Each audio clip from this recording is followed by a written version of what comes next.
The Grand Secretary's Pampered Wife Chapter 277 to Chapter 313. The latest chapter of this book is not finished yet. For more exciting content, please scan the QR code below to download the app. Novels are updated faster. Millions of novels are free to read. Novels with content that can't be found online are all available here. Gu Jiao also came to White Stone Street. She shuttled through the crowd, looking for Gu Yan's figure. When she passed by a tea house, she vaguely felt that it was familiar, as if she had been here before. But she clearly hadn't. It was Gu Yan. He had been here before. Gu Jiao went back to the tea house to look. When she passed by a corner, her footsteps stopped. She looked at a spacious but secluded alley on the left. She didn't know why, but she suddenly couldn't breathe. She covered her stuffy chest. There was a burst of pain there. Ah Yan. After Gu Chongqing came out of Nanfeng residence, he went back along White Stone Street and also found this place. He saw Gu Jiao and urged his horse to rush over. Seeing that Gu Jiao's expression was not right, he hurriedly asked, "What's wrong?" Gu Jiao's hand that was holding her lapel tightened. She looked at the dark and boundless night in the east. Ah Yan is there. Gu Chongqing followed her gaze and looked into the distance. He retracted his gaze and stretched out his hand to her. "Come up." Gu Jiao grabbed his hand and jumped onto the horse. She held the saddle herself. Gu Chongqing didn't have to worry about her falling like he was worried about Gu Yan. He pulled the reins tightly. "Go." The horse seemed to feel its master's mood and quickly galloped in the night. "Which way?" At the fork in the road, Gu Chongqing asked Gu Jiao. Gu Jiao turned her head and looked. "This way." Gu Chongqing's legs tightened around the horse's belly. He quickly rushed to the right side of the street. When he crossed the street and entered a luxurious alley, he guessed what was going on. This alley was very famous in the capital, and it was mostly used by the rich and powerful to indulge in debauchery. Someone had once brought him here and said that they would give him a house. At that time, he did not know much about these things, but he was not used to accepting bribes. The other party smiled and said, "Why are you being so polite? Lord Tang also bought a residence here, it's the one in front." Thinking up to this point, Gu Chongqing already knew where Tang Ming was. He couldn't wait any longer. He got off the horse and handed it over to Gu Jiao. Then, he used his qing gong and disappeared into the night. The moment he left, something flashed through his mind, but it was too fast for him to grasp. The moonlight was dim and the candlelight was ambiguous.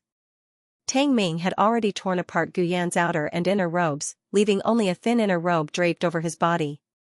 She was truly a rare beauty. Tang Ming caressed the pair of slender, fair legs beneath him and pressed down on Gu Yan. Bang, with a loud sound, the entire door fell straight to the ground. A strong murderous aura came from behind Tang Ming, and the curtains moved without any wind. Tang Ming felt a chill run down his spine. He raised his hand to grab the long sword by his pillow, but before he could touch it, a long whip pierced through the curtains and wrapped around his neck. He didn't even have time to resist before he was ruthlessly pulled up and thrown against the wall. After a violent collision, he fell heavily to the ground. This fall was not light, and he was stunned for a long time before he got up. Gu Chongqing dashed to the bed and lifted the curtains. When he saw Gu Yan's naked body, his gaze turned cold. He did not use the blanket on the bed to wrap Gu Yan up. Instead, he quickly took off his outer robe and wrapped Gu Yan up tightly. Gu Yan's consciousness was scattered, and his body was slightly hot. He had been drugged. Gu Chongqing wanted to kill someone, but there was nothing more important than Gu Yan's life. He carried Gu Yan up, and Gu Yan lay weakly in his arms. "Don't," he said weakly. Gu Chongqing's heart ached terribly. His arms that were holding Gu Yan were trembling uncontrollably. "It's me," he said softly. Gu Yan glanced at him in a daze. Actually, he couldn't see clearly anymore. He could only see a vague outline in front of him, but the other party's aura made him feel at ease. He parted his lips slightly. "Brother?" Gu Chongqing's heart was crushed by this brother. Even though he knew that this brother was the same as the big brother that little Jing Kong called him, Gu Chongqing's heart still trembled slightly. He suddenly wanted to tell him, "Yes, I'm your brother, your biological brother." Sob. After confirming the identity of the person who had come, Gu Yan suddenly felt wronged. His eyes, which hadn't even turned red in front of Tang Ming, suddenly turned red. The corners of his eyes and the tips of his eyebrows revealed an indescribable grievance. Gu Chongqing's heart was instantly pierced into a sieve. He hugged Gu Yan's arm tightly. At this moment, he was about to lose all rationality.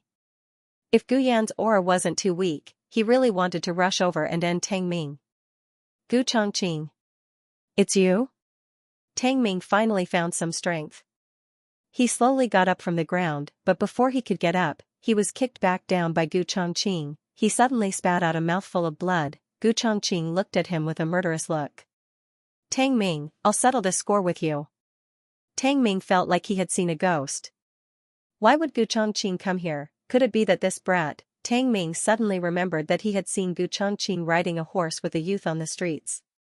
Could it be that this little beauty in front of him was the youth that Gu Chongqing had protected in his arms? What was their relationship? This brat said that he was Marquis Ding and son. Could it really be? But didn't Gu Chongqing only recognize his two younger brothers from the same mother? When had he cared about the life and death of a stepbrother? He looked so nervous, as if someone wanted to take his life. Was it necessary? Tang Ming had suffered some internal injuries. He clutched his aching abdomen and glared fiercely at Gu Chongqing. He wiped the blood from the corner of his mouth with his other hand and sneered, "Isn't he just the son of a vixen? Don't you hate them? Why don't you give him to me? I'll discipline him for you." Tang Ming really didn't care about the child of his second wife. This kind of child wasn't favored in a normal family.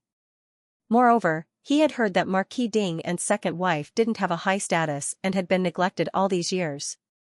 She brought her son to live in an estate. Since that was the case, who was Gu Chongqing trying to show by putting on a protective look? Gu Yan's breathing was very unstable. Gu Chongqing resisted the urge to fight Tang Ming and finally glanced at Tang Ming. "If I were you, I would escape the capital overnight and never come back." "Heh," Tang Ming snorted disdainfully. If this had been in the past, Tang Ming might have been afraid of Gu Chongqing threatening him like this.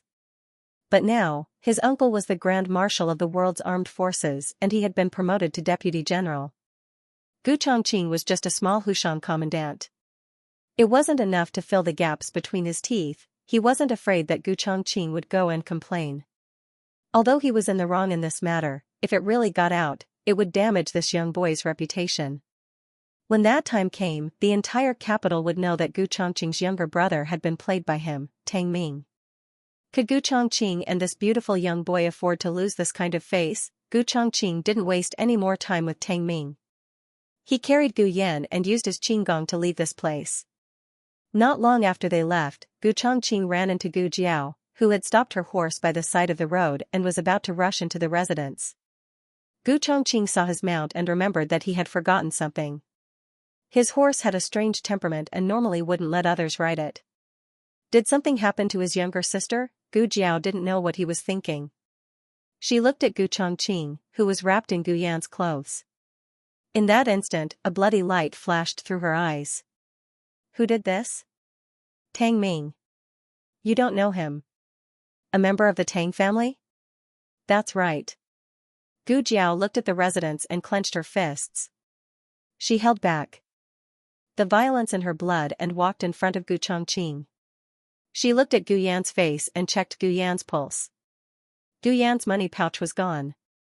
It contained his medicine. Gu Jiao's pouch also contained Gu Yan's medicine all year round. She first gave Gu Yan 2 pills and then took the water from the saddle for him to swallow.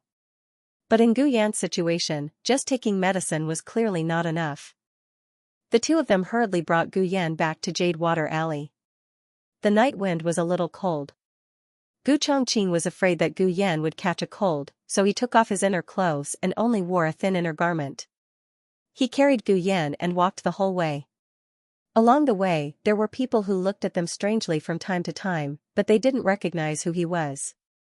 When they reached the door, Gu Jiao thought of something and said to Gu Chongqing, "Let's go to the son-in-law's room." Gu Chongqing understood, okay. He carried Gu Yan to the next room. The old chancellor had just rested and was shocked when he saw the scene. How could this be? What happened? Gu Chongqing had never seen the old chancellor before, but as he came to Jade Water Alley more and more, he slowly knew the old chancellor's identity.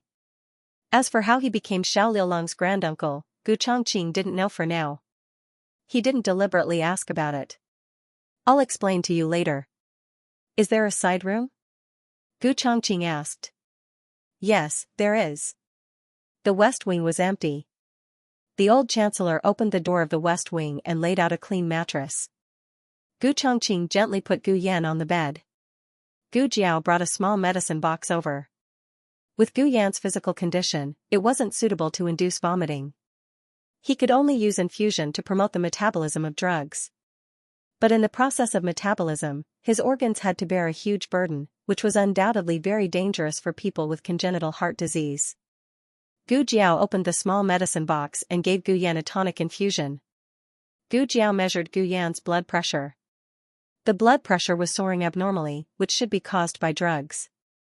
If it couldn't be lowered in a while, he had to use antihypertensive drugs. Gu Yan had already lost consciousness, but his hand was still grabbing Gu Chongqing's sleeve. He had been grabbing it before he fainted. Gu Chongqing didn't take his hand away. He just silently guarded in front of the bed. Soon, Gu Yan's body temperature rose. Gu Jiao put an ice pack on his forehead. Gu Yan's situation was difficult because he had a heart disease. He couldn't use drugs indiscriminately. So unless it was a last resort, Gu Jiao tried to adopt conservative treatment as much as possible. "How is he?" Gu Chongqing looked at the unconscious Gu Yan and asked with a hoarse voice. Gu Jiao adjusted the drip of the infusion bottle and whispered, "It's hard to say now." Although it was only 1 or 2 knockout drugs, it was too fatal for his body. Fortunately, he had been taking anti-heart failure drugs for the past year. Otherwise, he wouldn't have been able to bear it. Thinking of this, Gu Jiao thought of one thing. She could dream of Xiao Lulang and Gu Chongqing's accident. Why couldn't Gu Yan? She wasn't sure if Gu Chongqing and Xiao Liulong's accident would appear in her dream in advance, but at least she dreamed of it. But Gu Yan didn't dream of it even once. It couldn't be that Gu Yan wasn't close enough to her. She and Gu Yan were twins. They had the most intimate and difficult relationship in the world. Could it be that they were too close? In addition, she also realized that she couldn't predict her own danger. It was the same when the brothel collapsed, and it was the same when she was crushed under the roof with her great-aunt. She couldn't predict her own fate. Could it be that because she and Gu Yan were twins, she couldn't predict Gu Yan's fate? If that was the case, then Gu Yan's hidden guards would have to be recalled to the capital. After Tang Ming was beaten up by Gu Chongqing, he was no longer in the mood to play and rode his horse back to Tang Manor. Tang Manor was no longer a general's manor, but a marshal's manor. The courtyard was much more imposing. Tang Ming stood in front of 2 majestic stone lions. He straightened his clothes and brushed his sleeves to make sure no one would notice that he was fooling around. Only then did he step into the manor. Tang Yuashan had just finished practicing his swordsmanship in the courtyard. A servant handed him a towel. He took it and wiped the sweat off his forehead. Panting, he asked, "Is Ming'er back yet?" The servant replied, replying to Master, "He hasn't. Perhaps he was delayed by official business. Recently, too many people have come to our residence to visit. Master, you don't want to see them, so they went to find young Master." The Tang family had 2 branches. Tang Yuashan was the second branch. He had an elder brother and sister-in-law. Tang Ming was the legitimate son of the first branch. Tang Yuashan's elder brother had been paralyzed for a long time, but Tang Yuashan didn't seize the first branch's property. He still let his elder brother be the head of the Tang family. His marshal's manor was next door to the Tang family. In the eyes of outsiders, the 2 families were still the same. Tang Yuashan didn't have any sons, only a few daughters. Everyone in the manor knew how much Tang Yuashan doted on his nephew. In the future, Tang Ming would not only inherit the first branch's property, but also Tang Yuashan's power.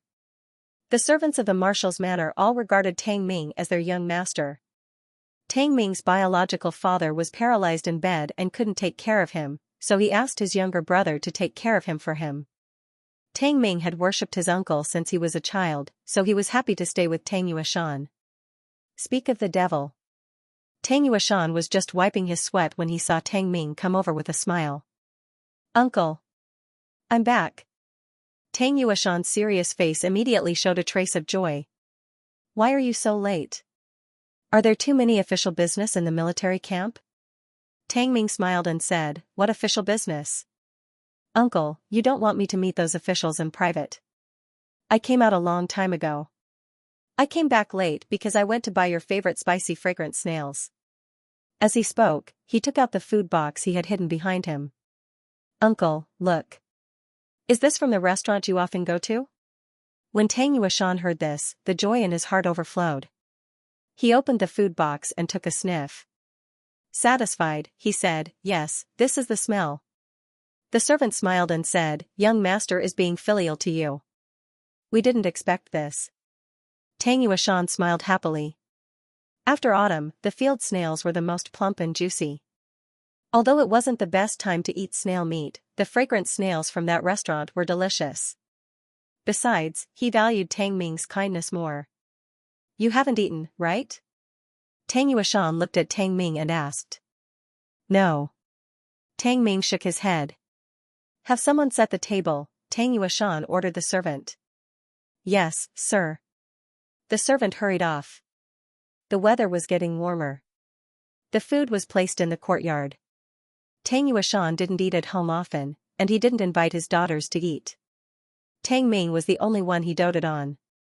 Not only did he eat at the same table as him, but he could also enter and leave his courtyard freely. Tang Yuashan never got angry when he touched his things. The bamboo shoots in the kitchen are so tender today, Tang Ming said. Eat more. Tang Yuashan put a lot of food on Tang Ming's plate. Tang Ming buried his head in the food. Tang Yuashan was very satisfied when he saw Tang Ming eating heartily. He couldn't help but show a hint of affection. After dinner, go say hello to your parents and come back quickly to rest. There's a martial arts competition in the barracks tomorrow. Don't forget. Tang Ming smiled obediently and said, I didn't forget. Don't worry, uncle. Tang Yuashan naturally trusted Tang Ming. He had raised Tang Ming single-handedly. Tang Ming was smart, had a good constitution, was resilient, and was willing to endure hardships. Practicing martial arts was a boring and painful thing, but Tang Ming persevered. Not only that, but Tang Ming was also familiar with the art of war and knew how to use it. Tang Yuashan had high expectations for Tang Ming. Tang Yuashan added, Also, you should control your temper. Don't get into fights with people in the barracks for no reason. Tang Ming smiled obediently and said, I know, uncle. I just can't stand them being lazy. I'll pay attention in the future. If they make a mistake again, I'll talk to them nicely. That's more like it. Tang Yuashan was very satisfied. Tang Ming's temper was a little spoiled, but who hadn't been young and hot-blooded? When he was young, he was also a troublemaker in the barracks. It was good that Tang Ming knew his mistakes and could change. After the uncle and nephew finished their meal, Tang Ming went to the first branch to say hello to his parents. This was something Tang Yuashan had asked Tang Ming to do every day. He wanted him to be filial to his parents and not disrespect his father just because he was paralyzed in bed. Tang Ming only removed all his disguises after he returned to his room. He sat on a chair and lifted his shirt. When he saw the bruise on his abdomen caused by Gu Chongqing's kick, he was so angry that he gritted his teeth. Then he thought of Gu Yan and felt a little regretful. He savored the memory and narrowed his eyes. Such a delicious and beautiful young man. He had almost eaten him. Gu Jiao and Gu Chongqing guarded Gu Yan for the whole night. He was in danger once in the middle of the night, so Gu Jiao gave him medicine. When it was close to dawn, his body temperature returned to normal, but he still didn't wake up. Gu Jiao looked at the small streak of dawn on the horizon, then looked at Gu Chongqing, who had a cold expression the whole night, and said, His condition is better than last night. His life won't be in danger for the time being. You go rest. I'll take care of him here. Gu Chongqing paused and stood up. He looked at the unconscious Gu Yan with reluctance in his eyes. Okay, I'll come back later. He walked to the door and was about to step over the threshold when he stopped and turned back. His gaze fell on Gu Yan's face. What's wrong? Gu Jiao asked. Gu Chongqing shook his head. Forget it. It's nothing. If he heard it, then he heard it. This was no longer important. What was important was Tang Ming. He wanted Tang Ming's life. Digression, everyone, do you still have monthly tickets? The latest chapter of this book is not finished yet. For more exciting content, please scan the QR code below to download the app. Novels are updated at a faster rate. Millions of novels are free to read. Novels with content that can't be found online are all available here. https://www.zhhbqg.com/8964289642826/1125664666. HTML Genius memorized this website's address in 1 second. www.zhhbqg.com. Bikuga mobile reading website, mzhhbqg.com. The latest chapter of this book isn't finished yet. For more exciting content, please scan the QR code below to download the app. The novel will be updated even faster. Millions of novels can be read for free. There are novels with connotations that can't be found online here. Today, the sky was gloomy. The soldiers of Hushan barracks had already finished their morning drill and were standing in formation on the field. Tang Ming spurred his horse and walked past the square formations with his head held high. Deputy General Hu spurred his horse and followed beside him, slightly behind him by half a horse's length. In terms of rank, both of them were secondary class 5th rank. In terms of experience, Deputy General Hu was much more experienced than Tang Ming, the newly appointed Deputy General. But who asked Tang Ming to have an uncle who was the Grand Marshal of the world's armed forces? Tang Ming himself was also brave enough. In just a few days, he had been promoted from a lieutenant to a deputy general. Perhaps he would be able to become a proper general soon. Deputy General Hu didn't have the guts to offend this little master. How are those people standing? Tang Ming stopped his horse and pointed at the square formation at the back. They're so crooked that they can't even stand? What use does the military camp have for this kind of trash? Deputy General Hu broke out in cold sweat. That upright posture wasn't enough, he was picking on them. That was true. That square formation was made up of the original Gu clan army. Old Marquis Gu didn't get along with the Grand Marshal of the world's armed forces in the early years. After the Gu clan army was incorporated under his command, some generals treated them like vegetables and embarrassed the Gu clan army quite a bit. As for Tang Ming, after entering the camp, he didn't hide his suppression of the Gu clan army at all. For example, right now, Tang Ming said coldly, "Those at the side, disperse. Leave that group of people behind and continue to stand there until I'm satisfied." Deputy General Hu waved his hand at the personal guard beside him. "Why aren't you going?" "Yes." The personal guard conveyed Tang Ming's order. Everyone was used to this. They looked at those people sympathetically and went to the cafeteria to eat breakfast. Those people stood there for the whole morning. They didn't eat breakfast even when the competition started, but it was impossible to let them eat now. Even if they were let go, the cafeteria would have been cleaned up long ago. For some reason, Deputy General Hu felt that Tang Ming was being too harsh today. Although he had made things difficult for them in the past, he wouldn't let them starve on such an important day. If this were to happen on the battlefield, wouldn't it be the same as letting the soldiers go into battle with empty stomachs? Deputy General Hu was puzzled, but he didn't dare to say anything. There were 2 arenas in the military camp, one big and one small. The big arena was usually used for the annual martial arts competition. Today, they were using a small arena. Martial arts competitions had always been a tradition in the military camp. The original intention was to encourage morale and select talents. Every time the champion was awarded 10 taels of silver. Most of the people in the military camp were commoners. Everyone was interested in money, but they were even more interested in being chosen by the generals. At that time, Deputy General Hu had taken a fancy to Xue Ningxiang's brother-in-law, Zhou Erzwang, because Zhou Erzwang had defeated a very powerful corporal in the arena. The arena began. Tang Ming, Deputy General Hu, and a few other generals from Tiger Mountain Barracks sat on the temporary viewing platform across from them. However, to their surprise, the first person to go up was Gu Chongqing. Gu Chongqing was dressed in dark brocade robes and held the Qingxian long sword in his hand. He stood on the arena and under the blue dome of heaven.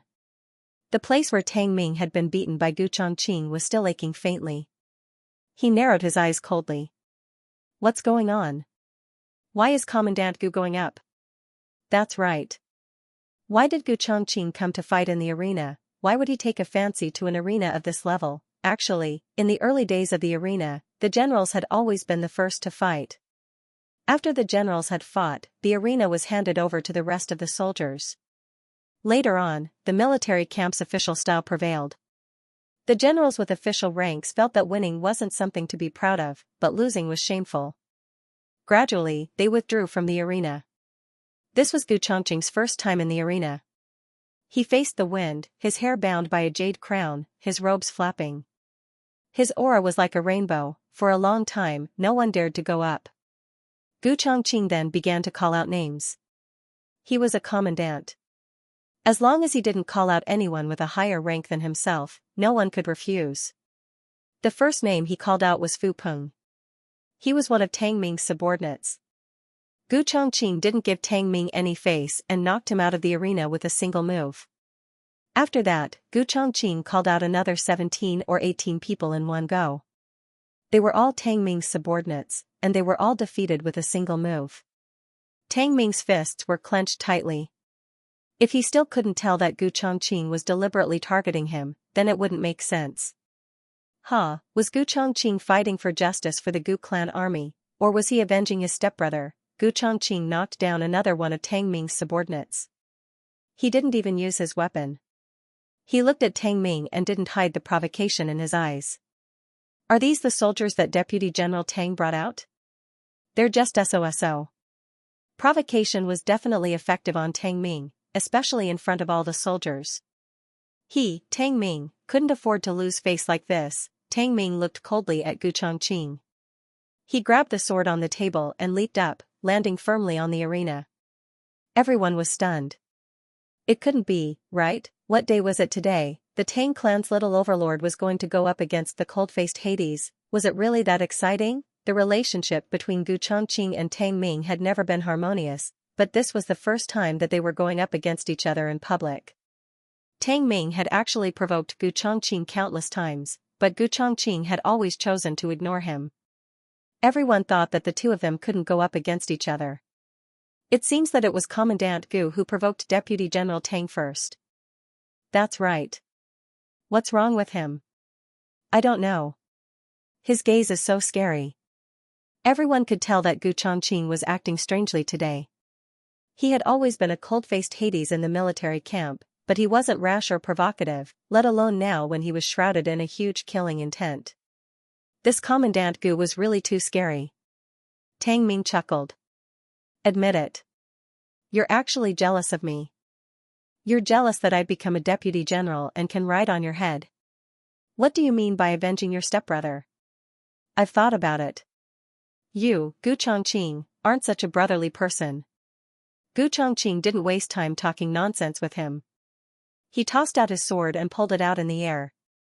With a kick to the scabbard sped toward Tang Ming. Tang Ming's expression changed, and he abruptly turned his body sideways. The scabbard flew past his face and stabbed firmly into the wall behind the arena. That wall was made of stone. How much strength did one need to be able to stab such a blunt scabbard in? Tang Ming's gaze returned to Gu Chongqing, and a bad premonition surged from the bottom of his heart. He had long known that Gu Chongqing had hidden his strength, but he didn't know exactly how much. He had passed the 12th stage of the 18 bronze men array, while Gu Chongqing had passed the 13th stage. But the strength of that move just now was at least above the 15th stage. Tang Ming suddenly regretted going up into the arena. However, it was too late now. There were so many people watching him. He couldn't surrender, and he couldn't lose. Tang Ming also pulled out his scabbard and threw it back to his subordinate. He then slashed out toward Gu Chongqing. The old marquee weapon was a 9-section whip. Therefore, Gu Chongqing was best at using whips. However, he didn't like using 9-section whips. Seeing that Tang Ming's sword was coming toward him, Gu Chongqing didn't even dodge. Had this person been scared silly by his sword chi? Just as this thought flashed through Tang Ming's mind, Tang Ming was struck by Gu Chongqing's sword. Tang Ming was stunned. He didn't even see how Gu Chongqing had attacked. That sword slashed through Tang Ming's armor and left a gash on the right side of his abdomen.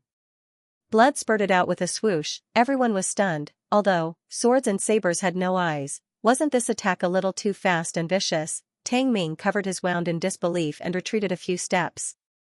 He looked at the blood on his wound and gritted his teeth, saying, "Gu Chongqing, you're courting death." A cold glint appeared in Gu Chongqing's eyes. "I've said it before. Don't have any ideas about him. I'll kill you. I won't kill you secretly. I'll beat you up until you're looking for your teeth all over the floor. I'll trample you under my feet and then kill you." Tang Ming suddenly realized that Gu Chongqing was serious. He seemed to understand why Gu Chongqing had done this.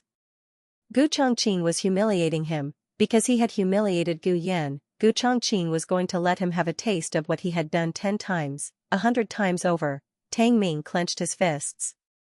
"You're crazy. Aren't you afraid that you'll pay for it with your life?" Gu Chongqing used his actions to tell him whether he was afraid or not. He slashed out with his sword again and slashed Tang Ming's right abdomen. The third slash pierced Tang Ming's left arm. The fourth slash injured Tang Ming's left leg. The fifth slash, from the moment Tang Ming started to attack, he hadn't won against Gu Chongqing in a single move. On the other hand, Gu Chongqing's every slash caused Tang Ming to bleed. This wasn't a martial arts competition. It was a one-sided suppression. Tang Ming, the son of heaven, the second most powerful expert in the military camp, was actually so weak. "Stop." Deputy General who couldn't stand it anymore. If he continued to hit Tang Ming, he'd lose his life. However, not only did Gu Chongqing stop, he even pierced his sword toward Tang Ming's heart. Everyone sucked in a breath of cold air. Tang Ming was so weak that he couldn't move. He was just like Gu Yan, who couldn't move last night. He had become a lamb for others to do whatever they wanted to him. All the blood drained from his face. To a general, being abused like this in the arena was no different from an ordinary person being pinned down and played with. He had a taste of Gu Yan's despair and humiliation. In the blink of an eye, a strong gust of wind blew over and shook Tang Ming away from Gu Chongqing's sword. Tang Ming crashed into the wall and spat out a mouthful of blood. However, he had managed to avoid a fatal blow. A tall and powerful figure landed in the arena, shielding Tang Ming behind him. When Tang Ming saw who it was, he crawled over and hugged the other party's leg. "Uncle. He wants to kill me." Tang Yuashan's cold gaze landed on Gu Chongqing's face. "Doesn't Commandant Gu know the rules of a martial arts competition? You can't kill anyone. Is he even human?" Gu Chongqing asked coldly. Tang Ming glanced at his uncle guiltily. However, Tang Yuashan didn't look at him. He punished the old subordinates of the Gu clan. He was indeed too harsh. "However, if you want to take his life because of this, I'm afraid you'll be the one who went overboard." Gu Chongqing didn't explain. This was good too. He could keep Gu Yan's secret. Tang Yuashan snorted coldly. "Then why don't I exchange a few blows with you?" Tang Yuashan was famous for his protective nature.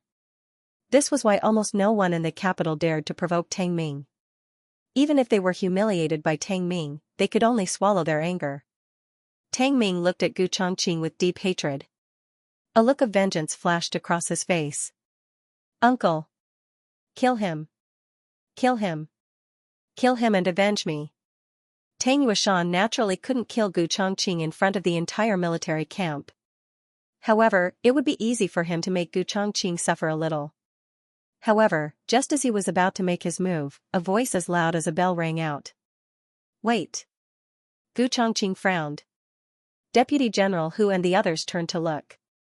The old Marquis, Marquis Xianping followed behind the old Marquis.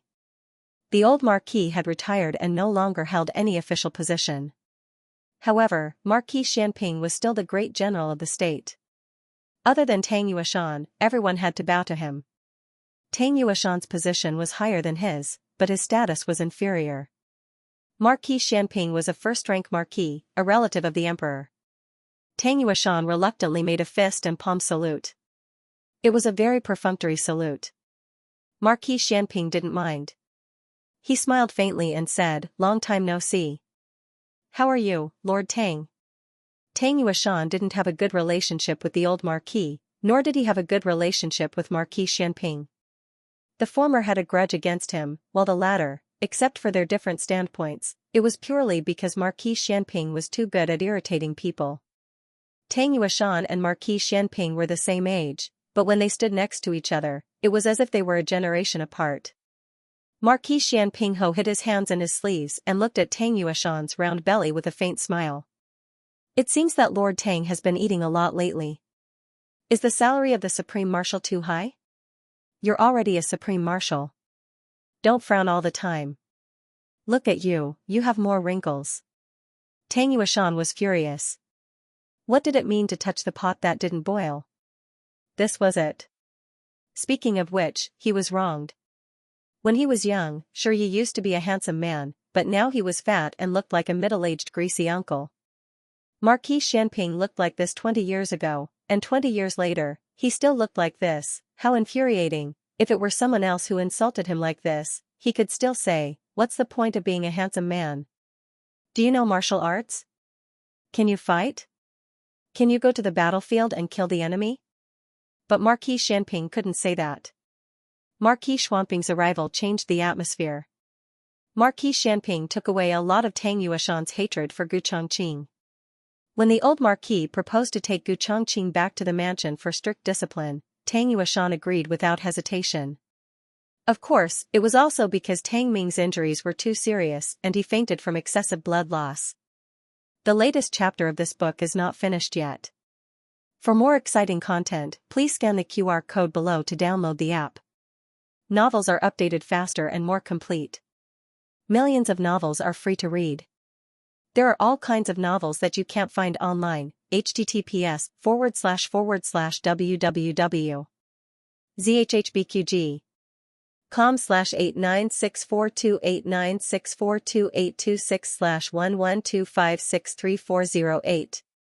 HTML Genius memorized the website address in 1 second. www.zhhbqg.com Bikuga mobile reading website, mzhhbqg.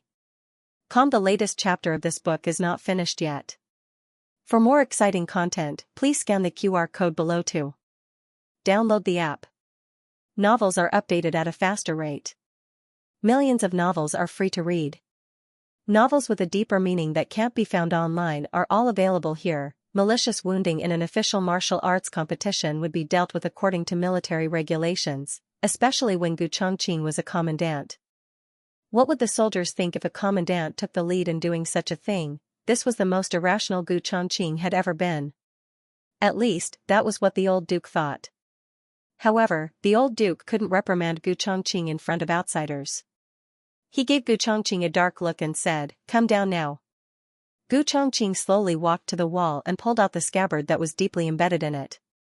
Tang Yuashan followed his movements and saw this scene. He couldn't help but frown. He was only in his early 20s, but he already had such profound martial arts. After Gu Chongqing took the scabbard, everyone thought that he would obediently leave with the old duke. Something strange happened at this moment. Tang Yuashan had just helped Tang Ming, who was covered in blood, sit up and was about to carry him down when a sharp sword light flashed. Everything had happened so quickly that no one could see what had happened clearly. The unconscious Tang Ming was woken up by the pain. Accompanied by his agonizing cry, one of his arms flew off, blood splattered on Tang Yuashan's face.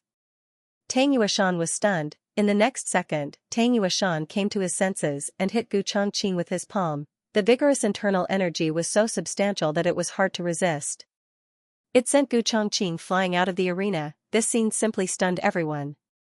Even the Marquis did not expect his own grandson to do such a thing. Marquis Xianping raised his eyebrows. "Oh, your grandson has guts." The old duke glared at Marquis Xianping. Tang Ming wailed incessantly. Tang Yuashan went berserk. He hit Tang Ming's acupoints and flew toward Gu Chongqing with bloodshot eyes. He wanted to kill Gu Chongqing. Gu Chongqing had already fallen to the ground after being struck by the palm. He felt a sharp pain in his chest and a trace of blood flowed out from the corner of his mouth. The old duke's expression changed. He quickly stepped in front of Gu Chongqing and raised his hand to block Tang Yuashan's attack. Tang Yueshan's palm strike was full of murderous intent. The old marquis was forced to take a few steps back, and his breath was in a mess. It was not hard to imagine how serious the consequences would be if Gu Chongqing was hit. Tang Yueshan was enraged. How dare he do this in front of me? If I don't kill him today, I won't be able to vent my anger. Get out of my way. Otherwise, I'll kill you too. Of course, the old duke knew that Tang Yueshan was not trying to scare him. Tang Yueshan had no children, and Tang Ming was his only nephew. Tang Ming was the apple of his eye since he was young. He was no different from his own son. Right now, one of Tang Ming's arms had been crippled by Gu Chongqing right in front of him. How could he possibly take this lying down? Marquis Xianping slowly opened his mouth. Lord Tang, this is the military camp. It's not good for you to kill someone here, is it? Yes, Gu Chongqing had violated military discipline. However, if Tang Yueshan killed Gu Chongqing, then he would be in the same situation as Gu Chongqing. He had just been conferred the title of Supreme Marshal of the military forces. Many eyes were on him. He could use his authority to bend the law for personal gain, but he could not kill a marquis' heir in public. Tang Yueshan clenched his fists so tightly that his knuckles cracked. He looked murderously at Gu Chongqing and said through gritted teeth, "Men, take Commandant Gu to the torture chamber. I'll judge him personally later."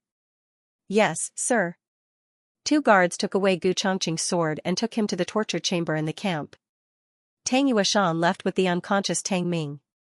When he brushed shoulders with the old marquis, he said coldly, "He hurt Ming-er. I won't let him off." The old marquis cupped his hands in salute. "I won't let anyone wrong my grandson either." He was telling Tang Yueshan that he could forget about tampering with the interrogation process. After Tang Yueshan left, the old marquis turned to look at Marquis Xianping. He no longer had an official position and could not interfere with military matters. Marquis Xianping waved his hand. "I know. I'll be there during the interrogation. However, you'd better find out if Commandant Gu has any difficulties." The old marquis replied, "I will." After a while, Marquis Xianping also left. The old marquis thought for a moment, then turned and went to the torture chamber. The torture chamber in the military camp was not really a prison. It was more like a dark room. There was nothing inside except for a straw mat. Marquis Xianping greeted the guards of the torture chamber and allowed them to visit Gu Chongqing. The old marquis successfully entered the torture chamber. Tang Ming was a proud son of heaven in the military camp. Wasn't Gu Chongqing the same? He was even more outstanding than Tang Ming, more law-abiding, and more respectable. But today, this person who had never made a mistake had actually been convicted and locked up in the torture chamber. The old marquis's feelings were very complicated. "Kneel," the old marquis said. Gu Chongqing lifted the hem of his robe and knelt down expressionlessly. Gu Chongqing had always been like this. He had never had a warm personality. But for some reason, the old marquis felt that after returning to the capital, there was an invisible barrier and distance between him and Gu Chongqing. Even kneeling seemed to give off a sense of obedience, but in reality, there was a silent rebellion. The old marquis frowned. His suspicious gaze swept up and down Gu Chongqing's body. In the end, he still asked about the military camp. "Why were you so impulsive? Who gave you the courage to harm Tang Ming in front of so many people? Just now, if Marquis Xianping and I hadn't stopped you, you would have been killed by Tang Yueshan." Gu Chongqing didn't say anything. He only lowered his eyes, as if he was looking at the cold ground, or as if his eyes were empty. "Tell me honestly. What was the reason? Did Tang Ming really mistreat the former Gu army?" This was the grandson the old marquis had raised single-handedly. The old marquis knew what kind of character he had. Gu Chongqing had an inseparable feeling for the Gu army. Even if he had never truly been in the Gu army, he had been influenced by what he saw and heard from a young age. He had long since considered himself and the Gu army as one. The old marquis still remembered that when he had handed over military power and allowed the Gu army to fall into the hands of others, Gu Chongqing had secretly wiped away tears in his room. At the time, Gu Chongqing had only been a youth. When he had entered the Tiger Mountain barracks, the old marquis had repeatedly warned him not to act on impulse. These past few years, Gu Chongqing had always strictly adhered to his warnings. But today, he couldn't bear it anymore? Other people believed it, but the old Marquis didn't. There had to be another reason. The old Marquis asked again, "Do you have a personal grudge with Tang Ming?" Gu Chongqing remained silent. The old Marquis became angry. He unbuckled the whip at his waist and unfurled it with a crack. The long tail of the whip, suffused with a cold light, fell to the ground, as if it could splash sparks. "Your wings have hardened. You don't have any respect for your grandfather, do you? I'm asking you a question." Gu Chongqing said indifferently, "Grandfather, just take it that I have a personal grudge." What kind of words were these? What did he mean by "just take it that I have a personal grudge"? The old Marquis gritted his teeth. "Then tell me? What kind of personal grudge is it?" Tang Ming didn't have a good reputation in the barracks. But as to how bad his reputation was and what kind of despicable things he had done, most people didn't know. Gu Chongqing wouldn't say. When it came to Gu Yan's reputation, he wouldn't say a single word. The old Marquis was furious. "You can't say it? Then you don't care about your actions and have no regard for military discipline. Do you believe that I won't punish you?" With one lash, Gu Chongqing's skin split open and his flesh lacerated. The old Marquis' gaze was like a knife. "Do you know your wrongs?" Gu Chongqing's expression was indifferent. "I don't know." The old Marquis lashed out again, directly causing Gu Chongqing's old wound to bleed. "Grandfather! Big brother!" It was Gu Qingfeng and Gu Qinglin. Gu Qinglin was wearing a hat. As it turned out, when Gu Chongqing went up to the arena and continuously beat down Tang Ming's men, his guards had sensed that something wasn't right. They hurried back to the manor to report to the old Marquis. Unfortunately, the old Marquis had gone out. Coincidentally, Qinghe Academy didn't have classes today. The two brothers were at home, so they rushed over to take a look first. The two of them rushed into the torture chamber and hugged the old Marquis' arms, one on the left and one on the right. Gu Qingfeng said, "Grandfather, Big Brother's injuries have just recovered. Don't hit him anymore." Gu Qinglin nodded and said, "That's right, Grandfather. Big Brother isn't made of iron. You've been beating him every 3 days and beating him every 5 days. How are you going to let Big Brother live?" The old Marquis was unable to restrain his anger.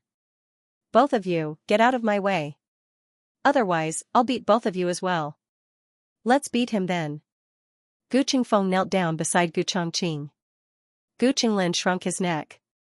He was a little scared, but seeing that both his brothers were kneeling, he gritted his teeth and also knelt down beside his big brother. It was he who held his head with his hands. "My hair has just grown out. Grandfather, can you not hit my head?" The old Marquis was speechless. In the end, the old Marquis chased Gu Qingfeng and Gu Qinglin out.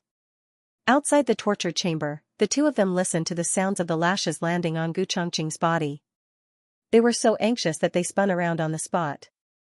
After some time, the door of the torture chamber finally opened. The old Marquis walked out with an ashen face. He still held the long whip in his hand.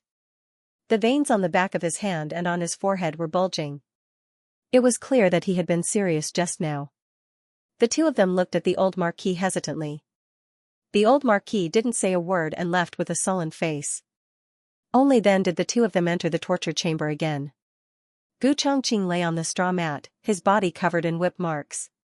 "Big brother!" Gu Qinglin's eyes were red. He rushed over and helped Gu Chongqing up. Gu Qingfeng looked deeply at his big brother and said to his third brother, "Go to the carriage and bring the medicine for wounds from the secret compartment." "Okay." Gu Qinglin replied in a choked voice. He wiped his tears and went out. There was no third person in the room. Gu Qingfeng felt some movement outside the torture chamber.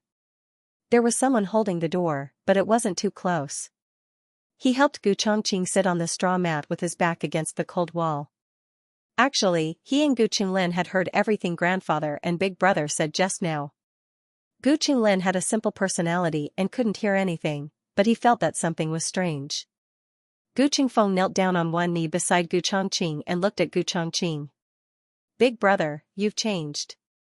You weren't like this before. What happened between you and grandfather?" On the way here, he and Gu Qinglin had heard about what happened in the military camp. He thought that his big brother was venting for the Gu family army. Thus, even though he felt that his big brother was a bit impulsive, he didn't suspect him. On the contrary, he felt that the relationship between grandfather and big brother was a bit strange. Big brother used to be very respectful to grandfather. Whenever grandfather asked, he would tell him everything he knew. But recently, his big brother and grandfather were clearly less talkative. At first, he thought that his big brother had grown up and become more introverted. But today, it clearly wasn't the case. Was it his imagination? He always felt that big brother had some complaints about grandfather. Nothing, Gu Chongqing said. Gu Qingfeng looked at him suspiciously. Is there really nothing? Or, are you complaining that grandfather has been gone for so many years and left us in the manor without caring about us? Gu Chongqing closed his eyes and said, I already said there's nothing. You talk so much. Have you finished memorizing your books? Gu Qingfeng choked. Memorizing what books? He went to the academy to mess around. Okay, he wasn't in the mood to study, but even though he wasn't in the mood, his homework wasn't bad. He was very smart.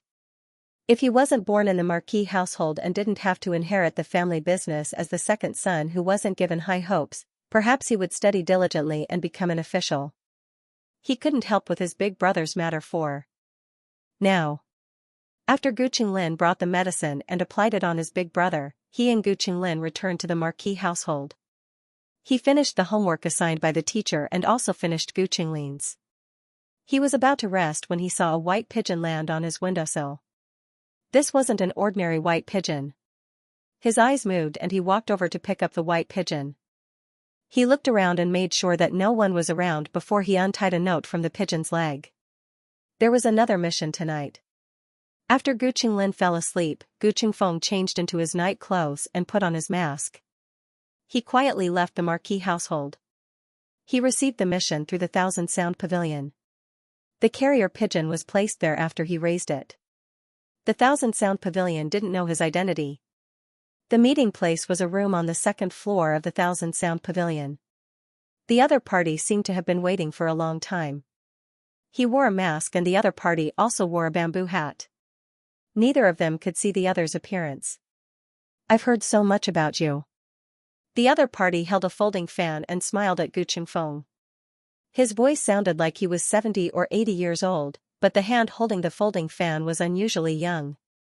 Gu Qingfeng had been on missions for a few years and had seen all kinds of strange methods to hide one's identity. Changing one's voice was a small trick. Gu Qingfeng went straight to the point. Say it, what do you want? The other party smiled and first took out a purse from his chest and placed it on the table. He slowly pushed it in front of Gu Qingfeng. Gu Qingfeng opened the purse to take a look. Good guy, it was all gold. Gu Qingfeng pulled out the gold inside and suspiciously looked at the other party. It seems like it's a powerful treasure. The other party laughed. It's a person. My family's young master wants a person. In the middle of the night, to steal someone, Gu Qingfeng rubbed his chin. So much gold. It can't be that you want me to steal someone from the imperial palace, right? The other party's smile deepened. It's not that difficult. It's just a normal young master. Then is there a need for so much gold? Gu Qingfeng wasn't stupid. It's a bit expensive. The other party said and took out a portrait from his wide sleeve. The moment he saw the portrait, Gu Qingfeng's expression froze. How could it be him? The other party smiled. He is someone from the Marquis Dingen Manor. I believe that with your skills, it won't be hard to find him. Gu Qingfeng's tone was normal as he said, what is there to steal from this person? You look like you can't even lift a finger. These words were completely illogical. Who would steal a young master to have him do heavy work? But the bamboo hat man did not investigate. He only smiled and said, my family's young master likes him. Originally, he only liked him a little. Now that he was injured and the price was heavy, he wants him even more. Otherwise, wouldn't he have lost an arm for nothing? Saying this, the bamboo hat man suddenly coughed and stopped. But in Gu Qingfeng's mind, two words almost instinctively popped out, arm lost an arm. That person is, Gu Chungfeng suddenly opened his eyes wide and clenched his fists. The bamboo hat man looked at the money pouch in Gu Chungfeng's hand and smiled. This is only the down payment. After the matter is completed, you will pay 10 times the reward. This was the largest order Gu Chungfeng had received in the past few years. 10 times the reward, that was 1,000 taels. It would be a lie to say that he wasn't moved. But Gu Chungfeng was not perverted to the point of selling off someone from the marquee manor. He threw the money pouch on the table. I can't accept this order. And I promise you, no one in the capital can accept it. The bamboo hat man bared his teeth in melancholy. Is that so? Then that's really a pity. Can I ask why? This young master only steals things, not people. Goodbye. Gu Chungfeng said perfunctorily. He adjusted the mask on his face and left without looking back. After walking out of the Thousand Sound Pavilion, he stood in the cold wind and could not calm down for a long time. Was the financier Tang Ming? Tang Ming had taken a fancy to Gu Yan. Big brother cut off Tang Ming's arm because of this? Young master.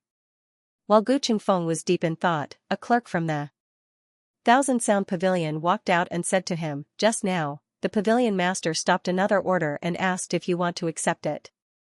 It's a calligraphy painting. This kind of work was not difficult for Gu Chungfeng. He was about to open his mouth to agree when he suddenly thought of something and fell silent. Young master? The clerk looked at him in confusion. Gu Chungfeng said, forget it. I have something to do tonight. I won't accept the order. Clerk, yes. Gu Chungfeng returned to the manor as quickly as possible.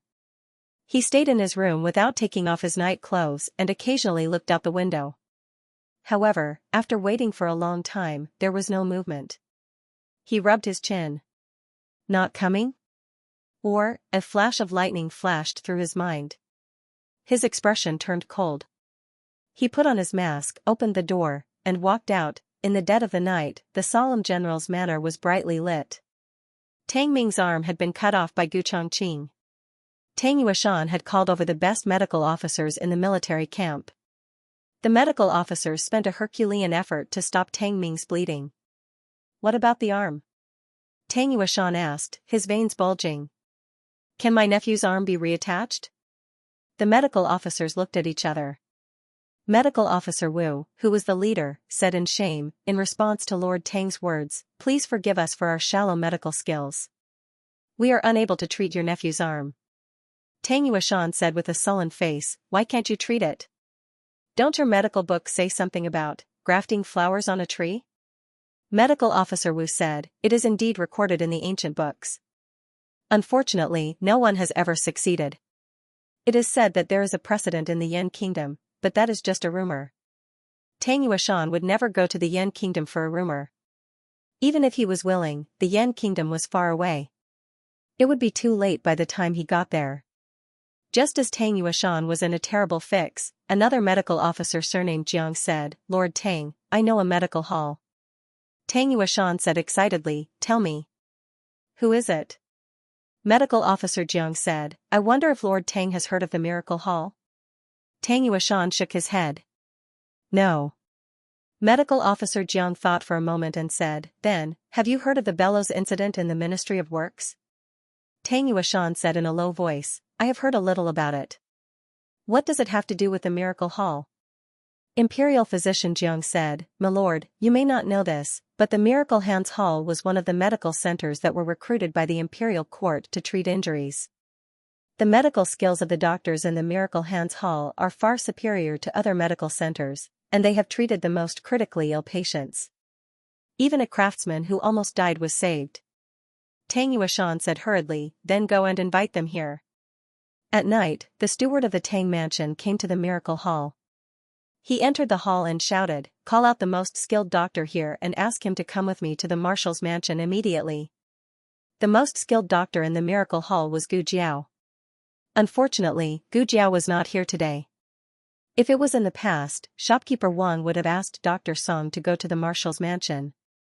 After all, they did not know who was the most skilled doctor. Dr. Song's medical skills were also very good. He was taught by Miss Gu. However, shopkeeper Wang could not stay calm when he heard the words Marshal's mansion. "May I ask, what illness is it?" he asked the steward. The steward did not hide it and said bluntly, "My young master's arm was cut off." "Can it be cured?" Dr. Song could not cure it. Shopkeeper Wang was not sure if Miss Gu could cure it. After all, he had never seen Gu Jiao treat it. He hesitated for a moment and called Xianxia. "Go to Miss Gu's house." Xianxia went to Bai Shui Alley. The person who opened the door for him was Gu Xiaoshun. "Xiaoshun, is your sister here?" Xianxia asked. Gu Xiaoshun said, "My sister is next door." "Why are you looking for her?" Xianxia nodded. Then I'll go next door to find her." Gu Jiao had just finished giving Gu Yan a drip. When she heard that Xianxia had come, she tidied up her things and tucked in Gu Yan's quilt. She put down the curtain and said, "Come in." "Yes." Xianxia walked in. He did not look around or ask anything. He was very polite. "Miss Gu, there is a guest in the clinic. He wants to ask you to go to the Marshal's mansion." "Can't Dr. Song go?" Gu Jiao asked. Xiaoxia said embarrassedly, "It's a patient from the Marshal's mansion. I heard that his arm was cut off. Dr. Song does not know how to treat it." Gu Jiao's hand that was tidying up the curtain paused. "Marshal's mansion? Which Marshal's mansion?" Xiaoxia said, "There is only one Marshal's mansion in the capital. It was the original Tang mansion." He looked around and whispered, "Miss Gu, did you not hear the big news today?" "What news?"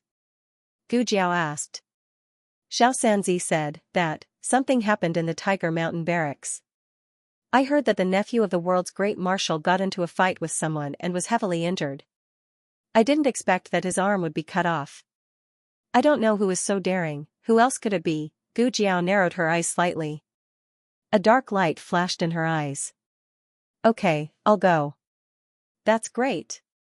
Then I'll wait for you in the carriage," Xiaoxia said with a smile and slipped out in a flash. Gu Jiao smiled evilly. She took out her little notebook and wrote Tang Ming's name on it with a charcoal pencil. Gu Jiao carried a small basket on her back and sat in Xiaoxia's carriage to go to the Miracle Hall. When he saw that the visitor was a female physician, the Tang Mansion's housekeeper looked at her with disdain. "Why is she a female physician?" Xiaoxia refuted, "She's the most skilled physician in the Miracle Hall. She's also the owner of the Miracle Hall." "She's not a female physician." "She's a female physician. She treated the emperor's illness?" The Tang Mansion's housekeeper was still somewhat disdainful. Gu Jiao said calmly, "If even I can't treat your young master's injury, then there's probably no physician in the world who can."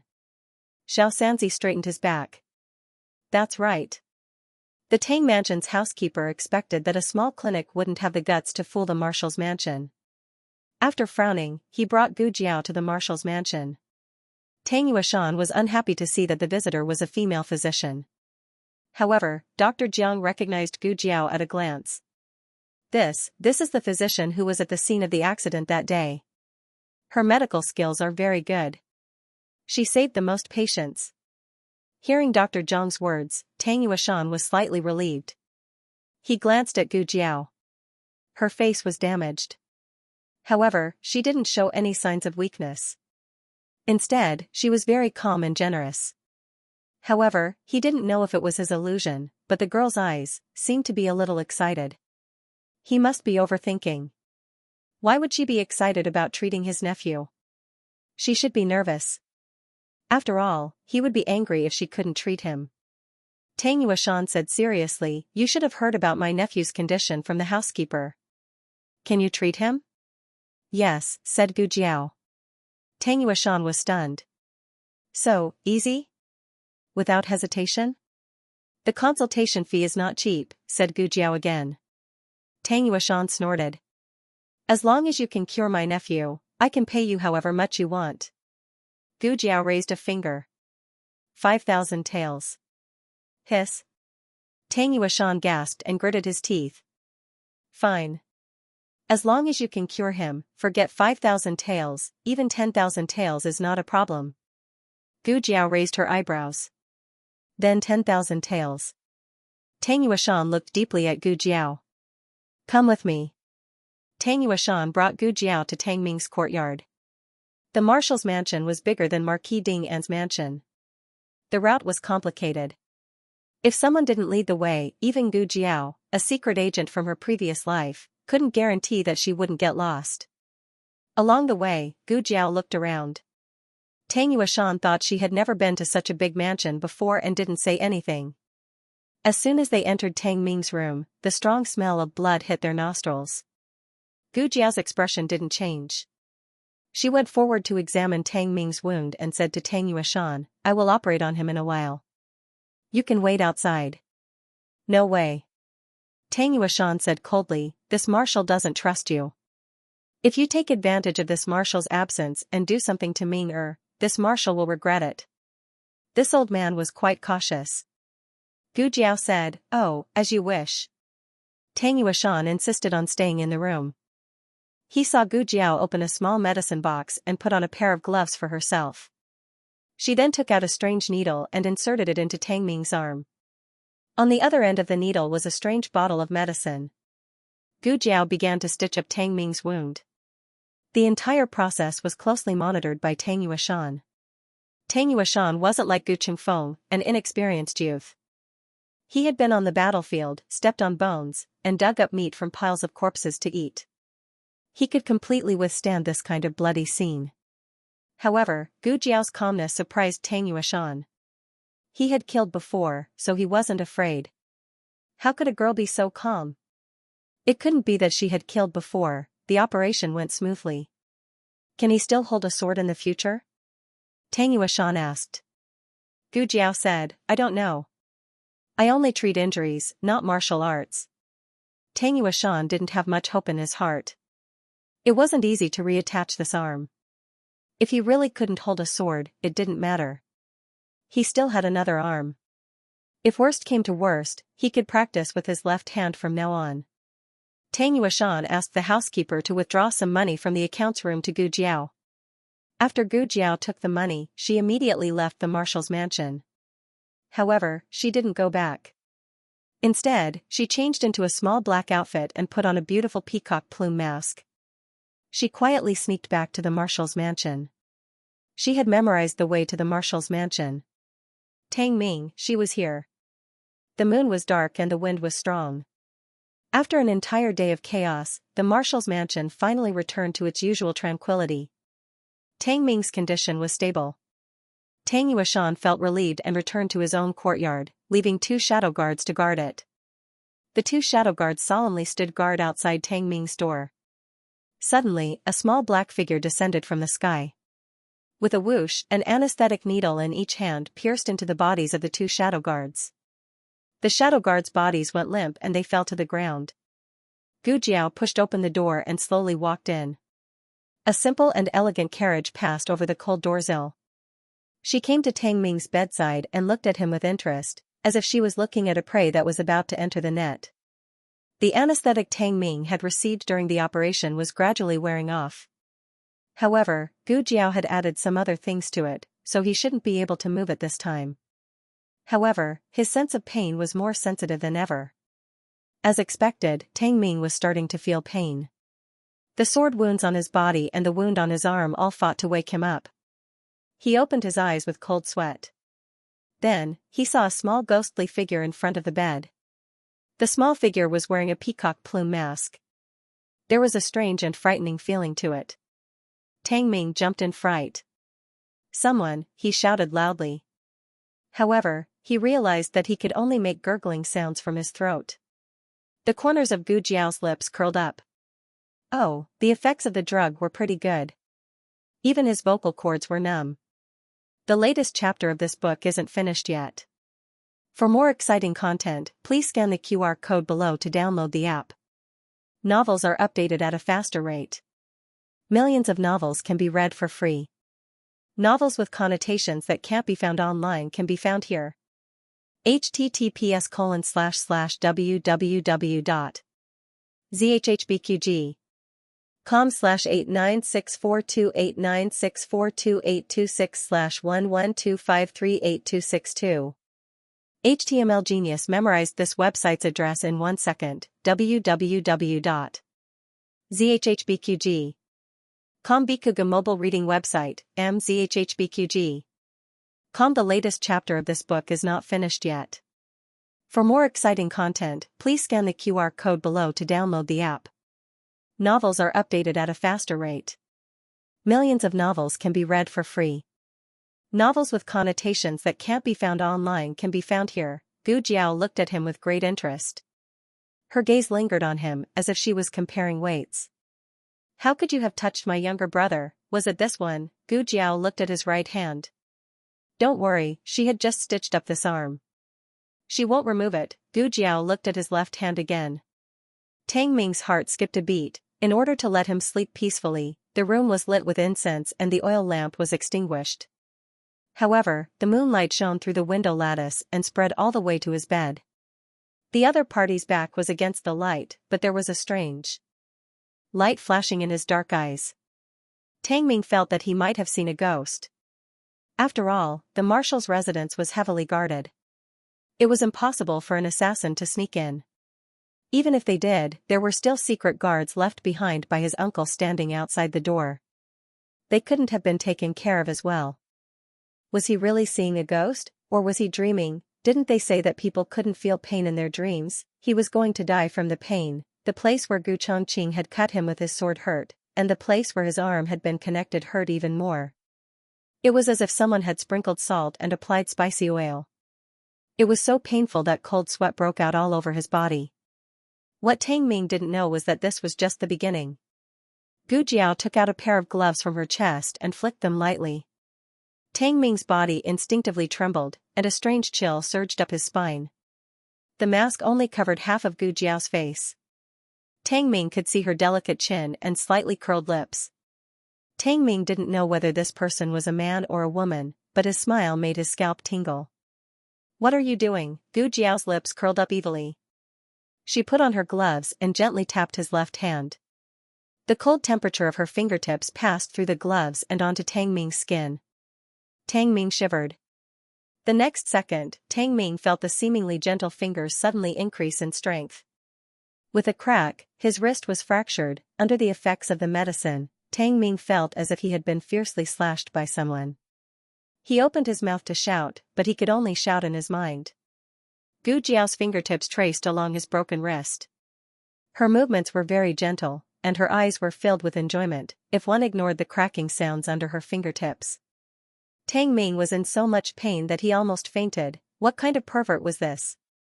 He actually broke his arm inch by inch. This level of pain was enough to make an expert from the Imperial Palace faint, but Gu Jiao had given him a very expensive medicine. He would be able to stay awake and feel pain clearly. Tang Ming's entire face was contorted in pain. He looked at Gu Jiao with hatred. I'll kill you. I'll kill you. Oh. Gu Jiao raised her eyebrows and lifted her hand from his shattered left arm. Tang Ming thought that his aura had scared off the other party, but unexpectedly, the other party suddenly pressed her hand on his left leg. Tang Ming panicked. What was this little pervert trying to do? Let go of him, don't touch his leg. Gu Jiao's lips curled up slightly. Her knuckles gently knocked on his knee. With a crack, his knee shattered. Tang Ming was in so much pain that tears were coming out. This state of being unable to do anything but lie on the bed and be at the mercy of others was much more tragic than Gu Yan's state back then. At least Gu Yan could still speak, but he couldn't even shout. Tang Ming finally knew fear. He was a martial arts practitioner, and his courage was much stronger than that of ordinary people. This was also why he could brace himself to fight with Gu Chongqing in the arena. He was afraid of Gu Chongqing's martial arts, but more than that, he was angry and jealous. He was jealous that Gu Chongqing was clearly 2 years younger than him, but had a stronger martial arts talent than him. However, the masked person in front of him gave him a completely different feeling. Whatever anger, whatever jealousy, whatever unwillingness and anger, they were all replaced by fear that came from the depths of his bones. He had finally surrendered. Big drops of tears fell from his eyes. He looked at her pleadingly, even forgetting to ask who she was and why she was treating him this way. He only begged her to let him go. Gu Jiao looked at him gently. Then, have you let my Yan go? Tang Ming's tears streamed down his face, and his whole body trembled. I beg you, let me go, let me go. Gu Jiao's lips curled up. Her fingertips gently pressed on his other knee.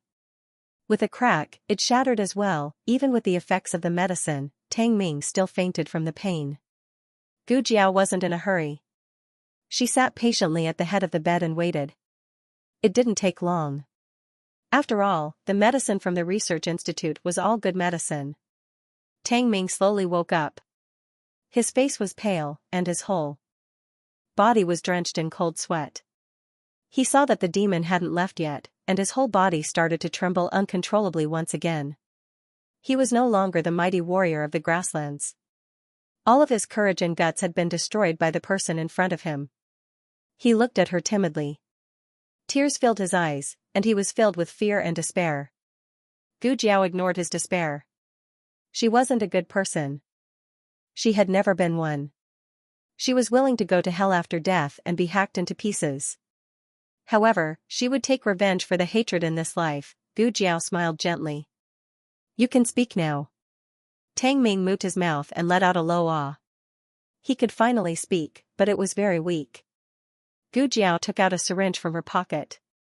In the dark night, Tang Ming couldn't see what it was clearly. He could only vaguely feel a cold light flashing past. You. What are you going to do? He asked fearfully. Gu Jiao's gaze fell on his waistband. Chemical castration. Tang Ming didn't understand what he meant by melt snow or not, but he understood the last two words. His expression suddenly changed. No, no, oh, okay. Gu Jiao quietly put the syringe back into her pocket. The next second, she took out a scalpel and said naughtily, physical castration then. Tang Ming was speechless. Tang Yuashan went to sleep after returning to the courtyard. He had experienced a stressful day and was indeed exhausted. Not long after, he fell asleep. In the middle of the night, he was suddenly awakened by a nightmare and sat up. He must have forgotten to close the window. At this moment, the night wind blew open the window and made it creak and sway. Tang Yuashan couldn't remember what he had dreamed of. In short, his heart was beating very fast. He frowned and wanted to check on Tang Ming's condition. As soon as he lifted the blanket, he heard a shrill scream. The voice wasn't loud, and it sounded like it came through the heavy blanket. Tang Yuashan's hearing was excellent. Otherwise, he wouldn't have heard it. Ming-er. His expression changed. He didn't even bother to put on his shoes and ran out barefooted. He quickly arrived at Tang Ming's courtyard and saw the two secret guards lying on the ground. His heart sank. Then, he saw a small figure dashing out of Tang Ming's backyard. Guards! There's an assassin! He shouted. The guards patrolling nearby were alerted and rushed over. They looked in the direction Gu Jiao had gone and chased after her. Tang Yuashan ran into the house as fast as he could. When he saw Tang Ming lying in a pool of blood and dying, he let out a violent and heartbroken cry. Ming-er, Gu Jiao didn't know Qinggong and couldn't outrun this group of masters. Tang Yuashan woke up at the right time. If he woke up a little later, she would have succeeded, but one was still not bad.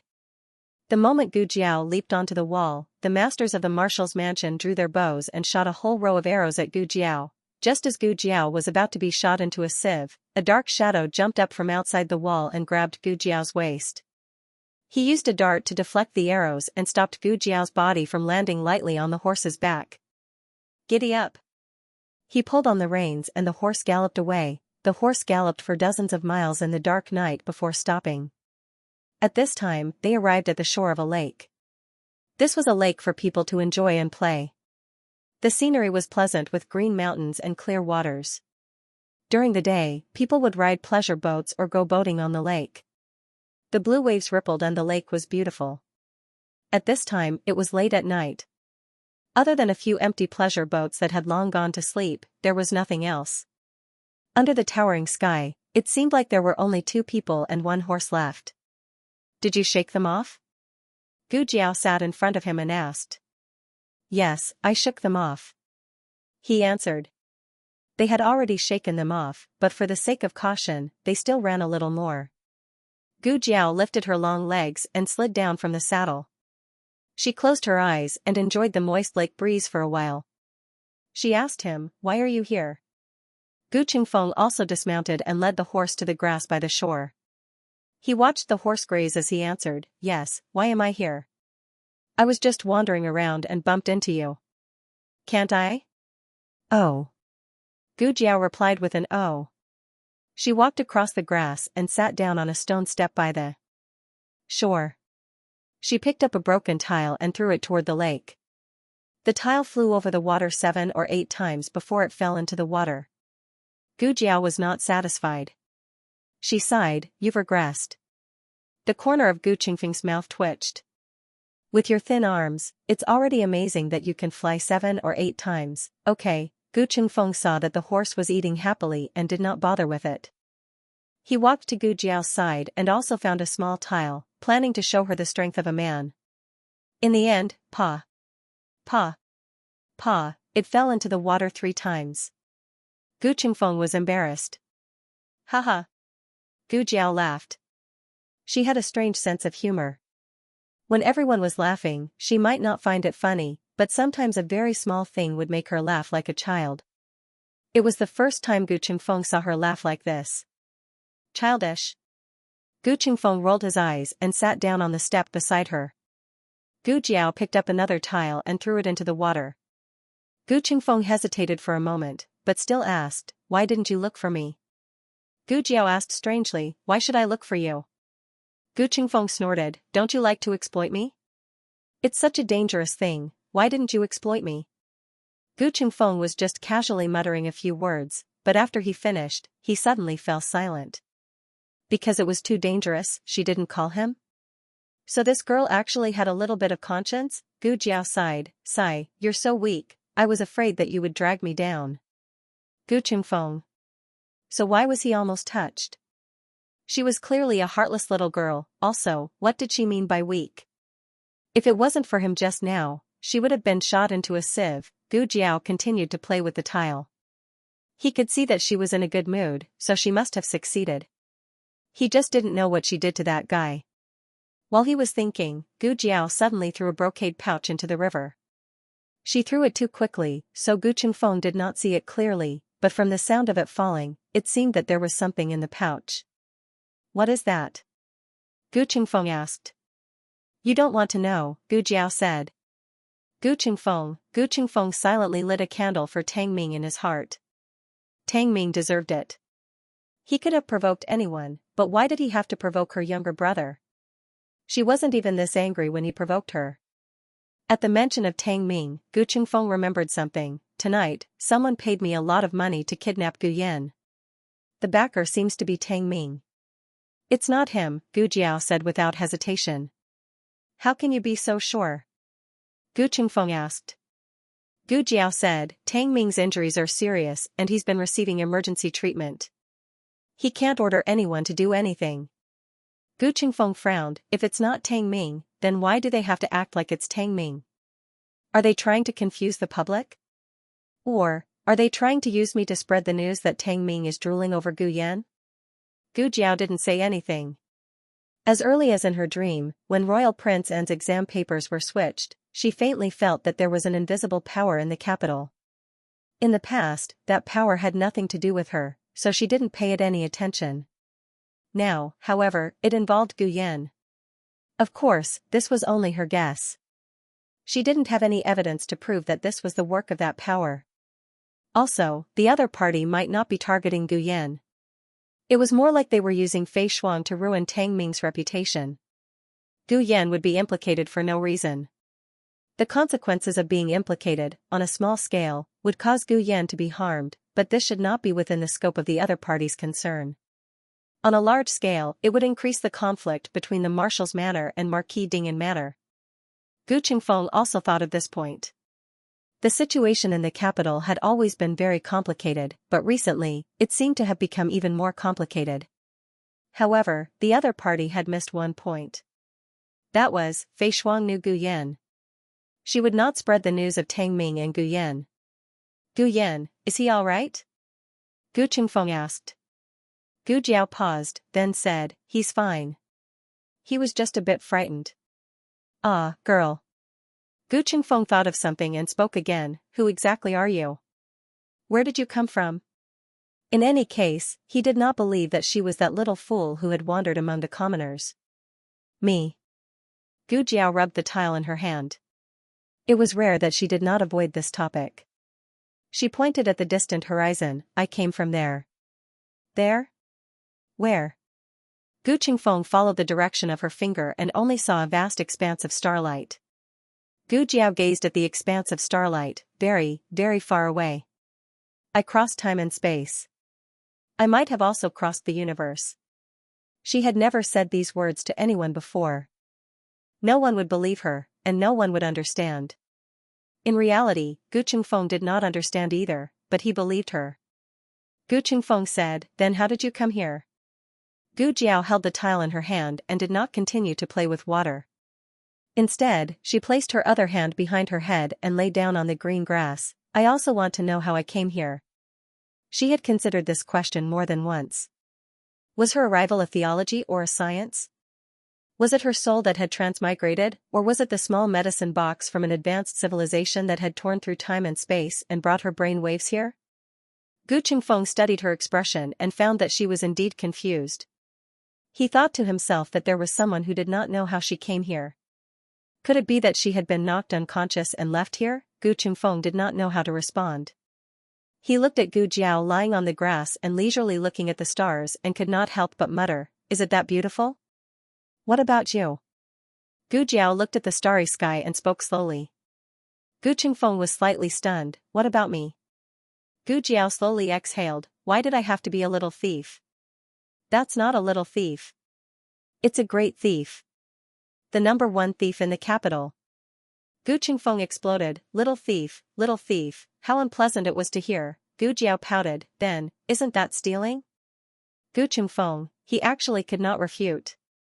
He raised his eyebrows in satisfaction, but when he turned his head and saw that Gu Jiao had been looking at the starry sky and had not witnessed his awesomeness, he instantly lost his excitement. "I'm the second oldest." As he spoke, he also looked up at the starry sky. "I have a powerful older brother who has high hopes since I was young. As for me, I only need to play casually.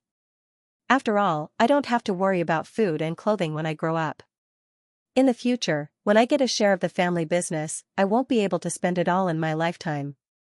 When he said this, his eyes were a little lonely. "What's wrong with that?" Gu Jiao asked. Gu Qingfeng smiled bitterly. Yes, what was wrong with that? Being a little playboy in the capital, ignorant and incompetent, and not having to shoulder anything, was something that many people dreamed of, but he was unwilling to accept it. He also wanted his grandfather to treat him harshly for once, but when he and his older brother did something wrong at the same time, his grandfather would always punish his older brother, as if it did not matter what he did. He had also tried to wake up early to practice martial arts with his older brother, but when he was late, his grandfather would never get angry. When it rained, his grandmother would not even let him go, saying, "Grandma's darling, why do you have to suffer? Can you understand the feeling of others never having expectations of you? I'm living like a piece of trash." Gu Qingfeng's own mood became gloomy as he spoke. But when he turned his head, he found that the little girl who was supposed to be lying next to him as a listener had disappeared. His eyebrows jumped and he looked around. He saw that Gu Jiao had gone to the side of the horse and was looking for something in the small cloth bag hanging on the saddle. So thirsty. She found a water bag, pulled out the cork, and gulped down 2 mouthfuls. "Aya, why is it wine?" Gu Qingfeng wanted to remind her, but who told her to move so quickly? But this was not hard liquor, it was Thousand Sound Pavilion's pear blossom wine, so she would not get drunk. Just as his thoughts turned, Gu Jiao's eyes rolled back, and she passed out with a thud. Gu Qingfeng, the moon was dark and the wind was strong. The streets were as silent as snow. A certain someone was drunk and refused to ride a horse, so Gu Qingfeng had no choice but to carry her all the way from the lake to Jade Water Alley. Gu Qingfeng was someone who knew Qinggong, but he could not carry someone for dozens of miles.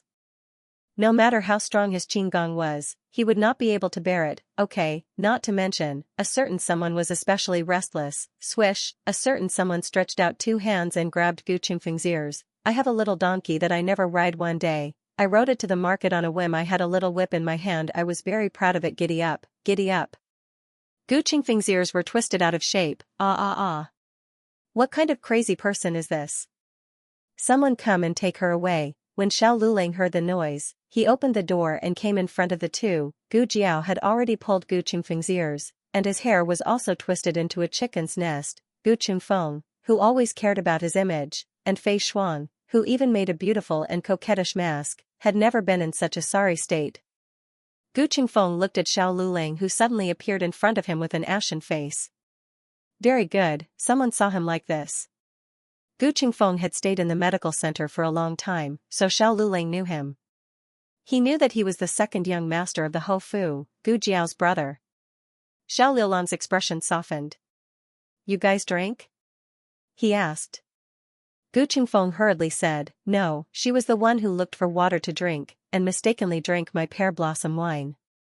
She did not drink much, just a sip, who knew that her alcohol tolerance was so bad. Xiao Lulang looked at Gu Jiao, who was lying on Gu Qingfeng's back, and stretched out his arms. Give her to me.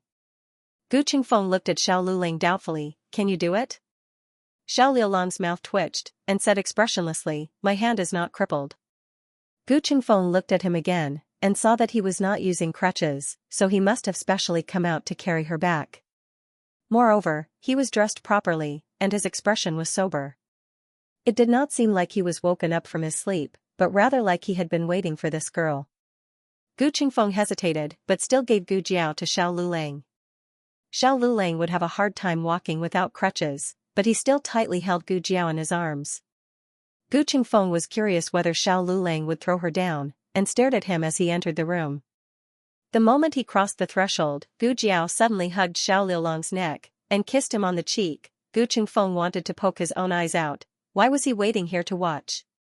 Was he looking for trouble? Xiao Lulang was actually also shocked by that kiss, but he knew that Gu Qingfeng had not gone far. He walked into the courtyard as usual, and put her on the bed in the east room. He looked at her with shining eyes. Do you know who I am? Gu Jiao sat cross-legged on the bed, and opened a pair of watery eyes, and said very obediently, I know. She pretended to be awake, and looked very much like an innocent little deer. Xiao Lulang couldn't take it anymore, and his chest swelled. He took a deep breath, and asked her in a low voice, then who am I? Gu Jiao, husband. Xiao Lulang, who is husband? Gu Jiao, Lulang, Xiao Lulang. After she finished speaking, she fell asleep on the bed like a porcelain doll with her arms and legs spread out in front of her face. Xiao Lulang looked at her red little face, long eyelashes, and slightly opened bright red lips. His Adam's apple moved, and he quickly turned his face away.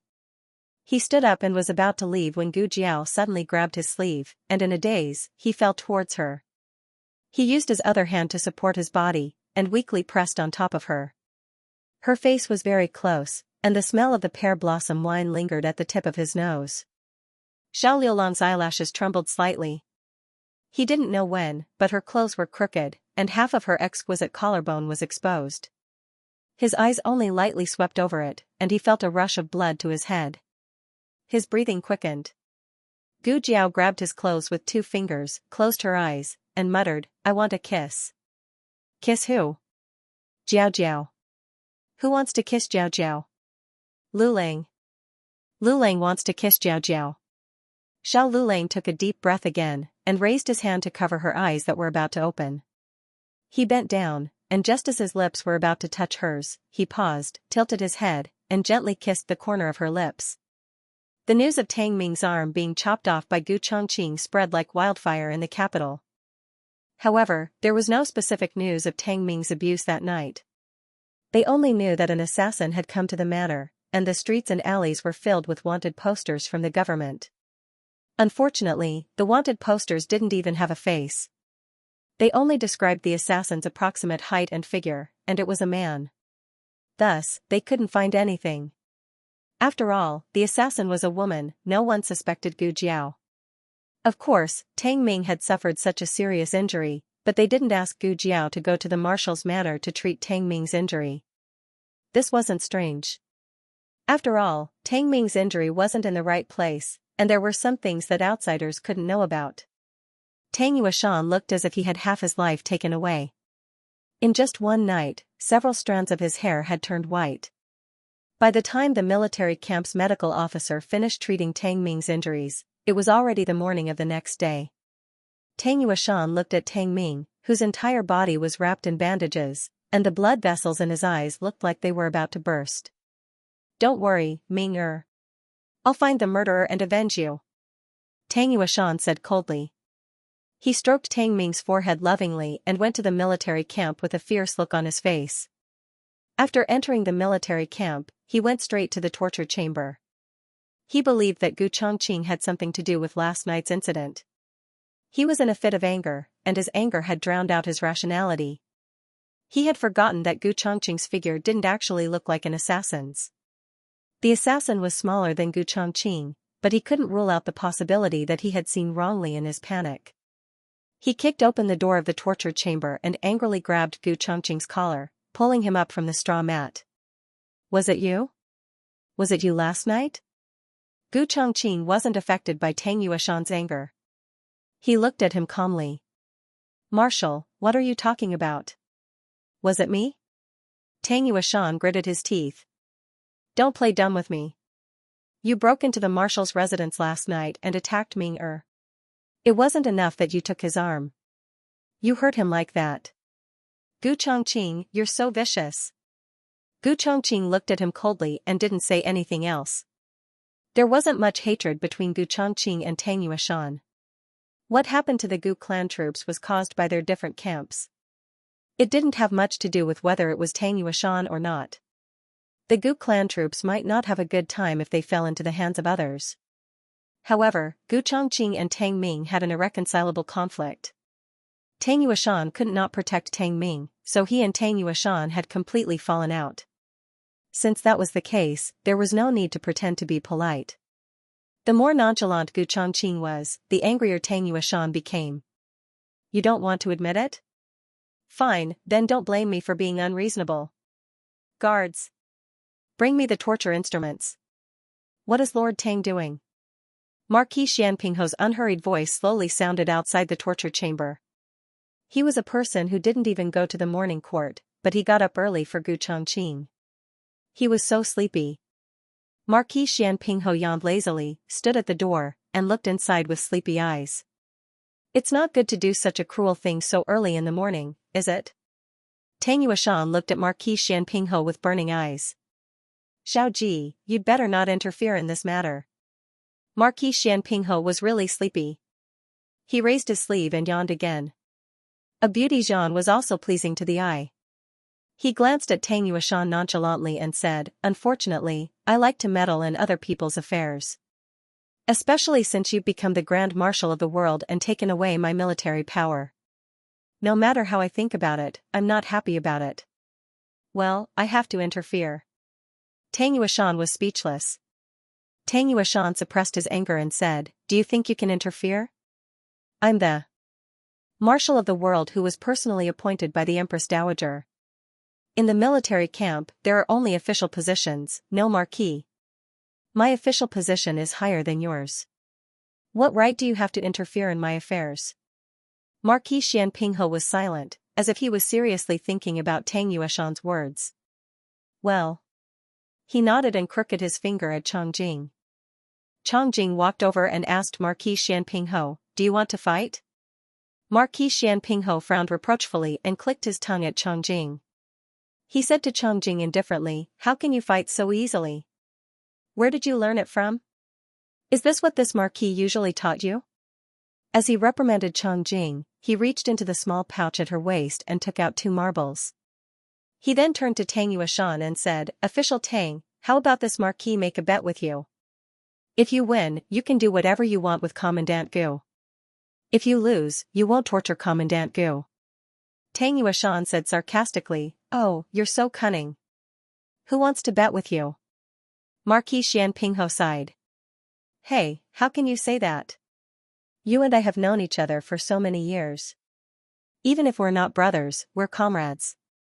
Why would I cheat you? I guarantee fairness. Unless you don't dare to bet." Tang Yuashan said coldly, "Don't try to provoke me. Marquis Xianpingho said, and my identity. Tang Yueshan was stunned. Marquis Xianpingho looked at the marbles in his hand and smiled faintly. If I lose, I won't be Xiaoji anymore. This was a great temptation. Although he was now the marshal of the world, his reputation in the capital was still not as good as Marquis Xianpingho. But if Marquis Xianpingho was no longer Marquis Xianpingho, would he still be qualified to stand shoulder to shoulder with Tang Yueshan? Marquis Xianpingho said earnestly, anyway, you won't lose anything if you lose. Are you stupid not to bet? Tang Yueshan loosened his big fist and let go of Gu Chongqing. Okay, what do you want to bet? Digression, at the end of the month, the tickets were cleared. The latest chapter of this book is not finished yet. For more exciting content, please scan the QR code below to download the app. Novels are more complete and updated faster. Millions of novels are free to read. Novels with content that can't be found on the internet can be found here. https://www.zhhbqg com/8964289642826/1125098991. HTML Genius memorized this site's address in 1 second. www.zhhbqg.com Bikuj mobile reading website, mzhhbqg.com. The latest chapter of this book is not finished yet. For more exciting content, please scan the QR code below to download the app. Novels are updated faster. Millions of novels are free to read. There are all kinds of novels that you can't find on the internet. Tang Yueshan calculated Marquis Xianping's strength in his mind. To be honest, he didn't fight with Marquis Xianping that many times. Even if he did, it was 20 years ago.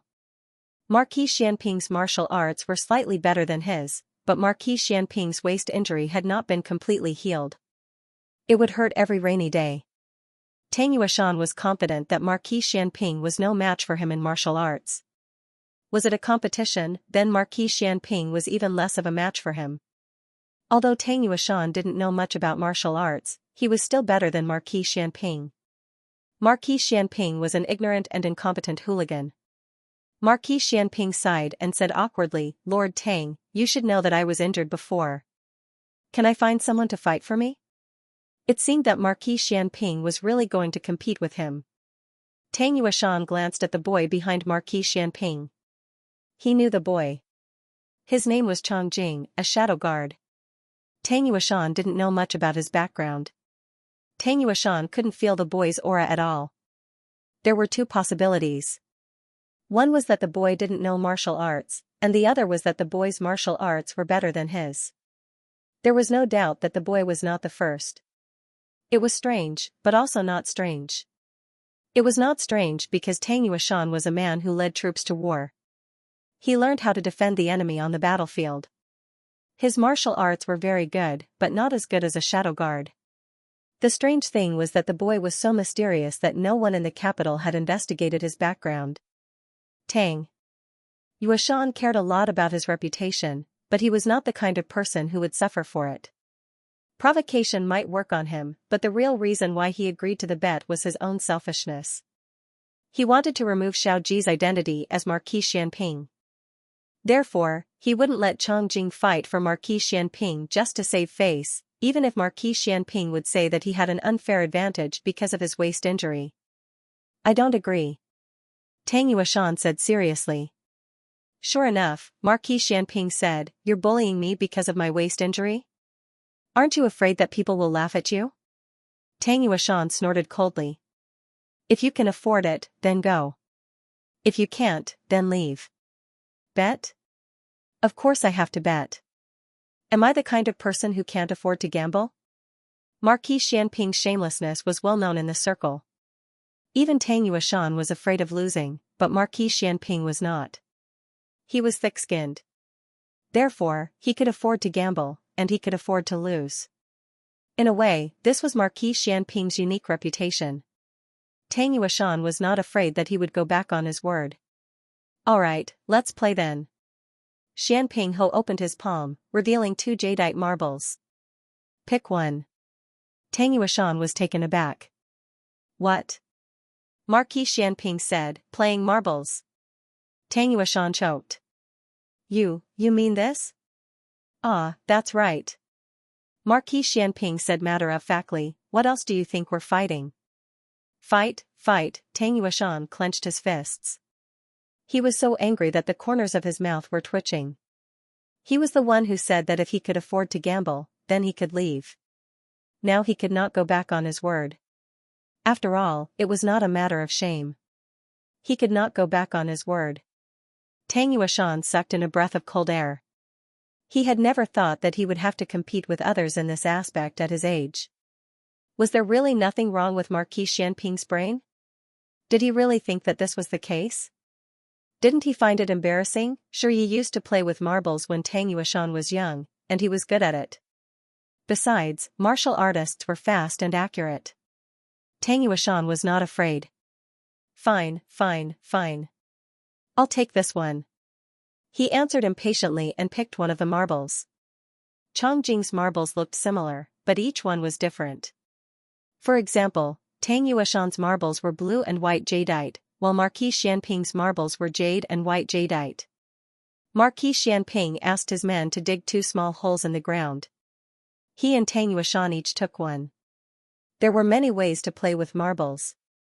He asked Tang Yueshan to pick one, and Tang Yueshan picked the one that did not need to be done first.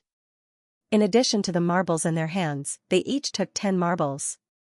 Whoever hit the 10 marbles into the hole first would win. It sounded simple. However, he felt like an idiot to squat down in front of so many subordinates. Marquis Xianping was a handsome idiot. Everything he did was pleasing to the eye. Tang Yueshan could not bear to look at him squatting there. Tang Yueshan suddenly regretted. Why did he bet with this lunatic? Did he forget that this lunatic had never done anything normal? Marquis Xianping squatted on the ground and turned to look at Tang Yueshan. Are you ready, Lord Tang? At this moment, many people heard about the competition outside the torture chamber and came to watch. But, just for this?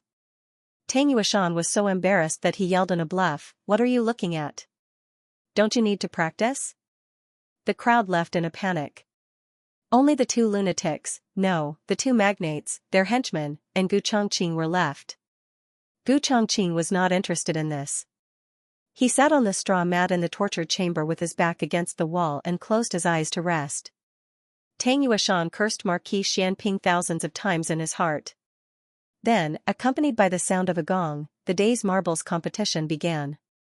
Tang Yueshan was full of confidence because Marquis Xianping had not practiced martial arts for a long time after his waist injury. He practiced day and night, so his control was better than Marquis Xianping. However, Marquis Xianping pressed Tang Yueshan's face to the ground and rubbed it. Before Tang Yueshan could throw a single marble, Marquis Xianping's 10 marbles all went into the hole. That's right, Marquis Xianping defeated 10 marbles with 1 marble. His technique was so decisive that he could be called a god. Tang Yueshan was stunned. You don't usually train but play marbles, do you? Marquis Xianping groaned and struggled to stand up. He looked down at the stunned Tang Yueshan and said, "You lost, Lord Tang." In order to trick Chongjing into being his secret guard, he had practiced for a long time. If Tang Yueshan did not realize that he had been set up by Marquis Xianping, he would not be able to explain himself. But it was useless even if he realized it. He had already said the ugly words. Could he go back on his words? At this moment, a servant of the marshal's office hurried over and whispered something in his ear. Tang Yueshan stood up and looked coldly at Marquis Xianping and Gu Chongqing in the torture room. He said disdainfully, "Humph, I'll let you go today. But you hurt me, I won't let you go." After that, he threw away the marbles in his hand and walked away with a determined look. Marquis Xianping asked someone to pick up the marbles, wiped them for Chongjing and returned them to him. Chongjing was a little depressed. He didn't like others touching his marbles. Marquis Xianping straightened his clothes and coaxed, "I'll buy you new ones next time. The round and beautiful ones, okay?" Chongjing's face darkened and his eyes were full of resentment. "You've said that 37 times. Marquis Xianping was embarrassed. "Ahem, did I? I'll buy them this time. I'll definitely buy them."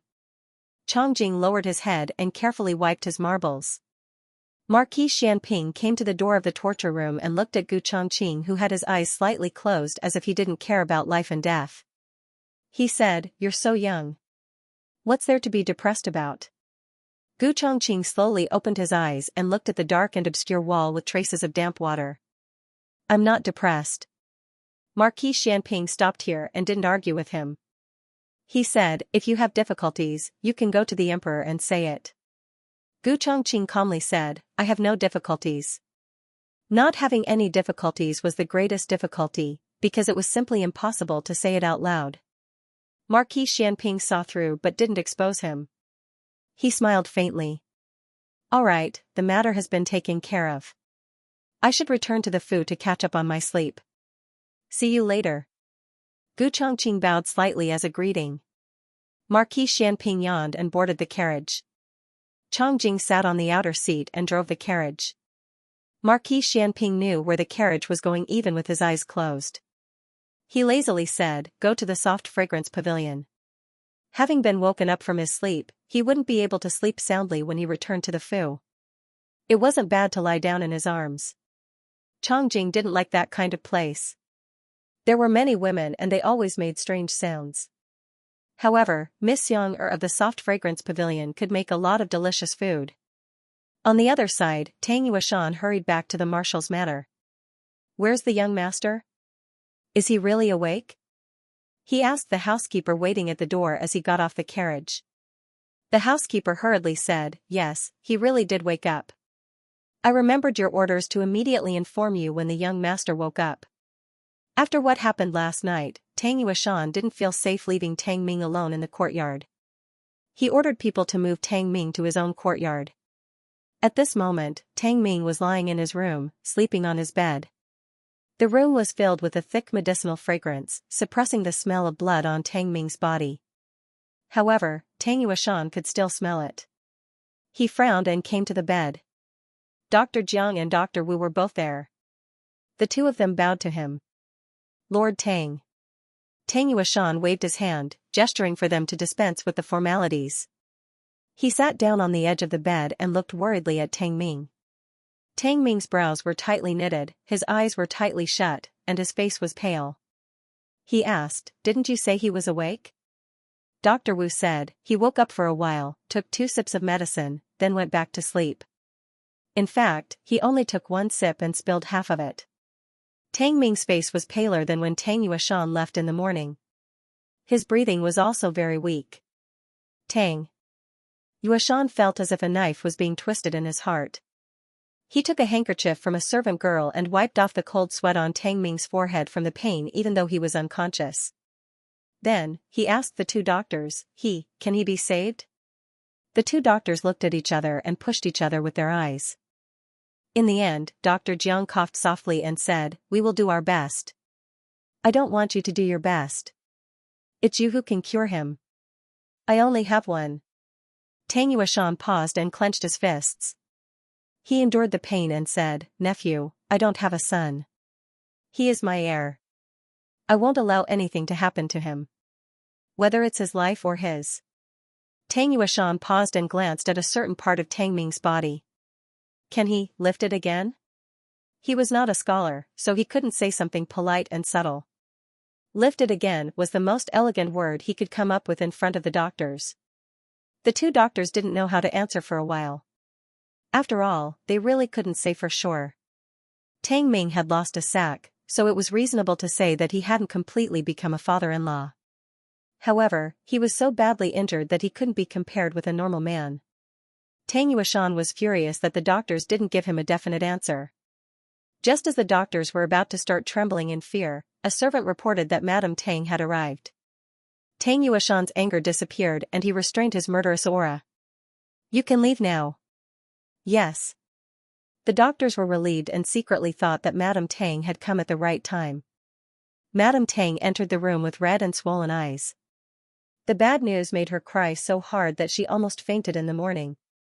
Tang Yuashan's eyes fell on her red eyes. His eyes moved, and he got up to give up the position beside the bed and slightly bowed. Madame Tang saluted him without looking at him. The distance between the 2 of them was very obvious. "Pour a cup of tea for Madame Tang," Tang Yuashan ordered the servant. The servant said, yes. No need. Madame Tang choked and refused. She touched Tang Ming's face and tears came out again. My poor child, Tang Yuashan stared at Madame Tang's side face and said solemnly, don't worry, sister-in-law. I will cure Ming-er. Madame Tang covered her mouth and nodded with tears in her eyes. Madame Tang sat for a while. The doctor still had to give Tang Ming medicine. She didn't want to delay her son's treatment, so she got up and left. Perhaps she had been crying for too long. The moment she stood up, she felt dizzy. She shook her head and staggered a few steps.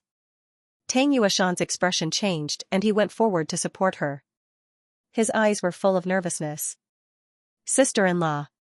Madame Tang was supported, and the dizziness quickly passed. She looked at the hand holding her arm and her expression changed. She quickly pulled her arm away. The latest chapter of this book is not finished yet. For more exciting content, please scan the QR code below to download the app. Novels are updated faster and more complete. Millions of novels are free to read. There are novels with connotations that can't be found on the internet here. https://www.zhhbqg.com/89642896428266/112483067. HTML Genius memorized this site's address in 1 second. www.zhhbqg.com Bikuj mobile reading website, mzhhbqg.com. The latest chapter of this book is not finished yet. For more exciting content, please scan the QR code below to download the app. Novels are updated faster and more frequently. Millions of novels are free to read. Novels with content that can't be found online are all available here. Tang Yuashan seemed to realize that he had lost his composure and took a step back. Take care, sister-in-law. If he wakes up tomorrow, I'll have someone inform you. Thank you. Madame Tang nodded slightly and walked out of the room with the help of a servant girl. After that, the medical officer continued to treat Tang Ming, and Tang Yuashan returned to the barracks to interrogate Gu Chongqing. Marquis Xianping had people in the barracks. He couldn't have lost the bed in the morning and broken his promise in the afternoon. He didn't torture Gu Chongqing, but used the worst interrogation environment. Gu Chongqing was brought to a dark room that was specially used to interrogate soldiers who had committed serious crimes. Cold torture instruments hung on the walls. Perhaps it had been baptized by too much blood, but even though they had been wiped clean, it was difficult to hide the nauseating smell of blood. Do you admit to your crime? I broke Tang Ming's arm. I admit to it. The assassination in the middle of the night? No. No matter how Tang Yuashan interrogated him, Gu Chongqing always said the same thing. He had clearly been severely injured by the old marquis, but his mind was still clear. This made Tang Yuashan very angry. Gu Chongqing admitting to breaking Tang Ming's arm was enough to convict Gu Chongqing, but this was not what Tang Yuashan wanted. Tang Ming was half a cripple. No matter whether the assassin that night was Gu Chongqing or not, everything had started because of Gu Chongqing. If Gu Chongqing hadn't injured Tang Ming, how could Tang Ming not even be able to defeat an assassin? How could he have fallen into such a vicious trap? Gu Chongqing would have to pay the price for this, a huge price, Clearwater Alley. After being in a coma for 3 days, Gu Yan finally woke up. Xianxia was watching over him. She sat on a chair beside the bed and fell asleep with her head leaning against the bedpost. She was pregnant, so it was easy for her to get sleepy. She had been staying by Gu Yan's side for the past few days, so she fell asleep without paying attention. Gu Jiao had just changed Gu Yan's foredrip. She turned her head and saw him open his eyes. She said softly, "You're awake? How do you feel? Do you feel uncomfortable anywhere?" Gu Yan shook his head. He didn't feel uncomfortable, but his body was a little weak. He turned his head to look at the house and asked, "Where is this?" "Son-in-law, this way," Gu Jiao said. When she had just brought Gu Yan back, Gu Yan's condition was a little too horrible to look at. For the sake of not provoking Xianxia, she had him stay here. After Xianxia found out, she did not move him. With regards to Xianxia, Gu Jiao naturally could not tell her the entire truth. She only knew that Gu Yan had gone to buy something and fainted because he lost his way. Gu Yan had heart problems. This kind of situation had happened before, so Xiaoxia did not suspect anything. She only felt very sorry for Gu Yan and was very worried about Gu Yan. Gu Yan turned his head and saw Xiaoxia sleeping soundly. He opened his mouth and wanted to ask something, but he heard Gu Jiao say, "I didn't say anything." It was a simple 3 words that came out of nowhere, but Gu Yan understood. Perhaps this was the tacit understanding between the twins. Gu Yan relaxed and asked, "How long have I been asleep?" Gu Jiao touched his forehead and said, 3 days. Then, Gu Yan's eyes flashed with something, but he hesitated. Gu Jiao slowed down the drip. "I'll go make you something to eat. How about millet congee and egg drop soup? Both are good." Gu Yan lowered his eyes and said. Gu Jiao nodded and turned to leave. When she reached the door, she stopped and turned her face slightly. She looked to the side and said, "That bastard has already been taken care of. Don't be afraid. He won't hurt you again. You can be at ease and boldly walk into the sunlight." Gu Yan gave a muffled grunt of acknowledgement. Gu Jiao was not in a rush to immediately have her younger brother become lively again. Some wounds needed time to heal. What Gu Jiao did not know was that the first thing that Gu Yan cared about after waking up was not Tang Ming's disgusting actions. He would care about those things, and it would take a long time for him to erase them from his heart. But now was not the time.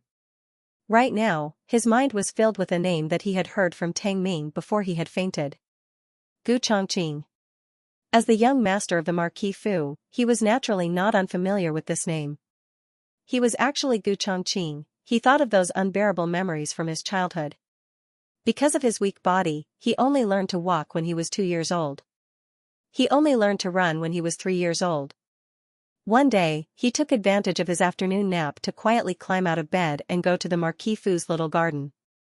At that time, there was a boy in black clothes practicing his sword in the garden. The boy was not even 10 years old, but he was taller than a 10-year-old child. He waved a long sword that did not match his body shape. He was full of righteousness and had a valiant and formidable bearing. That was his older brother. He knew. When the boy put away his sword, he ran over. "Older brother, I'm Gu Yan. You can call me Yan or you can call me Yan. N. Mother called me Bao Bao. If you like, you can call me that too." He saw that he was sweating profusely and even pulled off the small pouch around his neck and handed it to him. "Here." The other party did not take it. He looked at him with a cold gaze. "I'm not your older brother, and you're not my younger brother." He did not understand that gaze at that time. He only felt a little hurt. But after he grew up and carefully thought about it, it was not a wound. It was the pain of a knife cutting through his tender little heart. "You are my older brother. You are my father's son, and I am also my father's son. But you are not my mother's son. We can never be brothers." The 3-year-old him was abandoned in the cold wind like that. It was probably really painful, so much so that he could still remember it. But did he give up? He did not. He did not understand why his father was his older brother's father, but his mother was not his older brother's mother. He went to ask his father. His father said, "Of course he is your older brother, and you are also his younger brother." Oh, he knew it. He was very happy. But when he turned his head, he saw his father rushing to his older brother's courtyard. He pulled out his older brother who was practicing calligraphy and gave him a good beating. "Who allowed you to bully your younger brother? If you dare to talk nonsense again, I'll break your legs." "No, don't break his older brother's legs." He hurriedly ran over and hugged his father's thigh, telling him not to hit him. "Don't hit older brother, don't hit, don't hit." His father carried him away. He looked at his older brother who was kneeling on the ground with a face full of anger and humiliation. He came to find him. He roared at him and said, "Don't come find me again. I hate you when I see you. I hate you. I wish there was no such thing as you in this family." He actually wanted to tell him, "Older brother, second brother, and third brother hit me. They bruised my arm. It hurts so much." But at that moment, he felt that his heart hurt more than his arm. He thought that he was different from his 2 brothers.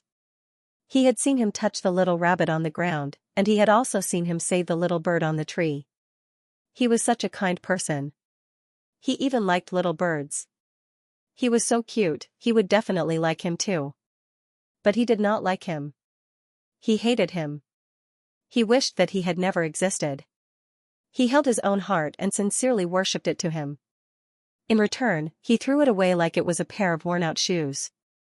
But even so, when he was locked up in the dark room by his third brother, his heart still longed for him. He hoped that just once, he could come and protect him. He was his most respected older brother. Later, he left. He stepped on the carriage to the mountain villa. From time to time, he would look back. At that time, he thought that if his older brother could come out and see him, he would not feel wronged. He would not leave. He was not afraid of being bullied by his third and second brother. But he did not come. He finally fell into his mother's arms and burst into tears. He had been in the villa for 10 years, but he did not wait for him to come visit even once. He finally forced himself to accept reality bit by bit. He was not his younger brother, and he was not his older brother. They had the same father, but they would never have any relationship. The memories in his mind surged. Gu Yan closed his eyes. In the dead of night, the moon was bright and the stars were few. The entire army camp fell into silence. Gu Chongqing sat on the straw mat, not feeling sleepy. Suddenly, there was movement outside the door, followed by the sound of 2 bodies falling to the ground. Gu Chongqing's eyes turned cold, and a vigilant light flashed through his eyes.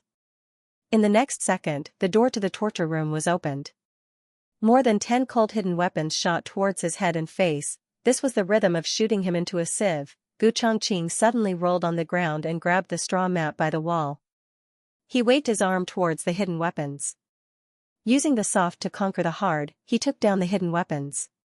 Then, the straw mat scattered and the hidden weapons shot back at the other party. The other party seemed to have been prepared. He did not rush into the torture room. The moment the hidden weapons shot back, he quickly hid behind the wall. The hidden weapons were nailed to the ground outside the torture room. Only then did the other party enter the room with a sword to assassinate Gu Chongqing. Gu Chongqing's hands and feet were shackled with iron chains. He raised his hands and used the iron chains between the shackles to seize the other party's sword.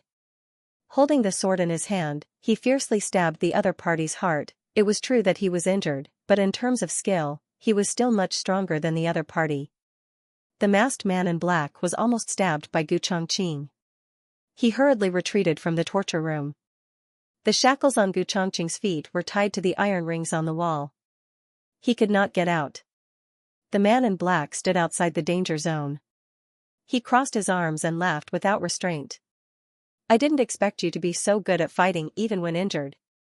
You are indeed the cold-faced Yama, Commandant Gu. Who are you? Gu Chongqing asked coldly. The man in black smiled slightly. I'm the one who came to kill you. Someone paid for your life. But it seems that I underestimated your strength. I won't be able to kill you tonight. I can only settle for the next best thing, which is to kill your brother. Gu Chongqing frowned. The man in black said slowly, the patron said that he had to take one of your brother's lives. Otherwise, it would be difficult to vent the hatred in his heart. Hatred in his heart? Gu Qingfeng and Gu Qinglin did not have any bad blood with anyone. Could it be? Gu Chongqing's heart sank. He wanted to ask more, but the other party had already used Qinggong and disappeared into the boundless night. Gu Chongqing thought back to the other party's mask. The mask was somewhat familiar, as if he had seen it somewhere before. The hidden weapons on the ground also gave off an inexplicable sense of familiarity. The other party could have really gone to kill Gu Yan, or it could have been fake. Gu Chongqing's eyes darkened. He did not hesitate for too long. He raised the long sword in his hand and cut off the iron chains on his hands and feet. He walked out of the torture room. At this moment, a soldier who had come to relieve the guard arrived outside the torture room. He saw Gu Chongqing holding a sword and wearing shackles that had been broken. He then looked at the 2 corpses on the ground. The corpses' blood flowed all over the ground. Gu Chongqing's sword was dripping with blood. His expression changed. Commandant Gu. Gu Chongqing frowned but did not explain. He threw away his sword, thought for a moment, and knocked the other party out with a palm strike. Actually, there was no need. The other party was too shocked and completely forgot to stop him. However, if he did not knock the other party out, the other party would be guilty of dereliction of duty. Gu Chongqing went to the stable to get his horse and rushed to Chang'an Main Street. Along the way, he paid attention to whether or not he was being followed. After confirming that there was no one, he turned into Jadewater Alley. He went straight to the old chancellor's place. He rushed into Gu Yan's room. Gu Yan was soaking his feet in the medicinal concoction that Gu Jiao had boiled. Yaoshi was accompanying him at the side. The two of them were stunned when they saw Gu Chongqing enter the room, travel-worn. Gu Chongqing probably did not know how many days he had been locked up in the torture room and how terrible his appearance was. His clothes were still stained with blood. The corner of his mouth had been accidentally whipped and was still bruised. He had not shaved for a few days, so there was a faint bruise around his lips. However, his eyes were so bright in the dark night that it was threatening. Gu Jiao had told Yaoshi and the family that Gu Yan had lost his way and fainted. Therefore, Yaoshi did not know that her son had met Tang Ming and had already found out from Tang Ming that he was Gu Chongqing. Yaoshi still thought that they were getting along like before. Yaoshi stood up and said, "You're here to see Yan, right?" Actually, she wanted to ask what was wrong with Gu Chongqing, but it was not good to ask. "I'm going to see if the medicine is ready," Yaoshi said and went out. When Gu Chongqing saw Gu Yan's current appearance, how could he not understand? However, he did not regret it. On the contrary, he let out a sigh of relief. He was very glad that the other party was scheming against him and did not really want to harm Gu Yan. "Are you feeling better?" Gu Yan lowered his eyes and did not speak. After experiencing such a thing, anyone would be in low spirits. His reaction was not strange in Gu Chongqing's eyes. Gu Chongqing thought of that day when Tang Ming called his name. At that time, Gu Yan seemed to have fainted. He should not have heard it, right? Gu Chongqing gathered his courage and walked to the bedside. As usual, he reached out to touch his forehead. He was worried that the shackles would be exposed, so he covered them with his sleeve. However, just as he was about to touch Gu Yan tilted his head. It was unknown if it was intentional or not. The latest chapter of this book is not finished yet. For more exciting content, please scan the QR code below to download the app. Novels are updated even faster. Millions of novels are free to read. Novels with content that cannot be found online are all available here. https://www.zhhbqg.com/89642896428226/112479535. HTML Genius memorized this website's address in 1 second. www.zhhbqg.com Bikuga mobile reading website, mzhhbqg.com. The latest chapter of this book is not finished yet. For more exciting content, please scan the QR code below to download the app. Novels are updated at a faster rate. Millions of novels can be read for free. Novels with connotations that can't be found online are all available here. Gu Chongqing's hand fell on empty air, and it froze beside his temple for a long time. Gu Yan didn't say a word or look at him. It wasn't hard to feel Gu Yan's resistance. However, Gu Chongqing wasn't sure if this resistance was only directed at him or at all men. After all, he had been disgusted by Tang Ming, so it was normal for him to reject other people's touch. As Gu Chongqing thought about it, he put down his hand that was frozen in midair. He stared at Gu Yan with a gentleness that even he didn't notice. "When did you wake up?" "This morning," Gu Yan said in a low voice. His eyes were lowered, and his tone was a little distant. His appearance made Gu Chongqing's heart ache. He hated himself for not cutting off one more of Tang Ming's arms. A strand of black hair hung down from his temples and fell on his thin cheeks. Gu Chongqing instinctively raised his hand, wanting to brush away the disobedient strand of hair. However, before he could touch it, he remembered his current condition and silently put his hand down. "I just came to see you," he said carefully. He didn't dare to get too close to Gu Yan. On one hand, he was afraid that he would accidentally awaken Gu Yan's bad memories. On the other hand, he couldn't explain it clearly himself. It was as if Gu Yan was different from before. Their relationship had also imperceptibly changed.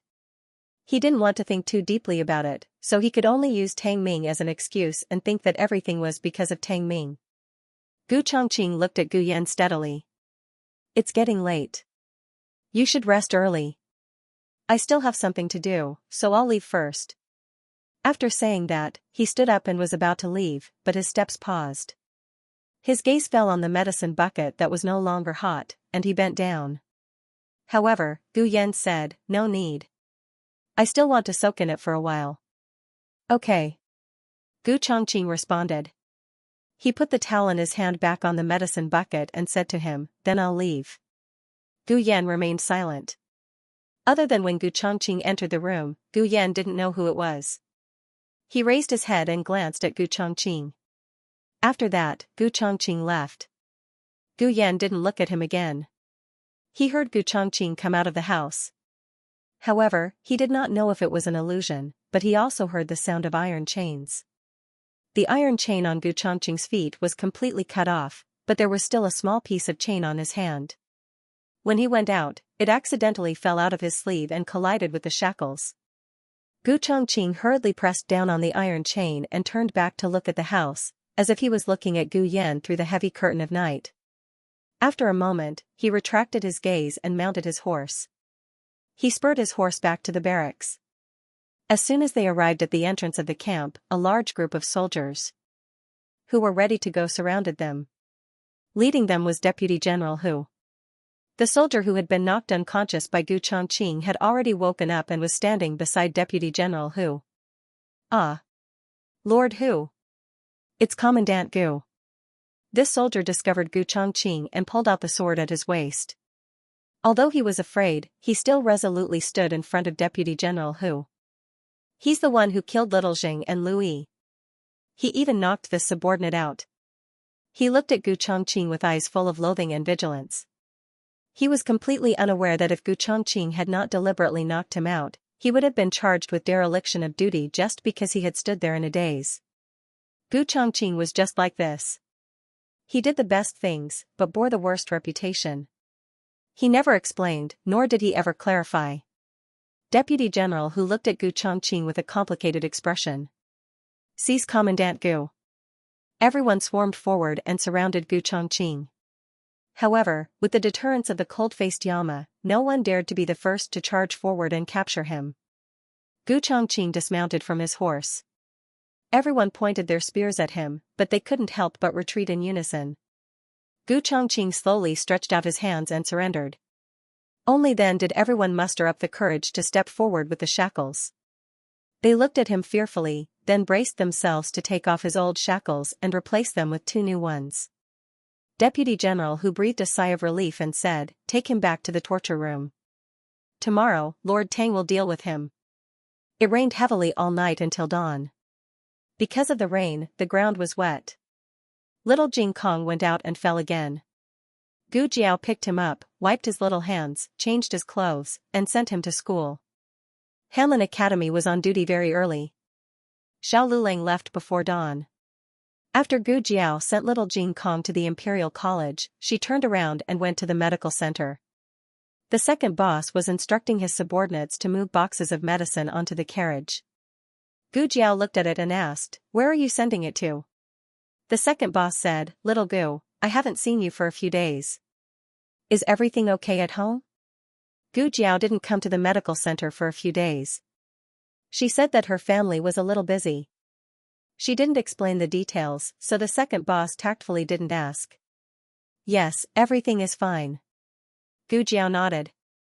The second boss was relieved and said, "These are the new batch of medicine for wounds. They are to be sent to the Hushan barracks. I will ask Dr. Song and Xiao Sanzi to send them over later." "I'll go," Gu Jiao said. The second boss frowned. "You go? It just rained last night, so it's not easy to travel. I'm afraid that the carriage will slip." "I'll go." Gu Jiao's attitude was very firm. The second boss knew her temperament. Once she made up her mind, even 8 horses couldn't pull her back. Moreover, it was just sending medicine. He just asked Xianxia to drive the carriage slower. Then don't worry. Also, as if he thought of something, he reminded her in a small voice, something has happened in the Hushan barracks in the past few days. Tang Darren's nephew was injured. Be careful when you send the medicine. Don't offend anyone. I know. Gu Jiao agreed. After the goods were packed, Gu Jiao and Xianxia went to the Hushan barracks. It had rained last night, so it wasn't too sunny today. The sky was gloomy and vultures circled overhead. When they were about to reach the Hushan barracks, Gu Jiao ran into Gu Qingfeng. Gu Qingfeng had also just arrived. He came down from the Marquis Ding and Manor's carriage.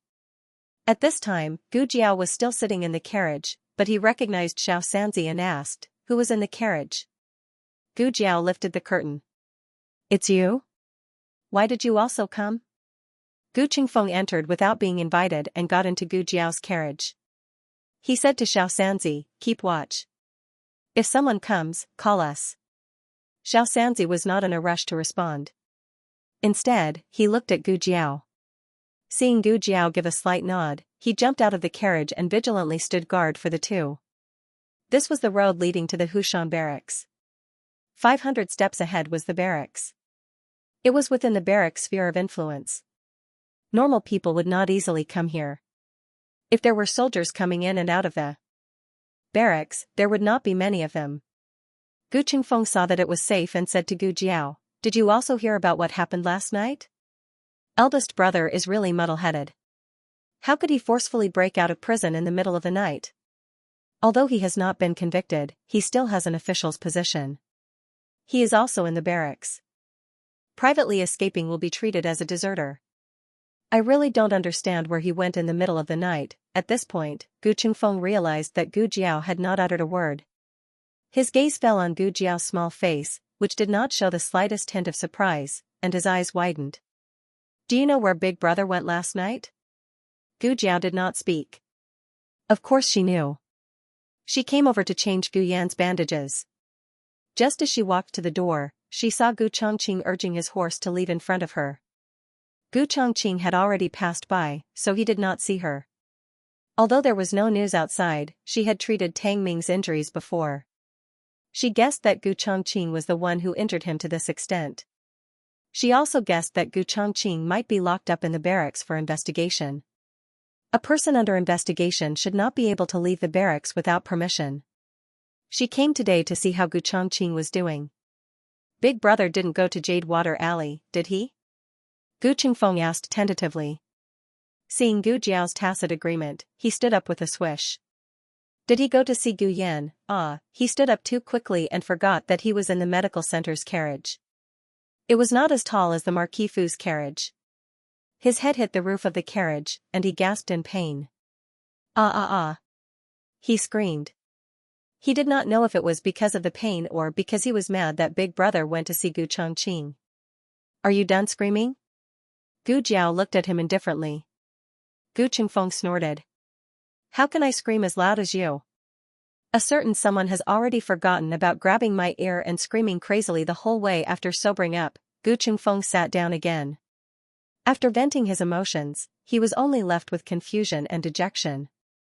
You should know that Big Brother is locked up, right? Big Brother escaped from prison last night.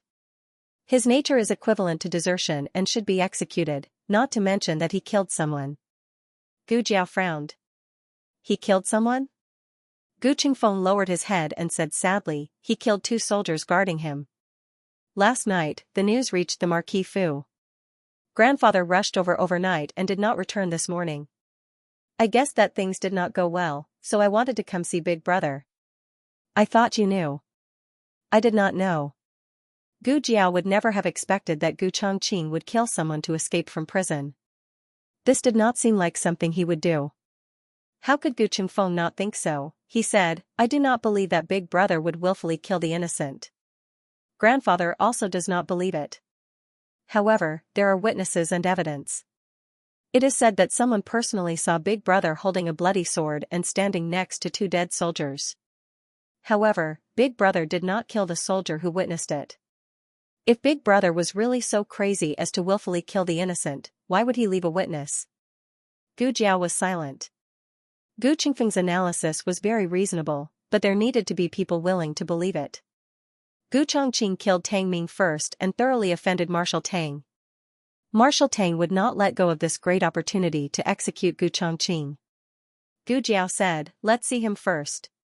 Gu Qingfeng did not have any objections. "All right, I will bring you in." Gu Qingfeng originally thought that since he was the young master of the Marquis Fu, bringing a servant girl into the barracks should not be a problem. If it really did not work, he could say that Gu Jiao was the daughter of the Marquis Fu. He should still have this bit of face. In the end, when they reached the entrance of the barracks, the two were stopped. The reason was that unrelated people were not allowed to enter. "What do you mean by idlers? I am someone from the Marquis Ding and Fu." Gu Qingfeng was angry. However, the soldiers did not allow them to pass. "This is the order of the world's great marshal. We cannot do anything about it." Gu Jiao slowly lifted the curtain and handed over a matching card. "Here to deliver medicine." She pointed at Gu Qingfeng. "This is a worker from our medical hall." Gu Qingfeng, when did I become a worker from a medical hall?" The soldier took the matching card and examined it. He looked suspiciously at Gu Qingfeng. "Are you the young master of the Marquis Fu or a worker from the medical hall?" Gu Qingfeng stammered for a long time. Medical hall worker." The soldier returned the matching card to Gu Jiao. "Don't stay too long. Come out after you finish delivering the medicine." "All right." Gu Jiao took back the matching card. Gu Qingfeng was completely dumbfounded. What? These days, the title of the Marquis Fu's young master was not as useful as a worker from a medical hall. The two entered the military camp. The one who tested the medicine was still the same medical officer from last time. After dealing with the Miracle Hands Hall a few times, they were familiar with each other. In addition, the efficacy of the Miracle Hands Hall's medicine was better than normal medicine, so he was very polite to Gu Jiao. He knew that Gu Jiao was not someone who would cause trouble. When Gu Jiao went out, he thought that Gu Jiao was going out to get some fresh air and did not stop her. Gu Qingfeng brought Gu Jiao to the torture room where Gu Chongqing was locked up. Tang Yuashan had ordered that no one was allowed to visit Gu Chongqing. However, the two were lucky today. The guard recognized Gu Jiao. "Miss Gu. You know?" Gu Qingfeng was shocked. "We met once." Once, Gu Jiao came to the military camp to deliver medicine. Coincidentally, a soldier had fallen to the ground with abdominal pain. She treated him and did not charge him. Gu Jiao said, "I'll go in and see him. I'll be out in a while." Then. "Okay. Miss Gu, hurry up. My partner will come later. If he finds out that I let you go, he'll be in trouble." "Okay." Gu Jiao nodded. The guard sneakily opened the door for Gu Jiao. "Go ahead, Miss Gu." Gu Qingfeng thought to himself. The two of them entered the torture room. Gu Chongqing was alone with his back against the wall. He sat on a straw mat that emitted a moldy smell. The door of the torture room was opened and the glaring light shone in, but he did not even lift his eyelids. "Brother." When he heard Gu Jiao's voice, he turned his head with a sullen face. When he saw that Gu Jiao was there too, his face turned colder. "What are you doing here?" It had only been a few days since they last met, but Gu Chongqing looked so haggard that he seemed to be a different person. His cheeks were stained with blood, his lips were chapped, and his eyes were lifeless.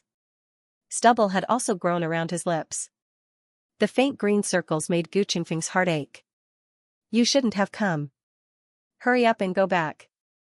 Gu Chongqing forced himself to suppress the tumultuous emotions in his heart. He coldly turned his face away, not looking at Gu Jiao and Gu Qingfeng. The two of them naturally would not leave. Since they were already here, they had to get to the bottom of it. Gu Jiao knelt down on one knee beside him. She put the small basket on the ground and took out a water bag from it for him. "I'm not thirsty," Gu Chongqing said. Gu Jiao put the water bag on the straw mat beside him.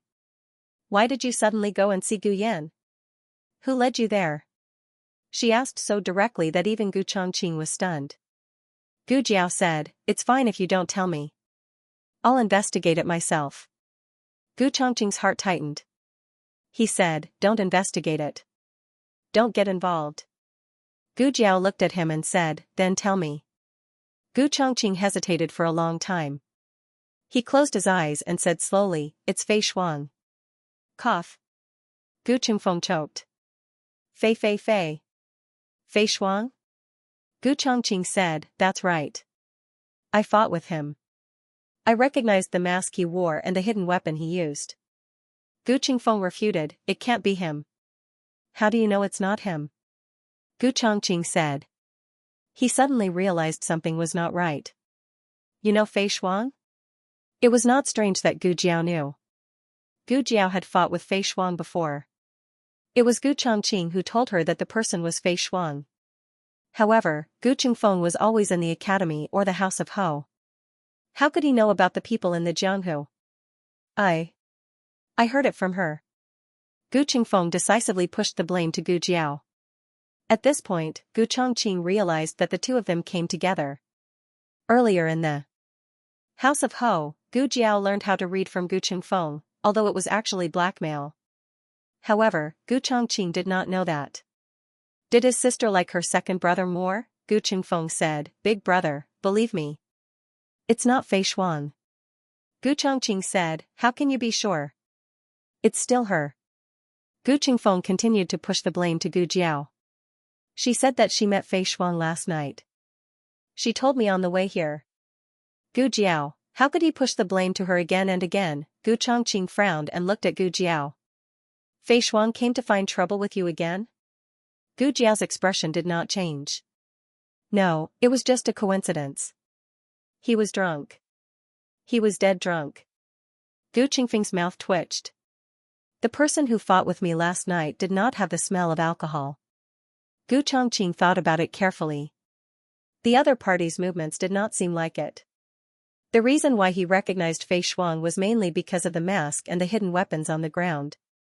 Gu Qingfeng asked, "So big brother, you broke out of prison to kill Fei Shuang?" Gu Chongqing shook his head. "No, he told me that someone wanted to kill me. If he couldn't kill me, he would kill Ai Yan. Only then would he be able to vent the hatred in his heart." Gu Qingfeng's heart ached. Did he break out of prison because he was worried about Gu Yan? Was Gu Yan that important? Who was the one who said that he did not recognize Gu Yan back then, but look at what he did now? For Gu Yan, he was willing to give up his life. Did he not know the consequences of rushing out like that? Or, did he not see that this was a trap set for him? No, how could he not see it, but he was not willing to take the risk. Gu Qingfeng's chest felt like it was suffocating a ball of fire. It burned his internal organs until they were in pain. He turned his head and ran out with red eyes. "Miss Gu, someone is coming," the soldier reminded. Gu Jiao left the water bag to Gu Chongqing and came out of the torture room.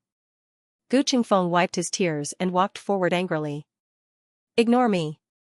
Gu Jiao, I don't want to talk to you either." The latest chapter of this book is not finished yet. For more exciting content, please scan the QR code below to download the app. Novels are updated faster and more complete. Millions of novels are free to read.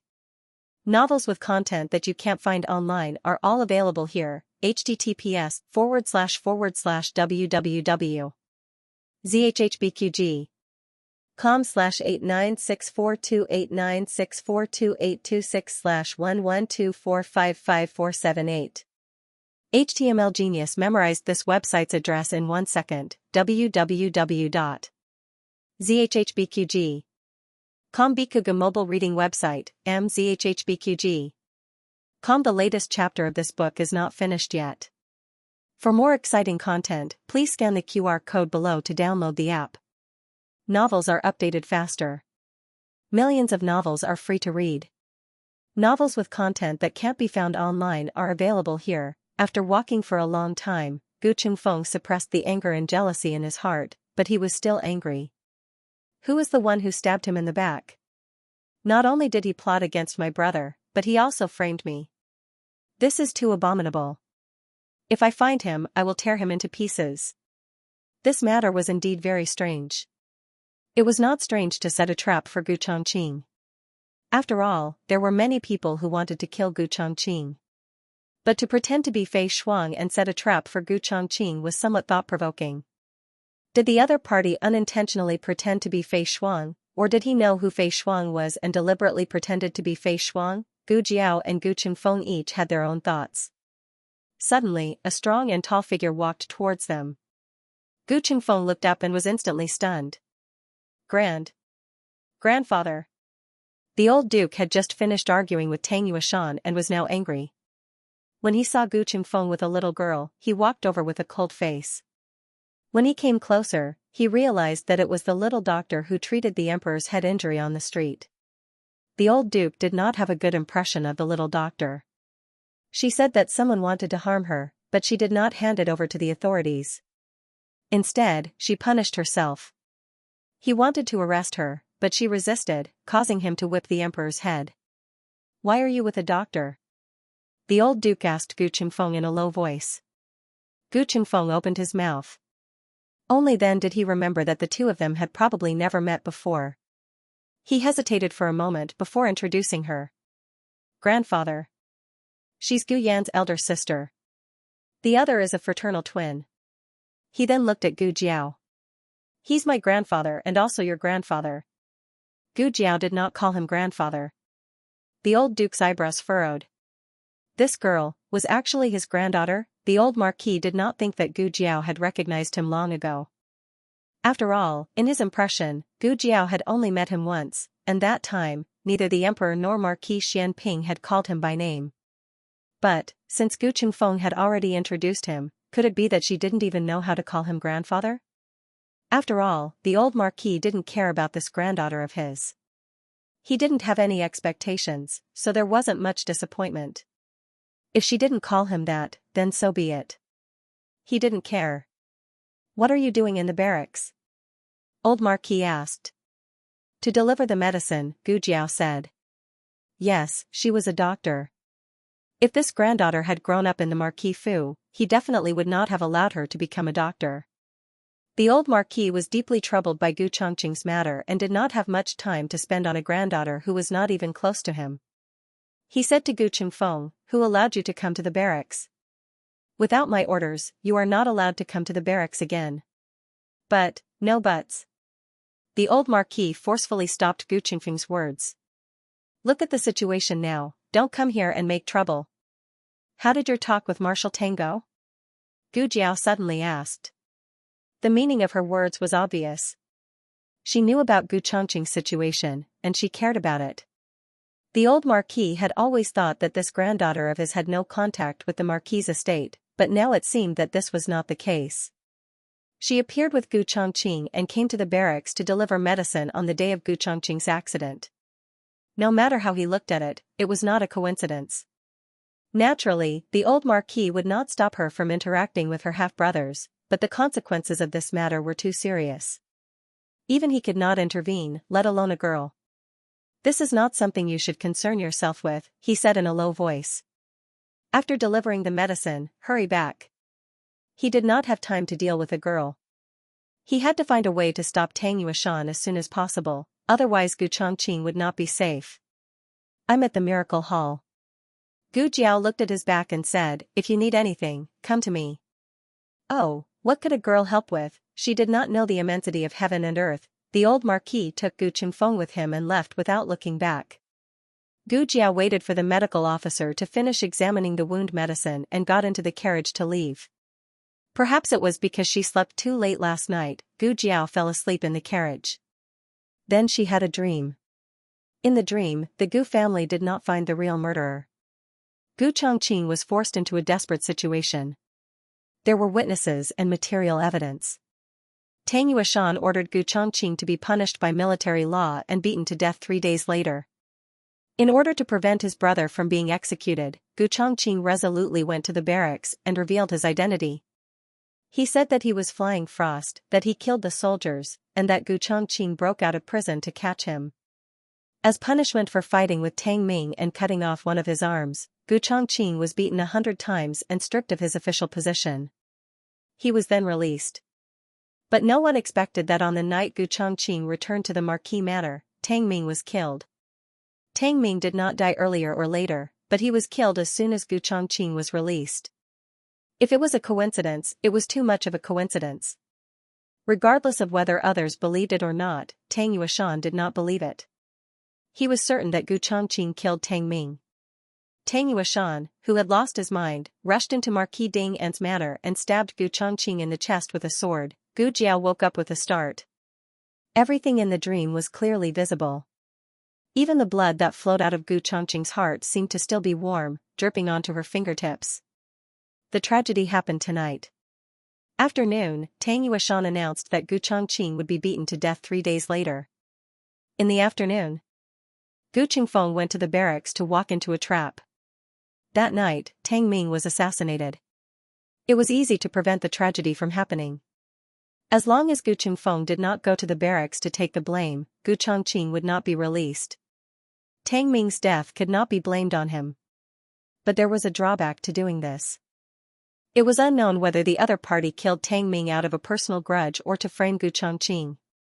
If it was the former, then it was possible that he would still go to kill Tang Ming tonight. If it was the latter, if Gu Chongqing did not come out, the murderer would not take action. If they did not take action, how could she catch the murderer? Xiaosanzi, wait. Go back to the barracks. Ah? Oh.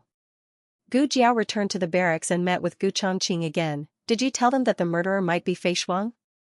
Gu Chongqing shook his head, not yet. It was useless even if he said it.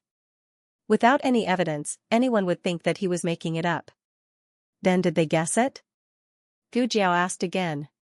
Gu Chongqing thought about it and shook his head again. They did not fight with Fei Shuang. Just a few hidden weapons should not be enough to determine that someone was here, and it was Fei Shuang. Just as Gu Jiao guessed, the other party did not leave enough evidence. It was not to frame Fei Shuang, but to force Fei Shuang to come out herself.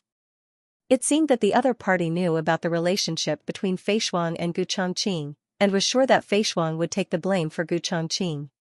The other party's goal was not to kill Fei Shuang, but to make Gu Chongqing walk out of the barracks. Then, they would kill Tang Ming and frame Gu Chongqing. But Gu Chongqing had escaped from prison last night, so why didn't the murderer kill Tang Ming last night? If that was the case, wouldn't they have been able to frame him long ago? Gu Jiao touched her chin. Could it be that it was inconvenient for the murderer to take action last night? No matter what, Gu Chongqing had to leave the barracks today and lure the murderer to kill Tang Ming according to the original plan. In principle, he could do it tomorrow or the day after, but since the murderer seemed to be in an inconvenient situation last night, Gu Jiao was worried that it would be inconvenient for him to do it tomorrow or the day after. Seriously, he was not even professional when he was a murderer. After noon, the events in Gu Jiao's dream happened. Tang Yueshan really did convict Gu Chongqing and announced that he would be flogged to death in the barracks 3 days later. Some people fought for Gu Chongqing, while others were extremely cold. The atmosphere in the Gu clan army was extremely cold. They all thought that Gu Chongqing had taught Tang Ming a lesson to stand up for them. But now, Gu Chongqing was going to be executed for them. Boss, if he really dares to flog Commandant Gu to death, let's rebel. Yes. Rebel. I've long disliked Tang Yueshan and his nephew. If I continue to work under them, I might as well cut off my balls. The Gu clan army was filled with righteous indignation. This was a scene that Gu Jiao did not see in her dream. But just as everyone was rubbing their palms together, flames suddenly appeared outside. Immediately after, someone ran and shouted, "Fire! Fire!" The fire was in the torture chamber. The soldiers rushed to put out the fire. The fire was put out, but Gu Chongqing was nowhere to be found. A soldier shouted, "This is bad." Gu Chongqing escaped. Everyone searched the barracks but did not find Gu Chongqing. If he had been burned to death, there should at least be a corpse. Could it have been burned to ashes? When Deputy General Hu learned of this, he immediately reported it to Tang Yueshan. Tang Yueshan was furious. "What are you all doing? You can't even keep an eye on a prisoner. Hurry up and search for this marshal. Even if you have to turn the capital upside down, you must find Gu Chongqing for this marshal." The moon was dark and the wind was strong. Gu Jiao and Gu Qingfeng wore night clothes and lay under the flowers outside Tang Ming's courtyard. They had been lying in ambush for a full 2 hours. Will it work or not? Will the murderer really come to assassinate Tang Ming? Gu Qingfeng asked. Yes. Gu Jiao said. Nothing had changed. Gu Chongqing had been sentenced to death and Gu Chongqing had left the barracks. The only difference was the way he left, but Gu Jiao did not think that this would affect the murderer's performance. Gu Qingfeng whispered, "It's almost midnight now.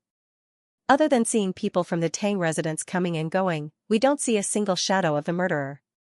Yes, in the dream, Tang Ming had been killed before midnight, so it should be now. Why hadn't the murderer shown himself yet? Wait.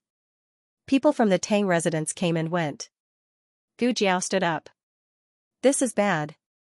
The murderer is inside. He's from the Tang residence.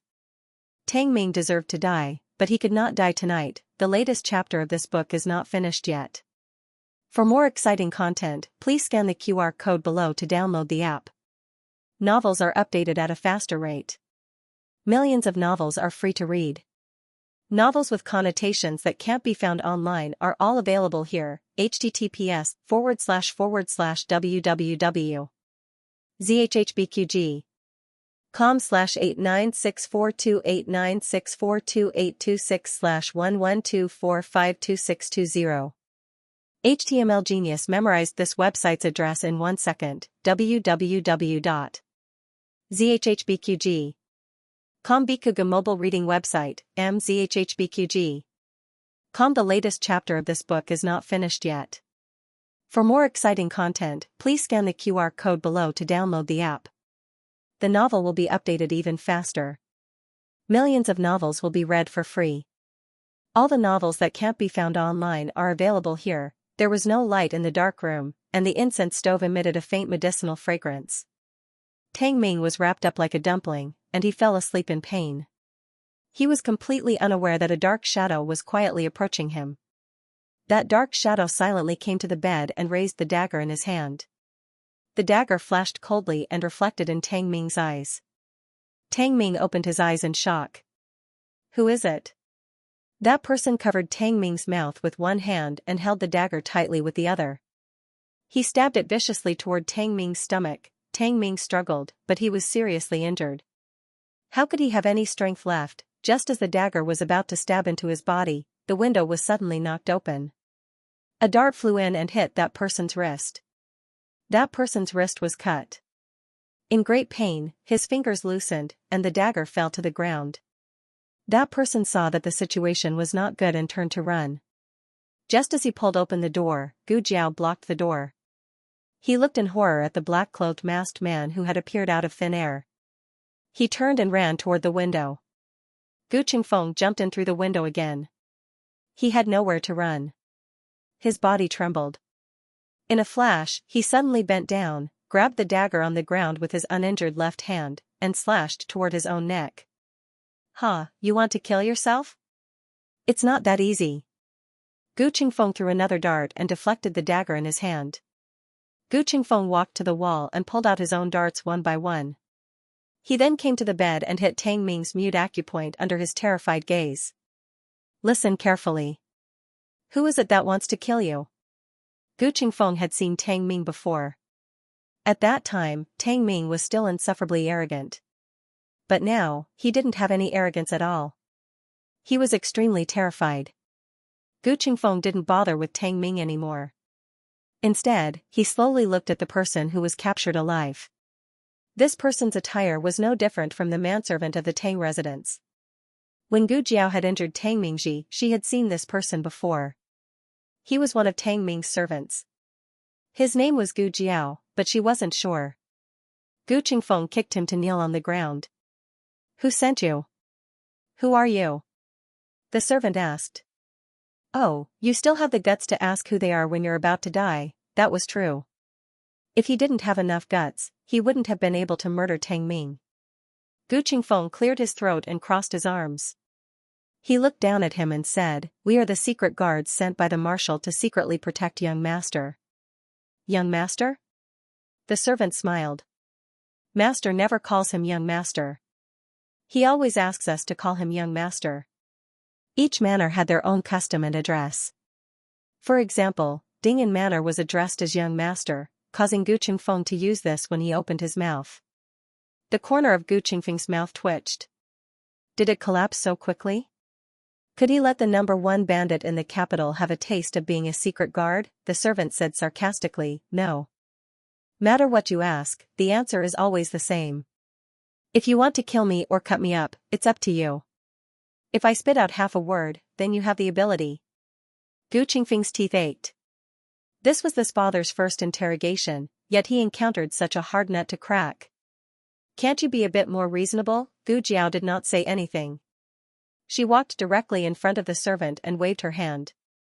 A syringe fell from her sleeve and stabbed into the other party's shoulder. What is this? Gu Qingfeng asked with wide eyes. A hallucinogen. Gu Jiao said. There was something else added inside. It was something that the organizations in her previous life used to train agents or interrogate opponents. However, it was not effective on everyone. Some people's hallucinations were too strong and would not be able to communicate with the outside world. Like this, they would not be able to get anything out of them. However, the servant in front of her did not seem to have it that serious. His eyes became blurry, but he could still hear the voices of the two people. Who told you to come? Gu Jiao asked. Old master. The servant said with a dazed expression. Then, he began to laugh foolishly. It's that effective. Gu Qingfeng's phoenix eyes widened. Striking while the iron was hot, he asked, which old master? The servant said, Old master. Who else could be called Old Yuan by the servant of the Tang Manor? Gu Qingfeng was stunned. Wasn't this Tang Ming old master Tang's biological son? How could a father lay his hands on his own son? Gu Qingfeng had deeply experienced his own father's bias. However, no matter how biased Marquis Gu was, he would never have any ill intentions towards his own son. As the saying went, even a vicious tiger would not eat its cubs. Was old Master Tang crazy? He went to look at Tang Ming on the bed and saw that he had fainted at some point. He probably did not hear the servant's words. Gu Jiao's reaction was calmer than Gu Qingfeng's. After all, she was someone who had died once, and her parents in her previous life were people who could push her to hell. She walked over and picked up the dagger on the ground. Gu Qingfeng was still in disbelief. Did he make a mistake? Or is there something wrong with your medicine? Gu Jiao said, There's nothing wrong with my medicine. He probably didn't make a mistake either. How could he make a mistake about this kind of thing? He was a servant in the manor. Old Master Tang was paralyzed in bed. He and Old Master Tang would definitely meet in Old Master Tang's room. Gu Qingfeng had exposed the truth with just the word young master. It was clear that he was not someone who was easy to fool. Gu Qingfeng was confused. But why would Old Master Tang want to kill his own son? Who knows? Gu Jiao was not interested in the Tang family's internal strife. She was only concerned about where this dagger had come from. She remembered that in her dream, this was Gu Chongqing's dagger. Does this dagger look familiar to you? She handed the dagger to Gu Qingfeng. Gu Qingfeng took it and looked at it carefully. Isn't this my eldest brother's dagger? Why is it here? Was he planning to use this dagger to assassinate Tang Ming? It was too scary. His eldest brother wasn't in the military camp, and his eldest brother's dagger had appeared at the crime scene. No matter how he looked at it, his eldest brother would never be able to clear his name. Who gave it to you? He asked the servant. The servant muttered, Old master. Gu Jiao said, Does your eldest brother often carry it with him? Gu Qingfeng shook his head. Not really. This dagger was given to him by grandfather on his 12th birthday. Eldest brother treasures it very much and has always kept it in his study. He rarely uses it. Third brother and I would occasionally borrow it to play with. How do you remember that it was 12? Gu Jiao was purely curious. Because there is a birthday banquet at 12. Gu Qingfeng said. In Zhao country, not every birthday was celebrated grandly.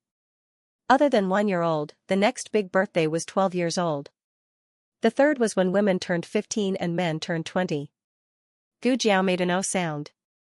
The original owner of the body had not yet turned 12, so she did not remember this custom. Gu Jiao said, Old Master Tang has been paralyzed for many years. how did he get this dagger? It was not strange for him to be able to order a servant around, but to reach into Marquis Ding and Fu, he probably did not have the ability. You mean that there is someone else behind this? Gu Qingfeng frowned. Old Master Tang wanted to kill Tang Ming. Gu Qingfeng could not guess his motive, but someone was working with Old Master Tang to frame Gu Chongqing. This goal was very clear. Someone was deliberately trying to sow discord between Marquis Ding and Fu and the Marshal's Fu. Marquis Ding and Fu was the Emperor's left arm, and the Marshal's Fu was Empress Dowager Zhuang's right arm. In other words, someone wanted to see the Emperor and Empress Dowager kill each other. Gu Jiao found Tang Ming's dagger in the room and placed it in the servant's hand. Let's go. Gu Qingfeng looked at the servant and said, we're leaving just like this? What about him? Gu Jiao put away Gu Chongqing's dagger. The effects of the medicine will last for another 2 to 4 hours. Let Tang Yueshan find out for himself. Gu Qingfeng thought it was feasible and planned to leave with Gu Jiao. However, as soon as he opened the door, he quickly closed it again. He nervously said in a small voice, someone is coming. Gu Jiao looked around. Go to the wardrobe. Tang Ming's wardrobe was large enough that it was not a problem for the two of them to squat in. The wardrobe had a pattern of openings. The two of them could see the situation inside the room from behind the openings. The person who came was Lady Tang. At this time, it was very late. However, her son was seriously injured. As a mother, she could not sleep at night. It was normal for her to be unable to resist coming over to take a look. As soon as she entered the room, she saw a servant kneeling on the ground with a dazed expression. He was holding a dagger in his hand and was mumbling something that she did not know. Her expression changed. Her first reaction was to throw herself to the side of the bed to see if Tang Ming was okay. Tang Ming had already fainted and could not respond to her. However, Tang Yueshan, who had just returned to the mansion, heard her call and quickly rushed over. When he entered the room, Lady Tang had just taken the dagger from the servant's hand. Tang Yueshan saw that Lady Tang was holding a dagger and his eyes trembled. He almost instinctively went to the side of the bed and blocked the unconscious Tang Ming. Ming-er is your son. What do you want to do? Gu Qingfeng frowned. Tang Yueshan's reaction was very strange. Other than Lady Tang, there were 2 other people in the room, Tang Ming and the servant. Lady Tang was holding a dagger in her hand. Even if Tang Yueshan suspected that she wanted to kill someone, why did he suspect that she wanted to kill his own son instead of the servant? Digression, third watch. Are you surprised? Also, are there any guaranteed monthly tickets? The latest chapter of this book is not finished yet. For more exciting content, please scan the QR code below to download the app. Novels are updated faster and more complete. Millions of novels are free to read. There are all the novels that you can't find online. https://www.zhhbqg.com/89642896428226/112445513.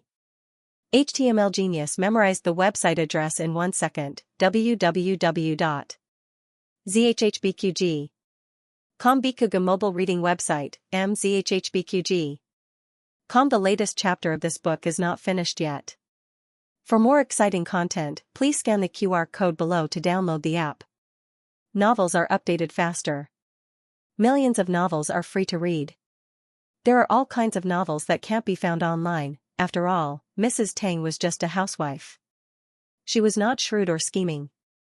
Being doubted by Tang Yueshan, she felt wronged and couldn't help but argue, I didn't want to kill Ming-er, then this dagger. Tang Yueshan's eyes fell on the gleaming dagger in Mrs. Tang's hand and suddenly realized something. He abruptly looked at the servant kneeling on the ground and kicked him. Bastard! Are you going to kill Ming-er? The servant was already unconscious. He fell to the ground and spat out a mouthful of blood. He just smiled foolishly and said, kill, haha. I killed the young master. The servant was the son of a servant in the mansion. Tang Ming asked him to serve him. He didn't expect that he would raise such a scourge. Who ordered you to kill the young master? Tang Yueshan said coldly. The medicine injected by Gu Jiao was still in effect. His consciousness was very weak. Basically, he would answer whatever was asked. He said blankly, Old master." Although Gu Chengfeng had already expected this result, he felt different when he heard it again. He wanted to know what Gu Jiao was thinking. He turned to look at Gu Jiao. Gu Jiao's face was as calm as water. Does this girl even have a heart? Was she a living person? After Gu Chengfeng was done cursing in his mind, he focused his attention on Tang Yueshan and the others. The door was wide open. The moonlight and the candlelight came in together and lit up the room. After hearing the words old master, Tang Yueshan and Mrs. Tang's faces changed. Tang Yueshan was shocked and angry. Mrs. Tang was also surprised. There was a trace of anger, but it was soon covered by great sadness and guilt. Her body went limp and the dagger in her hand fell to the ground with a loud clang. The next second, she covered her face and knelt on the ground, sobbing painfully. He knows. He knows everything. Her whole body was trembling, and tears flowed out from between her fingers. Her suppressed voice hid endless pain. Tang Yueshan, who was in a state of great shock and anger, was stunned when he heard her cry. He suppressed the anger in his heart and slowly walked in front of Lady Tang. He knelt down on one knee, and his expression softened. When Gu Chengfeng saw this, he vaguely felt that something was strange. However, he had never experienced this kind of thing and had not heard much about it, so he did not react for the time being. Gu Jiao more or less understood. Tang Yueshan reached out his hand and hesitated for a moment. In the end, he put it down and gently patted her shoulder. Don't cry. Madame Tang cried even louder. She seemed to be crying out all the grievances she had suffered in her life. It's my fault. It's my fault. I don't have the face to live in this world. It's all my fault, Gu Chengfeng asked Gu Jiao with his eyes. What's going on, Gu Jiao? See for yourself. Gu Chengfeng, fine, I'll look by myself. Petty. Madame Tang cried her heart out. She was heartbroken. Tang Yueshan showed a rare look of helplessness. He did not know how to comfort her. After a long while, he squeezed out a few words. It's not your fault. Madame Tang cried breathlessly. How is it not my fault? I shouldn't have. Shouldn't have what? Even on such a night, in such a scene where the scars were exposed, she still found it difficult to talk about what happened in the past. She married into the Tang family at the age of 16 and became a living widow at the age of 17. In the first year of their marriage, they had a period of enviable days. However, things did not go as she wished. Her husband fell off a horse and became paralyzed. 1 day or 2 was not a big deal, but 1 year, 2 years, she was a living person. She also needed to be comforted. She could not bear the loneliness. Tang Yueshan was more thick-skinned than she was. There were some things he could say. He sighed and said, How can I blame you for what happened in the past? I forced you to do it. It was a long story. Once on the way home, he accidentally bumped into his eldest sister-in-law and a man watching an opera together. The two were acting intimately. It was obvious that something was wrong. At that time, he was also young and impetuous. He happened to be drinking with his colleagues. His mind was not so clear. He rushed over and beat the man. Then, he asked his eldest sister-in-law why she betrayed his brother. She could not bear the loneliness, she liked to seduce men so much, she was so, in short, the bastard said a lot. He did not know whether it was his eldest sister-in-law's struggle that disturbed his mind or the strong liquor that destroyed his mind. When he came to his senses, the mistake was already made. After that, his eldest sister-in-law became pregnant. In order not to let his eldest brother find out, they gave him some medicine, saying that they wanted to leave him an heir. His eldest brother believed it. He really thought that his eldest sister-in-law was pregnant with his child. During her pregnancy, his eldest sister-in-law regretted it more than once and wanted to abort the child. Even after giving birth, she was very cold to the child. It was only when Ming-er slowly learned how to smile and call her mother that her heart softened. But after all, he had learned a lesson from the past. He was worried that his eldest sister-in-law would not want to see the child and would think that he was a bastard. So, he took Ming-er to his courtyard. When did his eldest brother find out? Was it when he raped his eldest sister-in-law several times after Ming-er grew up? Tang Yueshan clenched his fists, stood up, and strode out the door. Mrs. Tang's face changed. She seemed to realize something. She rushed over and hugged Tang Yueshan's leg. Don't kill him. Don't. Tang Yueshan clenched his fists. His eyes were blazing. I admit that I've wronged him, but you've seen how I've treated him all these years. If he sends someone to kill me, I won't hold it against him. But he wants to kill Ming-er. Mrs. Tang cried and begged. I beg you. I beg you. Let him live. He is already living a life worse than death. Please don't kill him, Tang Yueshan sneered. Maybe he wants to die. Instead of living in pain, it is better to give him a quick death. Mrs. Tang hugged Tang Yueshan's leg tightly. Her tears fell on his clothes. He is Ming-er's father. If you kill him, what will happen to Ming-er? Tang Yueshan said coldly, I am his father. Gu Qingfeng was so absorbed in listening that he did not notice that his hair tie had loosened. A strand of hair suddenly fell, brushing his face and scratching the tip of his nose. He felt itchy on the tip of his nose and could not help but shiver. Achoo! It was over, it was all over. Gu Qingfeng closed his eyes tightly. He wished he could become bald like Gu Qinglin. Tang Yueshan and Mrs. Tang were also startled by the sudden sneeze. Mrs. Tang's crying stopped abruptly. The servant was by the bed. The sneeze came from the wardrobe opposite. Mrs. Tang stood up. Her face was pale. Tang Yueshan stood in front of her and looked at the wardrobe vigilantly. Who is it? Come out. There was no movement from the wardrobe. Tang Yueshan unleashed a gust of wind from his palm without hesitation. His powerful inner force swept toward the wardrobe like a raging wave. The moment the wardrobe door was smashed into pieces, several darts flew out at high speed. Using the cover of the darts, Gu Qingfeng pulled Gu Jiao out of the cupboard in a flash. He flashed out of the room. Tang Yueshan was slow to dodge the darts, but he still chased after them quickly. Although he was fast, he recognized that one of the men in black was the assassin who killed Ming-er that night. Tang Yueshan gritted his teeth. Well, I was looking for you. How dare you come into my room? If I don't catch you today, I will have wasted half my life on the battlefield. Tang Yueshan chased after them with the masters in his residence. Gu Qingfeng's lightness skill was not bad, but the masters in his residence were not weak either, especially when they brought archers. The cavalry of Marquis Xuanping's residence and the archers of the marshal's residence were famous in the Six Kingdoms. Rows of strong bows were drawn, and arrows came whistling down from the sky. The whole street was filled with a murderous rain of arrows. The two of them had to duck into an alley. With their backs against the wall and ears filled with the sound of arrows, Gu Qingfeng's heart was pounding. That's terrible. No wonder it was said that even the Yan Kingdom's army could not take down a city guarded by the Tang family's archers. They were too powerful. Whoosh, they had clearly dodged into the alley, but there was still an arrow that shot towards them as if it had grown eyes. The two of them backed away. The arrow nailed into the bluestone floor, 3 inches into the ground. The arrow's feather flashed. Even Gu Jiao, who had seen firearms, had to admit that the Tang family's archers were powerful. This was much more murderous than the night they chased after her. That night, Tang Yueshan probably wanted to catch her alive, so he did not use his full strength. Tonight, they heard the most unbearable secret of the Tang family.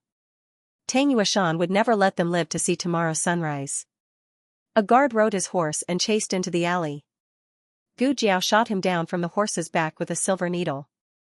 Then she mounted the horse. Gu Jiao also mounted the horse. He sat behind Gu Jiao. Coincidentally, Tang Yueshan arrived at the same time and launched another palm strike. Gu Jiao urged the horse to rush out, but she was too late. The aftershock of the internal energy hit Gu Qingfeng's back. Gu Qingfeng spat out a mouthful of blood. His face scrunched up in pain. Why did he have to ride with her? Wouldn't it be better to wait for the next horse? The horses in the marshal's residence were not bad. Except for Gu Chongqing's, this was the fastest horse Gu Jiao had ever ridden. The horse ran fast, but the way it moved was a bit strange. Gu Qingfeng looked at the curvy horse and asked suspiciously, "Do you know how to ride a horse?" Gu Jiao said honestly, no. What? Gu Qingfeng was confused. Gu Qingfeng was about to die from the bumpy ride. He felt as if his internal organs were about to shift. Tang Yuashan's punch did not cause him too much internal injury, but this girl's ride on the horse was about to seriously injure him. After a while, Gu Qingfeng felt that the scenery was not right. Where are we going? The palace, Gu Jiao said. Gu Qingfeng said, why are we going to the palace? Are you crazy? When we get to the palace, we won't be able to escape. Hey, hey, hey. Can't you stop? Stop right now. Stop. Ah. This stupid girl, Gu Jiao had been to the palace several times, and each time she deliberately took a different route. She knew which was the shortest. However, Tang Yuashan had also thought of what she had thought. Moreover, Tang Yuashan was born and raised in the capital. No one knew the layout of the capital better than him.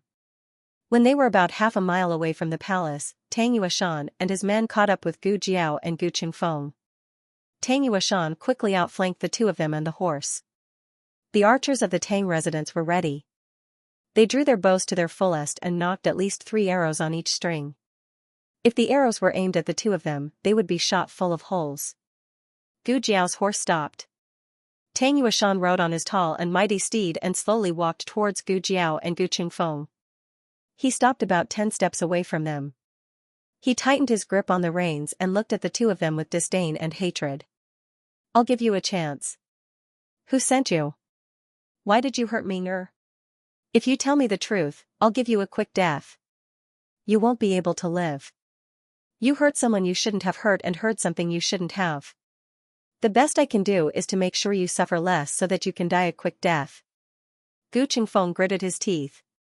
Why don't you just die? You son of AB*TCH. You have no regard for ethics. You and your sister-in-law. Bang, Tang Yuashan opened his palm.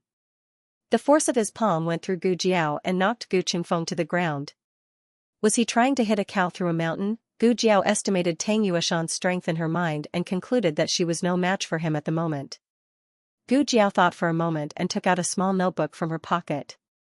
She wrote with a charcoal pencil, fine, I'll confess. Tang Yuashan thought, is she a little mute? Gu Jiao scribbled 2 lines of words. Someone ordered us to come here. That person is. Gu Jiao's handwriting was crooked and Tang Yuashan struggled to read it. He couldn't help but lean forward to see whose name was at the end. Gu Jiao jumped up and held a scalpel in her hand. She rode on Tang Yuashan's horse and pressed the scalpel against Tang Yuashan's neck from behind. Great, he fell into her trap. Little mute, you've got some skills, but if you think you can control him like this, you're too naive. Tang Yuashan grabbed Gu Jiao's scalpel and threw Gu Jiao off the carriage, ignoring the risk of losing his hand. He jumped down from the air. Shoot. Gu Jiao asked, aren't you afraid of being shot like a hedgehog? Tang Yuashan sneered. I'm wearing the golden silk armor. It's invulnerable. Gu Jiao thought, I'm sorry. I lost to the equipment. Thousands of arrows were about to be fired, the blood drained from Gu Qingfeng's face. At this moment, the palace gates suddenly opened. A heavy, ancient rumble could be heard, as if an emperor's door had opened in the dark night. The Empress Dowager has arrived. Digression, Empress Dowager, do I have a monthly ticket? The latest chapter of this book is not finished yet. For more exciting content, please scan the QR code below to download the app. Novels are updated faster and more frequently. Millions of novels are free to read. You can find all the novels that you can't find online. https://www.zhhbqg.com/8964289642826/112429243. HTML Genius memorized the website address in 1 second. www.zhhbqg.com Bikuj mobile reading website, mzhhbqg.com. The latest chapter of this book is not finished yet. For more exciting content, please scan the QR code below to download the app. Novels are updated faster. Millions of novels are free to read. There are all kinds of novels that can't be found on the internet. Why did the Empress Dowager leave the palace at this hour? Tang Yuashan had good hearing, but he doubted that he had heard it wrong.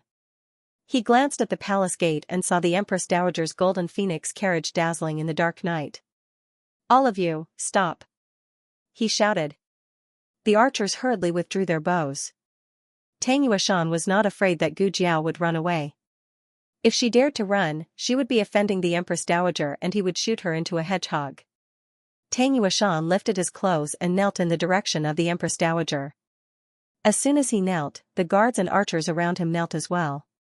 Gu Jiao came to Gu Qingfeng's side and knelt on one knee. She looked at Gu Qingfeng who was lying on the ground and pinched his wrist. She put 3 fingers on his pulse. Gu Qingfeng was in pain all over, but it was not a serious internal injury. Hitting a cow through a mountain had certain limitations and was not very powerful. However, Gu Qingfeng was a little stunned and could not move at all. 8 strong eunuchs, all of whom were masters of the imperial palace, carried the white Empress Dowager made of Phoebe Jiannan wood. Their breathing was steady. The South Sea shark gauze hanging from the canopy of the Empress Dowager was priceless and priceless. The gauze on all sides was rusted with different forms of golden phoenixes. The night wind blew the gauze and the golden phoenixes sparkled as if they were about to fly out at any time. Tang Yuashan was a decisive general, but at this moment he had to admit that Empress Dowager Zhuang was powerful. In this world, women had it harder than men. Women may have to work 10 times harder than men to achieve the same thing. Tang Yuashan would never underestimate this woman in the imperial harem. She could kill the former emperor, depose the former crown prince when he was childless, and still be the Empress Dowager when the new emperor was already an adult. How could she be weak? The Empress Dowager Zhuang stopped. She was closer than Tang Yuashan expected. Tang Yuashan was flattered and almost forgot that there were 2 assassins behind him. "Greetings, Your Majesty." Tang Yuashan knelt and bowed. "Why did Your Majesty leave the palace so late at night?" Generally, Empress Dowager Zhuang would not go out of the palace. After all, the rules of the royal family were there. Although Empress Dowager Zhuang did many things that were against the rules, Empress Dowager Zhuang also knew what was important. She would try her best to put her rebellious behavior on things that she had to do, such as holding court behind the curtain. Behind the mermaid veil, Empress Dowager Zhuang's long and majestic voice sounded, "Do I need to report to you what I do?" Tang Yuashan was slightly taken aback. These words could be said to be unreasonable. In any case, he was a favored official of the Empress Dowager. Why did he feel that the Empress Dowager spoke to him with a sense of alienation and coldness? But thinking of Empress Dowager Zhuang's temperament, Tang Yuashan didn't take it to heart. "I have overstepped. Please forgive me, Empress Dowager." He cupped his hands and bowed, waiting for Empress Dowager Zhuang to let him rise. However, Empress Dowager Zhuang didn't call him up. She just said lightly, "You brought so many people to make a scene at the palace gate. Why? Are you trying to rebel?" There was still a bit of distance from the palace gate. What's more, he brought the guards of his mansion, not the soldiers of the military camp. How could he rebel? Tang Yuashan reported, "Empress Dowager, an assassin broke into the marshal's mansion tonight. I came here to catch the assassin. I hope Empress Dowager can understand." Empress Dowager Zhuang coldly interrupted him, "Catch the assassin near the palace. You didn't come out to stop me. Are you going to break into the palace directly later?" It turned out that the Empress Dowager left the palace to stop him. After the Empress Dowager promoted him to be the marshal, the relationship between the Empress Dowager and the emperor became more and more tense. At this juncture, he couldn't be allowed to make any mistakes. Tang Yuashan cupped his hands and said, "I was reckless. Please forgive me, Empress Dowager." Empress Dowager Zhuang said earnestly, "Tonight, it was I who found you. I naturally believe in your loyalty. But if His Majesty finds out, it won't be something that can be settled with just a few words. I just promoted you. Don't make trouble for me." Tang Yuashan cowed out and said, "I know I'm wrong." Empress Dowager Zhuang said again, "Well, since they are assassins, just deal with them. A long night is full of dreams, Eunuch Qin." Eunuch Qin stepped forward and said, "I'm here." Empress Dowager Zhuang ordered, "Drag the 2 assassins into the forest and deal with them. Do it cleanly." "Yes." Eunuch Qin bowed and waved the horsetail whisk in his hand. He pointed to 4 bodyguards and said, "Come with me." The bodyguards followed Eunuch Qin. They passed by Tang Yuashan and came to Gu Jiao and Gu Qingfeng. Gu Qingfeng covered his chest that was about to explode and said with difficulty, "Wait, you can't kill us." What are you?" Eunuch Qin pinched a handkerchief and blocked Gu Qingfeng's mouth. Gu Qingfeng was dragged into the forest not far away. Gu Jiao was also taken there. There was the sound of swords being unsheathed in the forest. Cold light flashed. The 2 assassins didn't even have time to scream before their throats were slit. After a short while, the 2 guards who were in charge of the execution came to report. Their swords were still dripping with blood, and the blood was still steaming. Although the trail was broken, it was not necessarily a bad thing. They would not have the chance to reveal his secret in front of the Empress Dowager. "Do you have anything else?" Empress Dowager Zhuang asked. Tang Yuashan hurriedly said, "No, I'll take my leave." The assassins were dead. Now he could follow Gu Chongqing's trail without worry. In the forest, Gu Qingfeng saw Eunuch Qin take out 2 bottles and order 2 bodyguards to collect the chicken blood. Yes, he thought he was going to die. The bodyguards raised their swords and cut down 2 pheasants in the grass. Eunuch Qin said, "Pheasant blood is very fresh. It's delicious to make duck blood curd." Gu Qingfeng was speechless. "Is this the point? I was almost scared to death." "You're telling me this? The Empress Dowager asked you to kill people. Is it okay for you to kill chickens? And you?" He looked at Gu Jiao. "I'm about to pee my pants." "Is it okay for you to be so calm?" Gu Qingfeng thought this was the biggest scare of the night. But what happened next made him kneel on the spot. Eunuch Qin took them to see the Empress Dowager. He thought that he could not hide the fact that he was the young master of the Marquis family. The Empress Dowager and the Emperor were not on good terms. She would not let him go easily. As soon as he thought about it, he saw a small black shadow flash by. It was running towards the Empress Dowager's phoenix carriage. Gu Qingfeng's hair stood on end. You, don't assassinate the Empress Dowager. You can't assassinate her, you'll be stabbed into a hedgehog." Gu Qingfeng was injured and could not move. He could not stop it. He saw a small black figure rush into the Empress Dowager's phoenix carriage. He covered his eyes and could not bear to watch. However, he did not hear the bodyguards draw their swords for a long time. Instead, he heard the little girl call, "Great Aunt." The voice was clear and sweet, with a bit of cleverness and surprise. Gu Qingfeng suspected that he was hallucinating. He dared to remove the hand covering his eyes and saw the girl sitting beside the majestic Empress Dowager behind the gauze curtain blown by the wind. The Empress Dowager was still sacred and unapproachable. But she raised her hand and took off Gu Jiao's mask. She held it in her hand and complained, "It's so ugly. Don't you know how to wear a nicer one?" "This one is nice." Gu Jiao said, "I like it." "Burn it." The Empress Dowager handed the peacock plume mask to Eunuch Qin. Eunuch Qin took it respectfully. It was not because it was ugly, but because Tang Yuashan saw it. "It must be destroyed." Gu Jiao couldn't bear it. The Empress Dowager was not in a hurry to catch up with Gu Jiao. She looked at the dumbfounded Gu Qingfeng and asked, "Who is he?" Gu Qingfeng had been to the medical center and Bishui Alley. Unfortunately, he had never met the Empress Dowager. "Someone I know." Gu Jiao did not reveal Gu Qingfeng's identity. The Empress Dowager gave Eunuch Qin a look. Eunuch Qin understood and came to Gu Qingfeng. He smiled and said, "Young hero, let me send you back." Gu Qingfeng came back to his senses and looked at Gu Jiao. Eunuch Qin smiled and said, "Nothing will happen to her." Gu Jiao only said that Gu Qingfeng was someone she knew. Eunuch Qin did not know the depth of their relationship. He also did not know how much Gu Qingfeng knew about Gu Jiao, so he did not mention her surname and only called her Mississippi. Gu Qingfeng's mind was in a mess. He was still confused about how his sister knew the Empress Dowager. His sister and the Empress Dowager were so close. His sister called the Empress Dowager Great Aunt. His sister? No, she was not his sister. He did not pay attention to Eunuch Qin's words. However, he could see that Gu Jiao would be fine. He cleared his throat and said to Eunuch Qin, "Please send me to the 1000 Sound Pavilion on Luoyang Street." "Okay." Xianxia smiled and agreed.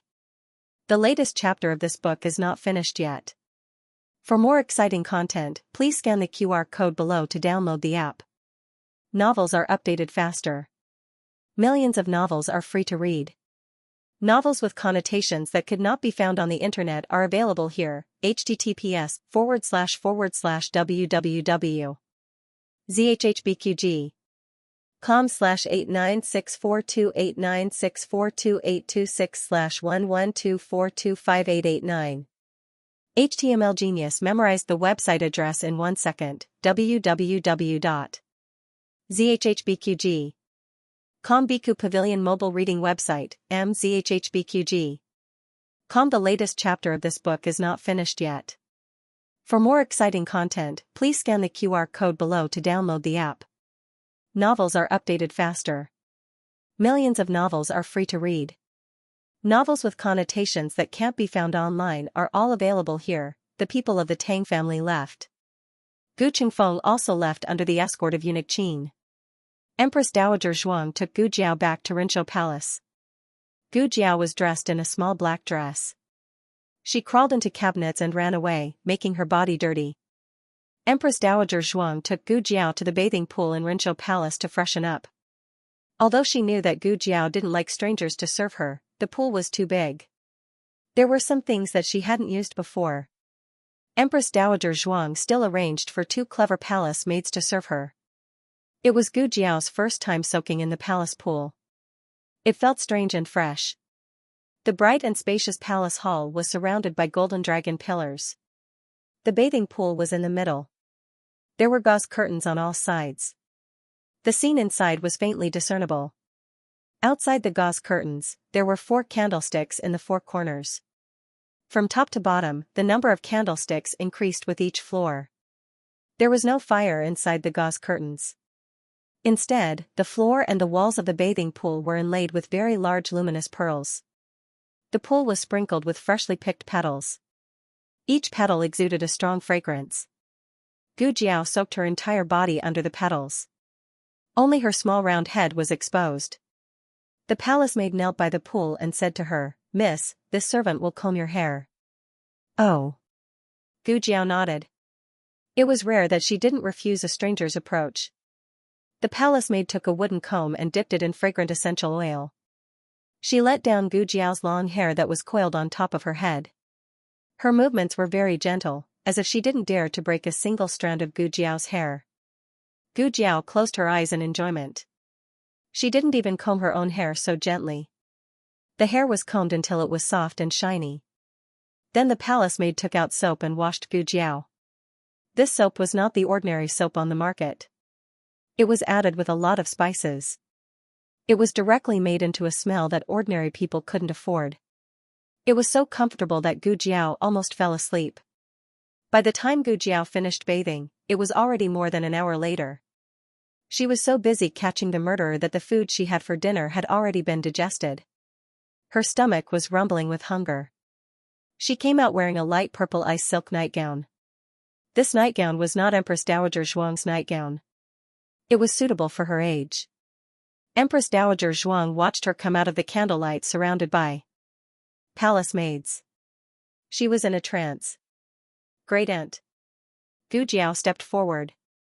Empress Dowager Zhuang returned to her senses and pointed to the stool beside her. "Sit down and eat something." Gu Jiao happened to be hungry. Looking at the dazzling array of food on the table, he almost couldn't hold back his saliva. She blinked and sat down. "Great aunt, how did you know I was hungry?" Empress Dowager Zhuang snorted. "Humph, is it hard to guess with your small belly?" Gu Jiao happily curved her lips. She picked up the chopsticks and ate a delicious meal. The imperial palace was very strict with eating. Usually, there were people who served the food. You could eat whatever you picked up and only eat a few bites of each dish. Empress Dowager Zhuang had strictly followed the rules for so many years. However, Gu Jiao was here, so she still removed the servants who served the meal. This was something that Gu Jiao didn't know. "Are you full?" Empress Dowager Zhuang asked Gu Jiao. Gu Jiao put down her chopsticks and burped. "I'm full." Empress Dowager Zhuang ordered a cup of hawthorn flower tea to aid digestion and calm the nerves. Gu Jiao held the flower tea and asked, "Great Aunt, why did you suddenly leave the palace?" Empress Dowager Zhuang snorted, "Can't I just stroll around?" Gu Jiao said, "Great Aunt, do you want to play cards?" Empress Dowager Zhuang's eyebrows jumped.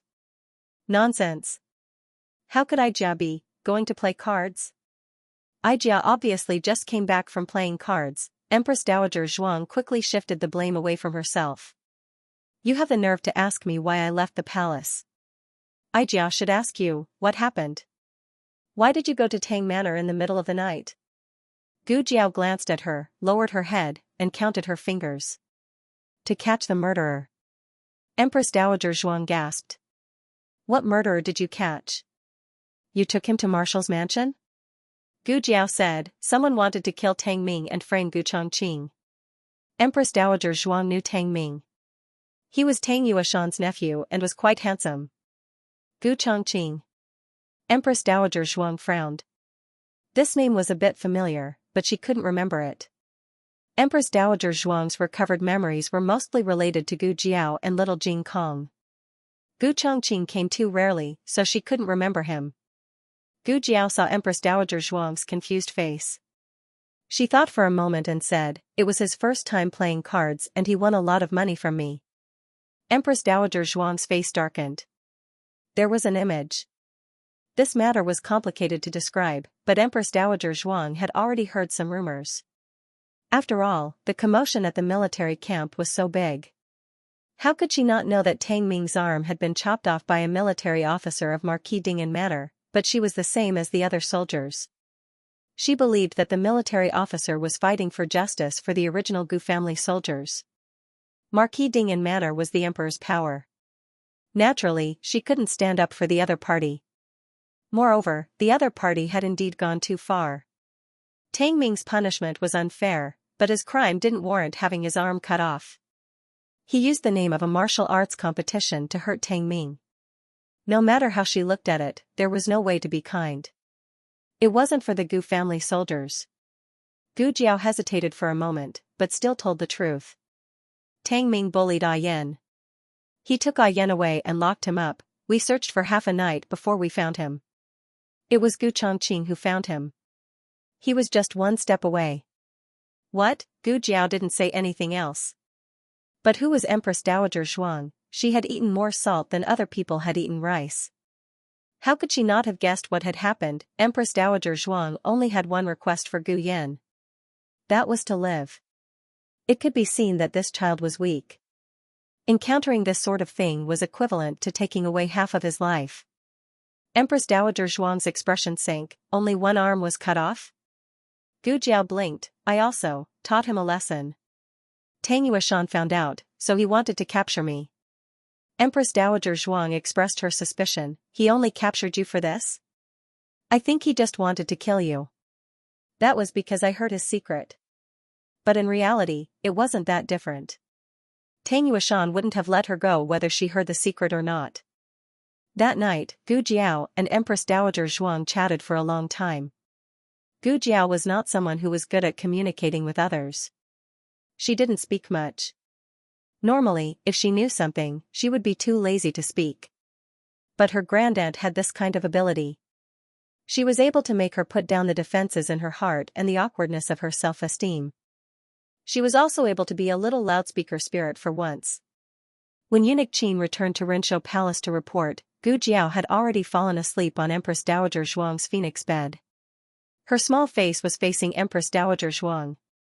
Her cheeks were pressed and her small mouth was slightly open. Crystal clear saliva flowed out. Empress Dowager Zhuang wiped her saliva and gently pulled the quilt to cover her. She picked up one of her hands and sighed, "It's cut again." Empress Dowager. Eunuch Qin bowed in a low voice, "The person has been sent." Empress Dowager Zhuang faintly hummed. Eunuch Qin took the wound medicine and handed it to Empress Dowager Zhuang. Empress Dowager Zhuang's fingertips smeared a little and carefully rubbed the medicine on Gu Jiao's palm where the reins were abraded. Go and send a message to Bishui Ali. Tell that boy not to wait. Jiao Jiao will rest here tonight. Gu Jiao was too hot. In her sleep, she kicked off the quilt discontentedly. Empress Dowager Zhuang carefully covered her. Eunuch Qin suddenly laughed. "What are you laughing at?" Empress Dowager Zhuang asked in a low voice. Eunuch Qin said with joy, "This old servant has not seen Empress Dowager so humane for a long time.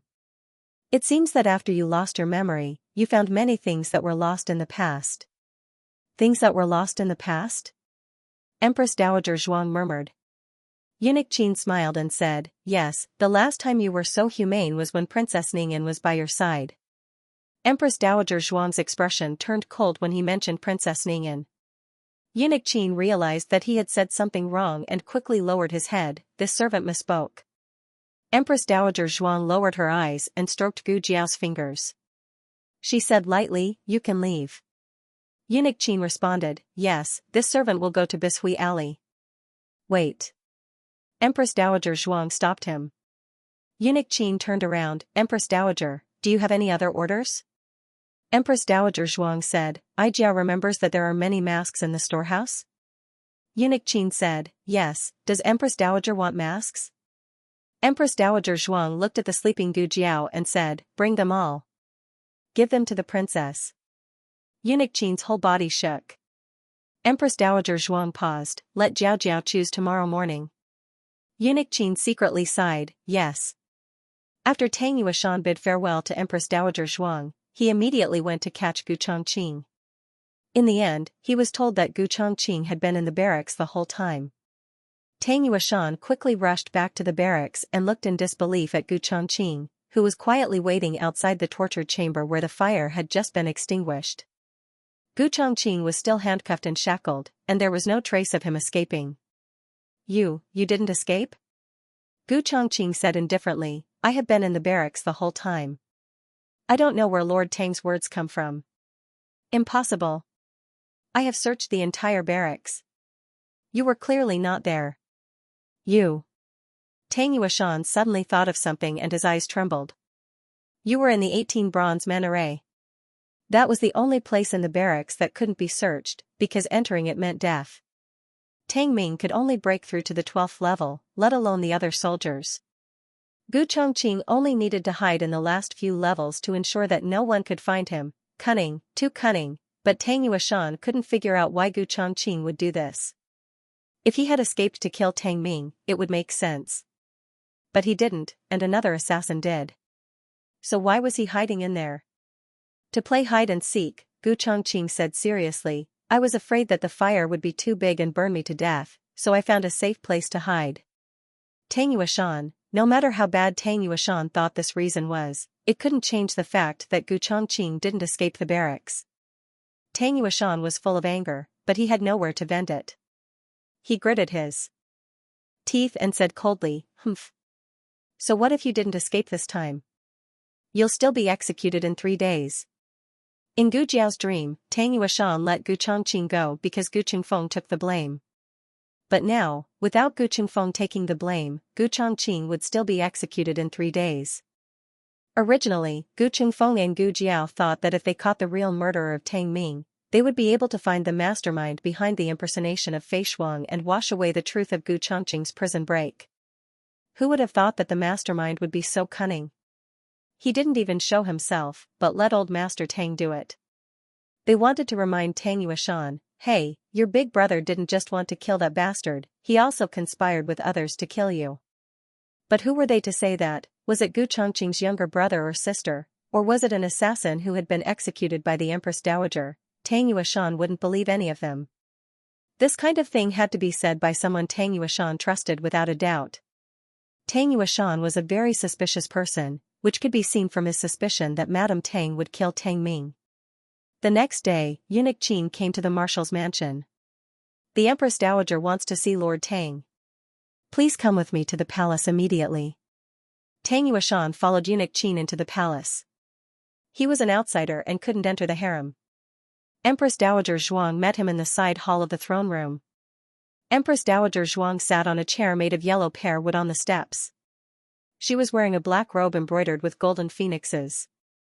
Her expression was calm and her aura was threatening.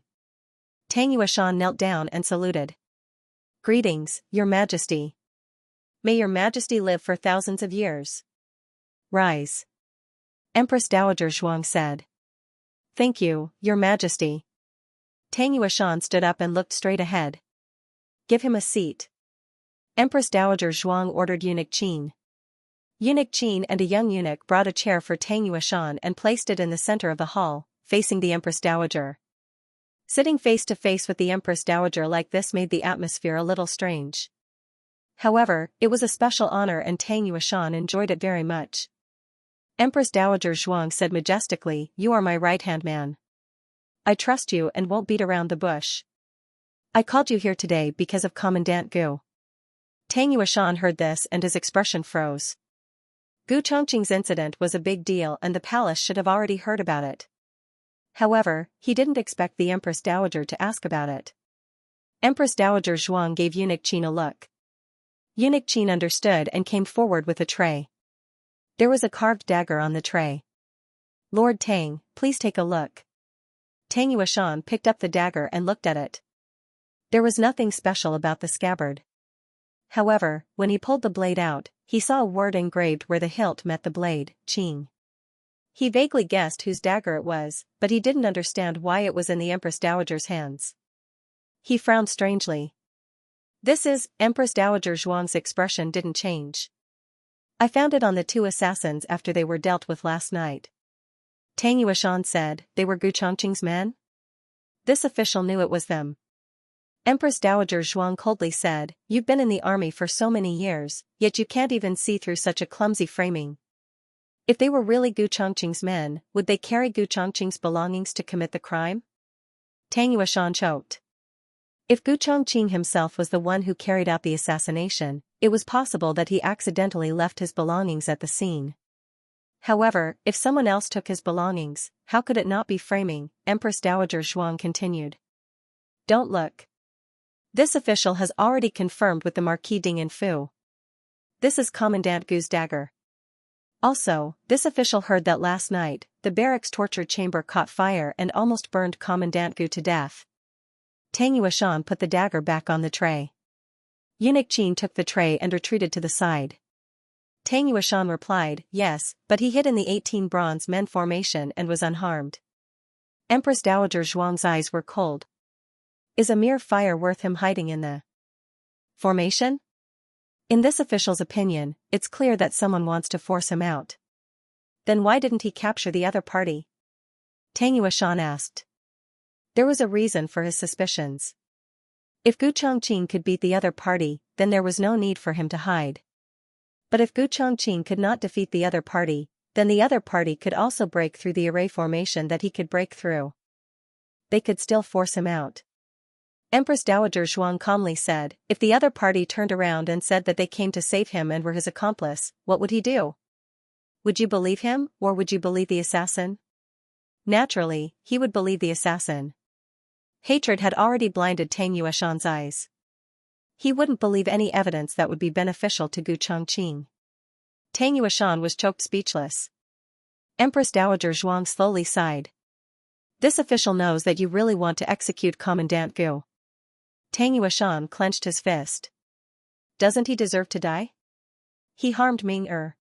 Empress Dowager Zhuang's cold eyes sharpened. She slapped the table.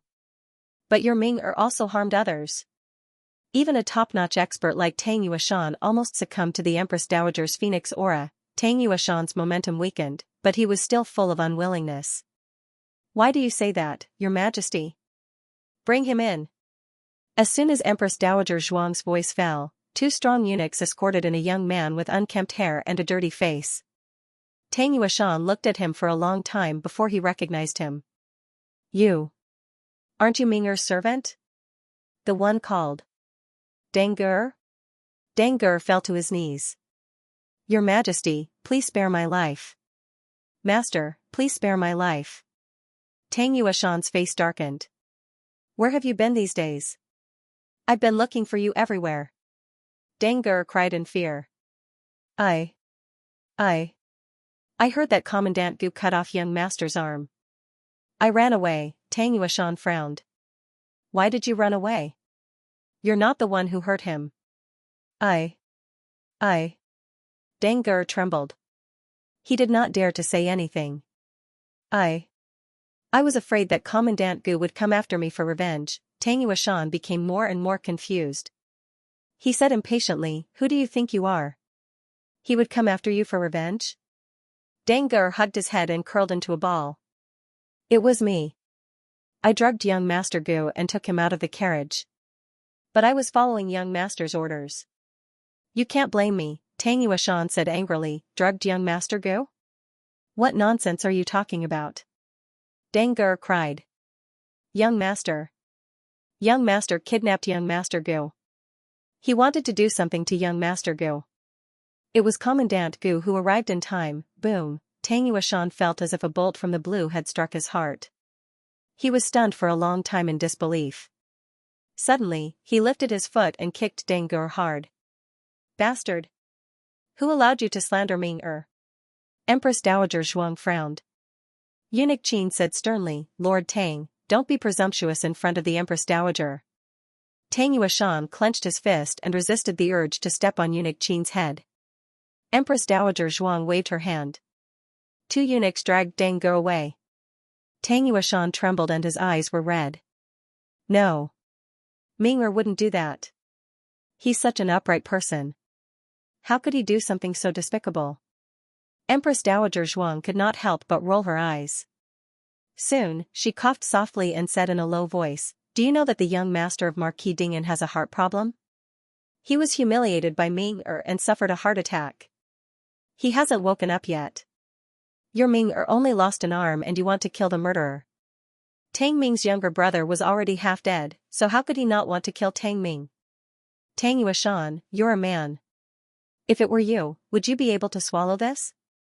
Tang Yuashan's chest flipped over as he was struck by a heavy blow. He staggered a little. Now that things had progressed to this point, it was almost enough to forgive Gu Chongqing. However, this matter would always be a thorn in Tang Yuashan's heart. He would be angry at Tang Ming's incompetence, but he would still blame Gu Chongqing. Empress Dowager Zhuang pressed between her eyebrows and said, "Do you know what I found in the assassin's clothes last night?" "What?" Tang Yuashan asked blankly. Obviously, the blow was too big and he had no interest in the assassin. Empress Dowager Zhuang took out the powder that Gu Jiao had made early in the morning and said without changing her expression, "I found a kind of knockout powder. This kind of knockout powder can disturb a person's mind and make them do things that are not normal. I think that Ming-er might have been plotted against." Tang Yuashan suddenly raised his head. The Empress Dowager was a professional at tricking people. Empress Dowager Zhuang said with a pained expression, "I've seen Ming-er. Although he is a little arrogant, he is not a bad person. Although I have no evidence, I think that they might have wanted to put the knockout powder in Ming-er's medicine when they went to the marshal's mansion last night. They were so skilled at drugging him that I wondered if they had drugged Ming-er before. It was also to find out what happened to Ming-er that I found the servant." This speculation was like a ray of sunshine after a bolt from the blue. When a person was pushed into a quagmire, he didn't have to go back to his original attic. He just had to be pulled back to the ground and he would accept the situation gratefully. Tang Yuashan grabbed the life-saving straw and refused to fall into the quagmire again. "Is it the drug? The drug? The drug, yes. It must be the drug. Ming-er is such a good boy. How could he do such a thing? He must have been drugged." Empress Dowager Zhuang continued, "I sent someone to get Commandant Gu's water bag this morning and found that his water was also drugged." Tang Yuashan was stunned. Empress Dowager Zhuang sighed. Commandant Gu wanted to kill Ming-er, but he wouldn't be stupid enough to do it in public. In the end, Ming-er is just a half-brother, not his life. Why would he risk his life for him? Tang Yuashan felt that what the Empress Dowager said made sense. He asked hesitantly, "So he was also drugged?" Empress Dowager Zhuang looked at him indifferently. "Yes." Gu Chongqing and Tang Ming were established at the same time. If Tang Yuashan wanted to believe one, he had to believe the other. Would Tang Yuashan believe it? The answer was yes. He would rather accept that Gu Chongqing wasn't the real murderer than suspect that his son was a pervert. At this point, all of Tang Ming's hatred for Gu Chongqing was gone. He only hated the person behind the scenes. He was furious. Who is it? Who instigated the relationship between the Marshal's manor and Marquis Dingyan manor? Empress Dowager Zhuang pinched the spot between her eyebrows that didn't hurt and sighed. I also don't have a clue. I killed them too quickly last night and didn't have time to interrogate them. It's also your fault. You didn't explain clearly what was going on. If it weren't for Eunuch Qin finding these things when he was digging a hole to bury the bodies, I wouldn't even be able to find these clues. Tang Yueshan also felt a wave of regret. Yes, why didn't he tell the Empress Dowager more? The Empress Dowager had found so many clues with just 2 corpses.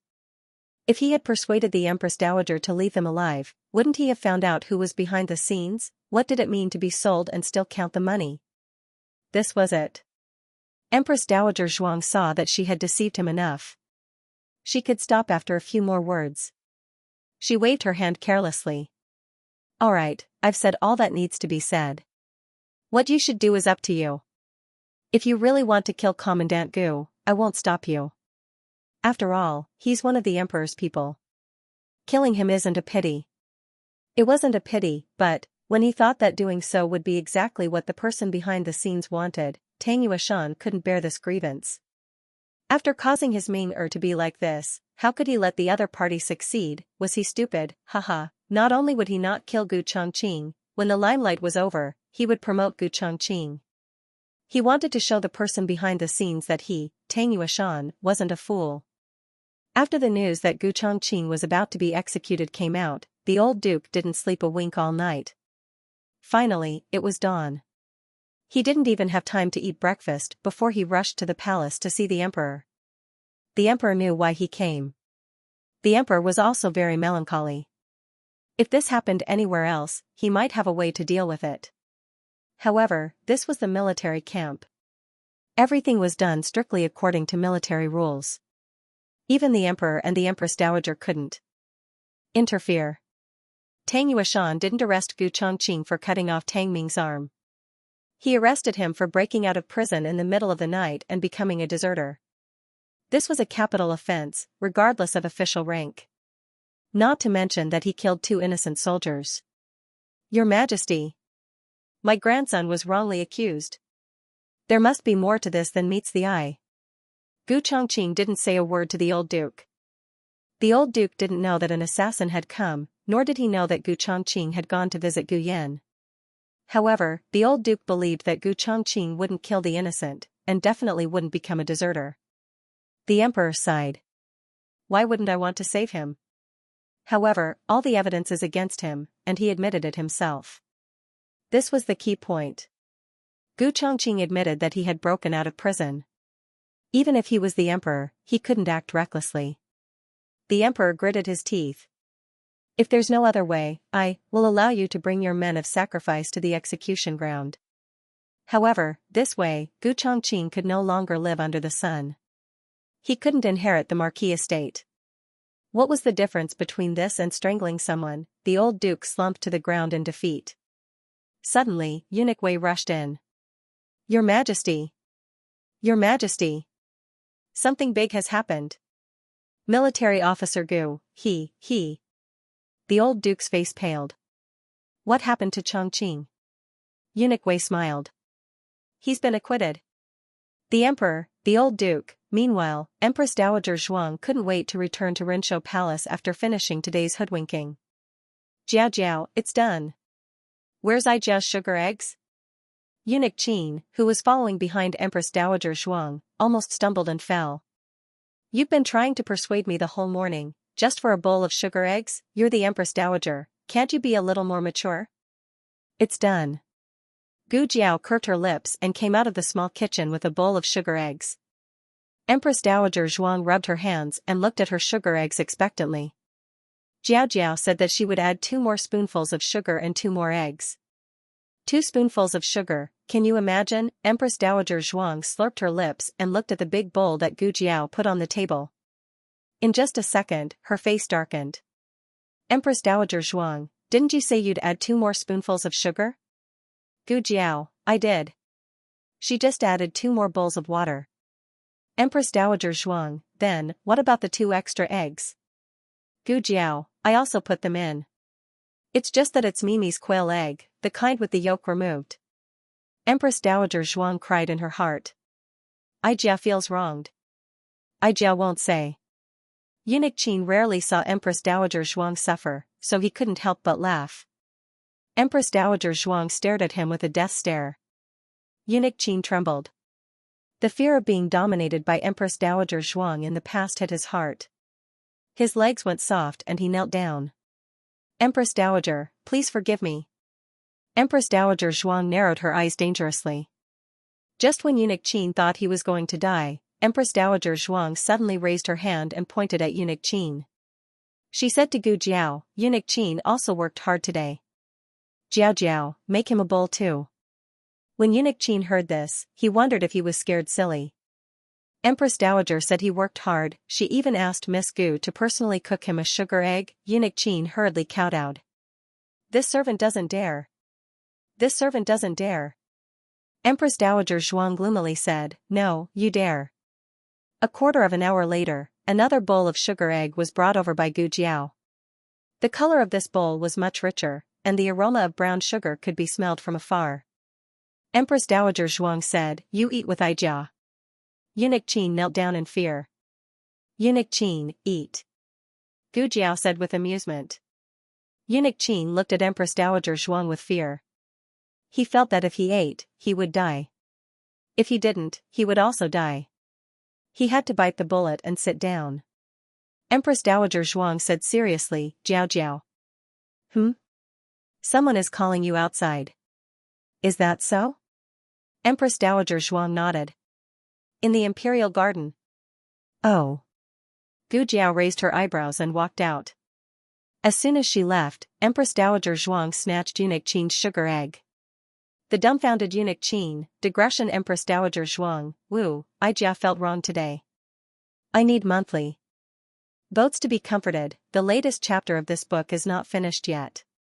For more exciting content, please scan the QR code below to download the app. Novels are updated faster and more complete. Millions of novels are free to read. Novels with connotations that can't be found online are all available here. https://www.zhhbqg.com/89642896428226/1123999645. HTML Genius memorized this website's address in 1 second. www.zhhbqg.com Bikuga mobile reading website, mzhhbqg.com. The latest chapter of this book isn't finished yet. For more exciting content, please scan the QR code below to download the app. Novels are also updated at a faster rate. Millions of novels can be read for free. Novels with connotations that can't be found online can be found here. When the news of Gu Chongqing being acquitted spread out, it caused a huge commotion in the capital.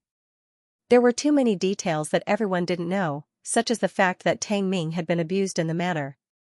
But putting that aside, Gu Chongqing had chopped off one of Tang Ming's arms. How could he be acquitted? The old marquis also felt that it was strange. Perhaps Eunuch Wei's information was wrong. He hurried back to the manor and found that Gu Chongqing had indeed returned and was washing up in his room. After staying in the torture chamber for so many days, his heart was like dead ashes, so he didn't care about his image. It wasn't until he looked in the bronze mirror that he realized how frightening he had been when he went to find Gu Yan in Bai Shui Alley that night. In the middle of the night, Gu Yan's mental fortitude was strong enough that he didn't think of him as a ghost. Gu Chongqing bathed and changed his clothes. He washed his hair and shaved his beard. The elegant and handsome commandant had returned. Other than the slight bruise at the corner of his mouth, it was caused by the old marquis whip. Gu Qingfeng and Gu Qinglin also came over. The two of them had skipped class directly from Qinghe Academy, but at this critical juncture, no one would harshly criticize them. Big brother. Gu Qinglin saw Gu Chongqing coming out of the bathroom and pounced over without thinking. He hugged him and breathed in the familiar scent of his body, as well as the gentle fragrance of locust. The tip of his nose ached. Big brother. I thought I'd never see you again. I heard that you were going to be executed. I even had the thought of killing Tang Ming. It's all his fault. Hearing this, Gu Chongqing and Gu Qingfeng were both stunned.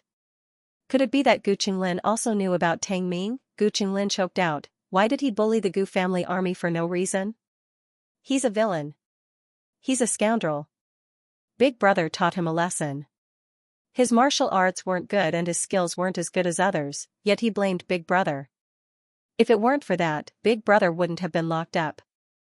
Alright, so that's what he was talking about. The two of them secretly heaved a sigh of relief. Gu Qingfeng looked at Gu Chongqing, who had obviously lost some weight, and his eyes darkened. He was still angry that his elder brother was so protective of Gu Yan, but he couldn't bear to see him being dragged around by Gu Qinglin when he was injured. He tugged at Gu Qinglin in annoyance. That's enough. Big Brother just came out and his body is still weak. Don't keep carrying him. Oh. Gu Qinglin wiped his tears and released his arms. He looked at Gu Chongqing with teary eyes. Big Brother, you've lost weight. Gu Qingfeng said, then go to the kitchen and tell them to make something delicious. Gu Qinglin finally heard the unfriendliness in Gu Qingfeng's tone. Second brother, why are you angry? Shouldn't you be happy that Big Brother is back? That's right. What was he angry about? Wasn't he just treating Gu Yan better than him and Gu Qinglin? Gu Qingfeng stormed out angrily. Gu Chongqing, Gu Qinglin, you can leave as well. I have something to say to your elder brother. The Marquis instructed Gu Qinglin. Oh. Since his grandfather had spoken, Gu Qinglin didn't dare to disobey. He glanced at Gu Chongqing reluctantly and said in a small voice, Big Brother, I'll come back to see you later. Gu Chongqing nodded in agreement. After Gu Qinglin left, the Marquis ordered the manservant to leave as well. The room suddenly quieted down. The grandfather and grandson looked at each other, speechless.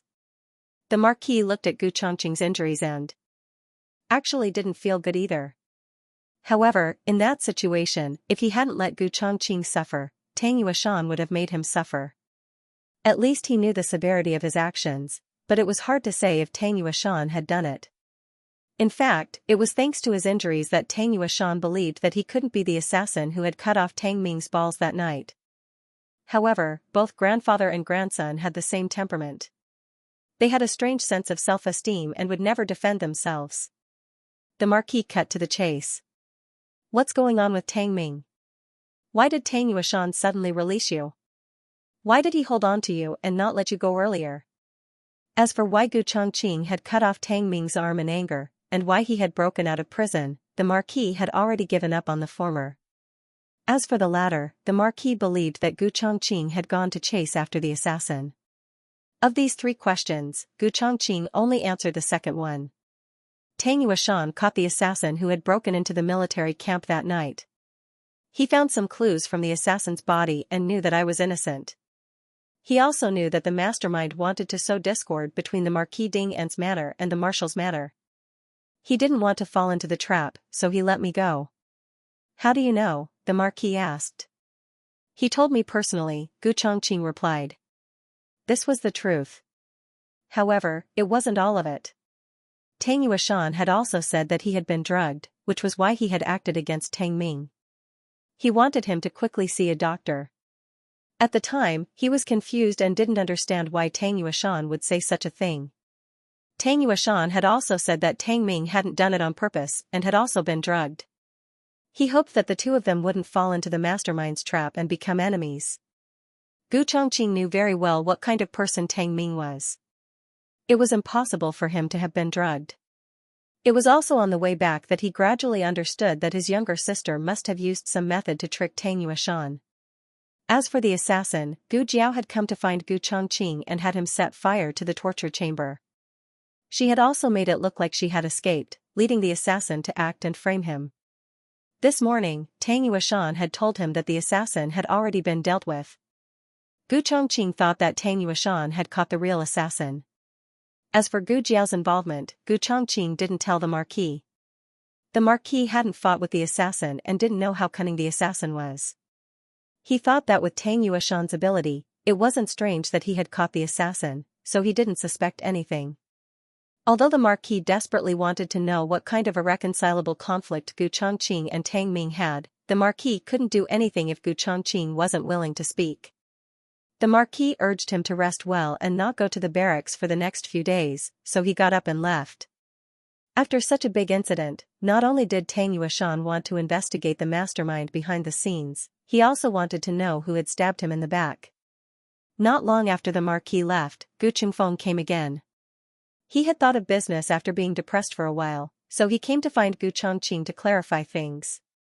"Eldest brother, do you know that younger sister knows the Empress Dowager?" he asked. Gu Chongqing was wiping his long sword. Hearing this, he looked at him. His gaze paused on him for a moment, then he continued wiping his sword. "Yes, I know her."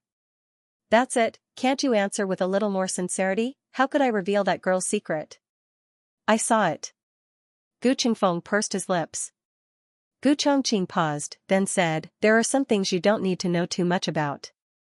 Whether or not she knows the Empress Dowager has nothing to do with the situation in the capital." Gu Qingfeng clicked his tongue. "You say it as if I'll complain to grandfather. Also, who cares about that girl's secret? I clearly know more than you. Do you know that girl went to mess with Tang Ming? Do you know that she and I went to the marshal's manor to wait for the assassin? Do you know that the Empress Dowager saved us from Tang Yueshan? Ha ha ha." Gu Qingfeng shook his head and left with his nose in the air. Gu Chongqing felt that his second brother was acting strange today. He shook his head. At this moment, Gu Qingfeng, who had already left, appeared outside his window. With his hands on his hips, he said loudly, "I rode horses with her, drank wine, and played with water." After saying this, he ran away. Gu Chongqing. On the other side, Gu Jiao, who had stayed at Renshou Palace for an entire night, also planned to go back. She had come last night wearing night clothes, but the Empress Dowager had many young women's clothes. She didn't know if they were specially prepared for her, but they all fit her well. Gu Jiao changed into an ice blue corset dress. Her hair was tied up in a simple bun, leaving a bit of long hair loose on her shoulders. She wore the hairpin that Xiao Lulang had given her on her birthday. Empress Dowager Zhuang had people bring over a basket of jewelry. She didn't take it. She did take a fancy to a mask with a peacock plume. The mask was inlaid with a dragon crystal, which was the so-called obsidian. She put it on and looked in the mirror. Oh, it looked good. "Thank you, Grand Aunt." Gu Jiao thanked her. Empress Dowager Zhuang snorted. Eunuch Qin personally sent Gu Jiao to Bishui Alley before returning to the palace. Eunuch Qin had sent a message last night, so the family knew that Gu Jiao was resting at her grandaunt's place. There was nothing to worry about. However, little Jing Kong didn't see Gu Jiao after he woke up. His mouth was pursed the whole morning, and 2 pots of oil could be hung on it. Gu Jiao decided to pick up little Jing Kong from school and give him a surprise. However, Gu Jiao waited outside the Imperial College for a long time, but little Jing Kong didn't come out. What Gu Jiao didn't know was that little Jing Kong's parents had been summoned again. The parents were Xiao Lulang. Since Xiao Lulang entered the Hanlin Academy, the number of times his superiors called him was less than the number of times his parents had been summoned. When Lu Quan came to inform Xiao Lulang clenched his fists and asked Lu Quan, why is it this time? Lu Quan's smile was uglier than his crying face. You should go and see for yourself." Xiao Lulang gritted his teeth and said, "Why can't I say it?" He even made the teacher cry. Is there anything more serious than this? Lu Quan scratched his head and smiled. Haha, there really was. Xiao Lulang took a deep breath. He usually didn't lose his temper, but it didn't mean that he didn't have a temper. It was just that his good manners allowed him to hide it. However, this little monk had stepped on his bottom line again and again, and he was about to explode. Lu Quan thought to himself, you can explode when you get there. I'm afraid that if you explode now, you'll explode later. Xiao Lulang and Lu Quan went to the Imperial College. Perhaps he was traumatized by little Jing Kong, but after this incident, Teacher Sun still called Teacher Jiang over to support him. The two teachers' expressions were a little complicated. Xiao Lulang looked at Teacher Sunday. He didn't cry, wasn't hurt, and didn't see any other children coming to complain. It shouldn't be a big mistake, right? Teacher Sun, may I ask what has happened to Jing Kong? He asked politely. Teacher Sun had a bet with him, but Teacher Sun didn't think that Xiao Lulang would win, so he had forgotten about the bet. Today, he was purely talking to Xiao Lulang as a teacher of little Jing Kong. You, go to the classroom and take a look yourself. Xiao Lulang followed teacher Sun to the classroom. As soon as he reached the door, he felt that the classroom was especially bright today. When he took a closer look, it turned out that a bunch of little brats were glowing, his body trembled, and he suspected that he had walked in the wrong direction. He subconsciously lifted his foot. Teacher Sun smiled bitterly. Xiao Lulang was a person who had been through a lot, so he quickly reacted. His heart was in turmoil, but he didn't show it on his face. This was done by Jing Kong? Teacher Sun nodded. He was about to cry. He shaved half of the heads of the class. Among them was a prince and a few sons and grandsons of important ministers. Oh my God, such a thing happened in his class. How was he going to die? Xiao Lulang was mentally prepared. When teacher Sun first entered the classroom, he didn't know. When he opened the door and saw a nest of little monks, the impact was simply too great. Xiao Lulang said, "No, why did he do that?" Teacher Sun wanted to cry. That's the problem. Jing Kong didn't force him. They all begged him to shave their heads. Yes, it was shaving. Teacher Sun remembered very clearly that this was what little Jing Kong had used when he had replied. Xiao Liulang's teeth hurt. Was this child addicted to shaving people's heads? Also, how did he bring the razor to the Imperial College? Xiao Lulang suppressed his anger and called out little Jing Kong. Tell me, what happened? Why did they ask you to shave their heads? Little Jing Kong nodded and spread his hands. Because they all want to be as smart as me. As he spoke, he gently patted his little bald head. Great Aunt said that smart people don't have hair. This is called extremely smart. Yesterday, when Great Aunt came to play mahjong, he was very sad. He asked Great Aunt why he couldn't grow his hair. This was what Great Aunt said to him. Xiao Liulang's mouth twitched. Great Aunt, how could you trick your child like this? Achoo. In Renshou Palace, Empress Dowager Zhuang, who was reading memorials, suddenly sneezed. Yes, Jiao Jiao must be missing me. Little Jing Kong was the first in class and never lied. Therefore, his words were very convincing. When he said that shaving would make one smarter, no one doubted him.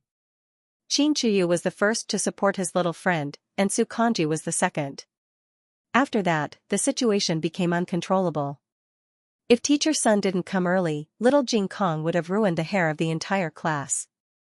Needless to say, he shaved it quite well. But then again, how could a 4-year-old child have such strong hands-on skills? Teacher Sun was confused. He's so good at shaving people's heads. Was he a monk before?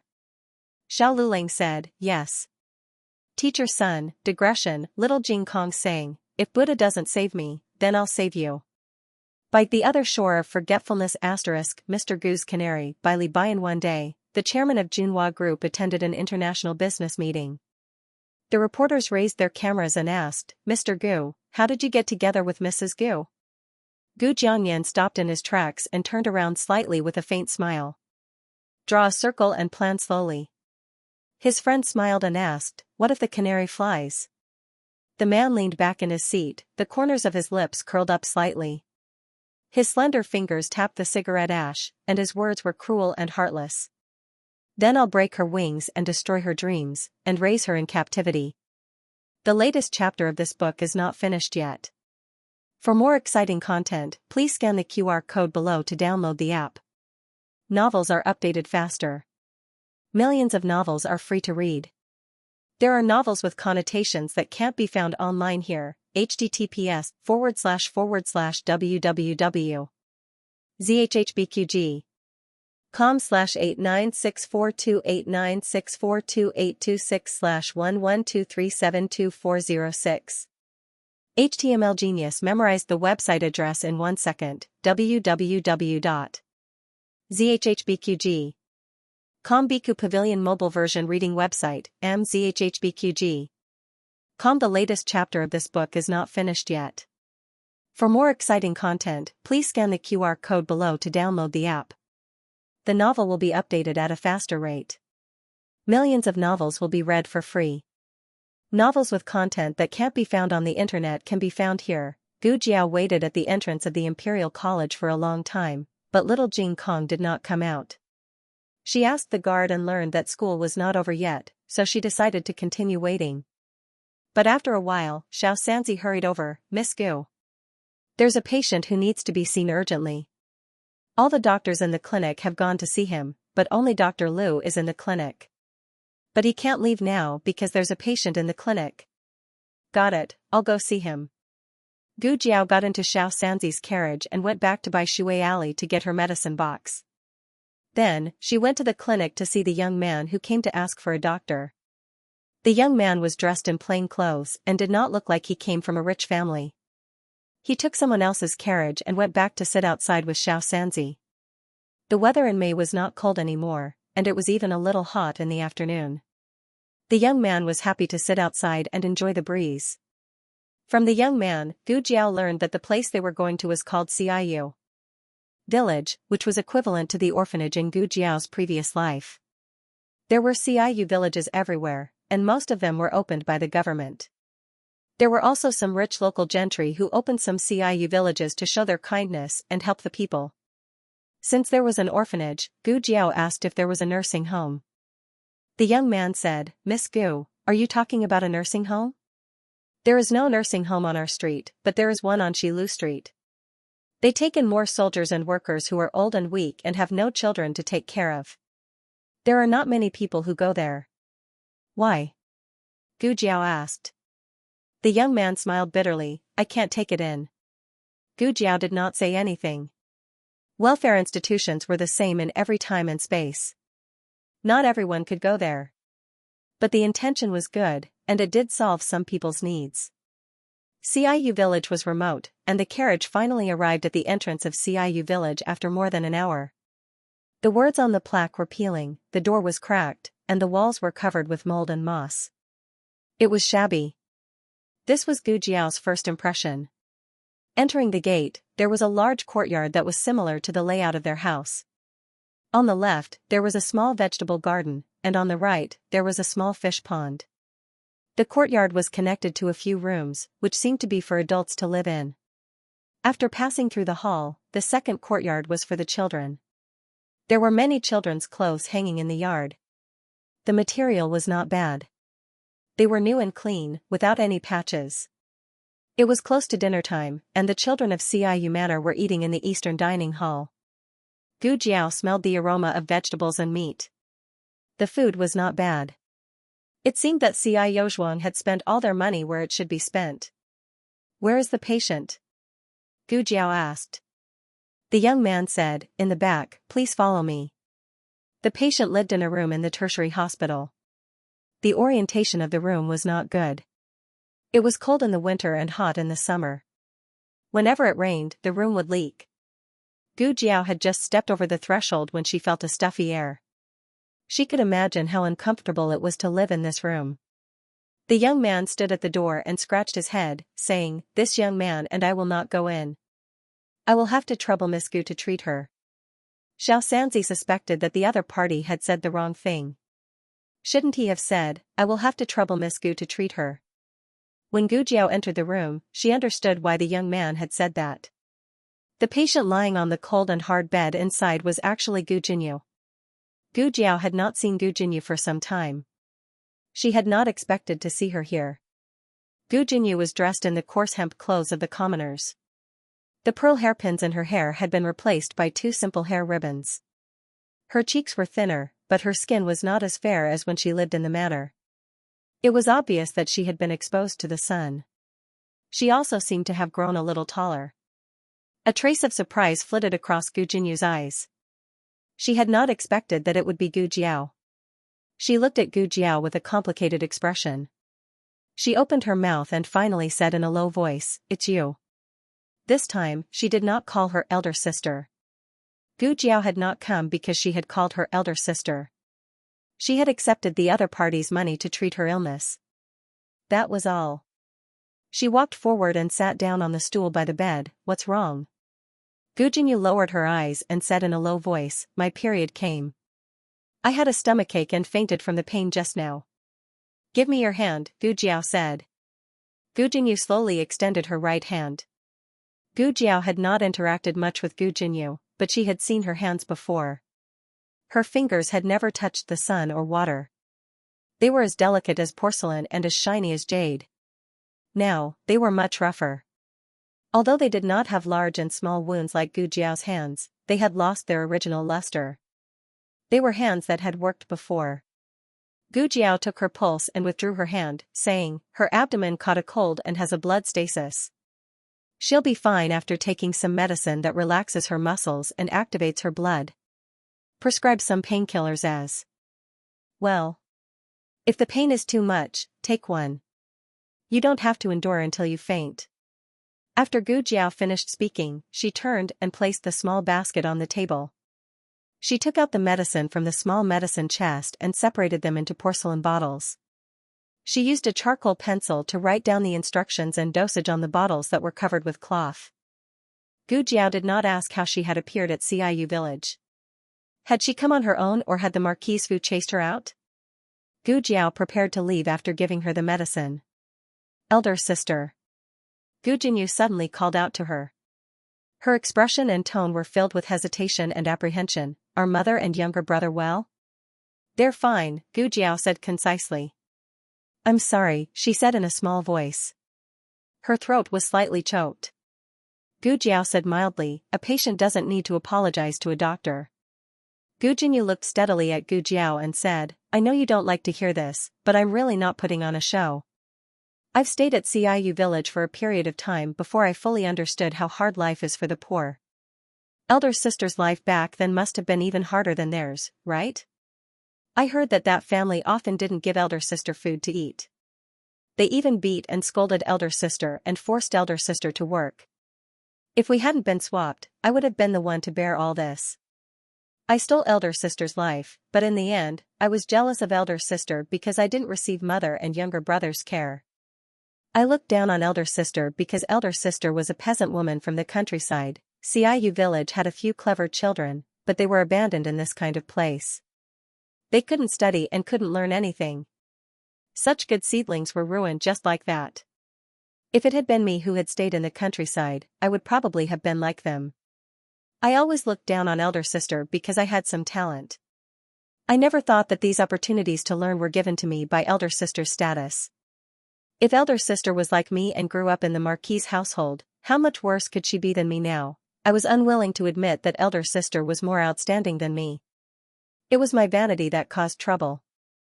I don't ask elder sister to forgive me. I just want to tell elder sister that I won't do it again in the future. Whether elder sister thinks that I have turned over a new leaf or that I have accepted my fate, in any case, I won't be able to stay in the Marquis' household for long." When she said this, her face was full of bitterness. "I really envy elder sister. After marrying, mother and younger brother can stay by your side. I still don't know what kind of family I will marry into. Grandmother is choosing a marriage for me, but in the end, I won't have as much freedom as elder sister." "Are you done?" Gu Jiao asked. Gu Jiao's coldness was within Gu Jinyu's expectations. She laughed self-mockingly and said, "I heard that brother-in-law became the top scholar. I'm here to congratulate elder sister and brother-in-law." "Thank you."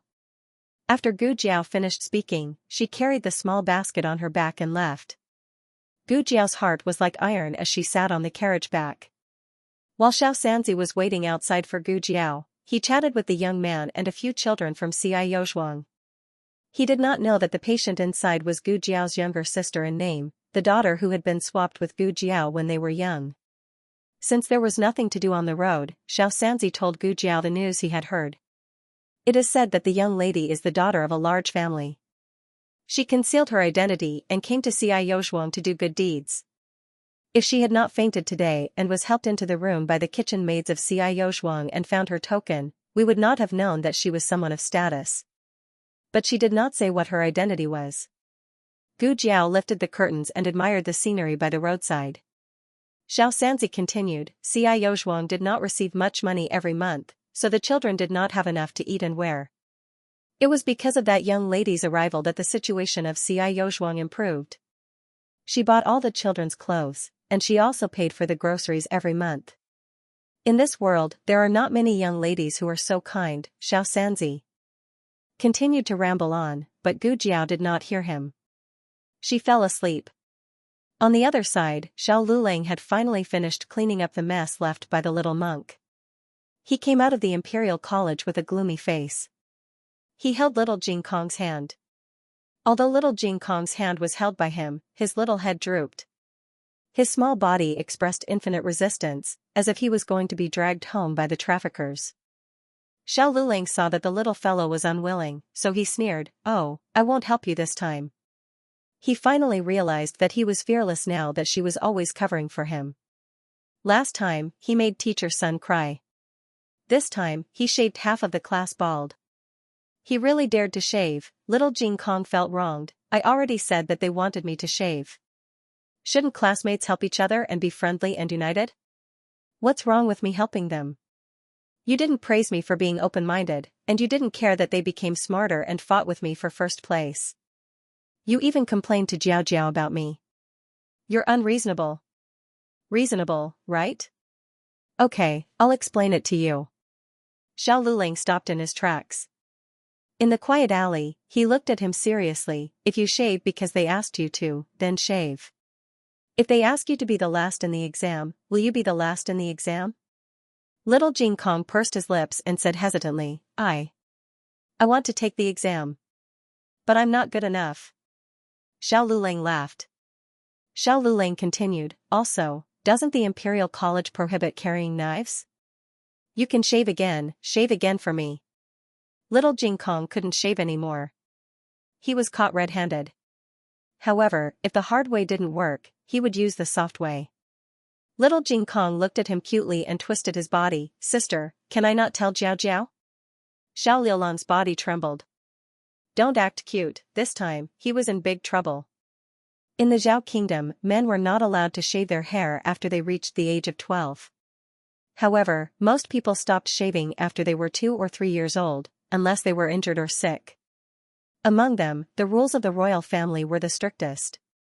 Today, he was the first to shave a prince's hair. If Qin Chuyu didn't cry and say that he wanted to shave his hair, he would have been arrested and interrogated in the palace. However, because he shaved the prince's hair, the officials' parents didn't dare to say anything. What else could they do? The emperor didn't stand up for his son, so they rushed to complain. What? Was their child more precious than the prince? Little Jing Kong failed to act cute. He sighed and reluctantly accepted the fact that his bad brother-in-law was going to tell on him. When he got home, he found that Gu Jiaojiao had gone to see a patient. Xiao Lulang pointed at the inner wall of the front yard. You can reflect on your mistakes here and wait for Jiaojiao to come back. Little Jing Kong lowered his head and obediently stood by the wall. Marquis Xianping went out of the city to handle a case today. He passed by Bishui Alley on his way back, so he stopped by to take a look. The courtyard door was open. As soon as he stepped over the threshold, he saw a pitiful little boy with his face against the wall and his little fingers scratching the wall. Oh, wasn't this the little boy who beat up the envoy of the Liang Kingdom with Qin Chuyu and Minister Su's youngest son in the palace? The corners of Marquis Xianping's lips curled as he walked over and poked his little shoulder from behind. Little Jing Kong turned around and looked at Marquis Xianping with resentment. What are you doing? He was angry and cute. Marquis Xianping suddenly wanted to bully the little boy. He smiled and said, Did you get into trouble again? Tell me, I'll give you some advice. Little Jing Kong was a prideful person, so he wouldn't admit that he got into trouble and was punished. Who are you? Do we know each other well? Marquis Xianping smiled. Oh, you cried so hard last time that I was covered in snot. It's only been a few days, and you want to deny it. Little Jing Kong was a bit embarrassed when he mentioned this. Although he was prideful, he was also reasonable. He saved Handsome Uncle, and Handsome Uncle helped him. They had a strong friendship. Little Jing Kong's expression softened a lot, and he asked, I'm Jing Kong, what's your name? Marquis Xianping felt that little Jing Kong was quite interesting, so he didn't put on airs. And said honestly, I'm Xiao Ji. Little Jing Kong stared at him. Xiao Ji? You're a Xiao Ji? Marquis Xianping's smile froze. He gritted his teeth and said, It's Xiao Ji. Forget it, if you don't understand, just call me Marquis Xiao. He wasn't as unfamiliar as Marquis Xianping. Little Jing Kong's eyes widened, and he looked at him with a complicated expression. How did you become Xiaoji again? Are you a Xiaoji or a Xiaoji? What Xiaoji or Xiaoji? Marquis Xianping's teeth chattered. It's Xiaoji. Monkey Brothers Monkey. F***ck, he was led astray, he wanted to say Marquis Xianping said with a toothache. Forget it, Xiaoji. However, little Jing Kong's expression became even more indescribable. The latest chapter of this book is not finished yet. For more exciting content, please scan the QR code below to download the app. Novels are updated faster. Millions of novels are free to read. Novels with content that can't be found on the internet can be found here. https://www.zhhbqg.com/896428964286/1123696338. HTML genius remembered the website address in 1 second. www.zhhbqg.com Bikuj mobile reading website, zhhbqg. The latest chapter of this book is not finished yet. For more exciting content, please scan the QR code below to download the app. Novels are updated faster. Millions of novels are free to read. Novels with content that can't be found online are available here. Little Jing Kong looked at Marquis Xianping as if he was looking at an idiot. Little chick, Marquis Xianping realized that he shouldn't have added that word after his name. Otherwise, with this little thing's comprehension ability, he wouldn't know what he would say. Whatever he was afraid of, it would come true. The little thing really opened its mouth. Marquis Xianping had never been so panicked before. He shook his body and said, "Shut up. Swallow the last word back." Little Jing Kong shut his mouth. Okay. The world of adults is so hard to understand. Not only did he give me such a bad name, he can't even differentiate between chickens and monkeys. Marquis Xianping heaved a sigh of relief. Little Jing Kong put his little hands behind his back and tilted his head. 8. He still said the last word. Marquis Xianping. Marquis Xianping shed blood but not tears. He was never afraid of war, but this little baldy's lethality was greater than thousands of soldiers and horses. Marquis Xianping never knew when he would step into a pit, it was too scary. Marquis Xianping, who had always made others speechless, finally had a day when he was being made speechless. Indeed, he had to pay for what he did. Little Jing Kong sighed. Sigh, my family does have 7 chicks, but you can't be the 8th one. Marquis Xianping. Was he thinking too much? Marquis Xianping grew up in a group of ruffians, so he knew more dirty words than normal words. It was inevitable that he would think the wrong way. But on second thought, saying that he was going to be a chicken didn't seem to be a good thing. It wasn't much better than that poor thing. He was a first-grade martial marquis. How could he be a chicken? Marquis Xianping felt that he couldn't talk to this little brat anymore. He took a deep breath and said slowly, "If I say that I'm your brother-in-law's biological father, would you believe me?" Little Jing Kong frowned and looked at him strangely. After a while, he nodded seriously. No wonder. No wonder what? Marquis Xianping asked. Little Jing Kong rubbed his chin and said with a sudden realization, "No wonder my brother-in-law always gets the last place." He had wronged his brother-in-law. It was not that his brother-in-law was not hardworking enough. It was because his father was not smart. His father did not even know if he was a monkey or a chicken. Marquis Xianping's heart received 10,000 critical hits. He could no longer remember what he came here for. He didn't even recognize his son. He clutched his chest and called Chongjing, help me back. Chongjing, can't you walk by yourself? Marquis Xianping, why would I call you if I could walk? Come on. Come here. Why don't you be angered by this little brat? Chongjing didn't want to leave because he saw the marbles on the ground. He wanted to stay and play marbles. However, he could not disobey Marquis Xianping's orders. He resentfully left with Marquis Xianping. Not long after they left, Gu Jiao arrived home. Little Jing Kong's eyes lit up when he saw Gu Jiao walking into the courtyard. He ran over and hugged Gu Jiao's leg. Jiao Jiao. You're finally back. I missed you so much. He let go of his hand and went behind Gu Jiao. He grabbed Gu Jiao's small basket and said, "Give me the basket. I'll carry it." Gu Jiao took down the small basket and took out the small medicine box. She put the small basket, which was not very heavy, on his back. It was a small basket for Gu Jiao, but it was a big one for little Jing Kong. The basket on his back was almost as tall as he was. He half carried and half dragged it as he made his way into the house. Xiao Lulang was studying arithmetic in the study. Ever since he got little Jing Kong's book that seemed to be the national book of the Yan Kingdom, he would study the contents of the book carefully whenever he was free.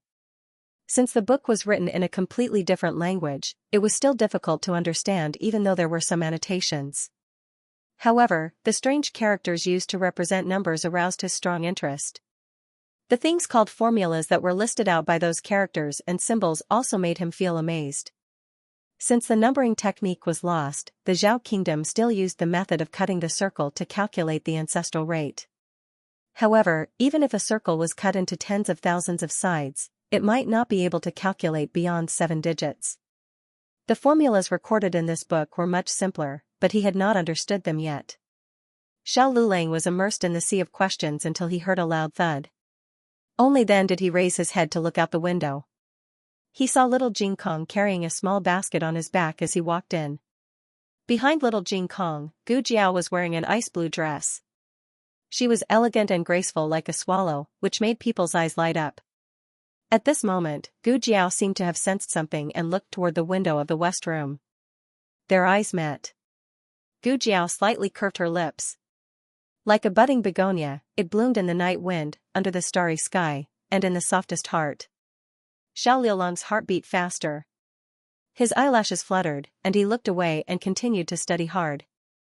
Gu Jiao did not seem to want to pretend that nothing happened. She came to the window, put one arm on the windowsill, and looked at him with the other hand supporting her chin. "What are you doing?" The night wind blew gently from behind her, swaying the faint fragrance of her body and covering the ink on the table. Xiao Liulang's heart suddenly felt warm. He did not look at Gu Jiao, but looked steadily at the book on the table. "Reading," he said calmly. "Oh." Gu Jiao raised her eyebrows and suddenly leaned into the window. The sudden approach made Xiao Liulang's body stiffen, and his body seemed to be unable to move. She was very close to him, so close that it was as if their cheeks were about to touch. Xiao Liulang's mind suddenly flashed with the image of her being drunk and grabbing him for a kiss. She looked like a seductive kitten. His throat was dry. "You." Just when Xiao Lulang thought that she was going to do something to him, she just reached out and took a piece of paper beside him. After taking the paper, she stood back to her original position. The breath on his cheeks and the tip of his nose dissipated. Xiao Lulang felt an inexplicable sense of loss. He did not know what he was feeling lost about. Gu Jiao took out a charcoal pencil and scribbled a few words on the paper. Then she curved her lips and left a note. She turned around and went back to her east room. Xiao Liulang's face was hot for a long time before it faded. After he calmed down, he saw the note on the windowsill from the corner of his eyes. He picked it up and looked at it. He saw a few large words written on the paper with a charcoal pencil: "Book, taken, down." Xiao Lulang remembered the meaningful look in her eyes when she left the note. His face that had just returned to normal once again became hot. During dinner, Yao Shi and Gu Yan both had good eyesight. They could see that Xiao Lulang was pretending to be calm. Only Gu Xiaoshan stared at Xiao Lulang in a daze for a while and asked, "Brother-in-law, why is your face red?" "She really touched a sore spot," Xiao Lulang said with a straight face. "It's hot." "Oh." Gu Xiaoshan nodded. "It's quite hot." Yao Shi pursed her lips and snickered. Gu Xiaoshan still wanted to ask something, but Gu Yan stuffed a drumstick into his mouth. "Eat your food." Oh, Gu Xiaoshuan's mouth suddenly became busy. He forgot what he wanted to ask. After dinner, little Jing Kong had no choice but to confess the great feat of shaving half of his head under the strong pressure of his bad brother-in-law. The first one to be shaved was Chuyu. Xiao Lulang added. Little Jing Kong did not know that Chuyu's surname was Qin and that he was a prince. Gu Jiao knew about it. Gu Jiao, oh, he even dares to shave a prince, Xiao Lulang. What's with your expression? Why do you look like you're admiring him? Someone must have contributed a lot to raising this child to be so bold. Gu Jiao received Xiao Liulong's death stare. She blinked and silently swallowed the words, "My child is amazing, bold, careful, and capable of doing things." She said to little Jing Kong sternly, "Don't bring a razor to the Imperial College in the future. We can't shave people's heads for free." Xiao Lulang, little Jing Kong's shaving caused a huge uproar in the Imperial College, but it was the same in the Imperial Palace. When Qin Chuyu walked out of the Imperial College with a round little Luden, the eunuch who came to pick him up was stunned on the spot. Qin Chuyu did not realize that he had done something shocking. He sat on the carriage back to the Imperial Palace and waited expectantly for himself to wake up and become smarter. Actually, with Qin Chuyu's ability, he could not enter the gifted class. It was the Crown Princess who got him in through the back door. This caused Qin Chuyu to be in a very awkward situation. He was the worst in the class and always ranked last in the exams. The teacher knew his identity. Although he did not dare to speak ill of him, he was 8 years old and was a mature little boy. He also wanted to save face. His desire to become smarter was stronger than anyone else's. Therefore, he decisively took the first place to shave his head. He went to Empress Xiao's cunning palace with a bald head. "Mother!" Empress Xiao was choosing the new materials. Hearing this, she turned her head with a smile and fainted. Then, the emperor was alerted. After a while, the entire harem knew about Qin Chuyu's shave. Noble consort Zhuang sent someone to ask if the 7th prince was going to become a monk. The emperor was furious and asked Qin Chuyu, "Who did it? Shaving a prince's head? Did he want to die?" Qin Chuyu thought it was a good thing because he was about to become smarter, so he did not hide anything. It was Jing Kong. "Who?" The emperor was stunned. "Jing Kong." Qin Chuyu said, "Father, you've seen him before. Have you forgotten?" The little miracle-working doctor's younger brother. The emperor's anger instantly disappeared. Why did he shave your head?" Qin Chuyu said, "I asked him to shave it. I also want to be as smart as him." Then, Qin Chuyu told the emperor the whole story. His tone was extremely proud.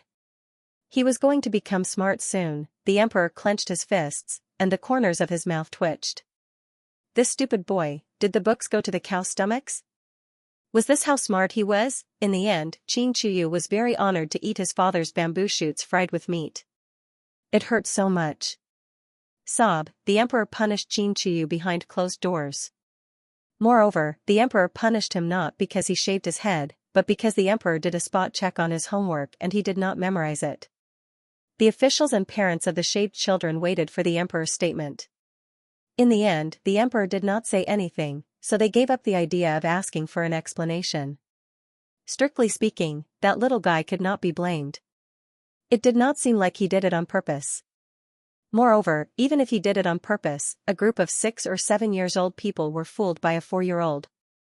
Did they have the face to find trouble with him? Wasn't it because they were stupid? From the initial shock, anger, and humiliation, everyone gradually calmed down. Then, they realized one thing, that was, their child's head was shaved really clean, there was not even an extra strand of hair. This was professional. My youngest son is almost a month old. I want to find someone to shave his fetal hair. My nephew is 2 years old. He also wants to shave his head, but he can't find a suitable master. The previous one didn't shave his head clean. The master I found is the same. He even shaved his head. Everyone sent the child to the entrance of the Imperial College. They looked at each other and understood each other's thoughts. However, it was better to just think about it. How could they really invite a child to their home to shave someone's head? I don't think it's appropriate. I think so too. Then, let's go? Let's go. Damn it, let's go. If you have the ability, don't wait here for that kid. Early the next morning, little Jing Kong valiantly went to school at the Imperial College. As a result, he received a wave of hot and greedy gazes. He didn't understand what was going on. Xiao Lulang let little Jing Kong go in first. Everyone rushed forward and surrounded Xiao Lulang. Xiao Lulang thought that they were here to ask him for an explanation and was mentally prepared to be criticized by thousands of people. However, he didn't expect that the first thing they said was, "Is it convenient for your younger brother to shave his head at my house?" Xiao Lulang, of course, Xiao Lulang didn't agree. What a joke. This kid owned 3 big houses in the capital. Just the rent in Pushui Alley alone was 30 taels a month. If he went out to develop a hair shaving business, would he, as his brother-in-law, still have a financial status in the family? Therefore, little Jing Kong didn't know that his hair shaving business was ruthlessly killed by his bad brother-in-law. The latest chapter of this book is not finished yet. For more exciting content, please scan the QR code below to download the app. Novels are updated at a faster rate. Millions of novels are free to read. Novels with connotations that can't be found on the internet can be found here. https://www.zhhbqg.com/89642896428226/1123455503. HTML Genius memorized the website address in 1 second. www.zhhbqg.com Bikuga mobile reading website, mzhhbqg.com. The latest chapter of this book is not finished yet. For more exciting content, please scan the QR code below to download the app. Novels are updated faster. Millions of novels are free to read. Novels with connotations that can't be found online are all available here. The weather in the capital at the end of May was as hot as summer. Xiao Lulang had been in Hanlin Academy for 20 days. He was one of the editors of Hanlin Academy, but because he was a newcomer, he still focused on learning. In the morning, there would be special attendants or lecturers to teach them. The class would last for 2 hours, and the rest of the time, they would study by themselves. If they encountered something they didn't understand, they could ask the attendants or lecturers in private. They could also ask the Hanlin Academy scholars or the 5 classic scholars. The highest official in Hanlin Academy was the Hanlin Academy scholar, a 5th-rank official. He was in charge of all matters of Hanlin Academy. He was busy with official business and generally didn't have time to answer questions for new officials. Under the Hanlin Academy, there were 2 reading attendants and 2 lecturer attendants. They were all level 6. They were mainly responsible for lecturing. They were not only limited to training Hanlin Academy officials and scholars. If they had enough experience, they had the opportunity to enter the palace and lecture for the emperor and crown prince. Xiao Lulang was one of the editors of Hanlin Academy, a 6th-rank official. The 2nd-place Prince An and the 3rd-place Ning Ziyuan were editors of Hanlin Academy, a 7th-rank official. Under the 3 of them, there were 9 5 classic scholars, a 8th-rank official. It was worth mentioning that among all the officials of Hanlin Academy, only the 5 classic scholars were hereditary. Therefore, even if their official ranks weren't high, they had a very strong literary background and had an outstanding status in Hanlin Academy. In addition, there were 2 8th-rank officials, 2 9th-rank attendants, 6 9th-rank attendants, and the 1st-rank official Kong Mu. The responsibilities of Hanlin Academy in each dynasty were different. The current Hanlin Academy head was in charge of writing imperial edicts, history, literature, and other things. He would also write notes about the emperor's daily life. After Xiao Lulang and the others studied for a while, they gradually began to come into contact with some basic literature matters. Today, a writer surnamed Yang called Xiao Lulang over. He was the most senior writer. If nothing unexpected happened, he would be promoted after the year-end examination. Now, all the writers of Hanlin Academy were under his control.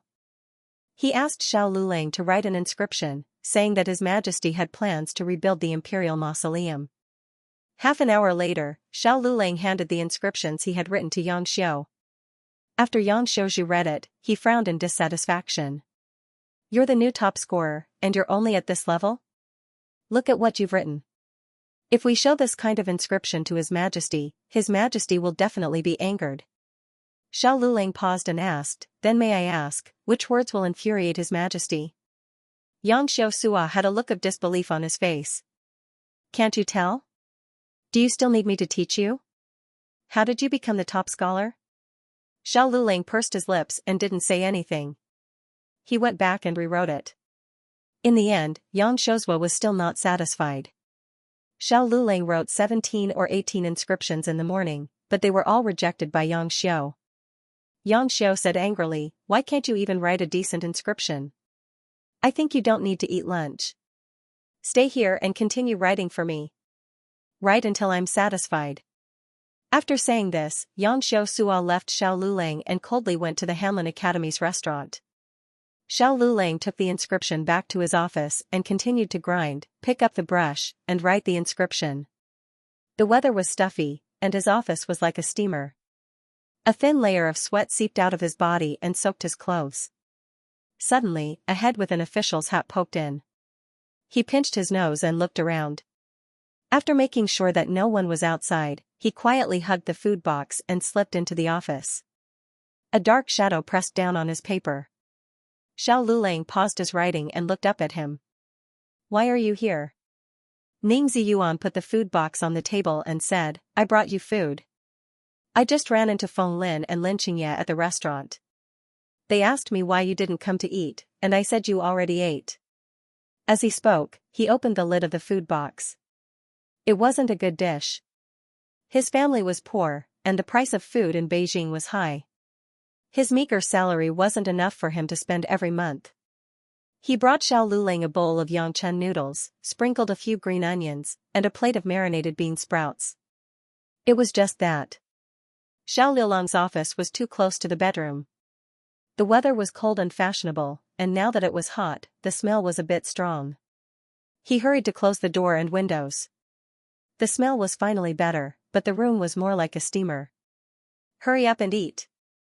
Ning Ziyuan urged Xiao Lulang. Xiao Lulang didn't argue.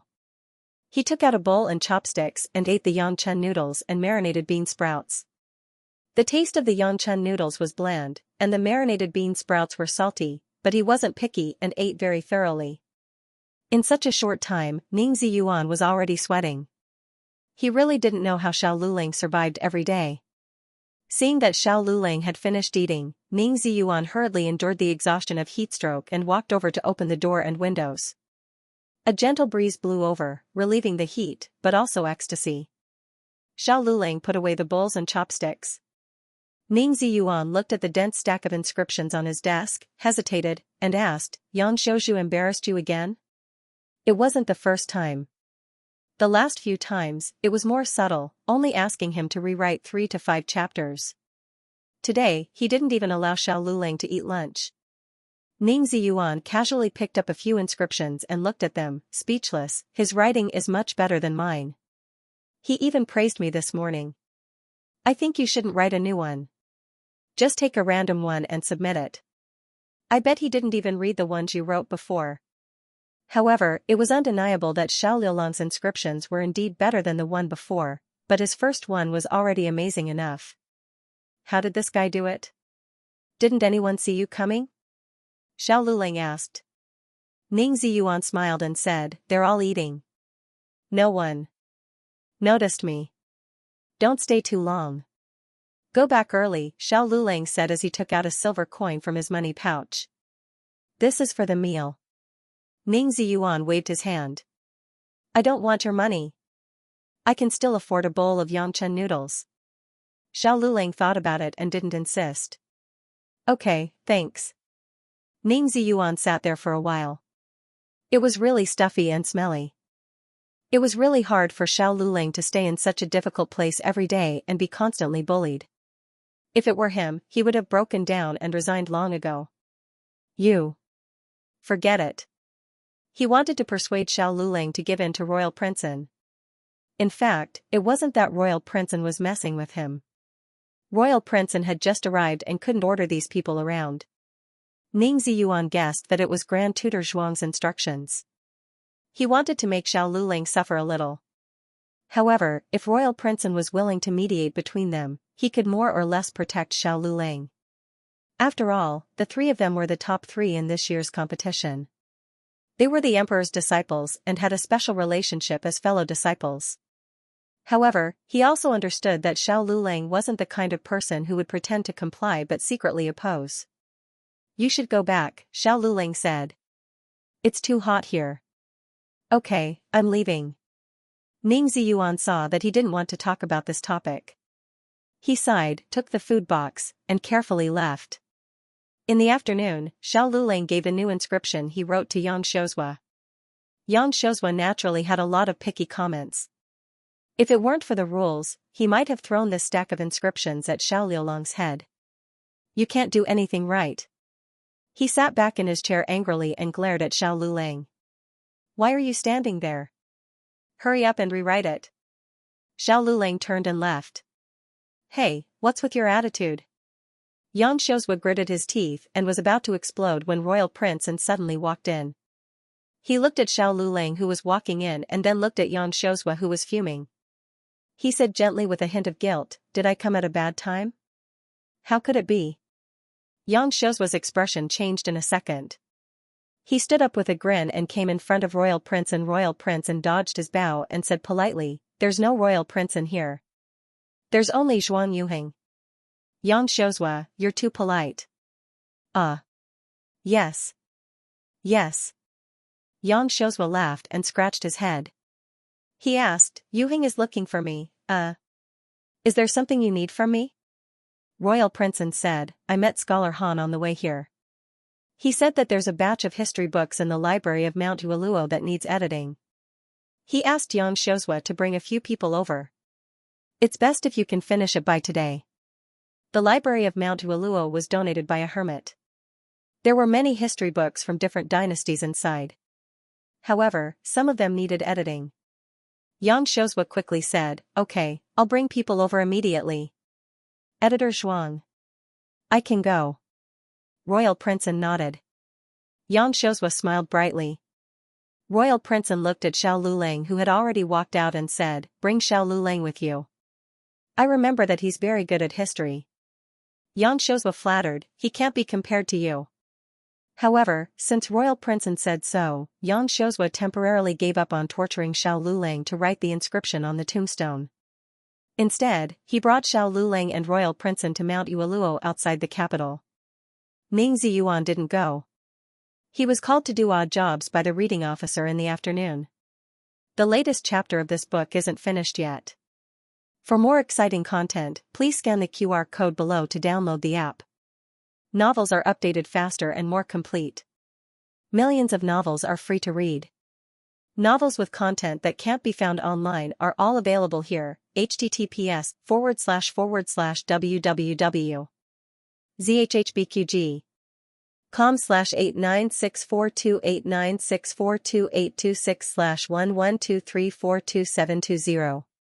HTML Genius memorized the website address in 1 second. www.zhhbqg.com. Bikuga mobile reading website, mzhhbqg.com. The latest chapter of this book is not finished yet. For more exciting content, please scan the QR code below to download the app. Novels are updated even faster. Millions of novels are free to read. Novels that can't be found online are all available here. Uoluo Mountain wasn't too far from the capital. After exiting the South City Gate, it was 10 miles southeast. The library pavilion had 2 courtyards. There were only 2 study rooms where the books were kept, the east and west rooms. The owner of this house probably didn't like to study very much. The books were placed messily without any classification. There were bamboo books and paper books. The order of the books was all out of order. Many of them were eaten by termites. However, these ancient books were very important to the study of history. What they needed to do was to organize them according to different dynasties and eras. The missing pages or damaged pages would be filled in as much as possible. The ones that couldn't be filled in would be marked properly. Later, they would ask the Hanlin Academy's 5 classic scholars for advice. There were 4 editors and 2 editors in the library pavilion. Xianxia thought there were enough people. After all, there were only 2 study rooms. However, when he entered the room, he was completely dumbfounded. Was this really a study room? Was this really a storage room? The bookshelves and cabinets were all over the place. Books were scattered all over the floor. The previous servants had probably tidied them up and put them in baskets. However, they didn't know how to read and put them in a mess. Xianxia was in a terrible fix. He hated that he didn't bring more people over. Royal Prince also had a headache. The Hanlin Academy scholar reminded him that the task might be a bit heavy. However, he didn't expect it to be this heavy. He held his forehead and sighed, "Official Yang, let's move all the books out first and tidy up the room." Yes, yes, yes. Yu Heng is right. Yang Xiaozhu didn't forget to curry favor with him. He quickly agreed with a smile on his face. He turned to Xiao Lulang. His smile instantly turned cold. "Why are you standing there? Hurry up and move the books." Xiao Lulang and an editor surnamed Sun went to the west room. The west room wasn't facing well. It was sunny in the afternoon and the weather was hot. It was like a steamer. The cooler east room was naturally given to Yan Xiaozhu and Royal Prince, and Yan Xiaozhu wouldn't let Royal Prince tire himself out. He mainly ordered another editor to work. Commandery Prince wanted to move the baskets. Yang Xiaozhu stopped him and said with a smile, "Let them do this. Yu Heng, you go outside and dry the books." Drying books was relatively easy. They only needed to put the books one by one on the bench under the porch, on the stone table in the courtyard, or on the ground. Royal Prince did not purposely pretend to be a sensible junior. Everyone was born different. He was born superior to others, and he had paid a huge price for this. People who weren't born as noble as him wouldn't have to leave their homes and become a hostage in an enemy country at the age of 8. Therefore, there was nothing to decline. Royal Prince naturally accepted Yang Xiaozhu's arrangement.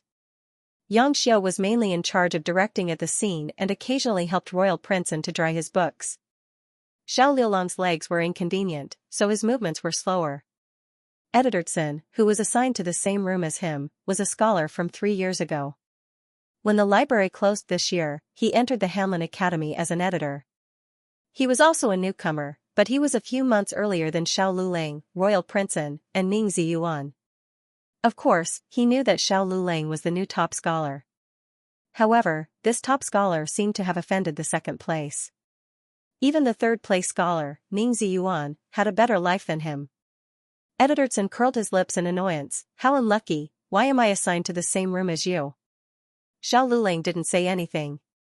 He silently picked up the books on the ground and put them into the baskets. They worked for the whole afternoon. Even Royal Prince, who was only responsible for drying the books, felt his back ache. However, they had only finished half of the work.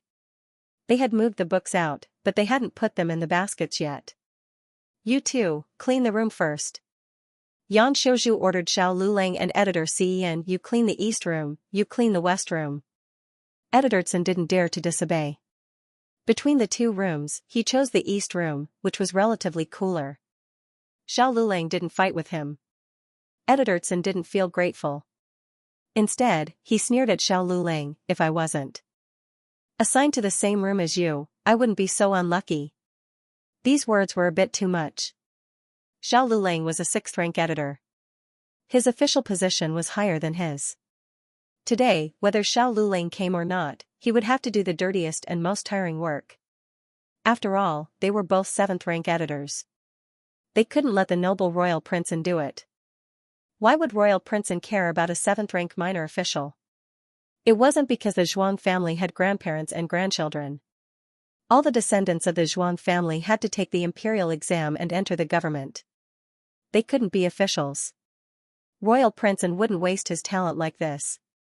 Editor Sun didn't have the guts to complain about Royal Prince, so he vented his anger on Xiao Lulang, who was always being bullied. Xiao Lulang was too lazy to pay attention to him. He took a broom and went to clean the west room. The west room was bigger and messier than the east room. He first straightened the bookcases and shelves. His body was much stronger than it was a year ago. If he was still the little sickly boy who fainted by the roadside from hunger, he wouldn't be able to move these shelves. The young man's body faintly emitted a vigorous masculine strength. His sleeves were gently rolled up. The muscles on his forearms were firm and the lines were distinct. Sweat dripped down his delicate chin. Royal Prince was resting outside. He inadvertently glanced at the window of the west room. Even though he was a man, he was almost dazzled at that moment. Xiao Lulang finished cleaning the west room. He was surprised to find that this room actually had an attic. The ladder was behind the last row of bookshelves. He rubbed the ladder and looked around. There were also books in the attic. However, probably because it was too hidden, no one had touched it. Other than being covered in dust, it wasn't too messy. Xiao Lulang decided to move the books in first. He would clean up the attic later. Move the books in. It's going to rain. Xiao Lulang went out and said to the others. Royal Prince looked at the gloomy sky and frowned. Why didn't he notice it earlier? He even spread the books out so much. It was troublesome to put them away. Then hurry up and clean up, he said. However, Xiao Lulang finished cleaning the west room. Editortson's east room was only half cleaned. How did you do it? You still haven't cleaned such a small room. Xianxia scolded Editor Cen. After scolding, he said to Xiao Lulang, go help him clean it up. They originally had 2 coachmen. However, the roof was leaking and the coachman went to fix the roof. They couldn't free themselves now. Xiao Lulang went to the east room. Editorson glared at him indignantly. You did it on purpose, didn't you? You deliberately made me look bad in front of official Yang. What did this have to do with Xiao Lulang? Xiao Lulang worked quickly because he wasn't like most scholars who only studied. Other than the heavy work that Gu Jiao didn't allow him to do, he did everything else. Was this also his fault? Xiao Lulang said indifferently, use your time to throw a tantrum on sweeping. The east room has already been cleaned. You. Editorson choked. After the east room was cleaned, they moved the books in. Just as they finished moving the last basket, it started to drizzle. At this time, the roof was also repaired. They let out a sigh of relief. Next, they had to organize the books. At this point, Xianxia didn't bully anyone. He, Royal Prince, and another editor organized the books in the east room. Xiao Lulang, Editorson, and another editor organized the books in the west room. The rain gradually became heavier. The summer heat was washed away and the temperature dropped. The west room wasn't as hot as it used to be. They buried their heads in their work and were all very serious. Xiao Lulang was a newcomer, so the task he was given wasn't heavy. After he finished organizing the 2 rows of bookshelves in front of him, he remembered the attic above. He took a rag and an oil lamp and climbed up the ladder to the attic. The books in the attic didn't look messy, but when he looked carefully, they were all in the wrong category. He hung up the oil lamp and cleaned up the dust. Then, he organized the books one by one. There were no pens or paper in the attic. When he encountered a damaged book, he first put it aside and repaired it later. He was so engrossed in his work that he didn't notice that it was getting late. When he was alerted by a pain in his back, he decided to go down for a walk. Only then did he realize that the room was already dark. It was drizzling outside. He carried the oil lamp and walked in the silent room. Is anyone here? He asked. What answered him was the sound of the rain. Xiao Lulang carried the oil lamp and walked around the courtyard. In the end, he made sure that everyone had left and the front door was locked. Xiao Lulang went to the back door. As expected, the back door was also locked. Although there was no gold or silver in here, they were worried that thieves would come in and destroy the ancient books in the study. Therefore, when they left, they would lock it from the outside. On the way here, Xiao Lulang had observed the terrain. This house was at the foot of Mount Yueluo. The nearest house was a tea shed about a mile away. The tea shed only did business during the day. At night, they returned to the village. It seems that I can't go back tonight. Xiao Lulang looked at the pattering rain. Something flashed through his mind. He frowned, sighed, and turned to step into the corridor. The house had been empty for a long time, so naturally, there was nothing to eat. Fortunately, Ning Ziyuan gave him a bowl of Yangchen noodles at noon, so he wasn't hungry yet. He was almost out of the oil lamp. He went to the east room and got the oil lamp there. Since he had nothing to do, Xiao Lulang began to organize the books. Because of the heavy workload, they had only organized less than a third of the books. They hadn't even begun to repair the damaged ancient books. Xiao Lulang had been at the Hanlin Academy for less than a month. His good historiography was actually thanks to Elder Feng. Elder Feng had left him many history books in the collection. Emperor Huizong rode his horse to the North Yan Pass. He wanted to cross the Yan River, Xiao Lulang had been lucky enough to read this part in Elder Feng's book. It was about the second emperor of the previous dynasty, Emperor Wen Huizong, who had personally led the army. The weather was bad that day, so it was not suitable to cross the river. Wen Huizong didn't listen to advice and insisted on going. Fortunately, a fisherwoman risked her life to stop him. In the latter half of the night, the rain poured down, the Yan River swelled, and the whirlpool didn't stop. Wen Huizong sighed with emotion that he and the three armies had escaped disaster. After returning, Wen Huizong disregarded the opposition of the court and resolutely made the fisherwoman his concubine. It was supposed to be a beautiful story, but the fisherwoman's ending was not so lucky. There were 3,000 beauties in the harem, but only the new ones smiled, not the old ones cried. The fisherwoman had not seen the emperor since the third year she entered the palace. She grew old in the depths of the palace, and before she died, she left behind a piece of Ode to the North Yan Pass to express her loneliness and bitterness. What was missing was the Ode to the North Yan Pass. Xiao Lulang picked up his brush and added the Ode to the North Yan Pass. The next day, a servant who was guarding the house came to the house. He was guarding the house for the original owner and only came once every 3 to 5 days. It had rained last night, and he was worried that the roof would leak again, so he came to take a look.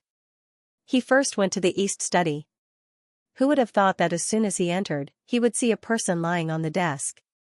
He was so frightened that he fell to the ground. A ghost?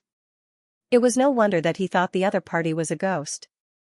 The door was locked, so who else could come in except for ghosts? Xiao Lulang was awakened by his shout, and the head that was pressed against his arm slowly lifted. It was a face that was perfect and impeccable even though there were marks on it. The servant was stunned. How was this a ghost? He was clearly an immortal, furthermore, the room was so clean. What else could it be but an immortal spell? Although the people from the imperial court might come to clean it up, he had only been here yesterday morning. How could those delicate officials have cleaned it up? Xiao Lulang finished tidying up the books in the west room last night. Seeing that it was still dark, he tidied up the books in the east room as well. He only went to sleep when it was almost dawn. What time is it? Xiao Lulang sat up straight, tidied his clothes, and asked calmly. The servant said in a daze, Chen, 7:45. Xiao Lulang frowned. It's already so late. Hamlin Academy was on duty at 7 a.m. Xiao Lulang looked at him. Is there a carriage nearby? The servant said, yes, there's one in the tea shed.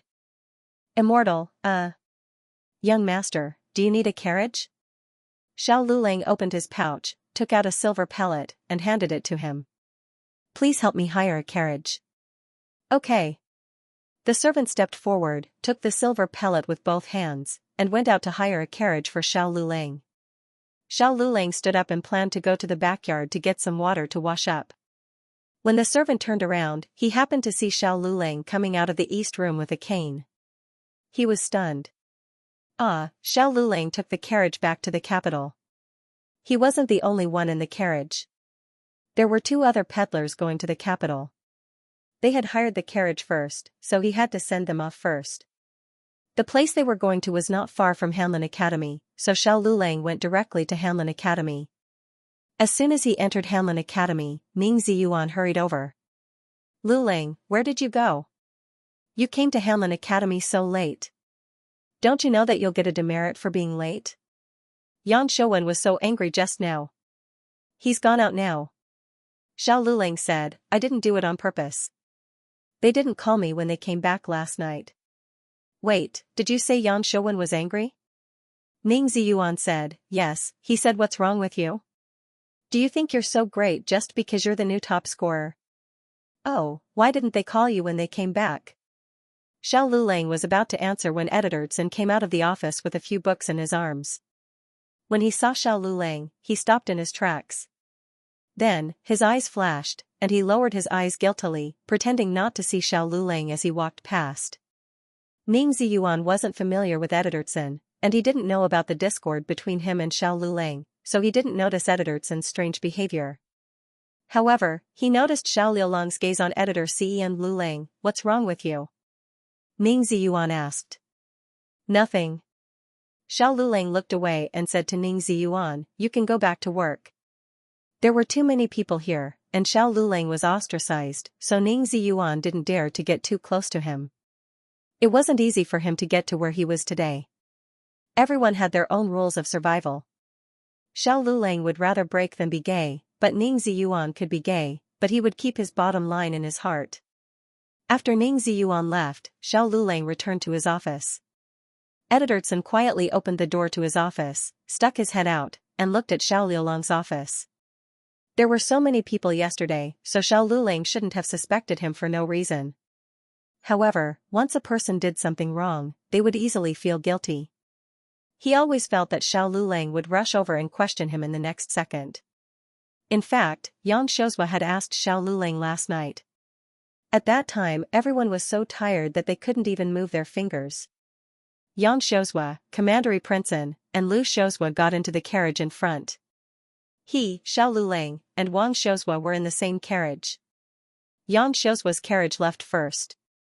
Before leaving, Yang Xiuzhua asked him to call Xiao Lulang. He agreed. He knew that Xiao Lulang was in the attic. He didn't call him. Wang Xiuzhua thought that Xiao Lulang went to Yang Xiuzhua's office, so he didn't ask. At that time, he didn't think too much. He just wanted to teach Xiao Lulang a lesson. Who told him to be unlucky? However, Yang Xiuzhua was so angry this morning. He was afraid that when Yang Xiuzhua confronted Xiao Lulang, he would be exposed. Forget it. At worst, he could say that Xiao Lulang was hiding in the attic and he didn't see him. He thought that Xiao Lulang left early. In order to make the statement more convincing, he went to Wang Xiuzhua's bank and asked him, "Wang Xiuzhua, do you remember that Xiao Lulang left early yesterday afternoon?" Wang Xiuzhua was stunned. "He's not here?" "I didn't notice." Sun Xiuzhua said, "I noticed. He left after working for a while." Wang Xiuzhua thought carefully. It seemed that after the sky darkened, he didn't see Xiao Lulang again. Until the end of the day, Xiao Lulang didn't see Yang Xiuzhua. Xiao Lulang left Hanlin Academy. Kong Mu, who was in charge of the roll call, suddenly stopped Xiao Lulang and said, "Your family came last night. They said they were your wife." She asked where you went. "I said you went with Yang Xiuzhua to work outside the city." Xiao Lulang nodded. "Many thanks." Yang Xiuzhua hadn't finished organizing the books last night. He had rushed over early in the morning after finishing his work. He and Xiao Lulang didn't go the same way, so they missed each other perfectly. However, when Yang Xiuzhua arrived at the library, he found that the mess from last night had already been cleaned up. This? Yang Xiuzhua was confused. What's going on? Who tidied it up? Or did they finish it when I took a nap in the carriage yesterday? Yang Xiuzhua picked up a few baskets of important books and brought them back to Hanlin Academy. After Scholar Han read through them, he was full of praise. "Not bad. You did a good job." Several of the 5 classic scholars also browsed through the books.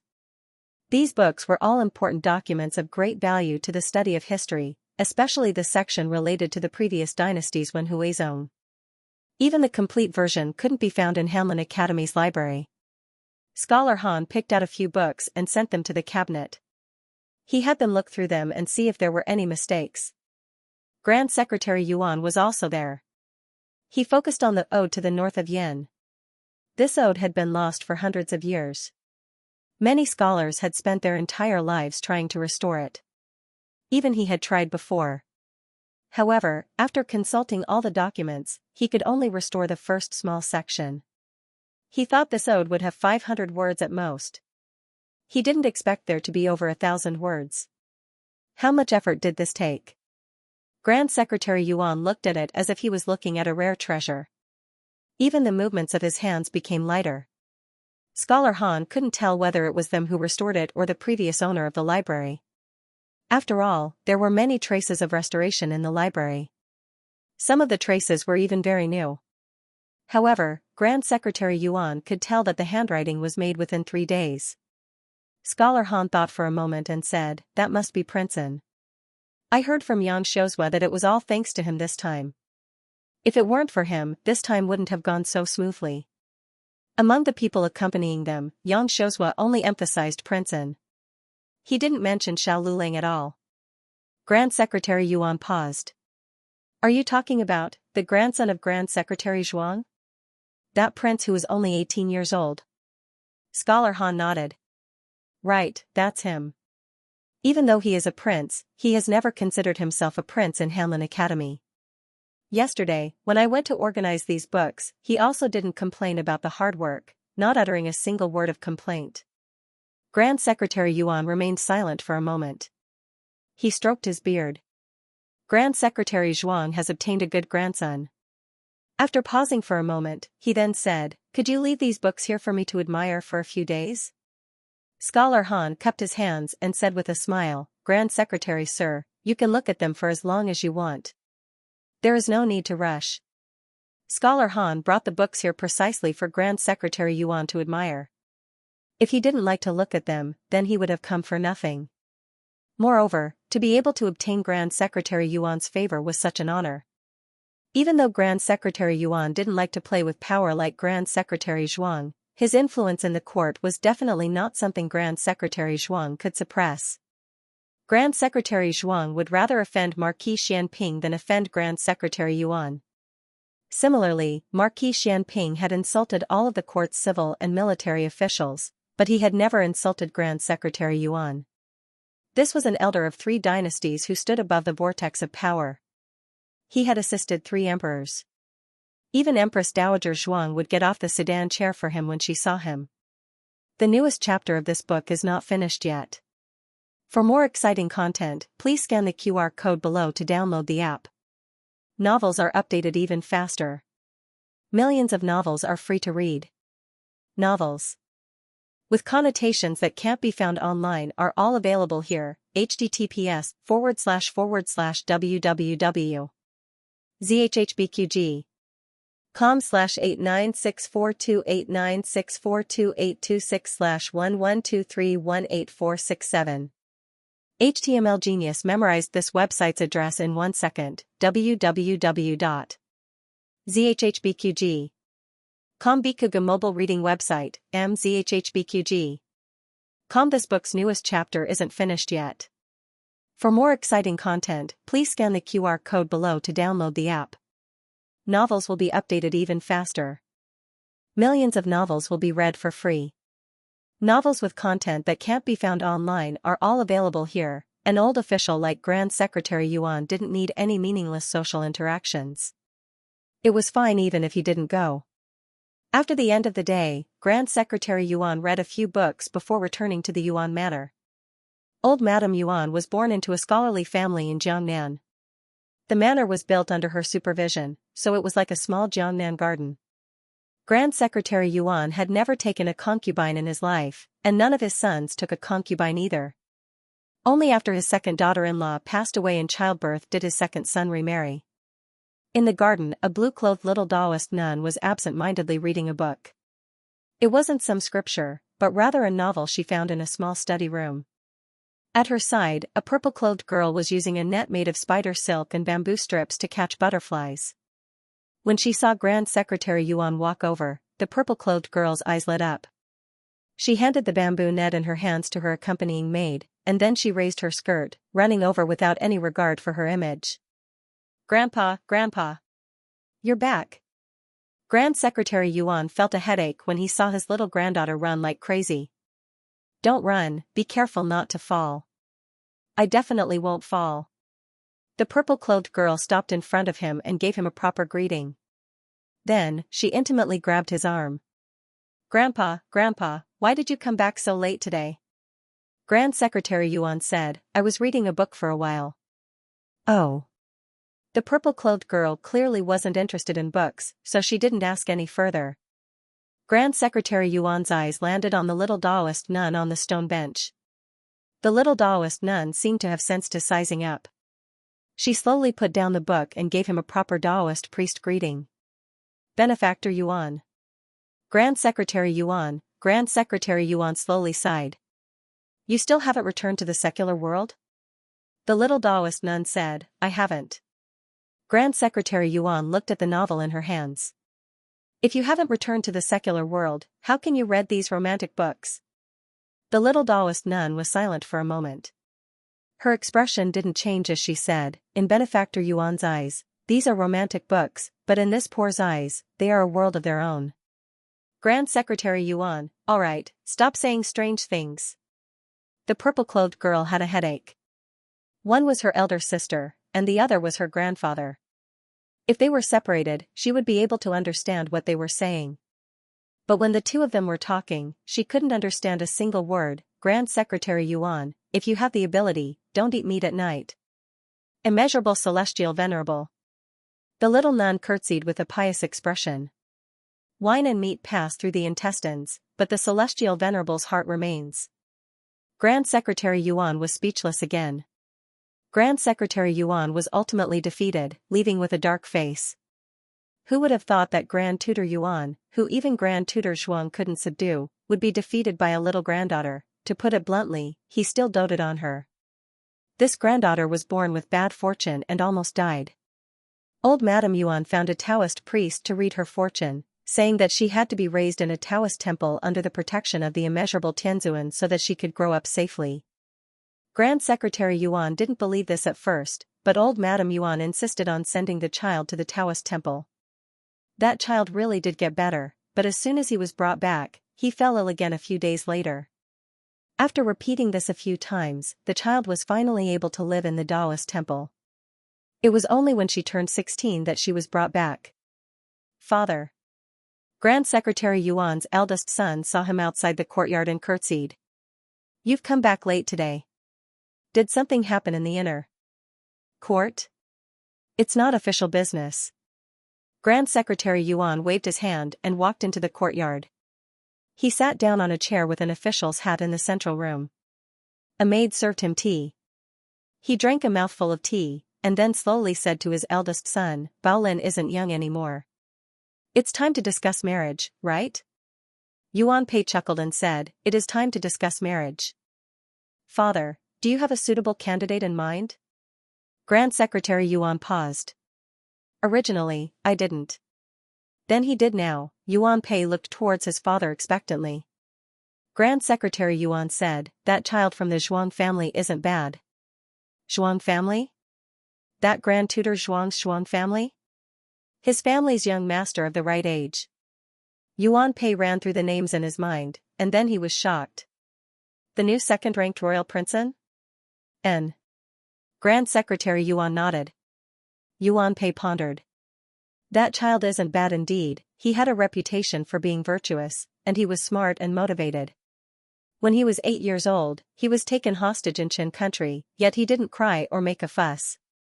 The fact that he could return alive was enough to prove his ability. This type of man was rarely seen in the world, but he was indeed worthy of their family's Baolin. Yuan Pei was confused. Father, weren't you unwilling to form a marriage alliance with these aristocratic families? It was Grand Secretary Yuan's principle to not get involved in the struggles of the imperial court. He was only loyal to Zhao country. Grand Secretary Yuan didn't give a complicated answer. He only said this after careful consideration, that child is more outstanding than I imagined. The little Taoist nun still didn't know that her marriage had already been targeted by her grandfather. She was dragged out of the Yuan estate by her younger sister. The purple-clothed girl tugged at her. Older sister, hurry up. There's a lantern festival today. There's a lot of people. If we're late, we won't be able to squeeze in. The little Taoist nun helplessly rolled her eyes. She only wanted to read the novels. Had the princess discovered the mistress that the prince consort kept outside? Has the switched child been recognized by the princess or not? Also, the princess's widow's best friend had slept with the prince consort thousands of times. When would the princess finally recognize this vixen's true colors? The novels these days were becoming more and more excessive. They were so heart-wrenching. The Lantern Festival was on Chang'an Main Street.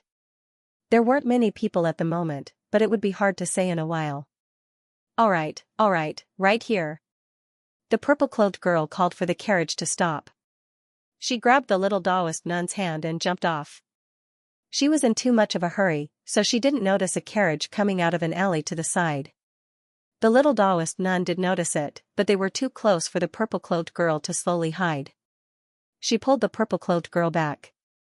In a bit of a hurry, she used too much strength and dragged the purple-clothed girl from one side to the other. Then, the purple-clothed girl bumped into someone. She lost her balance and fell to the ground with the other person. Ah! Her elbow coincidentally landed on the softest part of the other party's abdomen. It was really painful. The other person was caught off guard. The pain made their entire face contort. The purple-clothed girl didn't feel too much pain because she was on top of the other person. However, when she came back to her senses, she discovered that the other person was actually a man. She had actually fallen together with a man in broad daylight. The color drained from her face. She raised her hand and slapped the other person. Lecher. The other person was stunned. He stared at her in disbelief. Are you kidding me? You were the one who bumped into me. You're hurting my stomach. I haven't even gotten even with you yet. The purple-clothed girl quickly got up from his body and wrapped her arms around her shoulders. She stared at him vigilantly and angrily. Forget what? Forget it if you have the guts. I am warning you. Don't think you can take advantage of me just because you touched me. If you dare tell anyone about what happened today, I'll kill you. I'm going to kill you. I'm the one who wants to kill you. The young man jumped up, his eyes filled with killing intent. The little Taoist nun stood in front of the purple-clothed girl and stared at him coldly. It was at this moment that a deep voice came from behind the young man. What are you doing? Come back. The young man glared at the purple-clothed girl, then unwillingly returned to the man's side. The man cupped his hands in salute to the little Taoist nun and the purple-clothed girl. My apologies. My younger brother offended you. The young man pointed at the purple-clothed girl. It wasn't me. It was her. Not to be outdone, the purple-clothed girl pointed back. It was you. The little Taoist nun looked at the handsome man and asked, Who are you? Gu Chongqing. Gu Chongqing gave it some thought and didn't try to hide it. His identity was useful in the capital. At the very least, the Gu family wasn't filled with perverts. Oh, the little Taoist nun said, I've never heard of you. She had just left the mountain, so she hadn't heard of him. She turned to the purple-clothed girl. Yuan Tong, come here. You're called Cylinder? Gu Qingfeng threw his head back and laughed. Are you a Yi brand? You're called Cylinder? Ha. Why don't you call yourself Erqiao? Gu Chongqing said sternly, Qingfeng, shut up. This time, it was Yuan Tong's turn to laugh. She put her hands on her hips and looked at Gu Qingfeng mockingly. So you're a hornet. No wonder you're so annoying. Yuan Tong, Cylinder. Gu Qingfeng, Bumblebee. Cylinder. Hornet. The two of them were red in the face. Go back and tell grandfather if you make any more noise. Go back and tell grandfather if you make any more noise. The first sentence was said by Gu Chongqing, and the second by the little Taoist nun. Both of them said it almost at the same time. Their words were so intimidating that Yuan Tong and Gu Qingfeng shut their mouths at the same time. Their mouths were shut, but their eyes were still open. The two of them rolled their eyes at each other. The latest chapter of this book is not finished yet. For more exciting content, please scan the QR code below to download the app. Novels are updated faster and more frequently. Millions of novels are free to read. You can find all the novels you can't find online. https://www.zhhbqg.com/89642896428226/1123158825.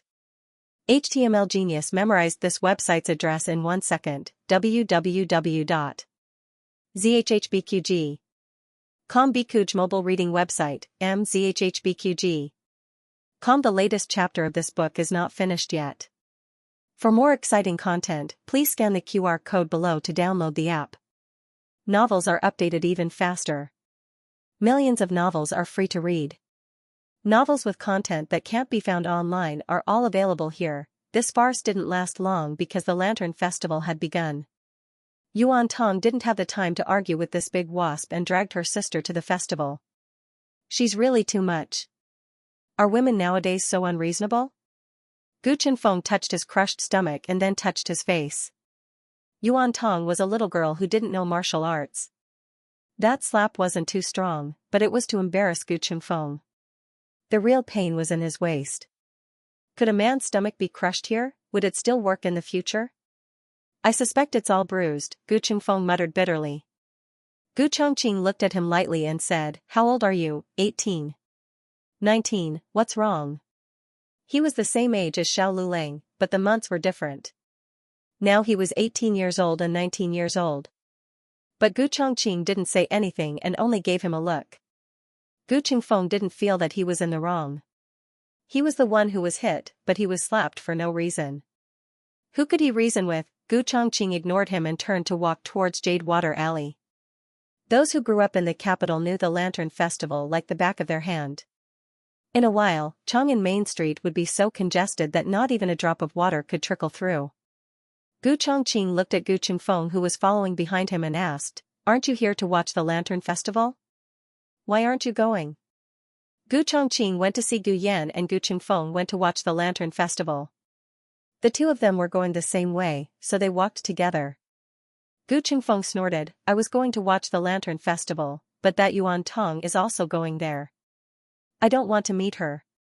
Whoever meets her will be unlucky." "Be careful with your words," Gu Chongqing said sternly. Gu Qingfeng pursed his lips.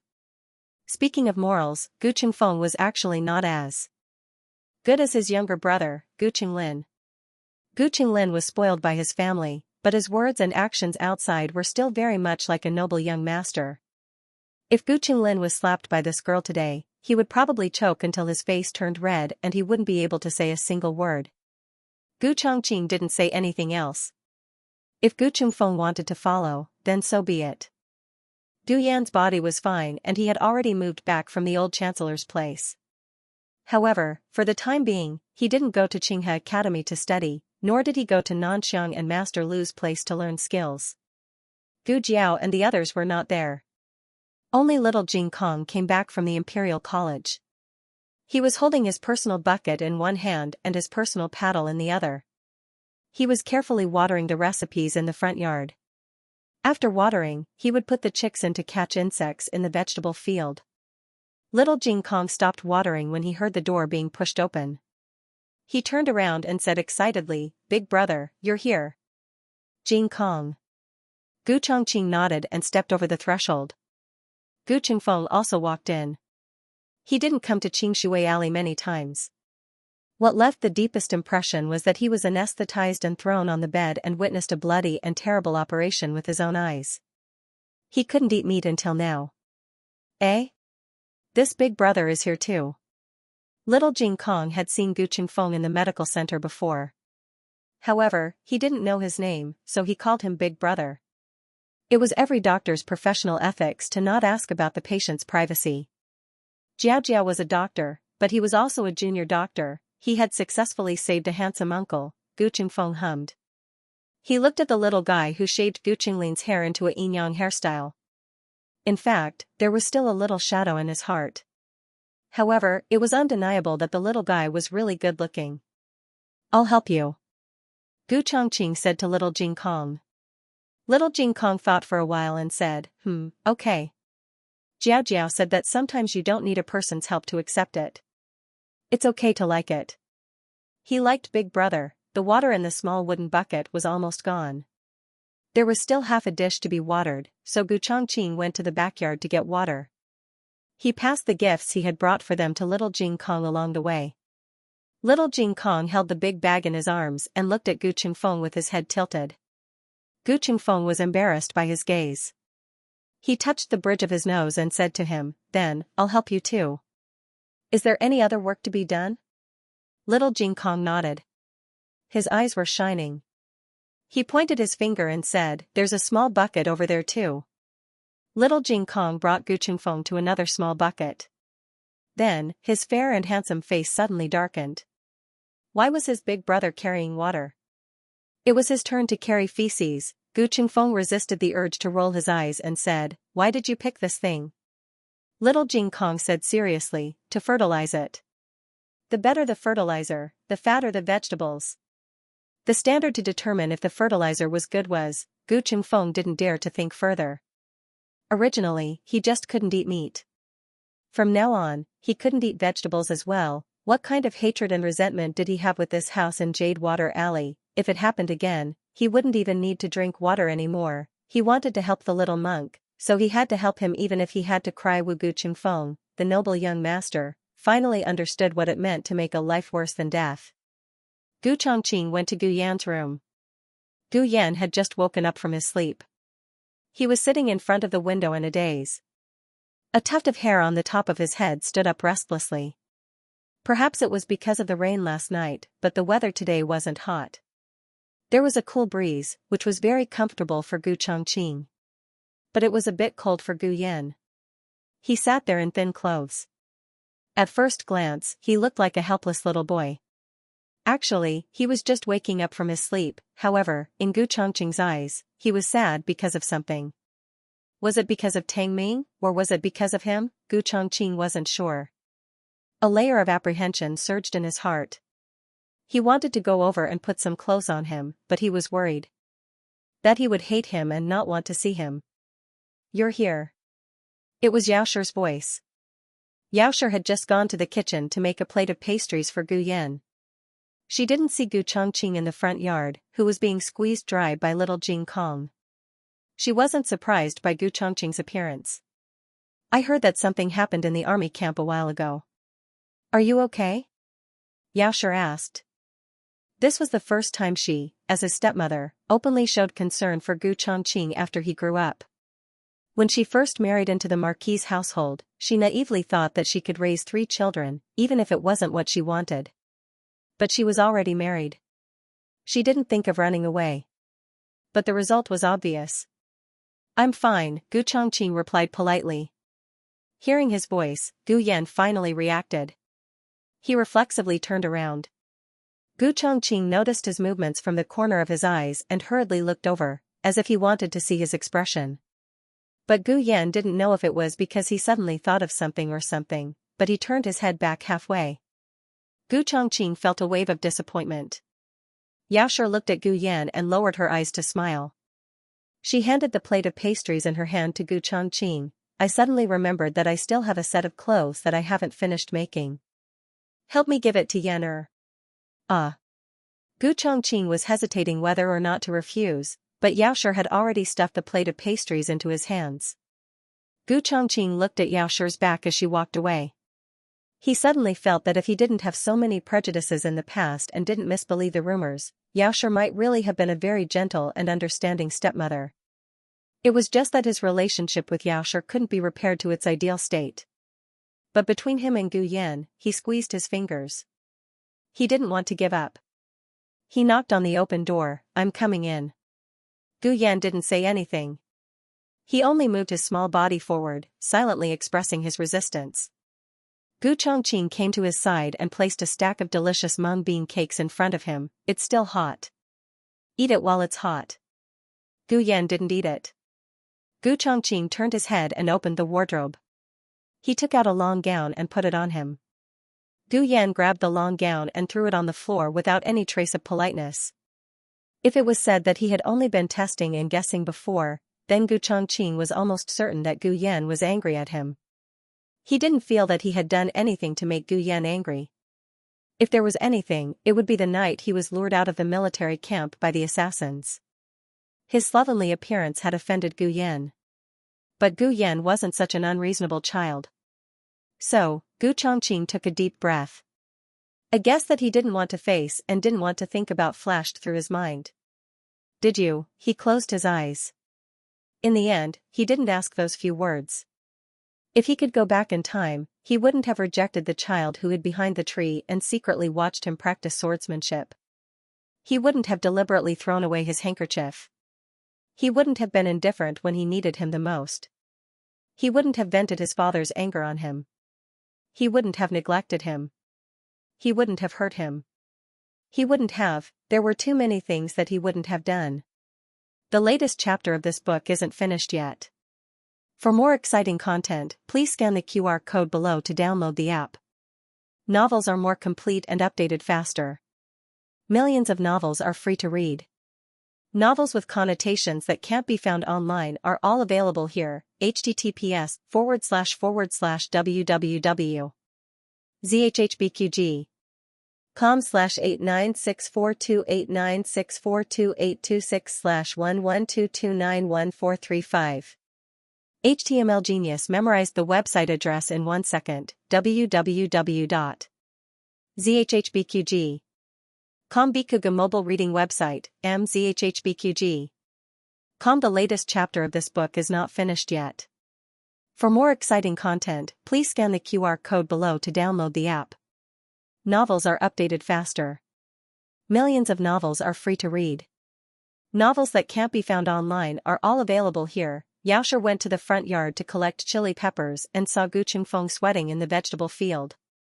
Xianxia was slightly startled and thought she had mistaken him for someone else.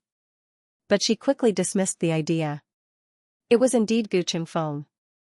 Strange, why is he here, and he's doing work here, little Jing? Kong said seriously, you can't just water one place. It has to be evenly distributed. Every vegetable needs to be irrigated with fertilizer. Little Jing Kong asked him to do it? They know each other? Gu Qingfeng was about to tell little Jing Kong to do it when he turned around and saw Xianxia. Their eyes met. The two of them were speechless. At dusk, Xiao Lulang finished his duty at Hanlin Academy. Lin Xianxia and Feng Lin also finished their studies at Hanlin Academy. Lulang. Feng Lin jumped down from the carriage and called him. After Feng Lin finished his studies at the Imperial College, he couldn't continue to live in the Imperial College's dormitory. The price of living in the capital was high and so were the houses. Fortunately, he knew Lin Xianxia, the little rich man. He was now living in Lin Xianxia's house and paid Lin Xianxia some rent every month. The two of them went to class during the day and studied together at night. They learned a lot. Although Hanlin Academy was part of Hanlin Academy, it was different from Hanlin Academy's officials. In the past, the three of them never met. You're so early today. Didn't those people arrange anything for you? Feng Lin asked. The main purpose of Feng Lin and the other scholars was to study, so they didn't have much work to do. However, Xiao Lulang was going to be an official, so it was different. Moreover, Xiao Lulang was a newcomer. It was normal for him to be asked to do odd jobs. Ning Ziyuan was also often asked to do odd jobs. Except for Prince An, who had a strong background, everyone in Hanlin Academy respected him and didn't dare to order him around. Yes, I don't have anything to do today, Xiao Lulang said. Lulang, we'll send you back. Lin Xianxia stuck his head out of the car window and said. Although Lin Xianxia had not completely recovered from his stuttering, he was still very happy that he could occasionally spit out 3 words. This was all thanks to Feng Lin. Feng Lin would practice speaking with Lin Xianxia every night. This was an inspiration given to him by Gu Jiao. Gu Jiao would help Xiao Lulang practice walking every night. Even after a day, Xiao Lulang did not show any signs of recovery. But Gu Jiao never gave up. Feng Lin was deeply touched. Of course, Xiao Lulang didn't give up on letting Gu Jiao practice her calligraphy every day, which made Gu Jiao go crazy. Xiao Lulang hadn't slept the whole night and hadn't eaten dinner the night before. He didn't have much of an appetite during the day, so he was really tired now. It would be hard for him to walk back alone. He got into the carriage. In order to keep a low profile, Lin Xianxia chose a small carriage, but everything inside was filled with the extravagance of a nouveau riche. Lin Xianxia was already used to it. Xiao Lulang was almost dazzled. The two of them gave the most comfortable seats to Xiao Lulang. To them, Xiao Lulang was both a teacher and a friend. Without Xiao Lulang, they wouldn't be where they were today. Lulang, you don't look so good. Have you been too tired recently? After all, Feng Lin wasn't in the inner circle of the Hanlin Academy, so he wasn't particularly clear about Xiao Liulang's situation. Plus, everyone knew that they were close to Xiao Lulang, so naturally, they wouldn't mention Xiao Lulang in front of him. Feng Lin only occasionally bumped into Ning Ziyuan in the restaurant and asked him a few questions. Xiao Lulang said, nothing. How's your study going? At the mention of this, Feng Lin's attention was successfully diverted. He couldn't help but complain, I naively thought that after the imperial examinations, I wouldn't have to study anymore. At least, I wouldn't have to write 8-legged essays anymore. I didn't expect that after I stopped writing 8-legged essays, so much history, arithmetic, agriculture, astronomy, the content was similar to the content of the three cauldrons, but there was a difference in progress and depth. After all, they were all preparatory officials of the imperial court. Naturally, the direction of their studies was different. Their goal was no longer the imperial examinations, but the path of an official and the benefits of the country and the people. It would be best if they could do practical things for the people. The current Hanlin Academy was stricter than the previous dynasty. It was said that they would go to the countryside. It was just that they didn't know when it would be the turn of the new batch. When Xiao Lulang got home, Gu Jiao had just returned from the medical center. She carried a small basket on her back and her small hands were under the basket. She walked casually, and her aura was somewhat unapproachable. Xiao Lulang inexplicably felt that her walking was a bit arrogant and naughty. He didn't know if she sensed something, but Gu Jiao calmly turned her head around. She probably didn't expect that Xiao Lulang would be behind her. There was a little annoyance that couldn't be removed from her face. Her small eyebrows were also tightly knitted together.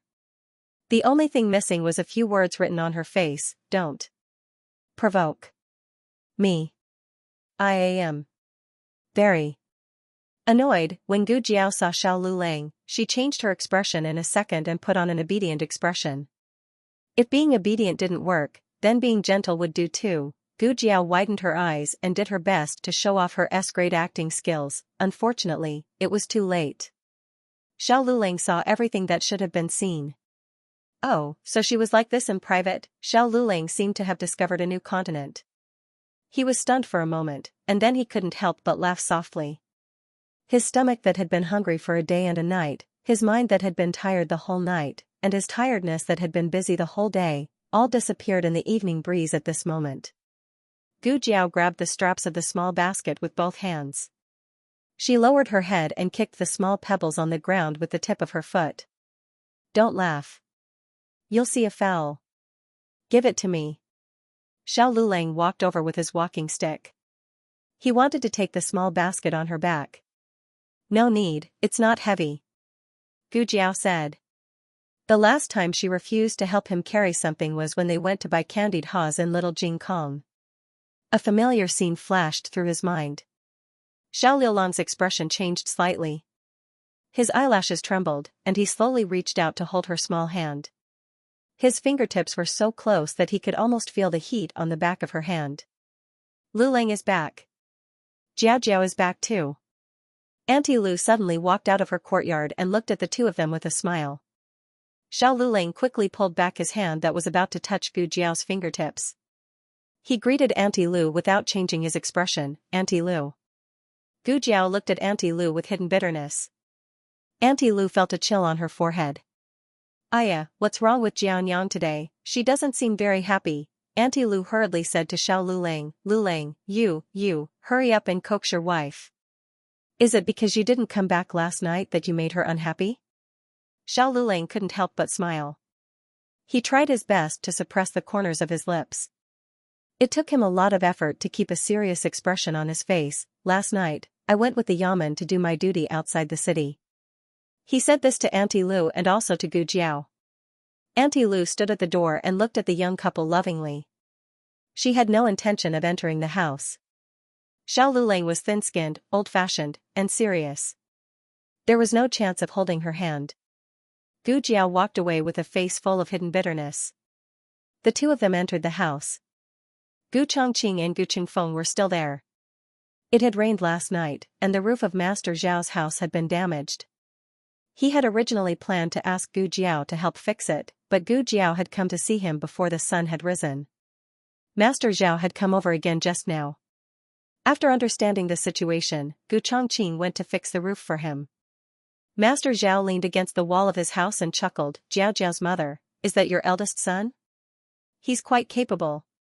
Gu Chongqing's hand that was reaching for the roof tile paused. He resisted the urge to turn around. Behind him came Madame Yao's voice that was as light as a breeze and as gentle as water. "That's right.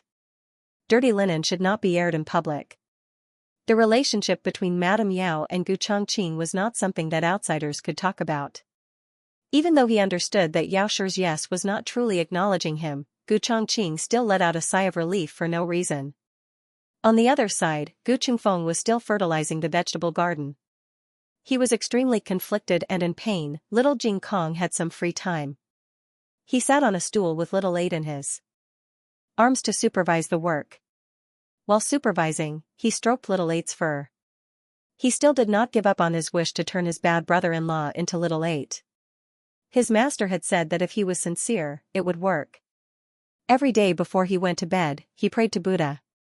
He believed that there would be a day when Buddha would turn his bad brother-in-law into little Eight and give it to him. Thinking of this, his heart was filled with longing. Aheng Xiao Lulang, who had just crossed the threshold, Xiao Lulang was not shocked by little Jing Kong for too long. After all, there was an even more shocking fertilizing master, Gu Chengfeng. Madame Yao asked Xiao Lulang about last night's situation. Was it tiring? Xiao Lulang avoided the topic and said, it wasn't tiring.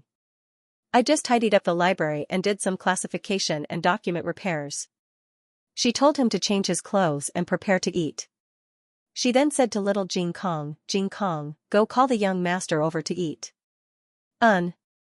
Little Jing Kong put little Eight down and pattered away. Madame Yao went next door to call Gu Chongqing. Come over to eat first, she said.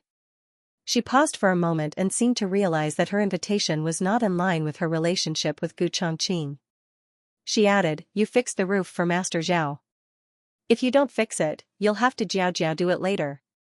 It turned out that she was thanking him for doing what Gu Jiao did. Okay.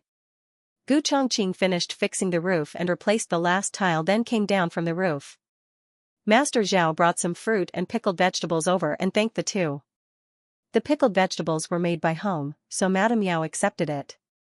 She had Master Zhao leave the fruit for Xiaobao to eat. Gu Chongqing watched her handle the neighborhood relationship with ease and could not help but think, if his mother was still alive, would she be like this? The newest chapter of this book is not finished yet. For more interesting content, please scan the QR code below to download the app. Novels are updated even faster. Millions of novels are free to read. Novels with content that cannot be found online are all available here.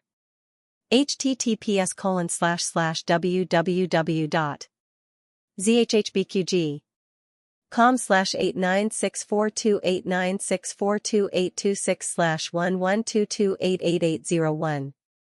HTML Genius memorized this website's address in 1 second. www.zhhbqg.com Bikuga mobile reading website, mzhhbqg.com. The latest chapter of this book is not finished yet. For more exciting content, please scan the QR code below to download the app. Novels are updated faster and more fully. Millions of novels are free to read.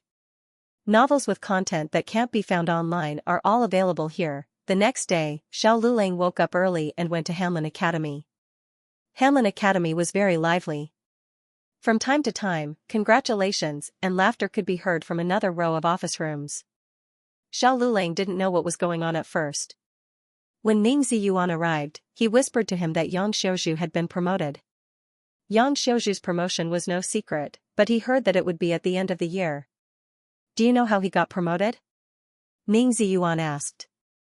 How did you get promoted? Xiao Lulang wasn't very interested in Yang Xiuzhu's story. He was just trying to satisfy Ning Ziyuan's curiosity. Let's go, let's talk over there. Ning Ziyuan pulled Xiao Lulang to the office room that was emitting the smell of ecstasy. Master Chen was transferred to the Ministry of Revenue early this morning, Ning Ziyuan said. It wasn't rare for the 6 ministries of the imperial court to transfer people from Hanlin Academy. Moreover, Attendant Chen had been chosen by the Minister of Revenue early on and was going to be transferred to work under him. It was because he was going to be transferred that the position of Attendant Chen became vacant, allowing Yang Xiuzhu to be promoted. Master Chen was supposed to be transferred after the new year, but things just happened to be so coincidental. I heard that your library has been organized extremely well, some of the restored books even obtaining Grand Secretary Yuan's favor. Xiao Lulang organized and restored most of the books in the library, but not all of them. Yang Xiuzhu and Royal Prince and had also restored some of them, so Xiao Lulang and Shi Yi hadn't guessed that the restored books would be favored by Grand Secretary Yuan. Ningzi Yuan was even more clueless. He was just lamenting that Yang Xiuzhu was too lucky. He wasn't a good person, so how did he have such a good career? Ningzi Yuan sighed. Master Han praised Yang Xiuzhu greatly. No, I should call him Attendant Yang now, a 6th rank attendant. He used to be of the same rank as you, but now he's a level above you. Xiao Lulang said carelessly, it's not like I only found out today that he's going to be promoted. Didn't it matter whether he was promoted sooner or later? Attendant Yang was born as a noble scholar, and it took him 5 years to reach the position of Lord Attendant. For a noble scholar, this was considered fast. Xiao Lulang was different.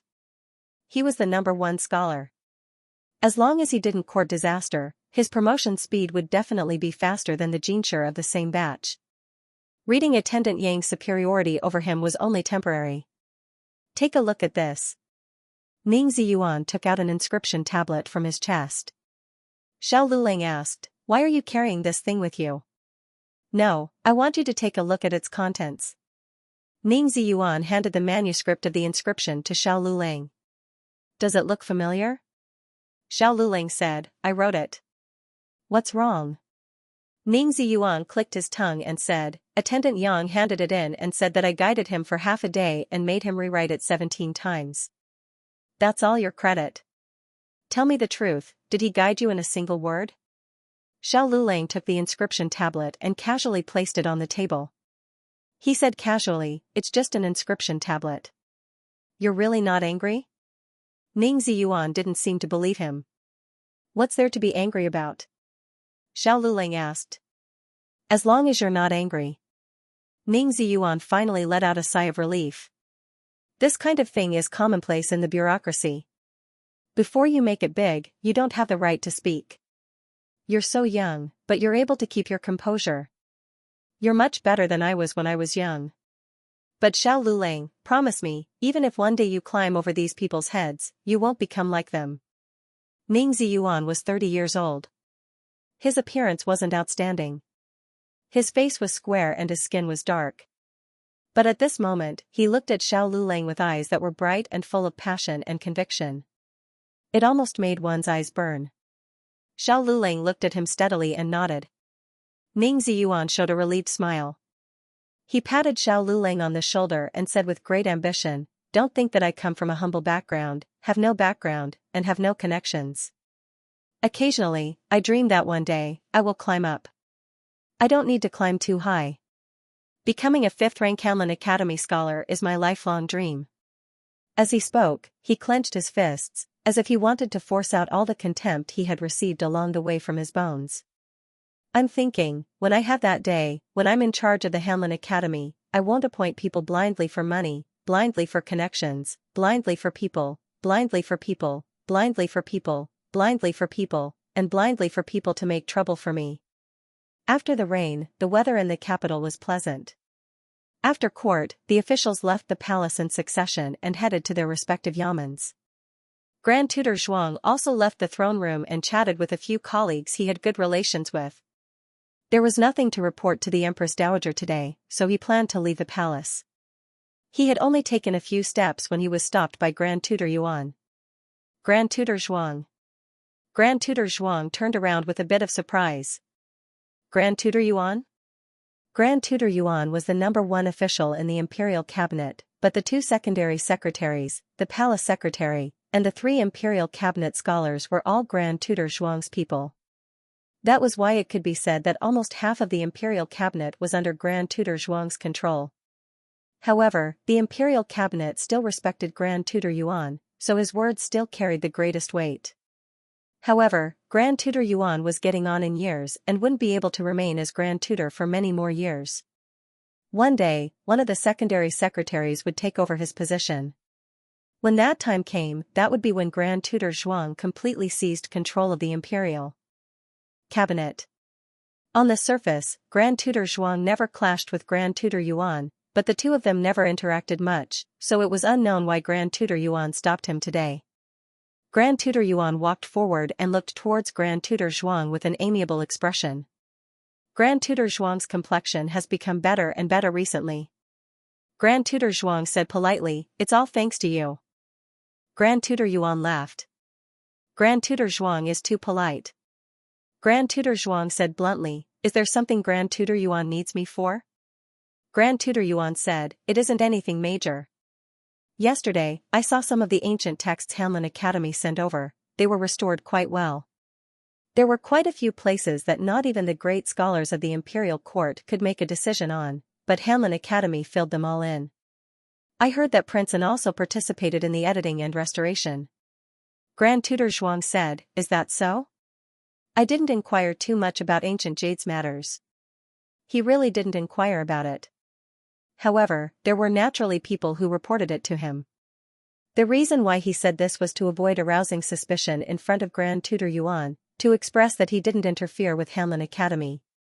Grand Tutor Yuan didn't mention Northern Yen Ode on its own, because last night, after burning the midnight oil to read the remaining texts, he discovered that its level of brilliance didn't lose out to Northern Yen Ode in the slightest.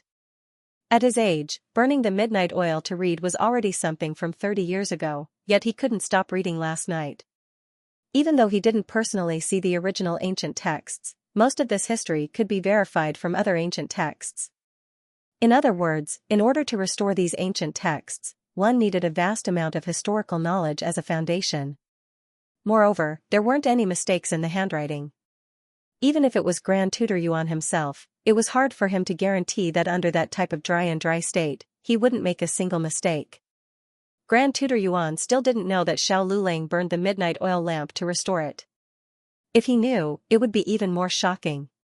Grand Tutor Zhuang knew Prince N's whereabouts like the back of his hand, so he naturally knew that he had visited Moon Net Mountain's library. He believed that the reason Grand Tutor Yuan said this was because the ancient texts he obtained were indeed the ones Prince N restored. He understood his own grandson's strength well, so he didn't suspect that there was a misunderstanding. He laughed and said, "To be able to contribute a bit to Hanlin Academy, his years of studying weren't in vain." How is it just contributing a bit? It is a great contribution. Grand Tutor Yuan never lightly praised others. Even the young noble who reigned supreme in Radiant Capital didn't receive a single word of praise from him. Grand Tutor Zhuang, you have a good grandson. Grand Tutor Zhuang was simply overwhelmed by the favor. This old picky ghost actually knew how to praise others. He suppressed the excitement at the bottom of his heart, cupping his hands. Grand Tutor Yuan praises me too much.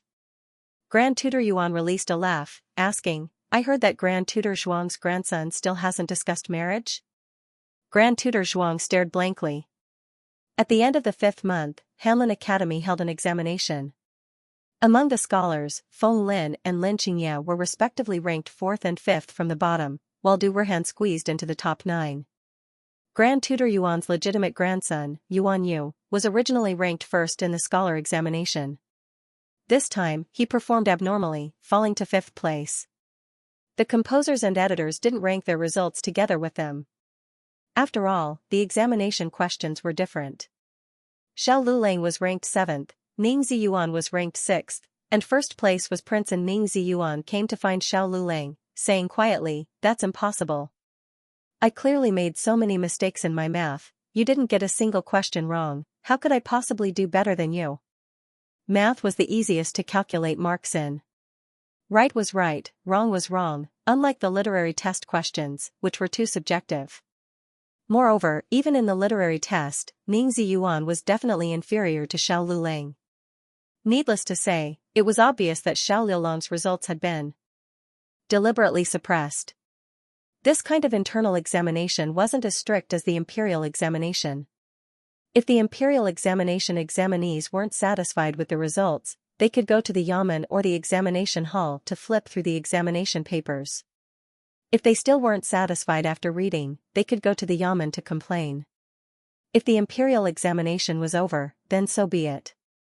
They didn't have a chance to defend themselves. Digression, 3rd watch, do you have a monthly ticket? The latest chapter of this book isn't finished yet. For more exciting content, please scan the QR code below to download the app. Novels are more complete and updated faster. Millions of novels are free to read. Novels with connotations that can't be found online are all available here. https://www.zhbqg.com/89642896428226/1122877763. HTML Genius memorized this site's address in 1 second. www.zhbqg.com Bikuj mobile reading website, mzhbqg.com. The latest chapter of this book is not finished yet. For more exciting content, please scan the QR code below to download the app. Novels are updated faster. Millions of novels are free to read. Novels with connotations that can't be found online are all available here. Ning Ziyuan deeply felt sorry for Xiao Lulang. This was his first time in the capital, but it wasn't his first time coming into contact with officialdom. When he was in the local area, he had been a teacher at the prefectural school and had also been a temporary registrar for the county magistrate. He had seen the darkness and strife of officialdom with his own eyes, but he had never expected that the Hanlin Academy, such a clean place, would have such unfair things. In fact, his own life wasn't very smooth, but this kind of unsmoothness was within the normal range. He had no power, no influence, and no background, so he wasn't valued. Xiao Lulang, on the other hand, was deliberately suppressed. Xiao Lulang had a good mentality and didn't break down. If it were someone else, they would have broken down long ago. Ning Ziyuan didn't say anything else. He patted his shoulder and sighed as he left. Xiao Lulang went out to wash his brush. When he came to the ink washing pool, Royal Princeton happened to also come here to wash his brush. He didn't need to do it himself. Someone else would do it for him. He was surrounded by a group of colleagues, who all congratulated him. I heard that editor Zhuang got first place. This is called true gold fears no fire. Yes. This time, no one dares to be biased. As they spoke without scruples, they didn't forget to cast meaningful glances at Xiao Lulang. The story of how Xiao Lulang got first place had long been spread in the capital. It was said that he had a face that was 70 to 80% similar to the young Duke of Zhaodu, and that he had won the favor of the young Duke's father and the young Duke's senior brothers. Even his top scorer was deliberately given to him by the emperor in order to suppress the Zhuang family. And the emperor couldn't reach so far into everything. The Hanlin Academy was a place where the emperor's bloodline couldn't reach. As a matter of fact, he showed his true colors in the first Hanlin Academy exam. In fact, don't think that scholars would be more reserved than country shrews. Country shrews only had a loud voice and coarse reasoning, so they couldn't scold people's sore spots. When scholars scolded people, they could cut people's hearts open. Their lips and tongues were as sharp as knives, and each knife drew blood. However, the officials of the Hanlin Academy were not as unscrupulous as the foppish sons of the Imperial College. They cherished their reputation and would not really block Xiao Lulang here to do anything to him, nor would they deliberately trip him to embarrass him. They would only use their authority to suppress him, or group together to ridicule him and isolate him. Xiao Lulang's expression didn't change much. After washing the brush, he planned to leave. That should be the case. The correct number is 27. After Royal Princeton finished explaining the answer to an editor who asked him for advice on arithmetic, he called out to Xiao Lulang, "Wait a moment." Xiao Lulang stopped and looked at him indifferently. "What's the matter?" Royal Princeton said, "Hanlin Academy is a place of fair competition. No matter what others say, I hope you understand that strength speaks for itself here. You know how you became the top scorer. Hanlin Academy won't give Marquis Xianping a chance to interfere. You really shouldn't have sided with Marquis Xianping. If he was a general, siding with Marquis Xianping was still acceptable. But he was a scholar. The banker was the tallest tree." Xiao Lulang didn't respond to Royal Princeton's words. He only glanced at the question in the editor's hand and said, 19. After saying that, he calmly left. Royal Princeton frowned. What 19? The editor was studying Royal Princeton's solution and didn't dare to eavesdrop on their conversation. Royal Princeton walked over and took the question to look at it again. He suddenly realized that he missed a number on the 7th step. The final result of the calculation was, Royal Princeton took the pen and paper and calculated on the paper. 19, how did he know? Had he done this question before? It couldn't be that he just listened to the editor read the question and then calculated the result in his mind.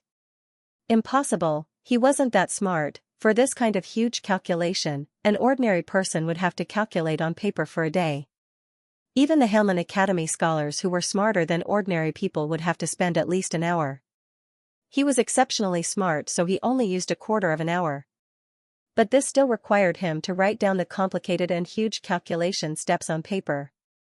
And he calculated wrongly. How could Xiao Lulang calculate it correctly using only mental calculation? After his shift, Royal Princeton sat on the carriage to return home. He was surprised to find Grand Tutor Zhuang in the carriage. "Grandfather." Royal Princeton bowed. "Why are you here?" "I was passing by, so I came to see you," Grand Tutor Zhuang said in a good mood. Ever since Empress Dowager Zhuang sent Zhuang Yueshi home from the palace, Grand Tutor Zhuang hadn't shown such a happy expression for many days. Royal Princeton couldn't help but ask, "Grandfather, why are you so happy? Is there a joyous occasion?" Grand Tutor Zhuang looked at him with admiration and couldn't hide his smile. "It's indeed a joyous occasion." There weren't many things that could make his grandfather happy. Royal Princeton looked at Grand Tutor Zhuang in confusion.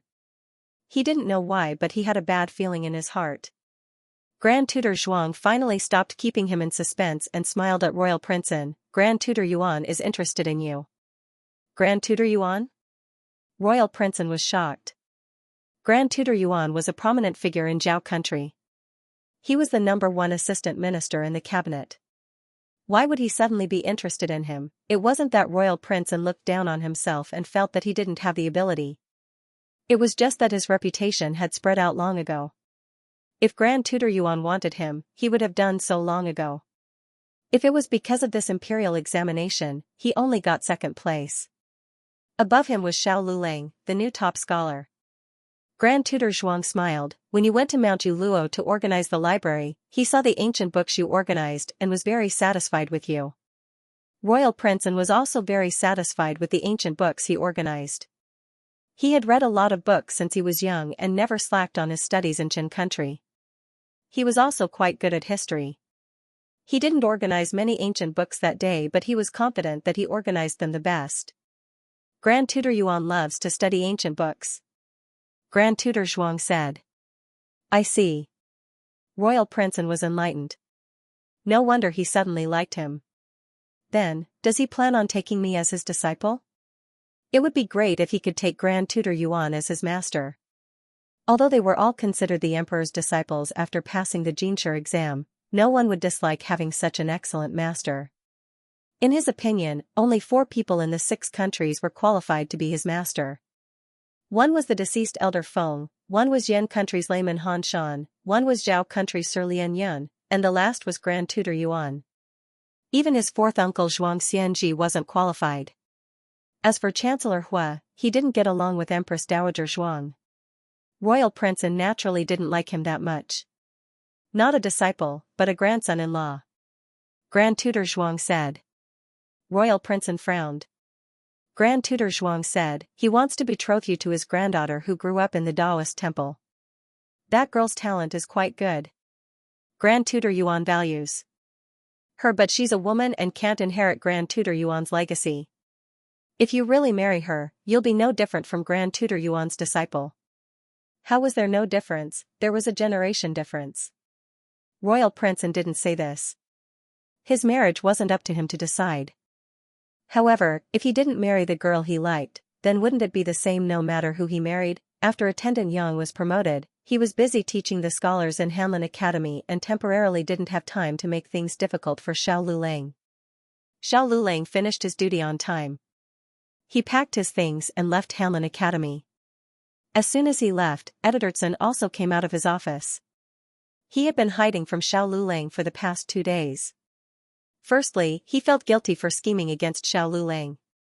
Secondly, he was observing when Xiao Lulang would confront and complain to Attendant Yang.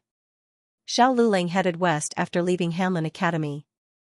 He clearly remembered that Xiao Lulang always headed east. Could it be that he really went to complain to Attendant Yang? The west happened to be the direction of Hamlin Academy. Xiao Lulang did go to Hamlin Academy, but he didn't go to Attendant Yang. Instead, he went to find Feng Lin and Lin Qingya. Last night, he sorted out some astronomy and mathematics questions that should be suitable for their current progress. Sun Wei followed him sneakily.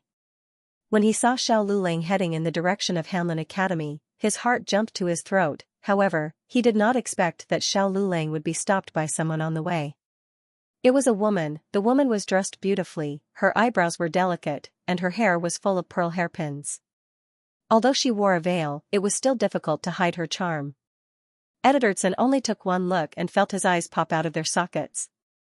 The woman didn't go forward. It was the young maid beside her who walked over and said something to Xiao Lulang. From Sun Wei's point of view, he could only see Xiao Liulang's back. He didn't know what Xiao Liulang's expression was, and he couldn't hear their voices. Then, Xiao Lulang left. The young maid and the woman slightly bowed to Xiao Lulang. Digression: today, I went to my relative's house to have a drink. Everyone was playing cards, only I was typing. The latest chapter of this book is not finished yet. For more exciting content, please scan the QR code below to download the app. Novels are updated faster. Millions of novels are free to read. Novels that can't be found on the internet are all available here. https://www.zhhbqg.com/89642896428226/1122659666. HTML Genius memorized this website's address, www.zhhbqg.com. Bikuga mobile reading website, mzhhbqg.com. The latest chapter of this book is not finished yet. For more exciting content, please scan the QR code below to download the app. Novels are updated faster and more frequently. Millions of novels are free to read. Novels with connotations that can't be found online are all available here. The next day, when Xiao Lulang arrived at the Hanlin Academy, he found that everyone was looking at him strangely. Although they weren't close to him, they wouldn't look at him with such disdain and complicated expressions. It was as if they disdained what he had done, but at the same time, they couldn't believe it. There was even a hint that Xiao Lulang didn't understand. Ning Ziyuan had been called to the Hanlin Academy as an assistant teacher by Assistant Yang, so he didn't ask Xiao Lulang what was going on with these people's gazes. But Xiao Lulang soon found out, because he was called over by Scholar Han of the Hanlin Academy. Scholar Han was the highest official in the Hanlin Academy and was in charge of the entire academy. Normally, people at his level wouldn't call in a 6th-rank cultivator alone. Scholar Han looked at Xiao Lulang. Although he restrained himself, he still glanced at the crutch in Xiao Liulang's hand. Then, his gaze fell on Xiao Liulang's face. It had to be said that this face really did look like the young Duke of Zhaodu who had passed away. Scholar Han came back to his senses and sighed deeply. He frowned and said, "Do you know why I called you here?" Xiao Lulang said neither humbly nor overbearingly, "I don't know." His manners and temperament weren't bad, not at all. Rustic. Scholar Han thought for a moment, then looked at Xiao Lulang and said, "Do you know that the court officials of the Zhao Kingdom are not allowed to wander around brothels?" Xiao Lulang said, "I know." Scholar Han looked at him seriously. "Then why did you go?" Xiao Lulang said seriously, "I have never been to brothels." Scholar Han said, "If you haven't been there, how do you know the brothel girls?" Xiao Lulang said strangely, "I don't know him." Scholar Han saw that he didn't seem to be lying, so he frowned and said, "You can leave. Do your job well and keep yourself clean. Don't degrade yourself and associate yourself with others. Don't do things that will damage the reputation of the Hanlin Academy." In Zhao country, brothels were legal, but it was not appropriate for an official to visit a brothel. Marquis Xianping was thick-skinned and did not care about his reputation. No matter how the emperor reprimanded him, he did not blush or pant. The Hanlin Academy, on the other hand, cared a lot about their reputation. He felt that people like Xiao Lulang shouldn't have the money to visit a brothel. After exhorting Xiao Lulang, he let Xiao Lulang leave. At the same time, he called an old attendant to tell him to tell the Hanlin Academy officials not to spread rumors. Xiao Lulang bumped into Ning Ziyuan, who had just returned from the Hanlin Academy. Ning Ziyuan pulled him to the back of the hallway and asked him in a low voice, "What happened? The entire Hanlin Academy is saying that you went to a brothel." "I believe that you went to kill people, but I don't believe that you went to a brothel." If he wanted to go, he would have gone long ago. In order not to go to a brothel, he offended his colleagues and got himself drunk. Xiao Lulang said calmly, I haven't been there. Of course I know you haven't been there. But did you offend someone recently? I mean, someone other than Royal Prince and Ning Ziyuan felt that Royal Prince and would not use such a sinister method to frame Xiao Lulang. It was too easy for him to suppress Xiao Lulang. There was no need for him to be so despicable. Xiao Lulang shook his head. There were many people in the Hanlin Academy who disliked him, but he couldn't remember who he had offended. Ning Ziyuan said anxiously, think about it carefully. If you don't find out who this scourge is, he will secretly harm you in the future. Scholar Han may believe you once, but he may not believe you 10 times. Gossip is a fearful thing. Xiao Lulang thought about it carefully. At this moment, Sun Xiu came out of Yang Shou's office and walked towards the corridor. Ning Ziyuan was afraid of being discovered, so he gestured at Xiao Lulang and disappeared in a flash. Xiao Lulang was used to it. He walked calmly into the corridor and inevitably bumped into Sun Xiu. Sun Xiu's eyes flashed when he saw him. If it was in the past, Xiao Lulang would definitely not pay attention to the eyes of an insignificant person, but today, he inexplicably noticed it. Sun Xiu? He stopped in his tracks. Sun Xiu's official position was half a rank lower than his, but he had started earlier than him.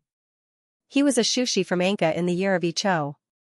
3 years ago, he was admitted to the Hanlin Academy and became a 6th-rank Shushi. Shushi's promotion speed was slower than that of the 3 cauldrons. 2 years had passed, but he was still a 6th-rank Hanlin Academy Shushi. It was not that Shushi's official position was low. Scholars could not enter the Hanlin Academy, and those who did not enter the Hanlin Academy could not enter the cabinet. Every official who had experience in the Hanlin Academy, even if they did not enter the cabinet, would be highly regarded in other yamens. It was just that comparisons were odious. For someone like Sun Xiu, who had toiled for 5 years without being promoted, what he hated the most was this kind of champion who had appeared out of nowhere. A 6th-rank Shushi. That was a huge advantage over him. Sun Xiu reined in the jealousy in his heart and looked at Xiao Lulang coldly. Xiao Lulang, what's the matter? Look at this is his attitude toward the new champion, so what if her rank is higher than mine? She's still a soft bun who can be bullied by anyone. Xiao Lulang paid no heed to the glee that flashed across Sun Xiu's eyes, but he suddenly recalled something.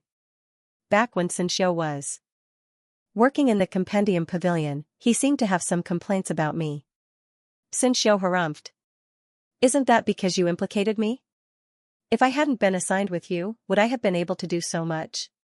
Xiao Lulang nodded. So, you intentionally didn't call me and locked me up in the Compendium Pavilion for an entire night? Despite Zhang Xian saying those words so casually, Sun Xiu's heart nearly exploded. You. What nonsense are you talking about? Sun Xiu's eyes widened as he bluffed. Xiao Lulang had heard from Ning Ziyuan that Yang Xiu was furious because he was late the next morning. It was clear that Yang Xiu didn't know that he was locked up in the Compendium Pavilion. Yang Xiu wouldn't not call him when he left, but he wouldn't call him personally either. That left only Wang Xiu and Sun Xiu, who were in the same room as him. Wang Xiu didn't act strangely with him these past few days, but Sun Xiu was always sneaky and evasive. Don't slander me. Sun Xiu was furious. Xiao Lulang calmly said, you were the one who spread the rumors about the brothel, right? Sun Xiu's face paled. You. Don't talk nonsense. Don't slander me. What brothel rumors? I've never heard of them. Xiao Liulang's expression didn't change as he said, Sir Han already said it was you. Sun Xiu suddenly froze. He didn't dare to look for Sir Han to confront him. Xiao Lulang saw the look in his eyes and knew the answer in his heart. He faintly looked at Sun Xiu and said, Sun Xiu, do more work and stop spreading rumors. After saying that, he ignored him and walked past him. Sun Xiu was reprimanded by a country bumpkin and felt indignant. He turned around and called out to him, I spread rumors? What rumors did I spread? Didn't you secretly meet with the girls from Immortal Music House yesterday? You guys dared to do it in public, you're simply shameless. Girls from Immortal Music House? Xiao Lulang stopped and looked at Sun Xiu strangely, what Immortal Music House? Immortal Music House was a brothel that had only emerged in the last 3 years, but it had already reached the position of the leader, even suppressing Soft Jade Pavilion. Xianxia panicked and secretly scolded himself for spilling the beans. Thinking about it, it didn't make sense. Why did he talk to those 2 girls, but he didn't know they were from Immortal Music House? They clearly looked like they were having an affair. How could Xianxia know that they only asked Xiao Lulang for directions and didn't say anything about their origins? Xiao Lulang didn't remember this matter at all, so he didn't guess that they were 2 passers-by. Xiao Lulang strangely looked at Xianxia and didn't talk nonsense with him. He turned around and returned to the office. Editorson carefully took out a wooden plaque that was painted with red paint. On the wooden tablet, there were 3 words written in cinnabar: Immortal Music House. The 2 girls had carelessly dropped it and Xianxia had walked over to pick it up. Otherwise, he wouldn't have known that they were from Immortal Music House. How could Xiao Lulang, this kind of poor boy, have a relationship with the famous Immortal Music House? This made Xianxia endlessly jealous. He had intended to hand over this tablet as evidence that Xiao Lulang was hanging around the brothel, but he was reluctant to do so. After hours, Xianxia took the tablet and went to Immortal Music House. Immortal Music House was located southeast of Qingfenglu and was only 100 steps away on foot. It had the reputation of an immortal palace, not only because it was decorated like an immortal palace, but also because every girl inside was as beautiful as a fairy. And its courtesan was called Chang'e of the Moon Palace. Inside the carriage, Xianxia changed out of his official robe and wore a navy blue brocade robe. He was about the same age as Ning Ziyuan, in his early 30s. His appearance was much better than Ning Ziyuan's and he was a handsome young master. Immortal Music House was a place where ordinary people couldn't enter. Money wasn't easy to use. It wasn't that they didn't accept money, but that money wasn't enough. Editorson handed the token to the female guard at the door with a tentative attitude. Who knew that he really went in? The one who led the way was a girl who was as beautiful as the moon. The girl smiled sweetly and said, "So it's Sister Xianxia's distinguished guest. Please come to the room." Xianxia was flattered.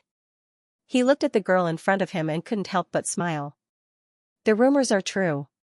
You really are as beautiful as a fairy. The girl heard him and laughed. I'm not a girl in the house. I'm just a servant girl. Xianxia was shocked. A servant girl was so beautiful. How beautiful would the girls in the house be? As soon as he thought about it, he heard the little servant girl who led the way smile and greet him. Miss Xianxia. Editorson raised his head when he heard this. A beautiful woman dressed in purple slowly walked down the steps. Her skirt fluttered across the wooden steps, and her figure seemed to touch a purple glow. She was elegant and outstanding, and her smile was brimming with radiance. Xianxia felt that his soul was about to leave his body. He held the handrail of the stairs and almost knelt on the ground because of his weak legs. How shameless! Miss Xianxia sneered and went down the stairs. Her cold smile revealed endless charm, but it was charming and extraordinary, making people's hearts sway. The little servant girl said, "Young master, please." The little servant girl led Xianxia to the room. Miss Xianxia, your guest is here. Please come in. A voice that sounded like the sound of nature came from inside. It was indescribably quiet and ethereal. Xianxia only heard the voice and felt his whole body go limp. He didn't know how he walked into the room. By the time he reacted, the door was already closed.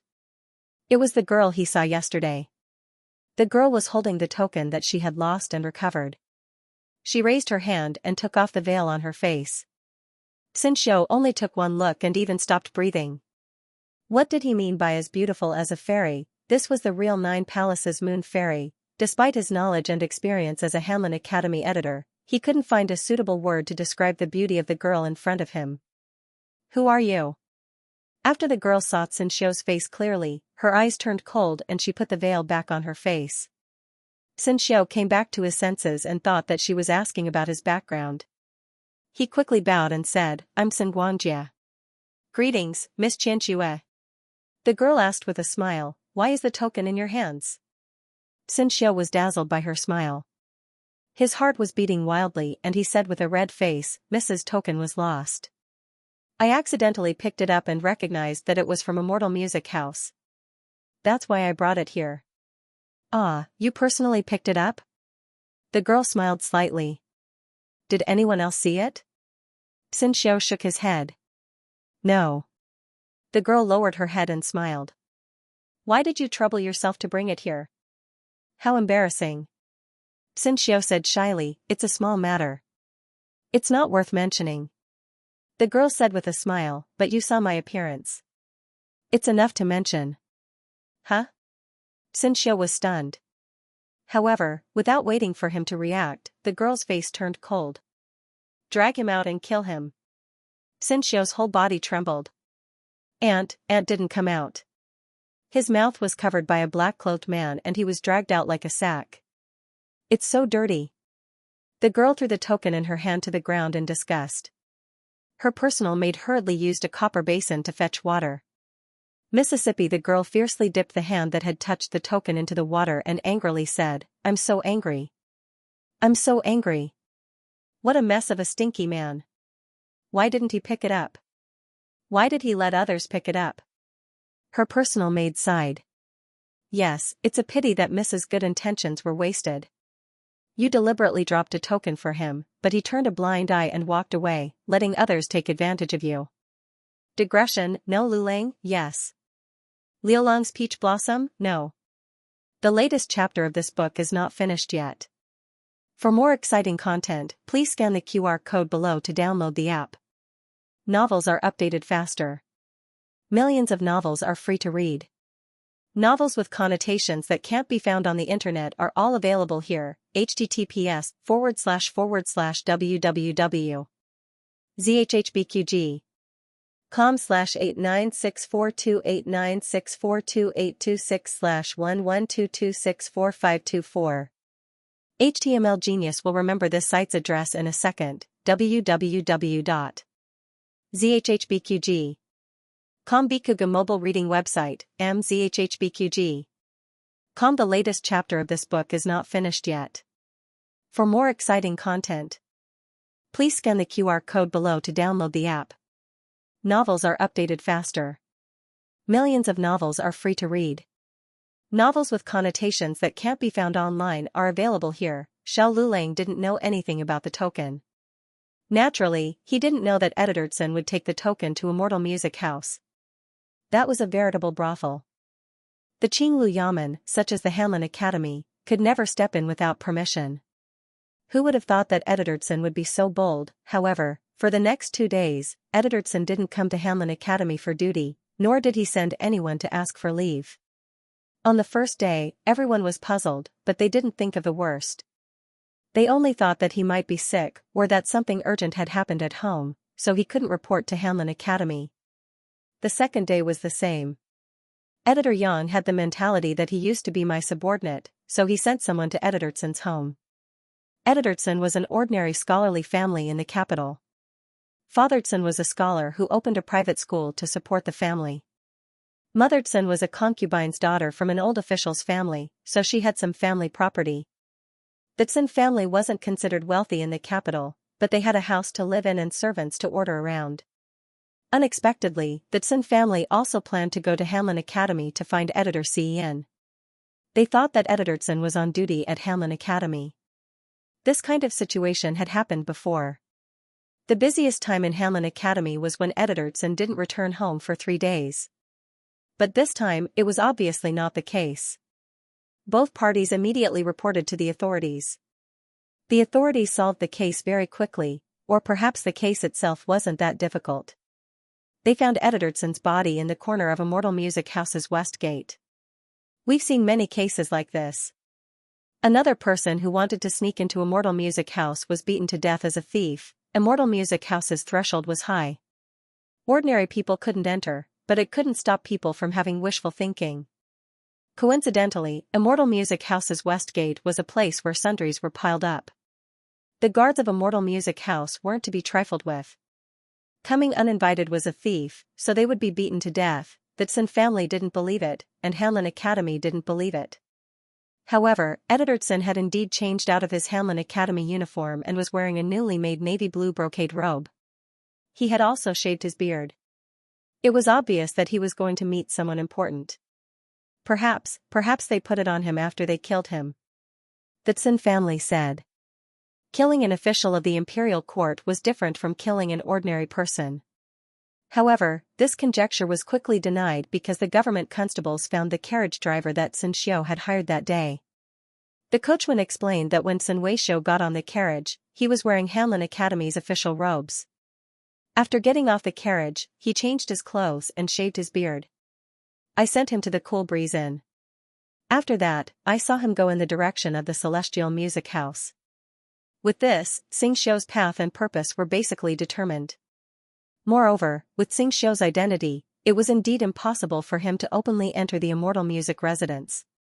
In that case, the only way was to climb over the wall. The people of Immortal Music House didn't know that he was an official of the imperial court and only thought that he was an ordinary lecher. Naturally, they didn't hold back. This kind of matter could be brought to court. After all, they had killed someone. No matter what, Immortal Music House had to take some responsibility. However, in this way, Xianxia's reputation would be completely ruined. In the end, Immortal Music House gave some consolation money and ended this matter. Paper can't wrap fire. The news of Xianxia being beaten to death in a brothel still spread within the Hanlin Academy. Although no one talked about it openly, they were all discussing it in private. You guys say, why would such an upright person like Xianxia suddenly go to a brothel? Could it be that he was instigated by Xiaoxiao? In our Hanlin Academy, apart from him, no one else had an affair with a brothel girl. Shu, lower your voice. Scholar Han, you are not allowed to discuss this matter. Did I say anything wrong? The day before Xianxia disappeared, I saw him talking to Xiaoxiao. I don't know what they said, they were very emotional. Just as they were discussing this, Xiao Lulang walked over from not far away. They instantly fell silent. After exchanging glances, they each scattered. However, Xiao Lulang heard everything that he should have heard. Of course, he didn't instigate Xianxia. However, when a person was ostracized, even breathing was wrong. Ever since he made up his mind to marry his precious granddaughter to Royal Prince An, Grand Secretary Yuan had people gather the poetry collections that Royal Prince An had left outside over the years. He carefully looked through them. He was indeed a talented and ambitious person. Many of the poems that had been passed down to this day were written when he was a hostage in the Qin country. Although he was still young and inexperienced, he was in a foreign land, shouldering the lifeline of a country, enduring humiliation, and still having such youthful lofty sentiments. He was indeed a rare talent. Grand Secretary Yuan had people deliver the poetry collections to his granddaughter. He understood that his granddaughter was talented and arrogant. She didn't like ordinary people, but a gifted scholar like Royal Prince An should be able to enter her eyes. Grand Secretary Yuan didn't know that the little Taoist nun's face was as black as charcoal when she saw the poems on the table. Why did he want her to read poems? She only wanted to read novels. Alright, speaking of which, it had already been so long. Why hadn't the third book of Chronicles of the Cloud Court come out yet? Wasn't it supposed to be one book a month? It had already been 1 month and 3 days. Had he become arrogant? In Jadewater Alley, the old chancellor had just finished writing the last word when he put down his brush and sneezed fiercely. Achoo! He had just taken over the directorate, so his salary wasn't high. The main reason was that all his savings had been robbed by the old matriarch and he wanted to get a new carriage. In order to cope with his increasing expenses, he had no choice but to return to his old profession and write novels. He hadn't written for many years. His previous pen name had long been forgotten, so he used a new pen name, Zui Xingmeng Di. Just hearing it made one feel very emotional. His first comeback novel told the story of a sick and weak hostage of an enemy country who caused chaos in the imperial court and a love and hate relationship with the princess of the Great Xia dynasty. In order to avoid unnecessary trouble, he indicated at the beginning that this was a dream of the hostage. However, even so, it still made people unable to stop chasing after it. The first 2 books sold very well and he made a small profit. The third book should have been handed in a long time ago, but there had been a lot of things to do at the directorate recently, so he had delayed it. In order to express his apology, he decided to personally send the original manuscript to the study room that he was working with. Today, the little nun also went to the study room to rush the manuscript. The old chancellor couldn't help but prick up his ears to listen. Behind the bookshelf, the page boy was introducing other novels to the little nun. The little nun flipped through a few books in boredom and said, "Not good. It's not as exciting as the story of Zui Xingming. The old chancellor thought that she would say that his story had new ideas, but unexpectedly, she said that it was exciting. The old chancellor cleared his throat. It seemed quite exciting. The little nun said, "The part where the princess royal divorced the prince consort was quite good. The princess of the imperial family shouldn't have suffered such grievances. The princess royal was actually just an unremarkable supporting character in the novel. The plot about her wasn't written in detail and the divorce of the prince consort was only briefly mentioned. He didn't expect her to have such a deep impression. She was a soulmate." The old chancellor coughed lightly and couldn't help but have some interest in communicating with the other party. Perhaps he might be able to find more inspiration. "This Taoist priest also likes this book?" The little nun said, "It's okay. The writing is passable." The old chancellor thought, "I'm the chancellor of the directorate, but I'm only passable in writing." However, in order to lower the threshold of the audience, he did deliberately weaken his writing style and added a large amount of vernacular to ensure that it was easy to understand. However, in order to cater to the aesthetic of scholars, he also added a lot of original poems. Usually, this kind of part would be skipped by ordinary people and wouldn't affect the progress of the plot. The old chancellor asked again, "What do you think of the character Princely?" Princely was the main character in the book, the sickly hostage who subverted the entire Great Xia dynasty. The little nun curled her lips and casually flipped through a novel she took off from the shelf. "He's good at scheming, but not at love. He's blind." The old chancellor. The little nun sighed. "He doesn't want the great general of Great Xia and wants the sixth princess. If he's not blind, then what is? He's so black-hearted and sickly. He and the mighty and cold General Fu are a match made in heaven. Doesn't he see that General Fu is infatuated with him?" The old chancellor's mouth twitched. "When did General Fu become infatuated with Princely?" "Why didn't I know?" The little nun sighed. "And the Empress of Great Xia, she's also blind. How can she like the Emperor of Great Xia when concubine Hua is so good to her? Isn't it good to be together with concubine Hua? Concubine Hua flirted with her so many times." The old chancellor, "No, concubine Hua didn't flirt with her. Concubine Hua and the Empress have a pure superior subordinate relationship." "No, miss, no, Taoist, how did you read the book? What did you see? Concubine Hua and the Empress of Great Xia are mortal enemies. They both stabbed each other in the heart." "Wait, that's not the point. The point is that they are both women. General Fu and Princely are both men. You. Is it okay for a little girl like you to have such a strong taste?" The old chancellor's heart was pierced by thousands of arrows. He felt that he could no longer look at this book in the eye. In the blink of an eye, it was June and summer had completely arrived in the capital. Last winter, the capital was exceptionally cold. This year, it was exceptionally hot. Because some daughters fainted in class, the girls' school even had a few days off. The news of the little nun of the Yuan family returning to the capital quickly spread in the capital. But what really made the news was the marriage between the little nun and Prince An. It was said that Grand Tutor Zhuang intended to marry the Yuan family and had already sent someone to collect the marriage invitation. After the marriage invitation, as long as the two's birth characters did not clash, the marriage could be discussed. This year, the little nun of the Yuan family was not the only daughter to be discussed. Zhuang Yueshi, Du Xiaoyun, Gu Jinyu, and the other daughters were all of marriageable age. Their families had already started to deal with it. Gu Jinyu also ended her life at Ciu Zhuang and returned to the manor to wait for the marriage arranged by old Madame Gu and concubine Xu. Old Madame Gu furrowed her white eyebrows when she saw that Gu Nianji was tanned and looked haggard. "How did you end up like this? Didn't you say that you were only going to stay at the manor for a few days? What have you done? How can I bring you out in this state?" Gu Jinyu did not speak. She did not curry favor with old Madame Gu like before. Old Madame Gu was furious and said impatiently, "Don't go out these few days. Stay in the boudoir and recuperate. Gu Jinyu said softly, I want to visit mother. It would have been better if she did not mention this. Now that she mentioned it, old Madame Gu was furious. That damned Yaoshi used her to deal with concubine Ling and moved out of the manor. When others asked her, she could only vaguely say that she moved back with Gu Yan. The noble ladies and daughters in the capital thought that Yaoshi and Gu Yan moved back to the manor to recuperate and did not say anything. They knew that Gu Yan's health was not good. Hearing that Gu Jinyu wanted to visit Yaoshi, old Madame Gu naturally did not allow it. You're not allowed to go anywhere. If you still think of yourself as the daughter of the Marquis' estate, then stay in the manor obediently. Yes. Gu Jinyu respectfully responded. But although she agreed verbally, she turned around and secretly left the manor.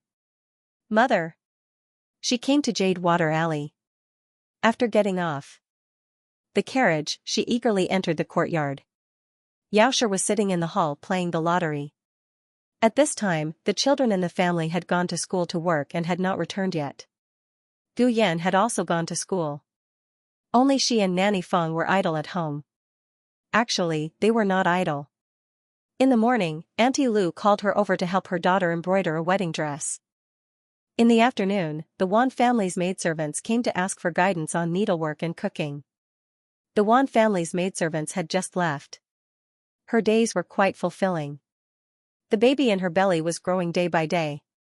She could already feel the fetal movement. Occasionally, she would miss Gu Jinyu. But when she heard that she had gone to the manor outside the city to relax, she could not call her back. Hearing a familiar voice, she paused. Just as she was about to turn around, Gu Jinyu had already walked over. He planned to throw himself into her arms as usual, but he suddenly saw her slightly bulging belly. When the weather became hot, it was easy to show off one's belly if one wore less clothes. Yaoshi's body was thin, making her 5-month pregnant belly look very prominent. Gu Jinyu glared at her. Mother, you're back? Yaoshi smiled knowingly and took her hand. She nodded and said, Mother is pregnant. It's been 5 months. In that case, concubine Ling was pregnant when she was still in the manor. Halfway through her words, Gu Jinyu realized that she had mentioned someone she should not have mentioned. She said guiltily, Sorry, Mother. I shouldn't have mentioned that person. Concubine Ling had harmed Yaoshi for more than 10 years. Yaoshi was indeed unwilling to mention her. Yaoshi skipped this topic and patted the chair beside her. Sit down. Let Mother take a good look at you. Gu Jinyu sat down. Yaoshi raised her hand and stroked her hair. She said with heartache and shock, You've become tanned and your hands have become thicker. Have you had a hard time in the manor these past few months? Marquis Ding An's manor had many manors. There were quite a few outside the capital. Yaoshi did not know which one she had gone to. Gu Jinyu lowered her eyes and did not speak for a while, but a tear fell onto the back of Yaoshi's hand. Yaoshi immediately panicked, Jinyu, what happened to you? Gu Jinyu did not reply. Instead, she stood up and knelt in front of Yaoshi. She choked out, Mother, Jinyu was wrong. Yaoshi was completely confused by her actions. Her heart also began to panic, Get up and speak. What happened to you? Did something happen to him? Don't scare Mother. Gu Jinyu shook her head with tears in her eyes. She held on to Yaoshi's hand that was about to help her up. She sobbed and said, Mother. I've let Mother down. Yaoshi panicked, what happened to you? Second young miss is too much. Isn't it just not visiting Madam for a while? Madam is your mother. Would she mind this?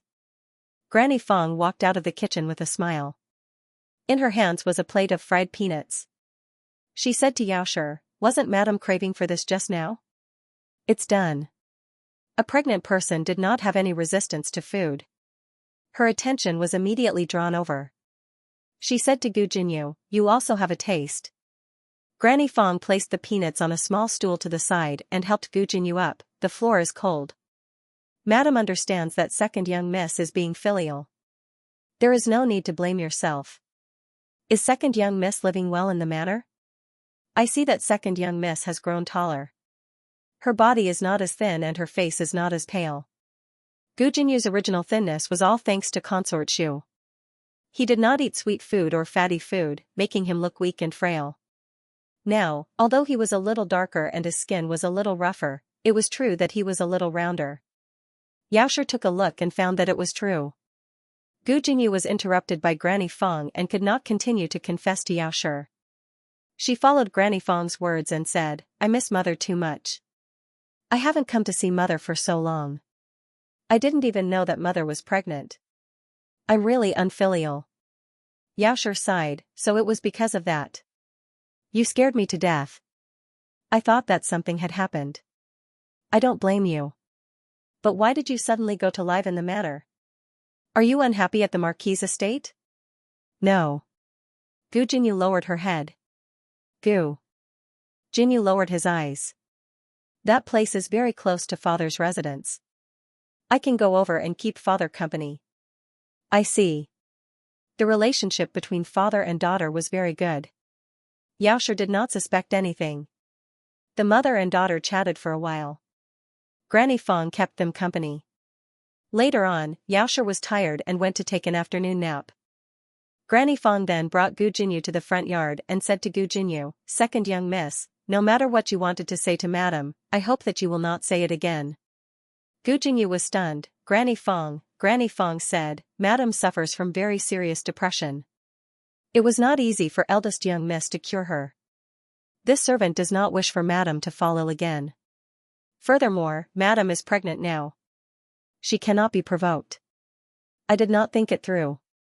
Gu Jinyu lowered her head sadly. "I originally wanted to apologize to Mother. I did something that let elder sister down. I stole elder sister's credit and caused elder sister to be hurt. I don't want to hide it from Mother anymore." Granny Fong naturally knew about these things, but she did not expect Gu Jinyu to have the courage to admit it. "Digression, little Taoist nun, you can't do anything. You are the best at tearing apart couples.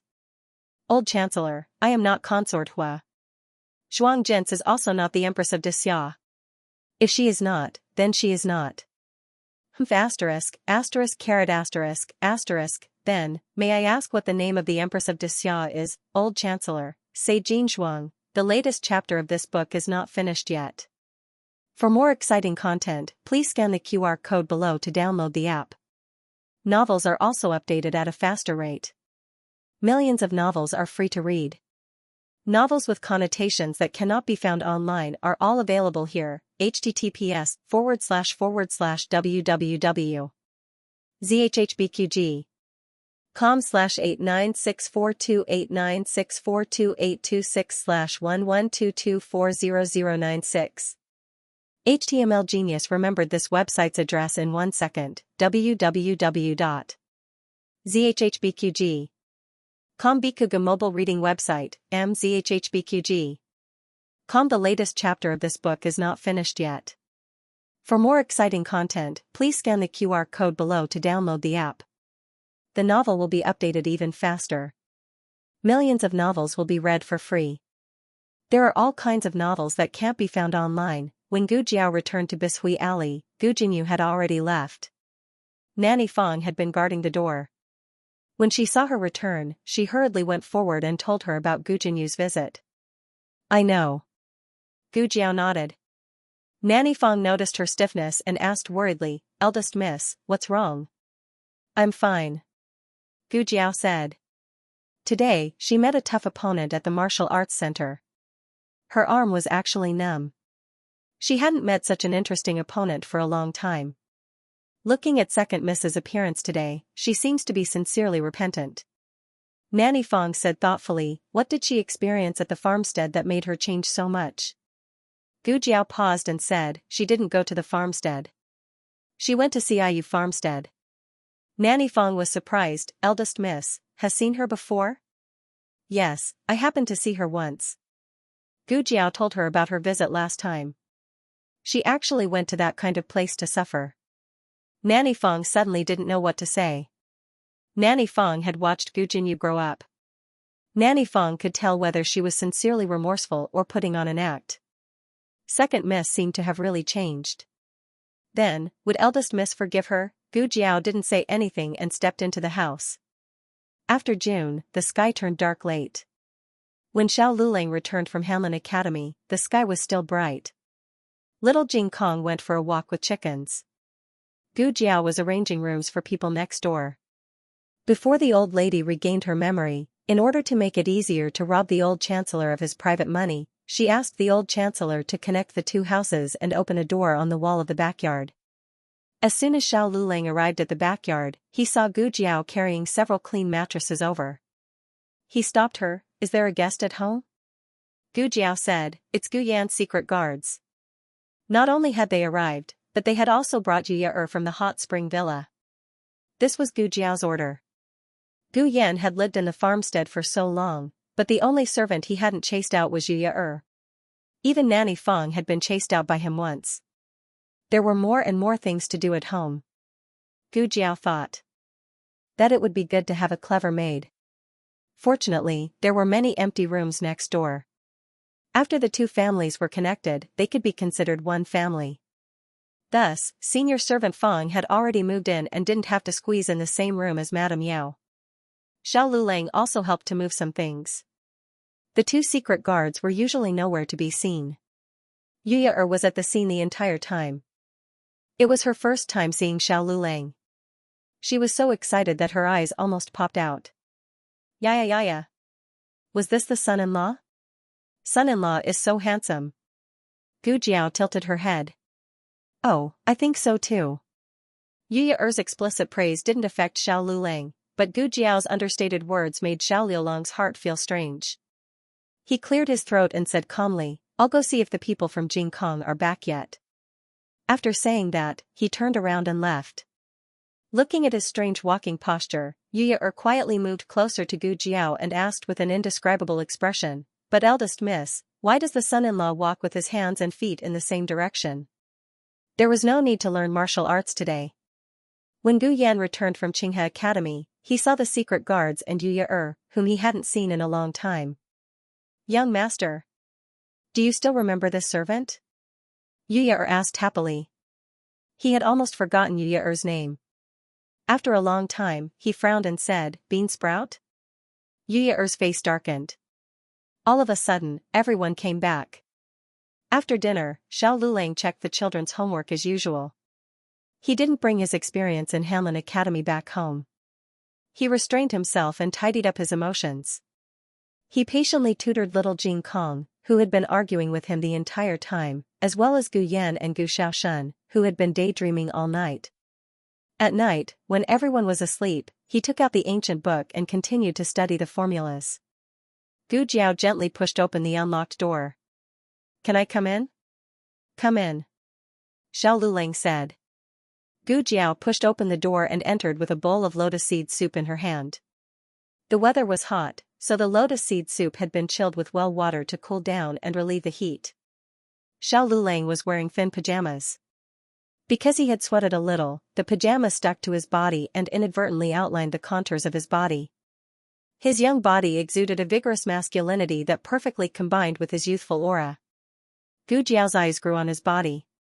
Xiao Lulang coughed softly and said, "It's so late. Why aren't you asleep?"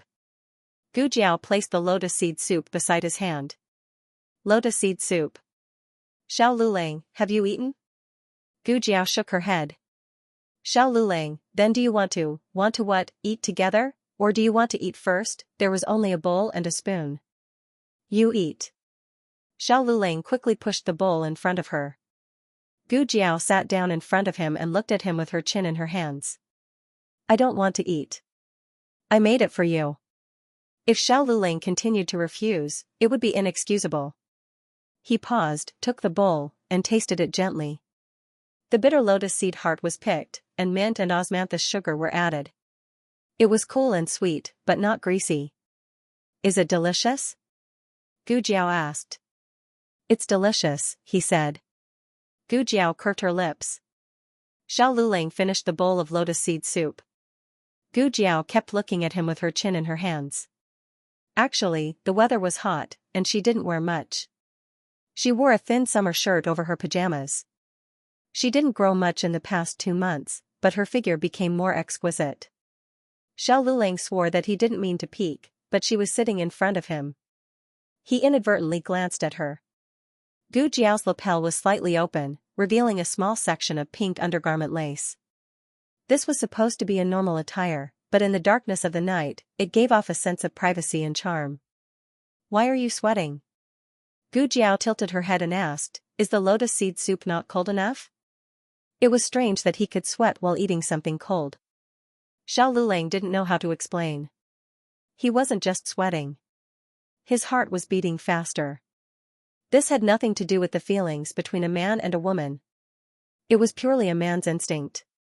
In the middle of the night, a man and a woman alone, she was so gentle and quiet, although this girl was very likely to be an irritable kitten who liked to explode, she was too deceptive at this moment. Just when Xiao Lulang didn't know how to answer, Gu Jiao suddenly stood up and leaned towards him across the table. The distance between them was shortened. Her warm breath and fragrance assailed his nostrils. The pink undergarment lace was right in front of his eyes. He quickly closed his eyes, but the blood rushed to his head in an instant. Gu Jiao gently wiped his sweat. He still didn't dare to open his eyes. Suddenly, he heard Gu Jiao chuckle softly. Then, the sound of clothes sliding could be heard. "The clothes are done. You can open your eyes now." This, Xiao Lulang suddenly didn't know whether to open his eyes or not. Gu Jiao couldn't stop laughing. If she wasn't afraid of waking up little Jing Kong, she would have laughed out loud. Xiao Lulang didn't feel the shadow in front of him leave for a long time. He could still smell her fragrance and breath. He was a normal man. It was impossible for him to be indifferent when a woman was so close to him in the middle of the night. He took a deep breath. He wanted to tell her to go back to her room and rest.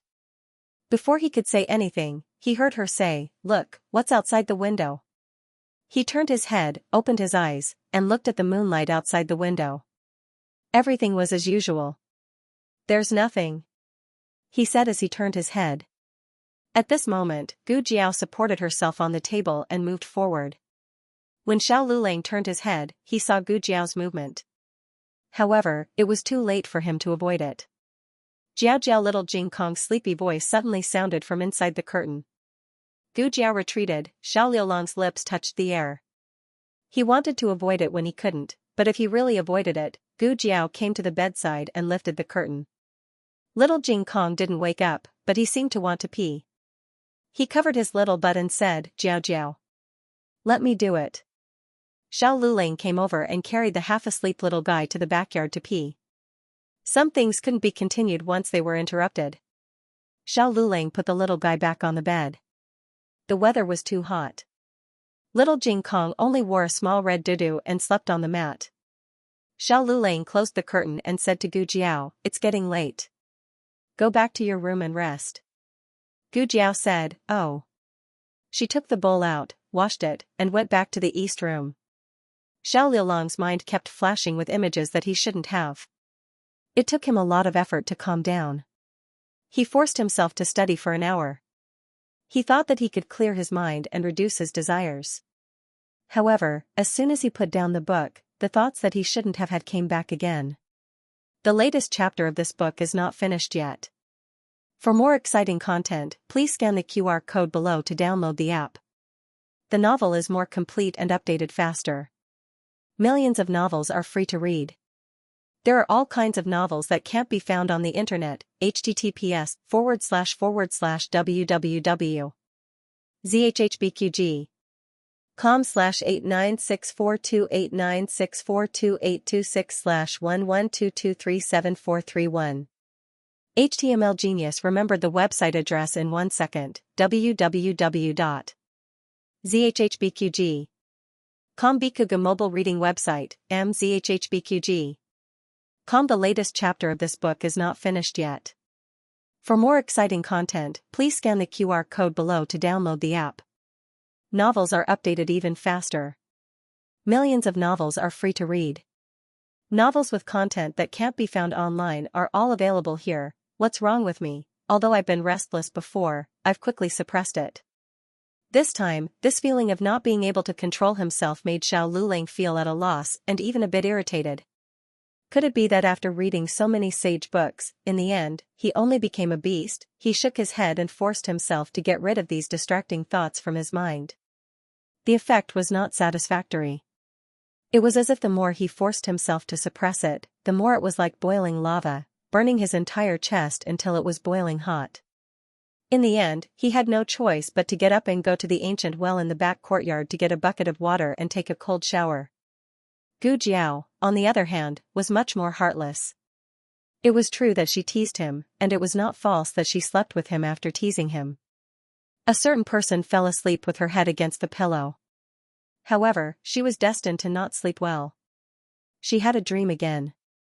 She dreamed of Xiao Lulang, who was an official in the Hanlin Academy.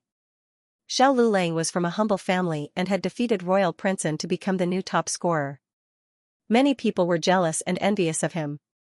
The Hanlin Academy was also Imperial Tutor Zhuang's territory. It was easy to imagine his situation there. However, gold would always shine. No matter how his colleagues tried to suppress and ostracize Xiao Lulang still had a chance to display his intelligence. However, it was not in the Hanlin Academy, but in the Ministry of Justice. It turned out that there was a murder case in the Ministry of Justice. The murderer was caught by a passing Hanlin official and handed over to the Ministry of Justice. However, not long after, the murderer's family came to the Hanlin Academy and said that the Hanlin Academy had caught the wrong person. His father was not the murderer. That was a 9-year-old child. No one would believe a child's words. Only Xiao Lulang went to the Ministry of Justice. In the end, Xiao Lulang found that the child's father was not the murderer. Xiao Lulang helped the Ministry of Justice catch the real culprit and was greatly appreciated by the Minister of Justice. Now that the matter had progressed to this point, Xiao Lulang seemed to be truly successful in his career, finally seeing the light of day. But who would have thought that on his way back from the Ministry of Justice, Xiao Lulang would be hit by a young Taoist nun who fell from a building. He was knocked out, and so was the little nun. In broad daylight, a man and a woman were lying on top of each other and fainted together. Those who didn't know what was going on all thought that something had happened between the two. At that time, Xiao Lulang was wearing the official uniform of the Hanlin Academy. The news quickly spread. Xiao Lulang's reputation was ruined, and his career as an official had come to an end. When Gu Jiao woke up, she sat on the bed and hugged the quilt with a toothache. Her husband was really good at going against the current. He was smart, but he was also unlucky. Being hit by someone on the street was about the same as winning the lottery in her previous life. How could something like that happen? It was actually quite easy to avoid it. She remembered that when Xiao Lulang was leaving the Ministry of Justice, he had been stopped by a Hanlin official surnamed Yang and scolded. If it weren't for that delay, Xiao Lulang could have perfectly avoided the disaster. Gu Jiao got up before the sun rose. Xiao Lulang also got up early in the past, but he never got up earlier than Gu Jiao. Today was an exception. He was fetching water from the back courtyard. First, he fetched water from the ancient well, then he carried buckets back to the kitchen and poured them into the water jar. Looking at his sweaty appearance, it wasn't hard to guess that he had been working for a long time. "Why are you so early? You didn't sleep last night, did you?" Gu Jiao asked in a strange tone. He had too much energy and needed to do some physical work to burn it off.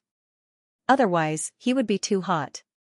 Of course, Xiao Lulang didn't say this. He said seriously, "I slept. It was a little hot, so I got up early." It was quite hot, especially since the ancient people wore a lot of clothes. Gu Jiao felt that the capital was hotter than the countryside. She slept and her pajamas were soaked in sweat. She fetched water and went back to her room to take a bath. Listening to the sound of the water, Xiao Lulang's blood was boiling in his chest. He felt that he had wasted the whole morning. Little Jing Kong didn't go to school today. He practiced martial arts in the back courtyard for a while. After breakfast, he went to play with Zhao Xiaobao next door. Gu Yan and Gu Xiaoshan were also on vacation. They slept in their room. Gu Jiao didn't tell Xiao Lulang what she saw in her dream. She went to the medical center as usual. Xiao Lulang went to the Hanlin Academy. As soon as he entered the main entrance, he saw many Hanlin officials standing in the open space in front of the hall. The atmosphere was so intense that he didn't know what they were discussing. He always had nothing to do with the crowd. He didn't plan to join them, so he went to his office. But before he took 2 steps, he saw Ning Ziyuan at the corner of the corridor waving at him. He thought about it and went over. Ning Ziyuan pulled him to the other side of the corridor and gossiped in a low voice, "Did you hear? Royal Princeton made a great contribution this morning." "Oh." Xiao Lulang answered perfunctorily. He wasn't interested. "Hiss," Ning Ziyuan gasped, "he's your opponent. Aren't you curious about what he did?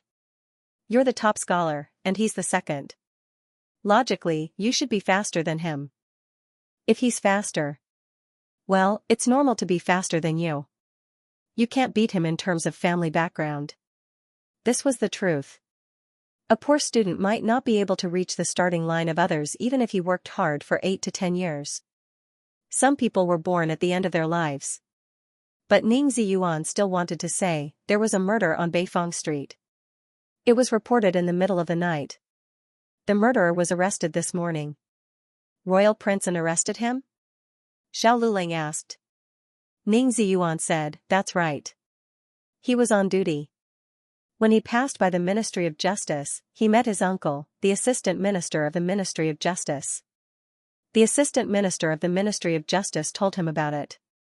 Based on the bloodstains at the scene, he led his subordinates and arrested the murderer. He can't leave the Ministry of Justice now, so he asked someone to come to Hanlin Academy and ask for leave. He said he'll come back in the afternoon. Why do you think he's so powerful? Not only was he born into a good family, he was more outstanding and hardworking than ordinary people. How could ordinary people live like this? The entire Hanlin Academy was shocked by Royal Prince An's case. At this moment, there was a sudden commotion outside the door. "You got the wrong person. My father is not the murderer. It's not him." It was a child's voice. Xiao Lulang looked in the direction of the voice. Ning Ziyuan said, "Let's go and have a look." He thought Xiao Lulang would refuse. After all, he wasn't the kind of person who liked to watch a show.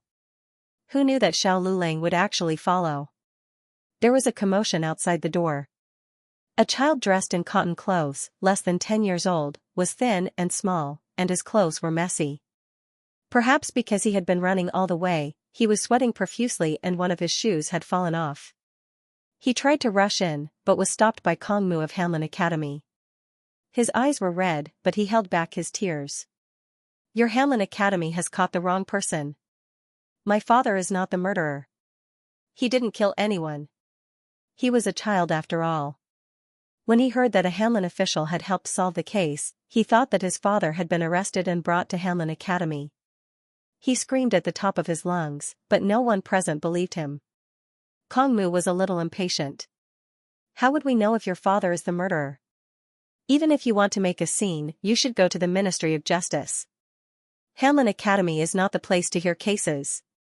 Where is the Ministry of Justice?" "I finally found Hanlin Academy." The child finally couldn't hold back and cried in despair. It was obvious that he couldn't walk anymore. The soles of his feet were covered in bloody blisters. The child of a murderer. Not many people really sympathized with him.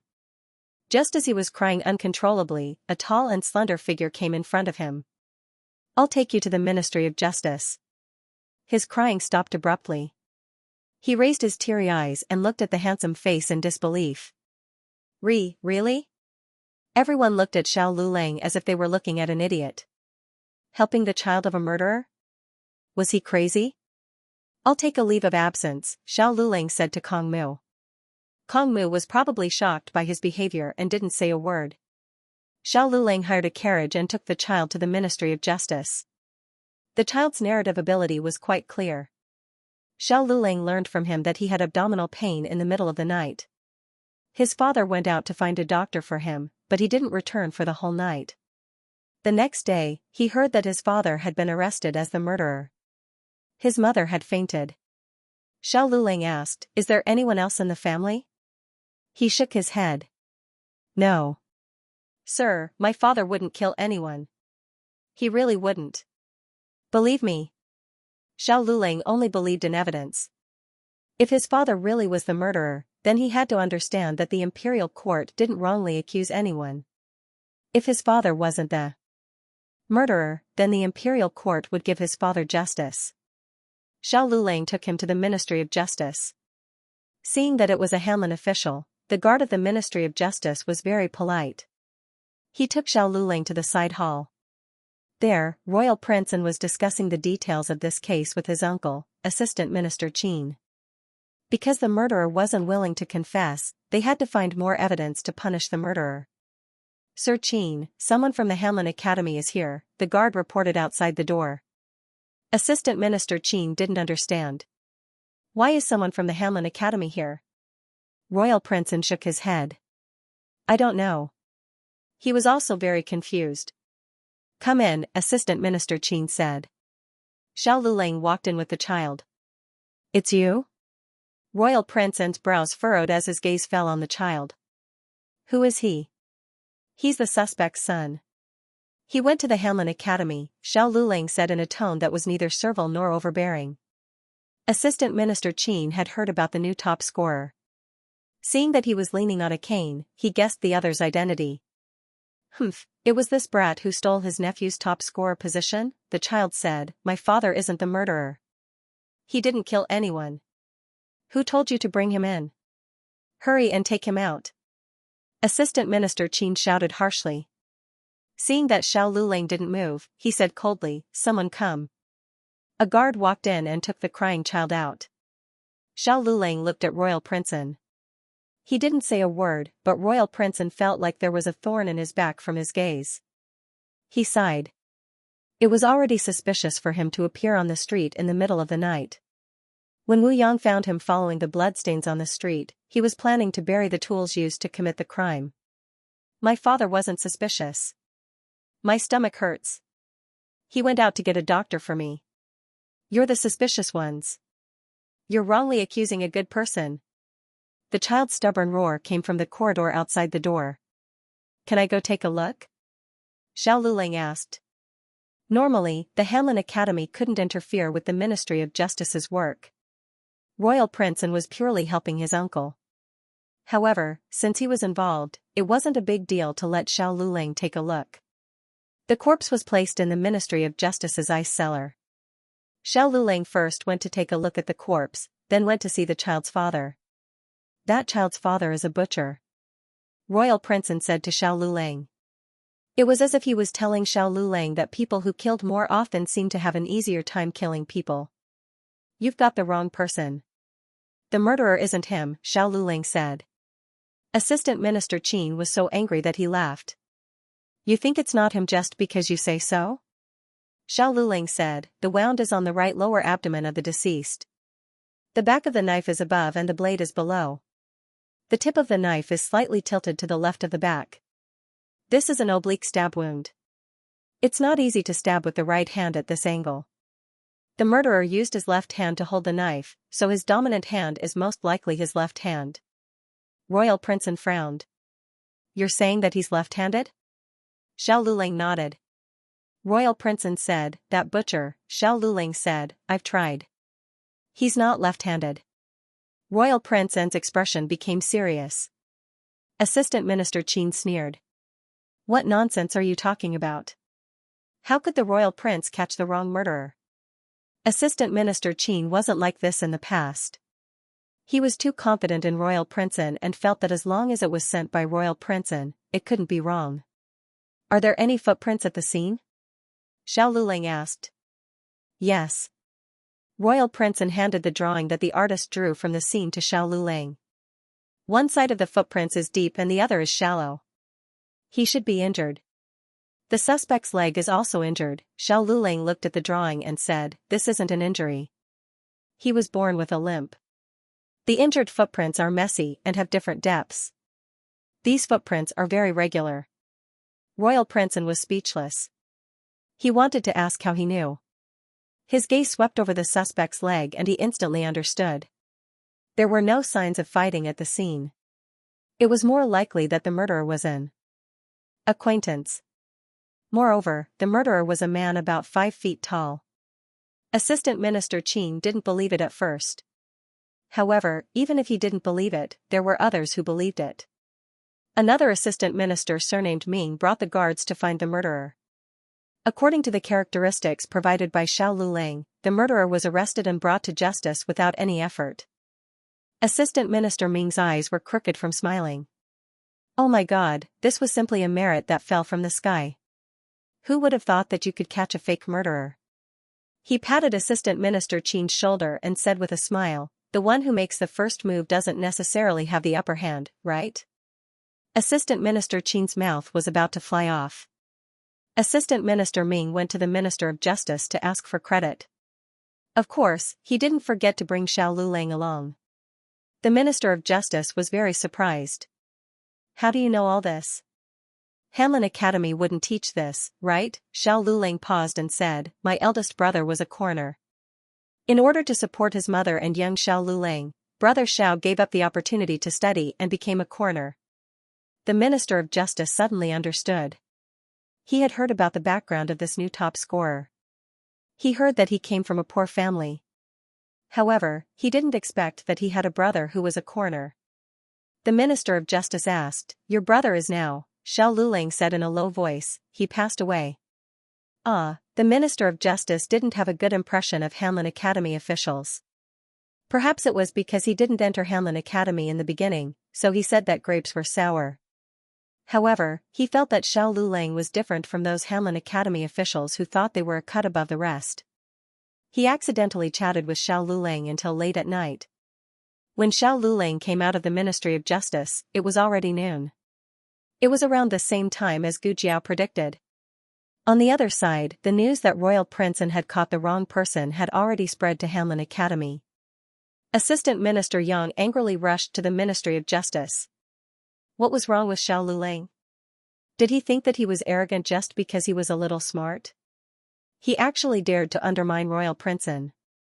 Did he still want to work in Hanlin Academy? Why didn't he secretly suggest a plan to Royal Princeton and slap Royal Princeton's face in public? Assistant Minister Yang was furious. The carriage was parked in a small alley near the Ministry of Justice.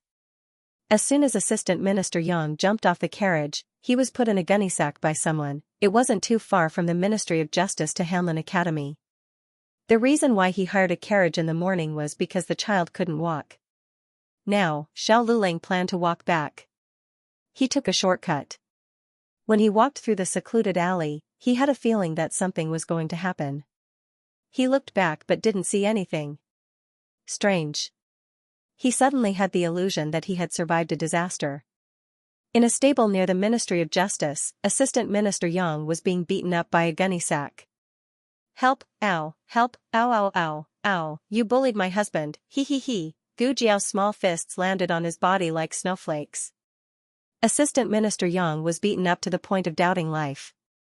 No one would believe that he had been beaten up by someone outside the Ministry of Justice's main gate. Gu Jiao was so excited from beating him up that she only remembered the important matter after a long time. She forgot that there was a little Taoist nun to save. It wouldn't be good if she fell to her death. In her dream, she didn't fall to her death because Xiao Lulang acted as a cushion for her. Now, there was no human cushion. Humph. Gu Jiao kicked Assistant Minister Yang, took back her gunny sack, and ran towards the alley where the little Taoist nun fell. Unfortunately, she was a step too late. The little Taoist nun had already slipped and fallen from the third-floor window. Gu Chongqing had just come out of the barracks when he saw his little sister sneaking around the Ministry of Justice. He was curious about what the little girl was doing, so he urged his horse to go over. Halfway there, a loud noise came from above. A small figure broke through the window and fell from above. Gu. Chongqing's eyes moved. He flew up and caught the little girl in midair, then slowly landed back on his horse. The little Taoist nun looked at him in shock. Her eyes lit up. General Talisman? Her head tilted and she fainted. Digression, tell me, did you write General Talisman based on Gu Chongqing's appearance? Old Chancellor, cough. As long as I don't admit it, I won't. Little Taoist nun, today is the day I bumped into a real person. The latest chapter of this book isn't finished yet. For more exciting content, please scan the QR code below to download the app. Novels are updated at a faster rate. Millions of novels are free to read.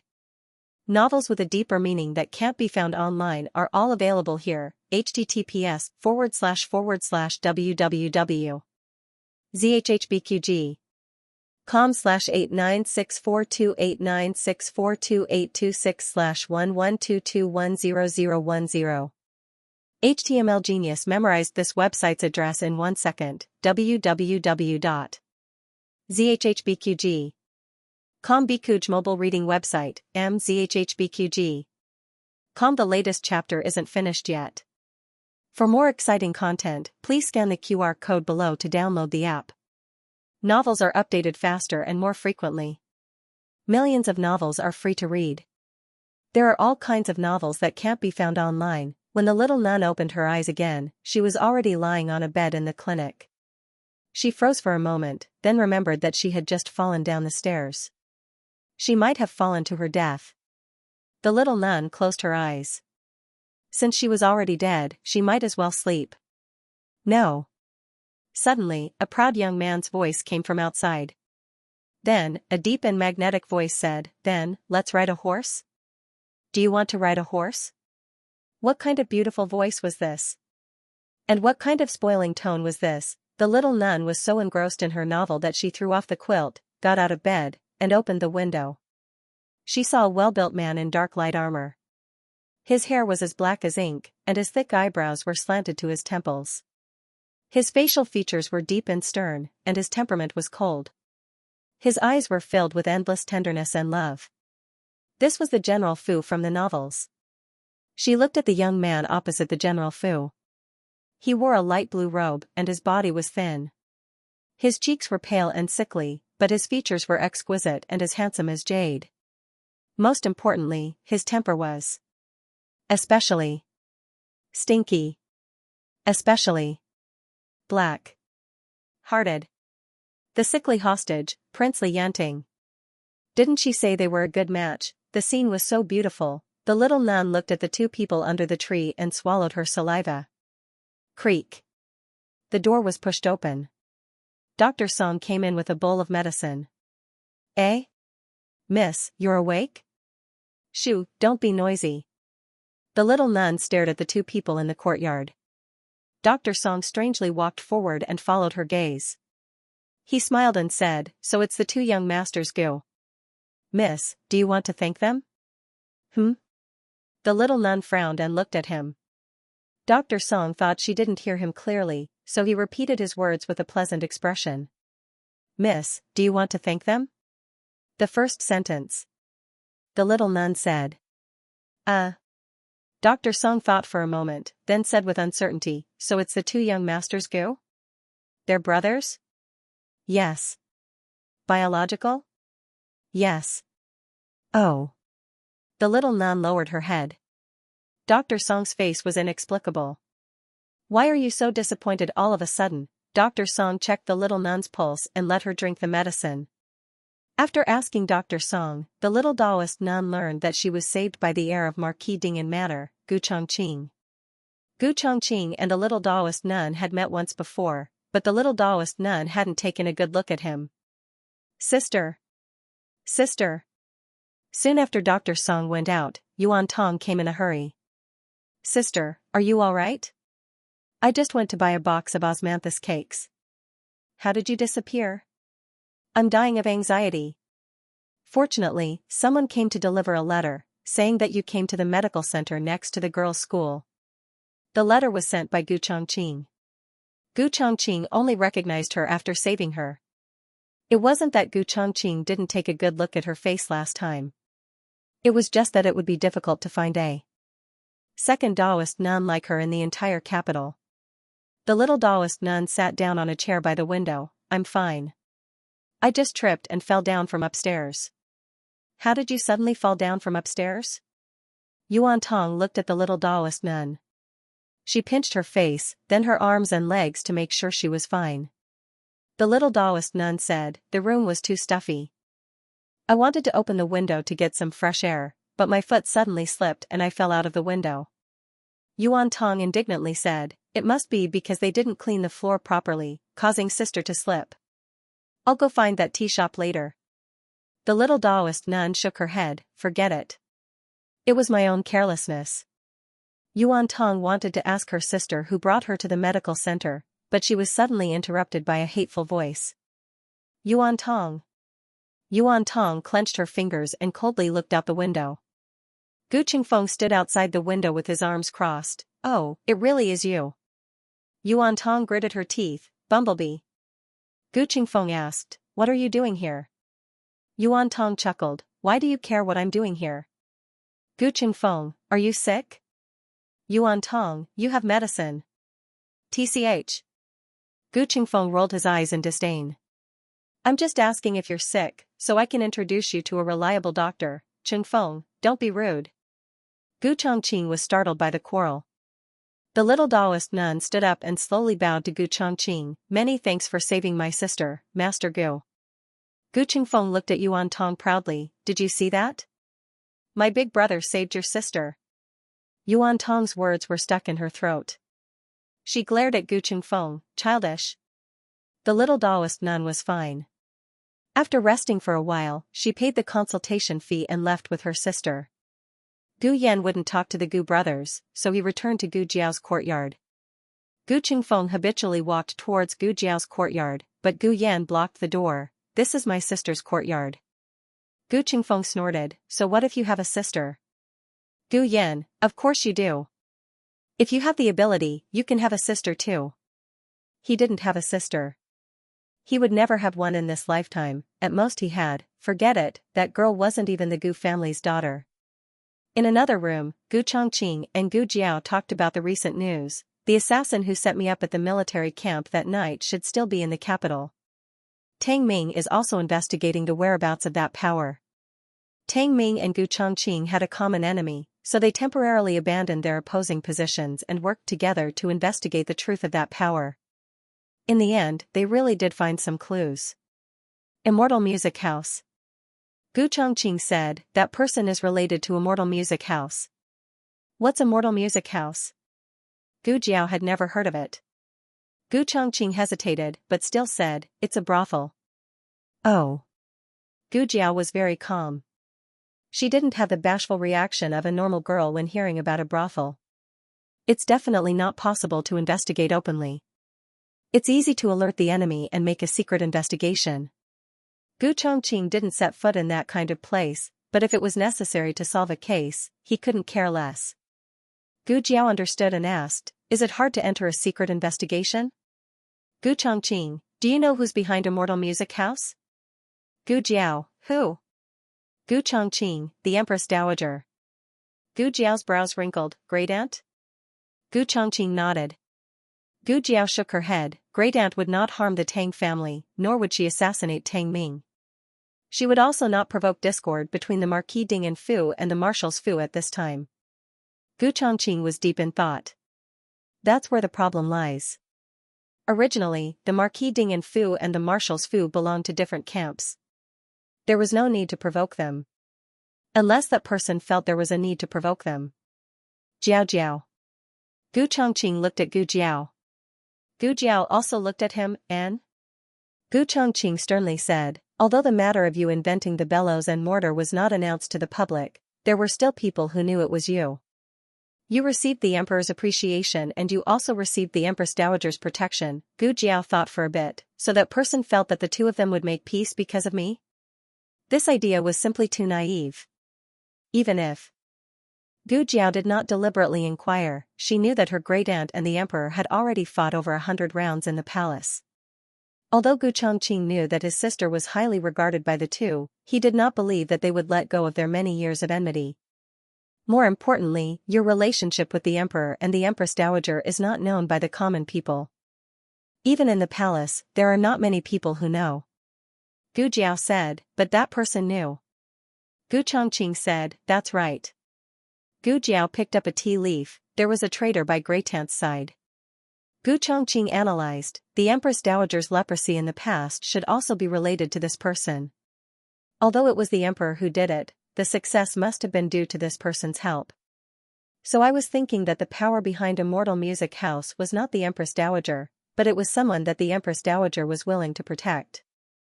Gu Jiao's gaze turned cold, it was also someone who betrayed great-aunt. The news that Xiao Luling solved a case for the Ministry of Justice quickly reached the emperor's ears. The emperor was busy dealing with Empress Dowager Zhuang these days and forgot that he had a new top scorer in the Hanlin Academy. Working for Imperial tutor Zhuang, he must have been bullied a lot. The emperor suddenly felt ashamed. How could he have forgotten the person he promoted? Fortunately, that child was sturdy enough and was not abused to death by Imperial tutor Zhuang. The emperor reached out to make it easier for a palace maid to dress him, Eunuch Wei. Eunuch Wei said, "This servant is here." The emperor said, "Is it the Hanlin Academy's turn to give a lecture to the crown prince today?" Eunuch Wei smiled, "Yes, is it still inviting Scholar Han? Your Majesty should go to the morning court first. This servant will send someone to invite him." The emperor said, "No, call Xiao Lulang over." Eunuch Wei was shocked, "Your Majesty, Xiao Lulang is only a scholar." To give a lecture to the crown prince, it was usually the highest-ranking official of the Hanlin Academy who personally appeared. At the very least, it would be a lecturer or a reading attendant. How could they let a new scholar take the stage? Then it will be him. The emperor had made up his mind. Eunuch Wei could only brace himself. "Yes. Digression. Good morning, are there any more monthly tickets? The latest chapter of this book is not finished yet. For more exciting content, please scan the QR code below to download the app. Novels are updated even faster. Millions of novels are free to read. Novels with connotations that can't be found online are all available here. https://www.zhhbqg.com/896428964286/1122207246. HTML Genius memorized this website's address in 1 second. www.zhhbqg.com. Bikuga mobile reading website, mzhhbqg.com. The latest chapter of this book is not finished yet. For more exciting content, please scan the QR code below to download the app. Novels are updated faster. Millions of novels are free to read. Novels with content that can't be found online are all available here. The princes of the imperial palace of an appropriate age had to go to the study every day to study. The study was located in a side hall of the throne room. In the country of Zhao, only third-rank officials and above had the right to go to the throne room for morning court.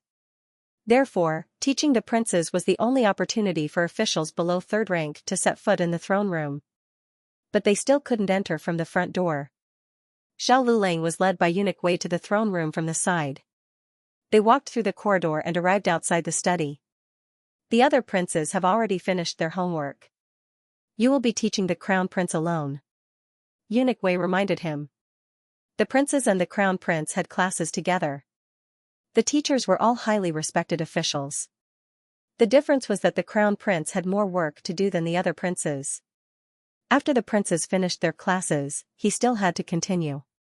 The crown prince had classes with the teachers in the morning. In the afternoon, he had classes with the emperor. He was occasionally sent out for training. The only prince who didn't need to attend classes was the eldest son, Ming Wang. When Xiao Lulang arrived outside the upper study, he coincidentally bumped into the princes coming out. The third prince, Rui Wang, had a sickly complexion. It was clear that he was having a hard time in class. The fourth prince was distinguished and elegant, light and indifferent. It looked like he knew everything. The fifth and sixth princes had serious expressions. It was unknown if the homework was too difficult or something else. Xiao Lulang bowed slightly. He didn't look sideways. He was neither servile nor overbearing. Eunuch Wei bowed to the princes. Rui Wang stopped and asked, "Eunuch Wei, who is this?" Eunuch Wei smiled and said, "Replying to your highness Rui Wang, this is Xiao Shozhua from the Hanlin Academy. Today, he will be teaching the crown prince." So young. Rui Wang's eyes widened. He didn't say his rank was so low. In comparison, his rank was nothing. This teacher looked like he was only 17 or 18 years old. He was already teaching the crown prince, and he looked so familiar. Rui Wang stared at Xiao Lulang's face. Xiao Lulang calmly let him look. After all, Rui Wang was not the crown prince and was not close to the young Marquis of Zhaodu for a while. He could not see that Xiao Lulang resembled him. "Third brother, are we leaving or not? Didn't you say you were going to bring me and fourth brother to your residence to play?" The sixth prince urged. Coming. Rui Wang didn't think about Xiao Lulang anymore and left in a hurry. Xiao Shozhua, please. Eunuch Wei gestured. Xiao Lulang stepped inside. His younger brothers had all finished their lessons, and he was the only one who stayed behind to continue learning. The crown prince was already somewhat unhappy, and when he saw that the Hanlin official giving the lecture was actually Xiao Lulang, his entire being felt unwell. Why are you here? He almost stood up in shock. Xiao Lulang calmly cupped his hands and said, "This humble subject is here to lecture the crown prince on the orders of his majesty." You are lecturing me? What was Imperial Father thinking? Why would he send this guy to lecture him? Did he already have no place in Imperial Father's heart? What kind of knowledge could a brat who was still wet behind the ears have? The crown prince's face turned green and white. It was truly wonderful. On the other side, Gu Jiao also entered the palace. She had come to visit her great-aunt. She had the Renshou palace token that her great-aunt had given her, so she smoothly entered the palace. When she walked past the throne room, she didn't know that Xiao Lulang was inside. She just unconsciously glanced in the direction of the throne room. The throne room was too grand. It stood towering above 100 steps of stairs and stood loftily under the bright sky. It was grand and imposing, and the heavy aura of history assaulted the face. It was solemn and dignified, and it caused others to be unable to help but feel reverence in their hearts. The throne room was a place that every official of the Zhao country dreamed of. Only by entering the throne room could one truly be called an important official of the court. To get to Renshou Palace, one had to pass through the imperial garden. Gu Jiao had just walked there when she was stopped by a familiar and gentle voice. Older sister. It was Gu Jinyu. Gu Jinyu walked briskly towards Gu Jiao. She asked in surprise, older sister also entered the palace? Did you come to visit imperial concubine Shu? Gu Jiao looked at her coolly. Gu Jinyu was used to Gu Jiao's indifference. She smiled and didn't take it to heart. She explained, Imperial concubine Shu is ill. Grandmother heard the news and couldn't eat or sleep well. So she had me enter the palace to visit Imperial concubine Shu on her behalf. Gu Jiao and Gu Jinyu had not interacted much, but she remembered that she used to call old Madame Gu's daughter Gu Gu Gu. Seeming to sense the change in her attitude, Gu Jinyu lowered her head and smiled bitterly. Older sister probably doesn't know. Not only did I falsely claim credit for the bellows, I also almost stole older sister's glutinous rice mortar. I told Imperial concubine Shu that I had an even better invention. In the end, it was exposed and caused Imperial concubine Shu to be embarrassed in front of His Majesty. I heard that I also implicated the fifth prince. Right now, Imperial concubine Shu probably doesn't want to see me at all. Gu Jiao had no intention of chatting with her and didn't respond. Gu Jinyu said, older sister is going to see Imperial concubine Shu. Why don't you come with me? Gu Jiao was about to say that she wasn't here to see Imperial concubine Shu, but before she could speak, she was interrupted by a youth's stern shout. You're that wild girl from the countryside. Gu Jinyu's expression changed slightly. She turned and bowed to a youth in embroidered robes. Greetings to His Highness the Fifth Prince. The fifth prince was 17 this year. He was the same age as Gu Qinglin, but 2 months younger. He had inherited Imperial concubine Shu's beauty and was considered outstanding among the princes who were already very good-looking. However, his domineering and arrogant attitude did not please Gu Jiao. Gu Jiao didn't even lift her eyelids. She only glanced at him carelessly. The fifth prince stood in front of the two and looked at her in surprise. What's with your attitude? Why aren't you bowing when you see me? Logically speaking, she was supposed to kneel and pay her respects. However, since they were relatives, she was allowed to do a curtsy. Gu Jinyu reminded Gu Jiao in a small voice, older sister. Gu Jiao was indifferent. The fifth prince's anger flared. You're very bold. Gu Jinyu quickly stepped forward and said softly, Fifth prince, older sister has just entered the palace and is not familiar with the palace rules. I will properly explain it to older sister later. Fifth prince, please forgive older sister this once for the sake of grandfather and eldest brother. When the old duke and Gu Chongqing were mentioned, the fifth prince's expression softened. No matter how insensible he was, he understood that his maternal grandfather and eldest cousin brother were his backers. On the surface, his maternal grandfather had resigned, but he was secretly working for Imperial Father. His eldest cousin brother must have had some accomplishments in the military camp. However, the fifth prince still had no intention of letting Gu Jiao off so quickly. He said coldly to Gu Jiao, "Were you behind what happened last time?" Gu Jiao looked at him strangely, completely unable to understand what he was saying. The fifth prince scoffed. "You're too much. Since you could invent those things, why didn't you tell my imperial mother in advance? You caused so many misunderstandings. Even my homework was questioned by Imperial Father. It's all your fault." What kind of tyrannical bandit logic was this? What did she know and what she didn't know? What right did she have to tell Consort Shu, who had nothing to do with her? Gu Jiao crossed her arms and looked at the fifth prince like he was an idiot. Gu Jinyu quickly mediated. "Fifth prince, it's not older sister's fault. Older sister already told me. I didn't tell Imperial Mother." Gu Jiao also didn't deliberately tell Gu Jinyu.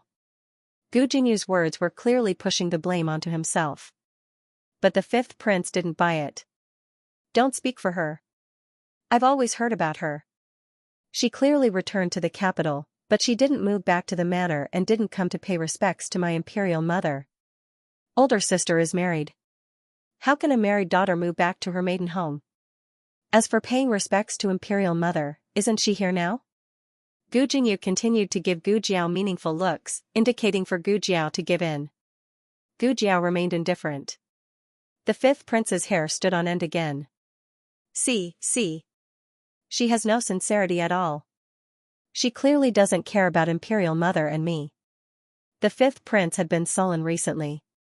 First, he was grounded by the emperor. Then, he was ordered to study hard. No one was allowed to help him with his homework. His teachers were also much stricter with him. He didn't have any fun at all.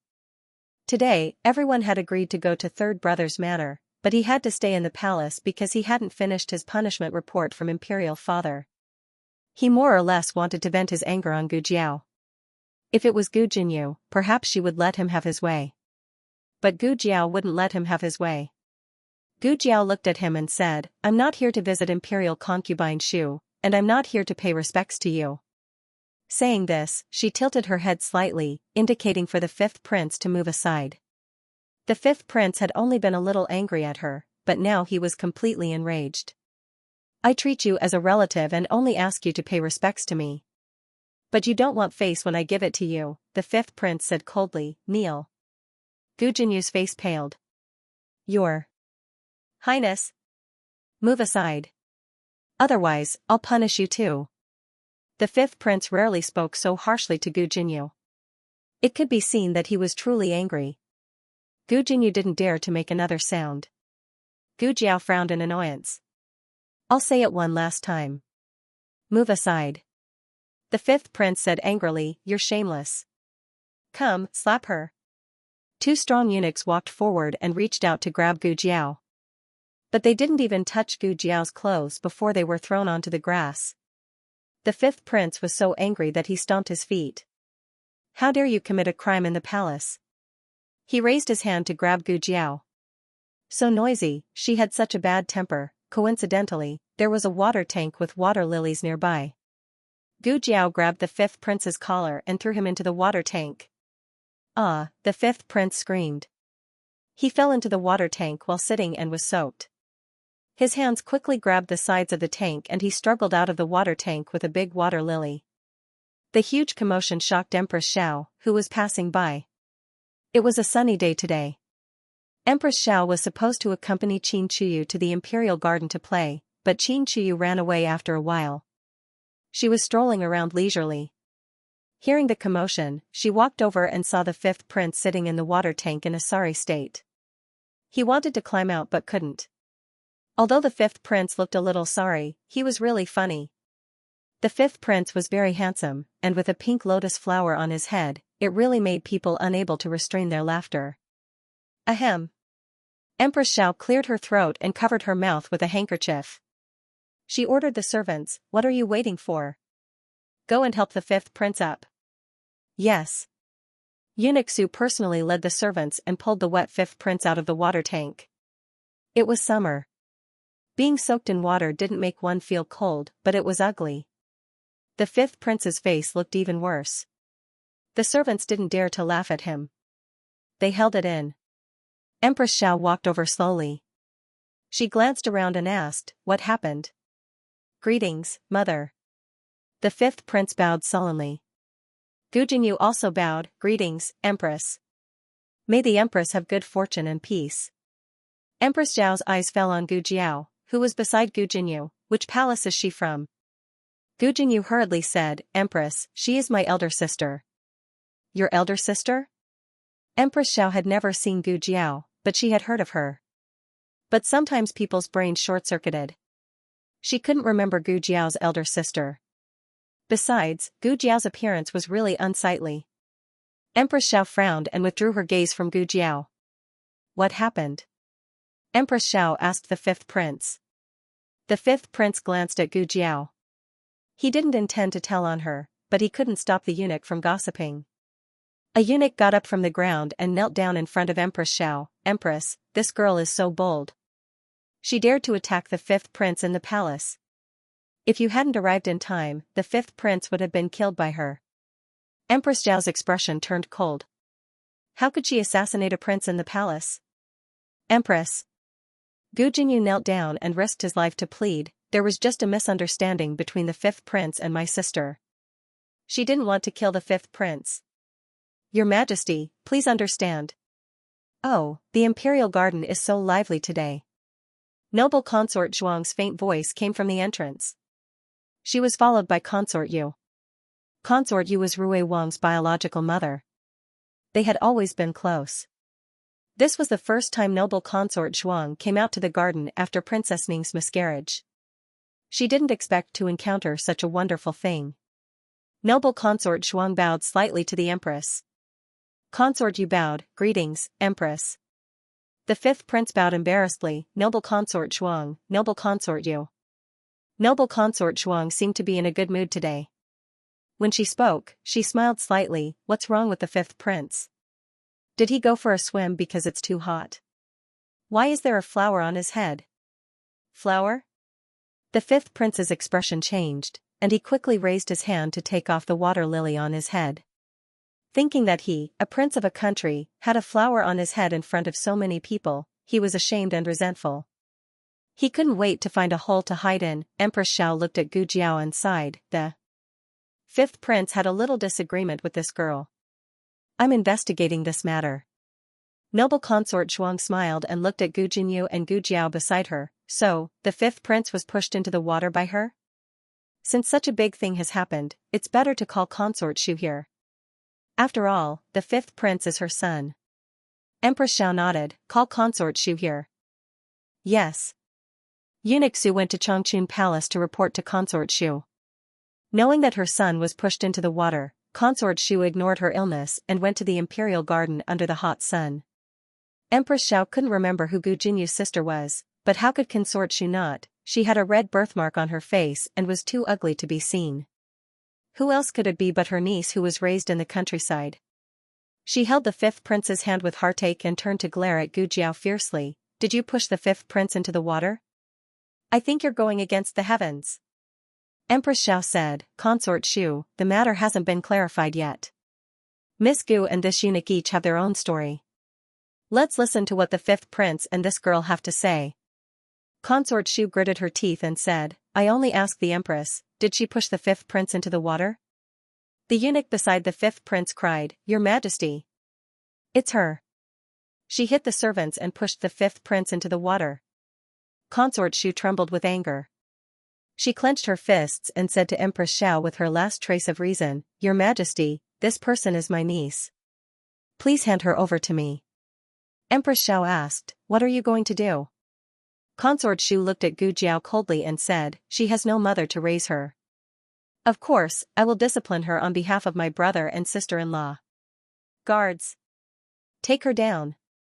As soon as she finished speaking, Eunuch Qin's voice sounded from afar, "The Empress Dowager is here." Empress Xiao and the other concubines hurriedly turned around and bowed respectfully. Empress Dowager Zhuang's phoenix carriage came to the Imperial Garden like a golden phoenix flapping its wings. Her momentum instantly shocked everyone. The imperial garden was so quiet that one could hear a pin drop. Empress Xiao, as the head of the concubines, had to speak boldly. "Mother, why are you here? If I didn't come, I wouldn't know that all of you are so good at making trouble for me. I invited a doctor from outside the palace, but he was blocked by you on the way. You wanted to kill him." "What? I just came back to the palace, and you want me to be well?" The only thing she didn't say was that they stopped the Empress Dowager from practicing medicine and wanted to kill the Empress Dowager. "Mother, please forgive us." Empress Xiao knelt down with the help of the palace maids. Since the Empress knelt, noble consort Zhuang and the others could only follow suit and kneel on the ground. "Come here," Empress Dowager Zhuang said indifferently. She said this to Gu Jiao. Empress Dowager Zhuang still wanted to put on airs in front of outsiders. What she meant was to let Gu Jiao walk to the side of the phoenix carriage, and then she would continue to be a trembling empress who would bring disaster to the country, who knew that Gu Jiao would misunderstand. She supported herself with one hand, got on the phoenix carriage, and sat very obediently next to her grandaunt. Empress Dowager Zhuang, everyone, Empress Dowager Zhuang, oh, I've spoiled her. I have to spoil her even if she collapses. The latest chapter of this book is not finished yet. For more exciting content, please scan the QR code below to download the app. The novel is more complete and updated faster. Millions of novels are free to read. There are novels with connotations that can't be found on the internet here.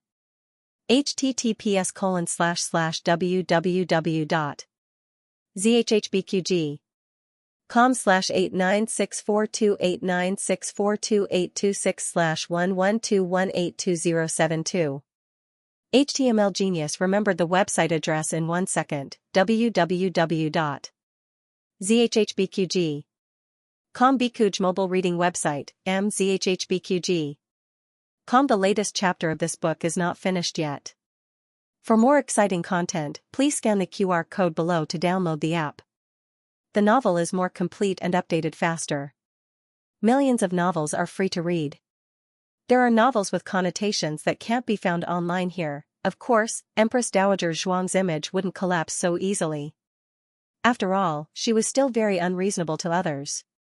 Consort Shu was about to speak up for the fifth prince when Empress Dowager Zhuang glared at her coldly. Consort Shu's face turned pale with fright. Empress Dowager Zhuang came quickly and left quickly. In the blink of an eye, the phoenix carriage was already far away. Although the fifth prince was indeed wronged, who had the courage to snatch him from Empress Dowager Zhuang? Empress Dowager is too biased. Why don't you ask what happened to the fifth prince?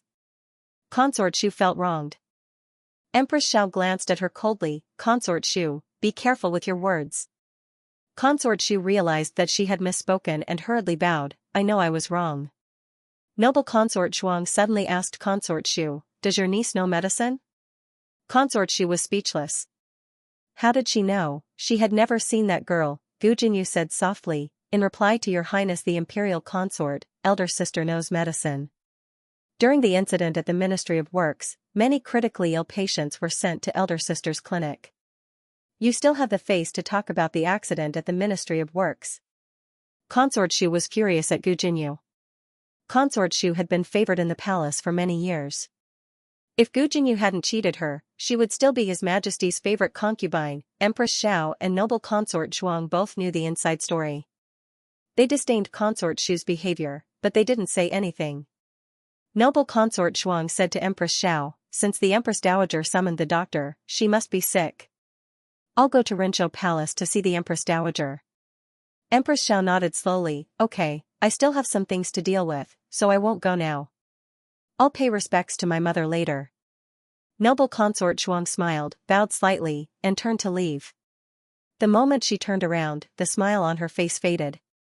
No matter how high her status was or how much the Empress Dowager valued her, she couldn't call her mother. Empress Xiao continued to look for Qin Chuyu.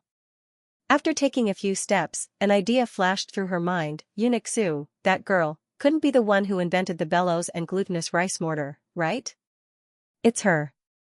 Eunuch Su nodded. Empress Xiao broke into a cold sweat for herself. His Majesty thought highly of that girl. Fortunately, he didn't have time to punish her. But then again, how did that girl become Empress Dowager Zhuang's guest? She seemed to be very familiar with Empress Dowager Zhuang. It seemed that this was not the first day they had met. Does His Majesty know about this? On the other side, Empress Dowager Zhuang and Gu Jiao returned to Rinzhou Palace. Eunuch Qin went to the small kitchen and instructed the cook to make Gu Jiao's favorite snacks. Empress Dowager Zhuang brought her back to her bedroom and sat down on a bench. Tell me, how did you find time to visit me today? Gu Jiao sat down beside her and thought for a moment before saying, I miss Grandaunt. Empress Dowager Zhuang snorted, I don't believe it. Gu Jiao curved her lips and took out a food box from the small basket. After opening it, the aroma of crispy sesame oil and brown sugar rushed to her nose. It's still hot. Gu Jiao took out the steaming brown sugar glutinous rice cake. The brown sugar glutinous rice cake was fried black and sprinkled with freshly fried white sesame seeds. The color was attractive and the aroma was rich. Empress Dowager Zhuang's mouth watered. Gu Jiao put a small yellow duck bowl in front of Empress Dowager Zhuang. Empress Dowager Zhuang looked at the tableware in little Jing Kong and was speechless. Why did they use such childish tableware? Are there no bowls at home? She asked with a dark face. Gu Jiao said, today, Uncle Zhou and Aunt Lu are holding banquets at the same time. There aren't enough bowls, so they were borrowed. The cupboard was empty. Only the strange tableware in little Jing Kong was not borrowed. These tableware were all made by Gu Jiao in the way he liked. However, he had a little problem of liking the new and disliking the old. As long as Gu Jiao made new ones, he would not want the old ones. He was now obsessed with kitten bowls and did not use the small yellow duck bowl. Empress Dowager Zhuang, so you not only gave me the tableware that the little monk used, but also the tableware that he did not want. Aijiao's heart is bitter. Aijiao will not say it, the temptation of the brown sugar glutinous rice cake was huge. Although she disliked the small yellow duck bowl, Empress Dowager Zhuang still enjoyed the food Gu Jiao brought. She only ate 3. Before Gu Jiao did not allow her to eat any more. There are 3 more. Empress Dowager Zhuang said with grievance. Those are for Eunuch Qin. Gu Jiao said. Empress Dowager Zhuang, oh, anyway, Qin Kuan's food will be mine later, Gu Jiao, I will bring them to Eunuch Qin and watch him eat. Empress Dowager Zhuang. When noble consort Zhuang arrived at Rinzhou Palace, the brown sugar glutinous rice cake episode was over. Gu Jiao was taking Empress Dowager Zhuang's pulse. The two were sitting in chairs. The sun shone through the window, shining on Empress Dowager Zhuang's silver hair and on the young girl's black hair. The scene was somewhat peaceful and beautiful. Noble consort Zhuang was stunned. She thought she might be seeing things. For a moment, she actually saw a trace of kindness in her aunt's eyes. The most unkind person in the world was her aunt. The emotions in Empress Dowager Zhuang's eyes had been restrained, leaving only a domineering and majestic face. What are you doing here? Noble consort Zhuang smiled. Didn't Aunt invite a doctor from the common people? I came to see Aunt. After all, she was her niece. Empress Dowager Zhuang was not bad to noble consort Zhuang. Otherwise, she would not have come in so quickly. Even the Empress had to wait outside for a while when she came to pay respects. Empress Dowager Zhuang said, Aijia is fine. I just asked someone to check your pulse. I see. Then I am relieved. Noble consort Zhuang said and sat down on a stool slightly below Empress Dowager Zhuang. Gu Jiao sat next to Empress Dowager Zhuang and took her pulse. Empress Dowager Zhuang didn't restrict Gu Jiao with the rules of the palace, so Gu Jiao didn't know that this bench was Empress Dowager Zhuang's special seat. Ordinary people were not qualified to sit on it. When the imperial doctors took Empress Dowager Zhuang's pulse, they all knelt on the ground. Noble consort Zhuang naturally didn't know that Gu Jiao had even slept on Empress Dowager Zhuang's phoenix bed. She slept horizontally, slept on her stomach, slept with drool, and slept in all kinds of ways. Gu Jiao finished taking Empress Dowager Zhuang's hand and gently put it back. I said Aijia is fine, right? Empress Dowager Zhuang snorted. She didn't really call her to Rinzhou Palace to be a doctor. Gu Jiao said, you are not allowed to eat candy secretly. Empress Dowager Zhuang choked. Aijia, when did Aijia eat candy secretly? Is it Qing Kuan, that dog? Halfway through her words, she realized that noble consort Zhuang was still here. She changed the topic and said coldly, Aijia doesn't eat candy. Only children eat things. Oh. Then it seems that you don't need to give this. Gu Jiao took out the candied fruit from her pocket and silently put it back. Empress Dowager Zhuang, not allowed to go back. Noble consort Zhuang. In fact, Empress Dowager Zhuang was still very arrogant. This didn't change much before or after returning to the palace, whether it was her grandaunt or Empress Dowager Zhuang. Even when she spoke to Gu Jiao, her tone wasn't very good. But when she liked someone, she couldn't hide it. When she looked at that person, there would be light in her eyes. The last time noble consort Zhuang saw her aunt like someone so much was when Princess Ningyan was in the palace. Although Princess Ningyan wasn't her aunt's biological daughter, she was more like her own flesh and blood. Her aunt almost doted on her. Unfortunately, for a man, Princess Ningyan ignored Empress Dowager Zhuang's dissuasion and married far away to the bitter cold of the northern border.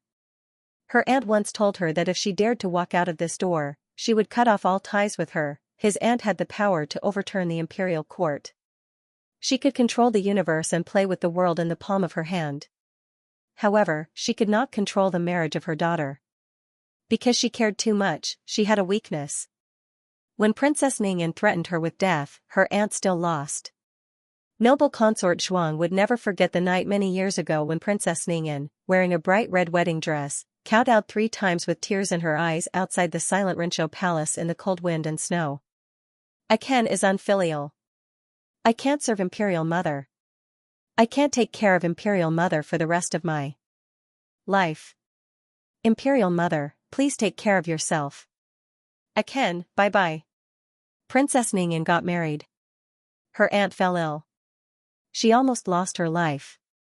After that, his aunt cut off the last trace of humanity and turned into a demon empress who could bring calamity to the country through and through. After consort Shu brought the 5th prince back to Changchun Palace, she felt that something was wrong. She called Gu Jinyu over. Why didn't you mention that girl's medical skills before? Gu Jinyu lowered her eyes and said, Your Highness didn't ask. Imperial concubine Shu gasped. Consort Shu frowned and asked, when did she know the Empress Dowager? Gu Jinyu shook her head. I don't know. You don't know anything. What use are you? Consort Shu couldn't get anything out of Gu Jinyu and impatiently let her go. The more Consort Shu thought about it, the more she felt that something was wrong. Wasn't that girl one of His Majesty's people? She had His Majesty's appreciation, so why was she so close to the Empress Dowager? Could it be that she sought refuge with the Empress Dowager? Consort Shu suddenly sneered. Very good. She was worried about how to deal with this girl. She was really giving her a pillow. Come. Your Highness. A palace maid walked over. Where is His Majesty? Consort Shu asked. In the imperial study. The palace maid replied. Consort Shu raised her eyebrows. Prepare a sedan. I want to go to the imperial study. She wanted to put righteousness before family and expose this girl to His Majesty. Digression, I just want to laugh 3 times. Ha ha ha, then, ask for monthly votes. The latest chapter of this book is not finished yet. For more exciting content, please scan the QR code below to download the app. Novels are updated even faster. Millions of novels are free to read. Novels with content that can't be found online are all available here. https://www.zhhbqg.com/89642896428226/1121793114. HTML Genius remembers this website's address in 1 second. www.zhhbqg.com Bikuga mobile reading website, mzhhbqg.com. The latest chapter of this book is not finished yet. For more exciting content, please scan the QR code below to download the app. Novels are updated faster. Millions of novels are free to read. Novels with content that can't be found online are all available here. In the study, the Crown Prince was having his last class of the day. Xiao Liulan's class was actually very good. He explained the profound in simple terms and quoted from many sources. It was not boring at all. It was more lively and easy to understand than Scholar Han's lecture. This was not to say that Scholar Han's literary foundation was not as good as Xiao Liulang's. It was just that Xiao Lulang had a few troublemakers at home who tutored them. Whenever it was a bit boring, the three of them would collectively go into a trance. But when the crown prince looked at Xiao Liulang's face, he could not help but think of the deceased Xiaoheng. He was always in a trance. Your Highness, please explain what you just said. Xiao Lulang interrupted the crown prince's trance for the 27th time. The crown prince was stunned. Huh? Xiao Lulang repeated. The crown prince was stunned. He was thinking about Xiaoheng just now. How could he have heard what he said? Xiao Lulang put down his book on the podium and said, if the crown prince does not understand, I will explain it again. The crown prince felt a headache coming on. It was already lunchtime, but because he was always in a trance, he did not finish the content. If it were another civil official, the class would have already ended. They did not dare to delay the crown prince's class. But Xiao Lulang was very stubborn and insisted on finishing the class. The crown prince braced himself and listened again. After listening carefully, he learned a lot. At least he could immediately repeat the explanation. Xiao Lulang tested him on the key points of today's lesson. The crown prince thought that he did not understand, but unexpectedly he answered all of them. He was surprised. When did he understand? Wasn't his mind on Xiaoheng during this class? Xiao Lulang said neither too fast nor too slow. Today's class ends here. Your Highness, please write down the homework. There's still homework? The crown prince frowned as he looked at him. How daring. His hair wasn't even fully grown yet, and he was only here to substitute for a lesson. Did he really think that he was the crown prince's teacher? In any case, the crown prince was the legitimate son of the emperor and the future monarch. He had the right to be proud and arrogant. He looked down on Xiao Lulang, this little cripple from a humble family. Of course, it was also possible that the complicated feelings he had for Xiaoheng were causing trouble in his heart, causing him to project part of his feelings towards Xiaoheng onto Xiao Lulang. Does he love Xiaoheng? Naturally, it was painful. He had so many brothers and sisters in the palace, but before little Qi was born, he didn't have any real siblings. They all wanted his position. On the surface, they flattered him, but behind his back, they envied him and cursed him. The only person he treated as a younger brother was Xiaoheng. Xiaoheng was so outstanding. Even though he was 5 years younger than him, he studied better than him, recited better poems than him, and even had better looks than him. But he thought that this was his cousin and would be his subject in the future. It was also a good thing that he was outstanding. He had never been jealous of him until he met Wen Linlang. That year, he was 13, and Wen Linlang was 11. He was just a young and inexperienced boy who didn't understand the love between men and women. But inexplicably, at first glance, he felt that Wen Linlang was the crown princess he would marry in the future. His mother often called the daughters of the ministers into the palace to accompany her, but he didn't like any of them. If he had to have someone accompany him on the road to the emperor, he hoped that that person would be Wen Linlang. What's your name? Sister Linlang. The 8-year-old Xiaoheng ran over with a childish face. He tilted his little head and looked at Wen Linlang, then looked at him. Brother Crown Prince, you're here? Let me introduce you. This is Sister Linlang. Sister Linlang, this is Cousin Crown Prince. Greetings, Your Highness. She quickly knelt down and bowed. After that, she held Xiaoheng's hand and left. While walking, she wiped away the sweat on Xiaoheng's forehead. He heard her gently advise him, Aheng, don't climb trees in the future. It's very dangerous. But I want to pick fruit for you to eat. Don't you like to eat it? But I prefer Aheng to be well.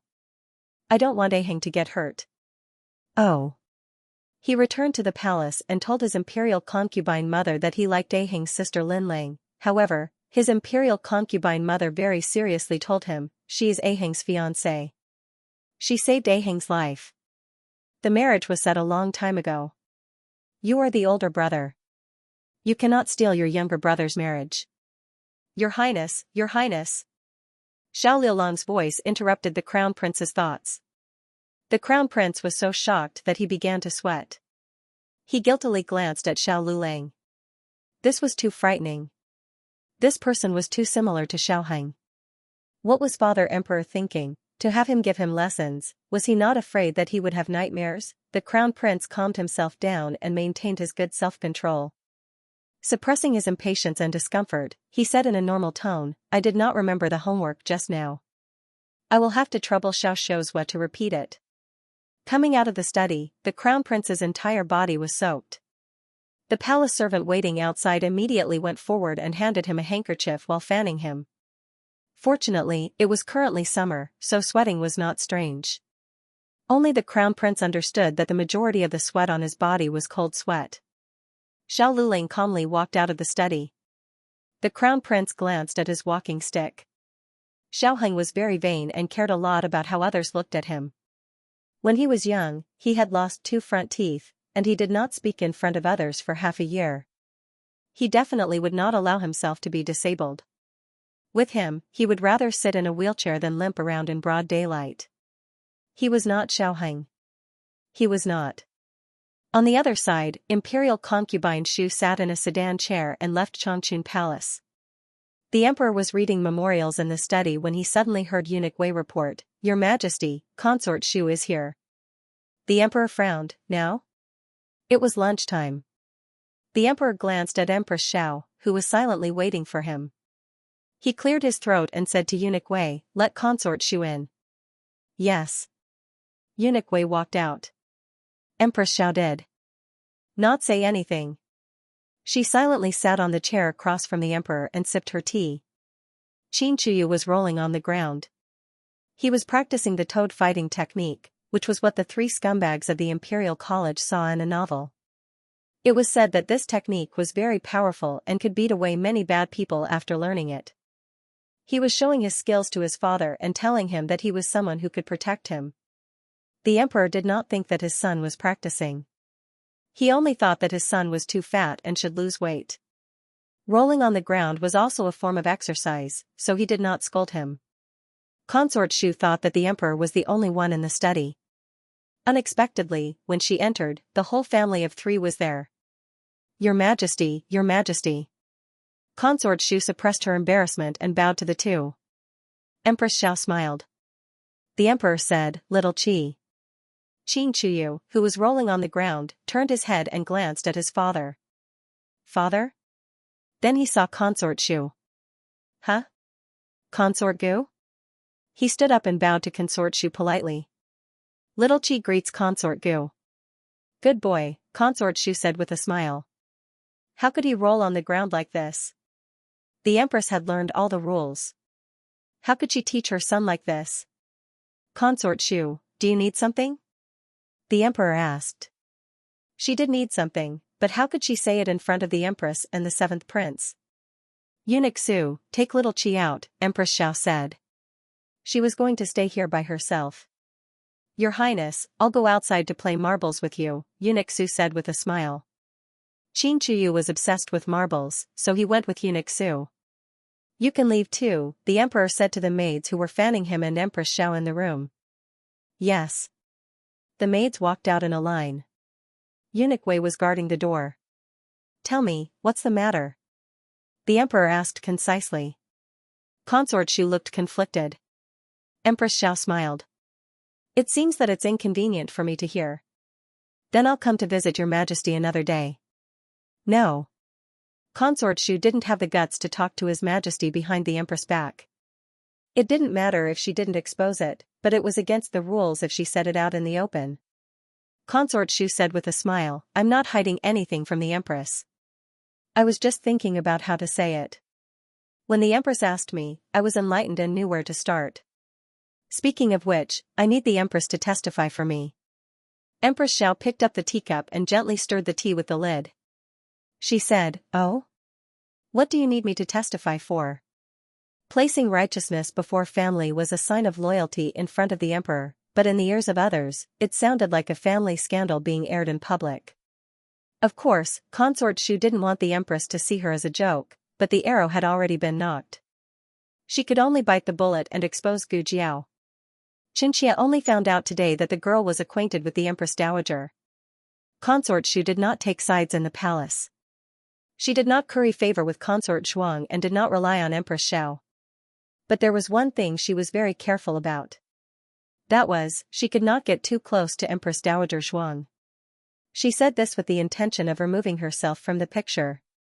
Of course, she did not forget to remove Marquis Ding and Fu from the picture. Ever since that girl came to the capital, not only did she not come to pay respects to me, she also did not return to the Fu to pay respects to her grandfather and grandmother. Her older brothers in the family are like strangers to her, so her collusion with the Empress Dowager could not have been incited by Marquis Ding and Fu. Empress Xiao had actually come to talk about this matter, but she was not as impatient as Consort Shu. She first wanted to see His Majesty's attitude towards the girl. She would not do something that was strenuous and unrewarding. It was just that there were too many people in the palace. Even if she didn't say it, the matter of the Imperial Garden would reach His Majesty's ears sooner or later. At most, it would be due to the fact that she did not report it. Empress Xiao was the mother of the country. She did not need any merit to sit firmly in the position of Empress. On the contrary, she could not make a mistake. Otherwise, she would implicate the Crown Prince. Empress Xiao did not expect that the first person to report to the Emperor would be Consort Shu. That girl was Consort Shu's niece. That was true. She was not close to Consort Shu. Her invention of the bellows and glutinous rice mortar had received His Majesty's appreciation. But not only did Consort Shu not benefit from her glory, she had also been punished because of her. Today, the fifth prince had been pushed into the water by her. With the old and new grudges added together, it would be strange if Consort Shu did not want to tear that girl apart. Empress Xiao calmly drank her tea and did not make a single comment. The Emperor's face sank. He looked towards Empress Xiao. Did the Empress also see it? Empress Xiao put down her teacup and sighed, saying, Xianxia did see her follow the Empress Dowager to Rinshou Palace. I heard that the Empress Dowager was not feeling well and invited a doctor from the common people. Once the doctor was invited, the Emperor's expression relaxed. He knew the little miracle-working doctor's medical skills. The reputation of the Miracle Hall had gradually spread in the capital. It was not surprising that the Empress Dowager would invite him to the palace. Consort Shu hurriedly said, but how can a doctor from the common people sit in the Empress Dowager's phoenix carriage? Few princesses have sat in it. Empress Xiao smiled and did not speak any more. The Emperor knew Empress Dowager's character. She would never let a doctor who she had only met once or twice sit in her phoenix carriage. Consort Shu was right. Few princesses had sat in it. She was a heinous old woman. Did she bribe the little miracle-working doctor? The Emperor said in a low voice, you go back to the palace first. I still have something to deal with. Consort Shu understood that the Emperor was going to verify the truth of the matter. She was not afraid of the Emperor's investigation. She was afraid that the Emperor would not investigate. So many pairs of eyes had seen that girl and Empress Dowager were very close. At first glance, it was obvious that there was something fishy. At night, the Emperor called eunuch He from the imperial household and ordered him to take people to investigate the relationship between Gu Jiao and Empress Dowager Zhuang. The relationship between Gu Jiao and Empress Dowager Zhuang was not difficult to investigate. No one had found it before because no one suspected them at all. Eunuch He carried a burden and pretended to be a peddler to Xingshui Alley. Then everything came to the surface. The candlelight in the imperial study swayed. The Emperor's face was lit up and then dark. He clenched his fists and said, what did you say? She saved Empress Dowager Zhuang? Yes, Empress Dowager Zhuang is her and Xiao Shouzua's grandaunt. Xiao Shouzua went to the capital to take the exam. They also followed him from the countryside. But eunuch He paused. He did not know if he should say that Empress Dowager Zhuang's behavior in Xingshui Alley seemed to be different from that in the palace. If he had not confirmed the characteristics and the portrait, he almost thought that the grandaunt Jiao Jiao in the neighborhood was a real old lady from the countryside. After all, Empress Dowager Zhuang was a person who never suffered losses. Eunuch He continued, I also inquired about the time when Empress Dowager Zhuang went to their house. It was not long after Empress Dowager Zhuang disappeared from Leprosy Mountain. Our people lost track of Empress Dowager Zhuang in Qingchuan Town. They are also from Qingchuan Town. The Emperor fell into the chair dejectedly. His face was full of disbelief and hurt. So, before she met me, she met Empress Dowager Zhuang, eunuch, he sighed, I'm afraid so. The emperor said again, was she the one who cured Empress Dowager Zhuang's leprosy? Eunuch, he said, I don't know. But I'm afraid so. The emperor laughed self-mockingly. His eyes were full of pain. She can even cure venereal disease. Why can't she cure leprosy? I should have expected it. In the world, except for her, who can cure Empress Dowager Zhuang's leprosy? I just don't want to guess it was her. Your Majesty. Eunuch Wei looked at the emperor's almost crazy expression and felt worried. The emperor's eyes turned red. His feelings for Gu Jiao were very special. It was definitely not the love between a man and a woman, but it was also not a normal doctor-patient relationship. This little girl carried too many expectations of him. He was grateful to her, appreciated her, valued her, and even cherished her. When he saw her, he would be happy. But he never expected that she was actually the Empress Dowager's person. People's standpoints and perspectives were different. They had different prejudices, so they would see things from different angles. In the same way, Gu Jiao and her husband saved Empress Dowager Zhuang and took her in. In Grand Tutor Zhuang's eyes, Xiao Lulang had turned to the emperor and knew that the other party was the Empress Dowager. All the redemption and shelter were just to put the Empress Dowager under house arrest. But in the emperor's eyes, it was Empress Dowager Zhuang who deliberately hid her identity and used the image of an innocent old woman to cheat Gu Jiao and her husband's sympathy and trust. She also used Xiao Lulang to go to the capital for the imperial examination as an opportunity to return to the capital. She is so despicable that she can use an imperial examination candidate. She is so shameless that she can scheme against her own savior. She is a vicious woman who will do anything.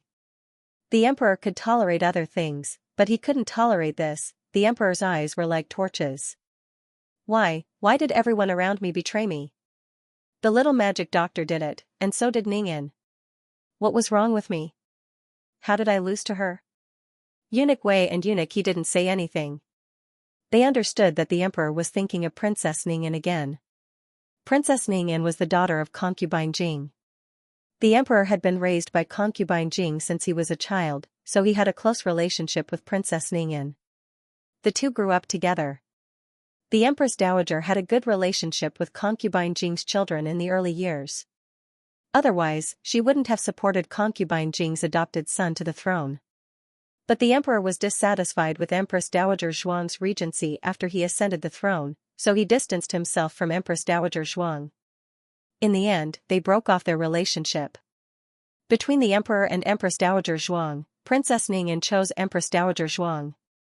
It wasn't that she had framed the emperor for Empress Dowager Zhuang, but that her protection of Empress Dowager Zhuang made the emperor feel bitterly disappointed. In the end, Princess Ningyan married to the northern frontier for her sweetheart, causing Empress Dowager Zhuang to fall seriously ill and almost die. The emperor felt a faint twisted pleasure in his heart. You took Ningyan away from me back then, and now she is taken away by someone else. Have you tasted the pain that I suffered back then? The emperor was so depressed that he felt like he couldn't breathe in the palace. He decided to take a walk outside the palace. He changed his clothes and went to Marquis Schwamping's estate with Eunuch Wei. He wanted to have a drink with Marquis Xianping, but the Marquis went to the soft jade pavilion. The emperor then secretly went to find the old Marquis, but the old Marquis wasn't at home either. The emperor was confused. Did these two people make an appointment to anger him today? The emperor misunderstood the old Marquis. The old Marquis didn't know that the emperor had left the palace and went to the martial arts center. Gu Jiao also went to the martial arts center. Gu Jiao had lost to someone a while ago. After hearing the news, the old Marquis came to watch Gu Jiao fight. Gu Jiao's opponent was still a young swordsman from last time. Her opponent was about 27 or 28 years old and was at the peak of his strength. On the other hand, Gu Jiao was still young, so she was inferior to her opponent in terms of strength. Of course, the most important thing was the moves. Gu Jiao learned how to kill people in the organization, but she couldn't kill people in the martial arts center. The old Marquis saw the problem after watching half a round. Best of 3, Gu Jiao lost the first round. The old Marquis called Gu Jiao to the backyard. Little brother Gu, use the moves you used on him to attack me again. After saying that, the old marquis imitated the swordsman's moves on the spot. Every move was exactly the same. Gu Jiao exclaimed in her heart. Was the old man so powerful? He could learn it with just one look. Gu Jiao went to attack the old marquis, but she lost even more miserably than in the arena. The old marquis said, "Your moves are very messy. You're using fist moves and palm moves on the spot. Where did you learn from?" Gu Jiao took out a small notebook and wrote, "No master, I fought blindly." The old marquis's mouth twitched. She could fight blindly like this. The old marquis thought for a while, then demonstrated and said, "If you want to use fist moves, you can use these moves. If you want to use palm moves." With his guidance, Gu Jiao won 2 rounds in a row after entering the arena and clinching victory in this competition. The old marquis was very satisfied. This child's talent was really too high. She was not inferior to Gu Chongqing at all. Gu Jiao won the fight. She touched the small mask and looked up at the old marquis. The old marquis went downstairs and called her to the armory of the martial arts center. He said to her, "You've never used a weapon. Actually, you're at a disadvantage. I originally thought that you didn't like to use weapons." Now she knew that he didn't know how to use weapons at all. Gu Jiao thought, "I'm very good at shooting, the kind that can explode the head with one shot." The old marquis looked at the weapons in the room and said, "Pick one." Gu Jiao didn't have much interest in cold weapons. The old marquis thought that she didn't know how to pick, so he looked carefully and picked up a red tasseled spear. He said to her, "Use this." Gu Jiao nodded. "Okay." The old marquis demonstrated a set of spear moves for her. The old marquis still restrained his aura, but Gu Jiao still felt an earth-shattering power. This is an expert, a real expert. You try. The old marquis stopped and threw the red tasseled spear to Gu Jiao. Gu Jiao caught it. In her previous life, she had too little contact with cold weapons. Other than daggers, there were only scalpels. Suddenly giving her a red tasseled spear, she was a little stunned. She made a mistake on the first move. If it was Gu Chongqing or any of the old marquis's soldiers, the old marquis would have already lashed out with his whip. But with little brother Gu, the old marquis seemed to be especially patient. He himself didn't know why. When Gu Jiao made a mistake for the 7th time, the old marquis's temper couldn't be controlled anymore. Gu Jiao looked at him cutely, her eyes full of innocence. The old marquis, forget it, forget it. She's still young. I'll teach her slowly. I'll show you one last time. Watch carefully. If you make a mistake again, I won't teach you anymore. After the 18th demonstration, this is really the last time. The old marquis was about to collapse. This child was here to torture him. Why did she learn so quickly barehanded? But she couldn't even play with a red tasseled spear. Just as the old marquis was about to vomit blood, Gu Jiao finally demonstrated a complete set of spear moves. The old marquis was paralyzed on the ground, only feeling that he was about to collapse. Who was the one training who? Why did he have to take the extra step of teaching this kid martial arts? He had almost lost his life from the training. Let's stop here today. His arms and legs were about to break, and his old waist was also sprained. Gu Jiao hadn't played enough. She had tasted the sweetness. But seeing that he really was about to collapse, she felt a twinge of conscience and decided not to squeeze the old man dry. She took out a small notebook and scribbled, "Then let's practice again next time." The old marquis's temples suddenly throbbed. Next time? There's a next time? The old marquis's face was full of rejection. Gu Jiao thought for a while, then took out 2 small jade-like fingers and gently pinched his sleeves. Under the mask, the pair of watery phoenix eyes looked at him very innocently. The old marquis gave a vague Gu Jiao shook her little head happily. The old marquis looked at the little head shaking in front of him and inexplicably wanted to spit. Of course, he restrained himself. Because he felt that it was wrong to hurt his brother. This scene was seen by Gu Chengfeng, who was tailing Gu Jiao. Others might not recognize Gu Jiao, but how could he not? He was the one who introduced Gu Jiao to the martial arts center. Moreover, he had long been in cahoots with the masked Gu Jiao many times. Speaking of which, his grandfather actually liked this kind of thing. With his grandfather's bad temper, he thought that the girl would be beaten into a pile of fertilizer. Gu Chengfeng was tailing Gu Jiao because he found some information about Immortal Music House. He planned to sell the information to this girl. He also didn't want to extort her. The price of affection was 1,000 taels, but who would have thought that this girl would actually play with his grandfather for so long? Today probably wouldn't work out. Forget it, it's the same to find her another day. Gu Qingfeng returned to the Marquis's residence. Not long after, the old Marquis also returned. He was very tired. Teaching Gu Chongqing wasn't so tiring, because Gu Chongqing could be beaten up as he pleased. That brat, he couldn't do it. In the end, he suffered internal injuries. Grandfather. Gu Qingfeng suddenly walked out from the corridor. The old Marquis was startled. Seeing that it was Gu Qingfeng, his eyes turned cold. Why are you hiding here in the middle of the night instead of sleeping? After seeing the other side of his grandfather, Gu Qingfeng didn't seem to be as afraid of him as before. He smiled and said, "Grandfather didn't come back so late. I was worried about you, so I waited here for you." The old Marquis looked at Gu Qingfeng suspiciously.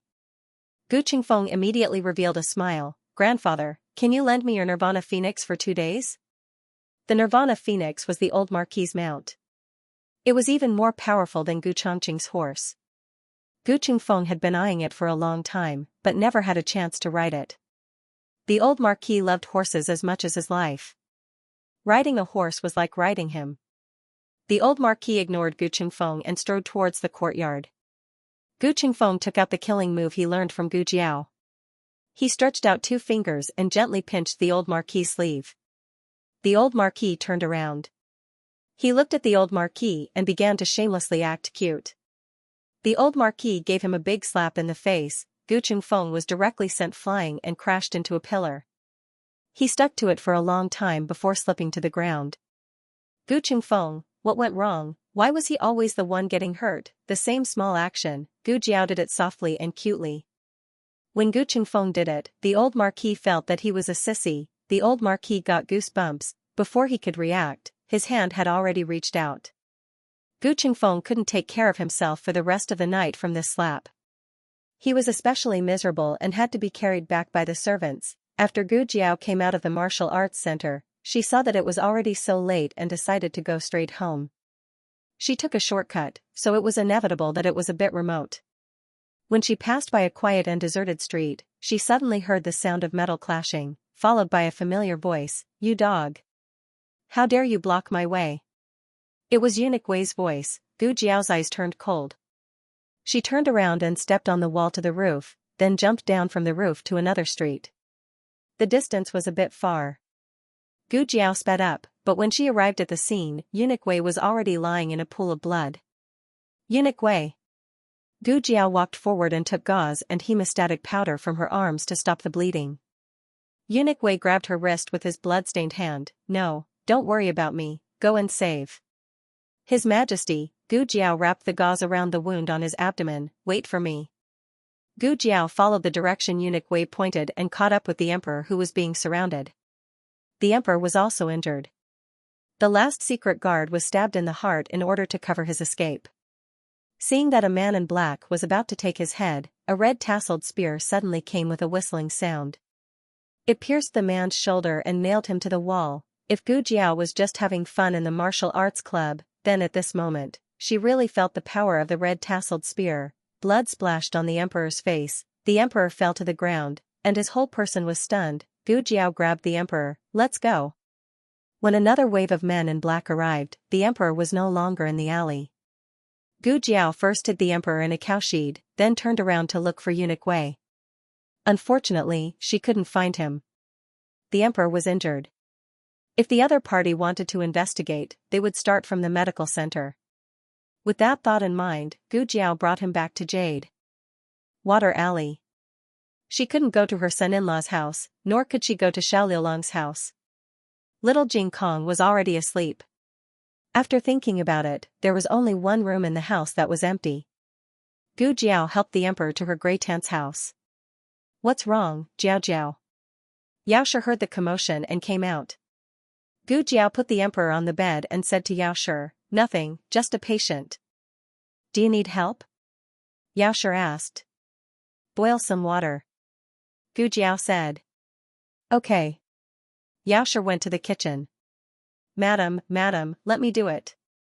Yu put down the half-washed clothes and said to Xiaoxia, go to the house and rest. I will boil the water. Xiaoxia nodded and looked at the house with some worry. Gu Jiao had already closed the door. The emperor's wound was not in a good place. It was above his thigh, and he almost lost his melon. Gu Jiao lit all the candles and used the night pearl that her great-aunt gave to Gu Yan. She opened the small medicine box and began to cut the melon for the emperor. No, perform the surgery. Digression, there is a book review activity in the Q Points circle of readers. Everyone can participate. The latest chapter of this book is not finished yet. For more exciting content, please scan the QR code below to download the app. The novel will be updated even faster. Millions of novels will be read for free. Novels that can't be found online are all available here. https://www.zhhbqg.com/8964289642826112154414. HTML Genius memorized this website's address, www.zhhbqg.com. Bikuga mobile reading website, mzhhbqg. The latest chapter of this book is not finished yet. For more exciting content, please scan the QR code below to download the app. The novel will be updated faster. Millions of novels can be read for free. There are all kinds of novels that can't be found online. When the emperor saw Gu Jiao holding the scissors and sharpening the knife, his expression changed. I don't want it. He had to take it even if he didn't want it. With a click, the emperor's pants were cut open and the bloody cloth was torn off by Gu Jiao from his wound. The emperor only felt a chill between his legs and endless embarrassment rose from the bottom of his heart. The embarrassment even overshadowed the pain of the wound, making him feel ashamed and angry. The emperor was very weak due to the loss of blood and couldn't resist. He bit his lips, and every strand of hair on his body silently expressed his refusal. Gu Jiao, I can't see it, the emperor gritted his teeth. Gu Jiao put down the scissors, changed into a clean pair of gloves, and took out the infusion bottle and the intravenous needle from the small medicine box. The moment the emperor saw the cold gleam of the needle, the fear of being injected surged from the bottom of his heart and spread to his limbs and bones. He panicked. I don't want to be injected. Be good. You'll get better after the injection. Gu Jiao pinched his hand and inserted the needle into the back of his hand without pressing the pulse tube. She was getting more and more skilled. The emperor looked at the cold thing on the back of his hand and was so scared that his whole body trembled. Being cut by a knife was not as scary as being cut by it. He struggled. Gu Jiao said with a straight face, don't move. If you miss the needle, I'll give you a second injection. I'm serious, I'm super fierce, the emperor suppressed the urge to struggle and turned his face away with grievance, not looking at the needle in his hand. In the past, Gu Jiao gave the emperor intramuscular injections. This was the first time she gave him an intravenous drip. In order to prevent him from moving around and missing the needle, Gu Jiao took a small wooden board that was only used for injections for little Jing Kong. Gu Jiao tied the small wooden board under the emperor's hand and fixed it with a bandage. After that, Gu Jiao took out a razor. The emperor's expression changed again. You still want to shave my hair? Gu Jiao said, just a little will do. The emperor's face turned red. Don't touch my red-crowned crane. Gu Jiao said seriously, it's leg hair. There were also some superficial wounds on the outside of his tibia. The wound was a little deep and needed to be sutured. Of course, the biggest wound was at the base of the leg, but there was no need to shave it. But even shaving his legs was not much better. His legs had been injured by hidden weapons, and there were more than 10 wounds of various sizes. Most of them were not deep, and most of them did not even require stitches. However, they still needed to be disinfected and applied medicine. The emperor was placed in all sorts of embarrassing positions so that Gu Jiao could easily clean his wounds, disinfect his wounds, administer local anesthesia, stitch him up, and apply medicine on him. It was too dark for Gu Jiao to see clearly. She said softly, spread your legs. The emperor was speechless. He was too ashamed to face anyone. Woo, this is too shameful, after Gu Jiao finished the operation on the emperor had already fainted. It was unknown whether he fainted because of excessive blood loss or because of shame. Gu Jiao tidied up the room and walked out with the medicine box. Seeing Gu Jiao come out, Xiao Lulang walked forward and stepped on the steps under the corridor. He took the medicine box from her hand and said, "Mother said that there was an injured person in the house." Xiao Lulang had already been waiting in the courtyard for a while. He had just gone to Lin Xianxia's house. When he came back, he saw the bloodstains on the ground. He also saw Yaxia anxiously walking back and forth in the courtyard. After asking, he found out that Gu Jiao had brought back an injured person. The injury seemed to be quite serious. Gu Jiao had been in there for almost an hour. Xiao Lulang had Yaxia go to rest. He waited outside for Gu Jiao. Xiao Lulang called Yaxia mother. Gu Jiao was her biological daughter. She could not call her that if she had a knot in her heart. Xiao Lulang was her son-in-law. If he did not call her that, Yaxia would feel that he was an outsider. Gu Jiao had already accepted Yaxia in her heart. Thus, when Xiao Lulang called Yaxia mother, it was quite pleasing to her ears. It was just that she was a little embarrassed to say it. It was as if she called her that, the bond between them would not be severed. She still needed time. She had to completely walk out of the shadow of her previous life. Gu Jiao understood that Xiao Lulang was curious as to why he did not send the injured person to the medical center. Instead, he directly brought him home and lived in his great-aunt's room. It had to be known that that was the Empress Dowager's room. Normal people could not live there. Gu Jiao turned around and gently pushed open the door. A pair of eyes that seemed to be able to speak blinked as she looked at him. Xiao Lulang walked into the room and used the light from the oil lamp to see the other person's face clearly. His Majesty? He was astonished. He encountered an assassination? No wonder he didn't send him to the medical center. It was very dangerous to send him to the medical center in this kind of situation. The emperor had already fallen asleep and his injuries had been treated. However, it was not hard to see what kind of danger he had experienced from his pale face. Xiao Lulang closed the door for the emperor and looked at Gu Jiao. "Are you all right?" The emperor had encountered an assassination and she had coincidentally picked him up. It was hard to not worry if she had also encountered a wave of danger.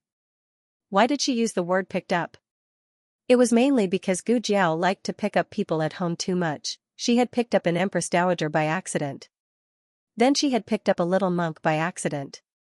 Then she had picked up an old chancellor of the Imperial College by accident. Alright, the old chancellor wasn't picked up by her. It was her great-aunt who picked him up. Gu Jiao wanted to say that she was fine. However, when the words were at the tip of her tongue, she rolled her eyes and stretched out her small hand. "My hand hurts a little." "What's wrong with your hand?" Xiao Lulang subconsciously held her pair of white hands and carefully examined them from the palm to the back of the hand, from the web between the thumb and index finger to the fingertips. After he finished examining, he didn't see a trace of injury. He looked at her strangely. "Sore." Gu Jiao explained without changing her expression. Xiao Lulang. Xiao Lulang was about to retract his hand when he suddenly heard Gu Jiao cry out in pain. One of her hands was held by him while the other hand was raised to cover her left eye, looking very uncomfortable. Xiao Lulang wasn't so easily fooled. He asked indifferently, "What's wrong? Your eyes are sore too?" Gu Jiao rubbed her eyes. "Sand got into my eyes." Xiao Lulang didn't know if the sand really got into her eyes or if it was fake. However, he could see that she had rubbed her eyelids and cheeks red. He couldn't help but raise his hand and move her hand away. "Let me take a look." His slender jade-like fingertips gently landed on her eyes while his thumb landed on her cinnabar birthmark. The birthmark didn't have any temperature, but his fingertips were inexplicably hot. Perhaps it was because the sand really got into her eyes. Her left eye was red and there was a glimmer of moist light flickering in it. The corner of her eye was also slightly red, giving off a trace of weakness as if she had just been bullied. It was extremely seductive. Xiao Lulang's throat moved and was a little dry and hoarse. He slowly lowered his head and got close to her eyes, blowing gently. "Is there still sand?" he asked softly. Gu Jiao blinked and felt for a moment. "There's more." He lowered his head again as if he wanted to kiss her eyes. "Aya, I didn't see anything." Young master, please continue. Yuya who had just finished cleaning up the kitchen, came out and saw the young master and her family's young miss playing kissing in the corridor. She was so scared that she quickly covered her eyes, turned around, ran back to the kitchen, and closed the door in one go. Xiao Lulang felt a wave of shame in his heart. They didn't do anything kissing, but they had to bear the name of kissing. It really was a grievance. Gu Jiao's eyes were fine. Xiao Lulang planned to send her back to her room, but he didn't know if it was because she had pulled too much when she was saving the emperor, but the pipa button on her chest had broken and her clothes had split open, revealing a white undergarment embroidered with pink lotuses. Xiao Lulang unconsciously swept his eyes over it before quickly looking away. However, that pink and tender little lotus tip was like a nail that was hammered into a certain person's mind and couldn't be removed. But it was clear that Gu Jiao didn't realize that one of her buttons had been undone. You. Xiao Lulang was about to remind her when Gu Xiaoshan and Gu Yan came back from outside. Ever since they had hidden guards, the two of them had been able to practice for a longer period of time, so they didn't have to worry about encountering any danger on the road. Brother-in-law? Gu Xiaoshan saw Xiao Lulang and, before his gaze could fall on Gu Jiao, Xiao Lulang moved to the side and firmly blocked Gu Jiao. He used his body to block Gu Jiao between himself and the wall. His hands were on either side of her, not leaving a single gap in his line of sight. This appearance was very much like a beast protecting its food. He turned around and said to the two of them in a deep voice, "You two enter the room first." The two who had never been treated so seriously by their brother-in-law even though they were at the bottom of the class in the exam, brother-in-law's eyes were so fierce, the two of them obediently entered the room. Gu Jiao blinked as she looked at Xiao Lulang, who was right in front of her. Her husband was pushing her against the wall. Xiao Lulang cleared his throat and pulled back the hand that was protecting her. He opened his mouth, but in the end, he didn't remind her that her button was undone. Instead, he took off his outer robe and wrapped it around her body. Go back to the room. It's cold at night. The emperor woke up in the middle of the night. The anesthetic's effect had worn off and he felt pain all over his body. Yuya was guarding his room. When she saw that he had woken up, she quickly went to call Gu Jiao. Gu Jiao said to Yuya, "You go rest. There's no need to guard the back." Yes. Yuya returned to her room. Gu Jiao pushed open the door and entered. Yuya took very good care of the emperor. She didn't let him sweat or catch a cold. Everything was just right. "Help me up." The emperor wasn't used to speaking while lying down. Gu Jiao helped the emperor sit up and took a cushion for him to use as a backrest. The capital was hot during the day, but it was still a little cold at night. The emperor's original clothes couldn't be worn. His figure was similar to one of Gu Yan's secret guards. Gu Jiao took a new set of secret guard clothes for him to change into. Gu Jiao lit up the oil lamp. "Do you feel uncomfortable anywhere? Are you hungry?" The emperor shook his head. His face was pale and haggard. "I'm fine." "Where did Eunuch Wei go?" Gu Jiao said, "He was injured. He asked me to go save him." "Don't worry about him. When I went back to find him, he was already gone. I hope he escaped and wasn't caught by that group of people." The emperor closed his eyes. Eunuch Wei had been with him for more than 20 years. He was no longer an ordinary servant. Speaking of which, he was careless. He had been out of the palace a few times and hadn't been attacked. He thought it wouldn't be a big deal to bring a few less secret guards. Who knew that he would give the enemy an opportunity? "Why did you save me?" the emperor suddenly asked. Gu Jiao looked at him with a strange expression. The emperor felt a stabbing pain in his heart from this gaze. He turned his face and said weakly and dully, "Isn't letting me die what you want? Or do you think, if you save me again, you can trick me into trusting you again? I can tell you clearly, don't waste your time. I won't be fooled." Gu Jiao stared at him. The strange expression in her eyes gradually changed to surprise. In the end, the surprise faded and there was a trace of understanding. She didn't say anything. She didn't say a word to defend herself. She just silently stood up and put down a painkiller and a cup of warm water on the bedside table. Then she got up and left. Her movements when she opened and closed the door were very light, as if she didn't have a temper. However, that silent and lonely little figure made the emperor's heart ache. She clearly knew that it wasn't like this. He couldn't die, so she needed to trick him into trusting her. If she hadn't appeared, he would have already died under the knives of those assassins. Why did she need to trick him into trusting her? But he couldn't control the anger in his heart. Since Ningyan left, he hadn't met anyone who could enter his heart for many years. As long as he thought that the little divine doctor who should have belonged to him had joined Empress Dowager Zhuang's camp, he couldn't help but feel angry. In fact, he also understood that he couldn't blame her. After all, she met Empress Dowager Zhuang first and he was the one who met her later. But the words that came out of her mouth were so hurtful. Perhaps it was because of their closeness that her words hurt even more. This was also good. It was better to have a short pain than a long pain. Since she chose Empress Dowager Zhuang, then he and she were destined to break all ties. His life was really miserable. The people he cared about were all taken away by Empress Dowager Zhuang one by one. First Ningyan, then the little divine doctor. He didn't know who would be next. But fortunately, he didn't care about anyone else. No, there was one more. This person would never betray him. He and Empress Dowager Zhuang had been enemies since the previous emperor was alive. He put Empress Dowager Zhuang into the cold palace, and Empress Dowager Zhuang exiled him beyond the Great Wall. Anyone could join Empress Dowager Zhuang's camp, but he wouldn't. Thinking of this, the emperor finally felt a little relieved. The emperor was seriously injured and couldn't return to the palace. Naturally, he didn't go to the morning court the next day. But the court wasn't chaotic at all, and there was no turmoil in the capital. The emperor wasn't surprised. After all, Empress Dowager Zhuang was there to listen to the government. She was like a stabilizing needle of the Zhao kingdom. With her, the emperor was dispensable. Thinking of this, the emperor hated Empress Dowager Zhuang even more. Little Jing Kong and others didn't know that there was a patient at home. The three of them went to school after eating. Xiao Lulang also went to the Hanlin Academy. Gu Jiao went to the medical center to get some calming medicine.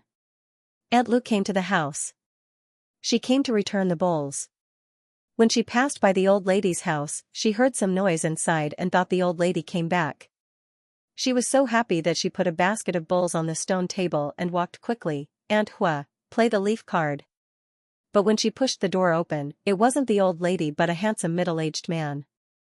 Although the emperor's appearance was not as good as Marquis Xianping, he was also a first-class handsome uncle.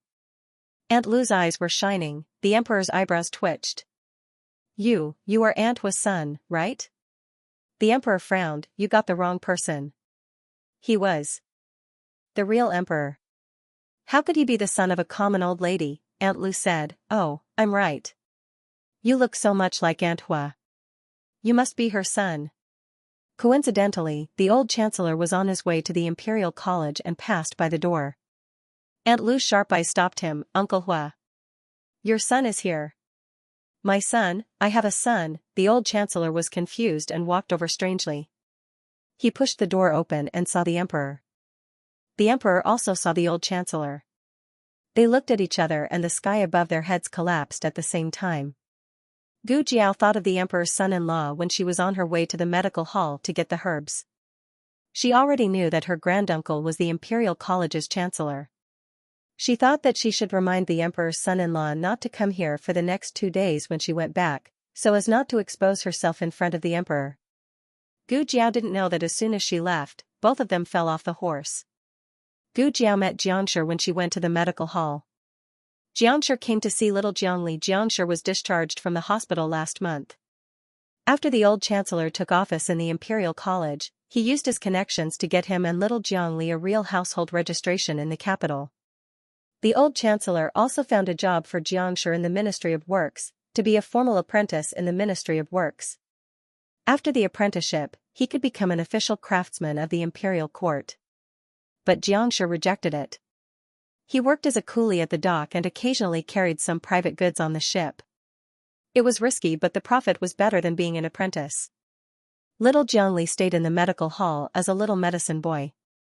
He did odd jobs and learned how to identify herbs. When he was not busy, he learned how to read from shopkeeper Wang. Miss Gu. Xianxia greeted Gu Jiao respectfully. His life was given by Gu Jiao. The household registration was also done by Gu Jiao. More importantly, Gu Jiao took little Jiangli in and gave him a shelter. Little Jiangli didn't have to hide anymore. He could go out and do things without any worries. Gu Jiao nodded. You've become tanned. Xianxia stayed in the hospital for so long that he was almost as white as Gu Yan. Who knew that after being exposed to the sun at the dock, he immediately became tanned? Xianxia smiled and scratched his head. Gu Jiao asked, can your body take it? Xianxia smiled and said, I can take it. The medical hall is so good that I've become fat. I'm the fattest one among them. It was not easy for poor people to become fat these days. Being fat was something worth showing off. That's good. Gu Jiao chatted with Xianxia for a while. She mainly asked about his physical condition and made sure that he was qualified to work at the dock. She didn't say anything else and asked him to go find little Jiangli. Gu Jiao brought the herbs back to Jadewater Alley. She found Auntie Lu standing at the door of her house, peeking her head out. She had a sneaky, curious, and slightly anxious look. Gu Jiao walked over. Aunt Lu, what's wrong? What's the matter? Oh, it's Jiao Jiao. You scared me. Aunt Lu patted her chest. Originally, they heard Feng Lin and Lin Xianxia call Gu Jiao Jianyang. But the old lady kept calling her Jiao Jiao, which sounded nice, so they followed suit. Aunt Lu whispered to Gu Jiao, your uncle came back and quarreled with your granduncle. They quarreled so fiercely. I heard a chair fall. Aya, your granduncle usually looks like such a refined person. Why is he so fierce when he's angry? I also heard him say. Kneel down. Although he's his son, he's already so old. It's quite scary to kneel down so easily. The corner of Gu Jiao's mouth twitched. Are you sure you said father and not son when kneeling down? Aunt Lu's heart ached for that handsome young man. After being tormented by Uncle Hua, would he be sad, helpless, and wronged? The old chancellor, who was tormented by the fury of thunder, was obediently kneeling on the ground. He didn't even dare to breathe loudly. The emperor was so angry that his whole body trembled. How dare you?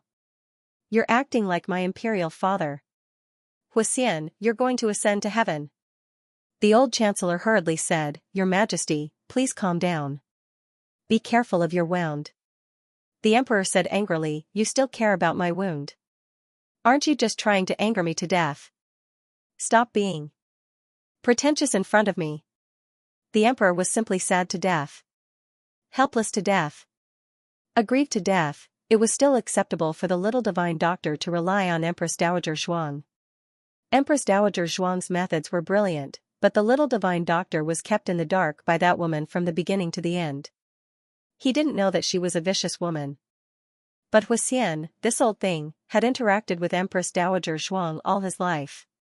How could he not know what kind of character Empress Dowager Zhuang was? How could he not know that the biggest cancer in the Dazhao kingdom was Empress Dowager Zhuang? How could he not know that he and Empress Dowager Zhuang were irreconcilable? Your Majesty, the old chancellor wanted to explain, but he hesitated. He couldn't say that Zhuang Jin's had lost her memory and mistook him for his wife. It wasn't that he couldn't convince the emperor. But he just didn't want to say that. He also didn't know why. The emperor said, Do you know what kind of crime it is to blaspheme the Empress Dowager of a kingdom? The old chancellor said, According to the law, you should be punished. The emperor said, Punished? I'll punish your 9 generations. The old chancellor suddenly calmed down. Perhaps he smelled the smell of death, so he wasn't so scared anymore. He kowtowed, knelt on the ground and said, I'm an orphan. I have no father, mother, sisters, or brothers. I'm all alone. I lost my wife when I was young and had no children in my life. Among my 9 generations, there's only me. You. The emperor was so angry that he took the medicine bowl on the bedside table and threw it over. The old chancellor didn't dodge. However, the emperor was seriously injured and didn't have enough strength. The medicine bowl only fell on the ground in front of the old chancellor. The emperor was even angrier. Gu Jiao came to the door. She didn't want to stand by and watch, so she raised her hand to push the door. Suddenly, a hand with traces of age gently clasped her wrist.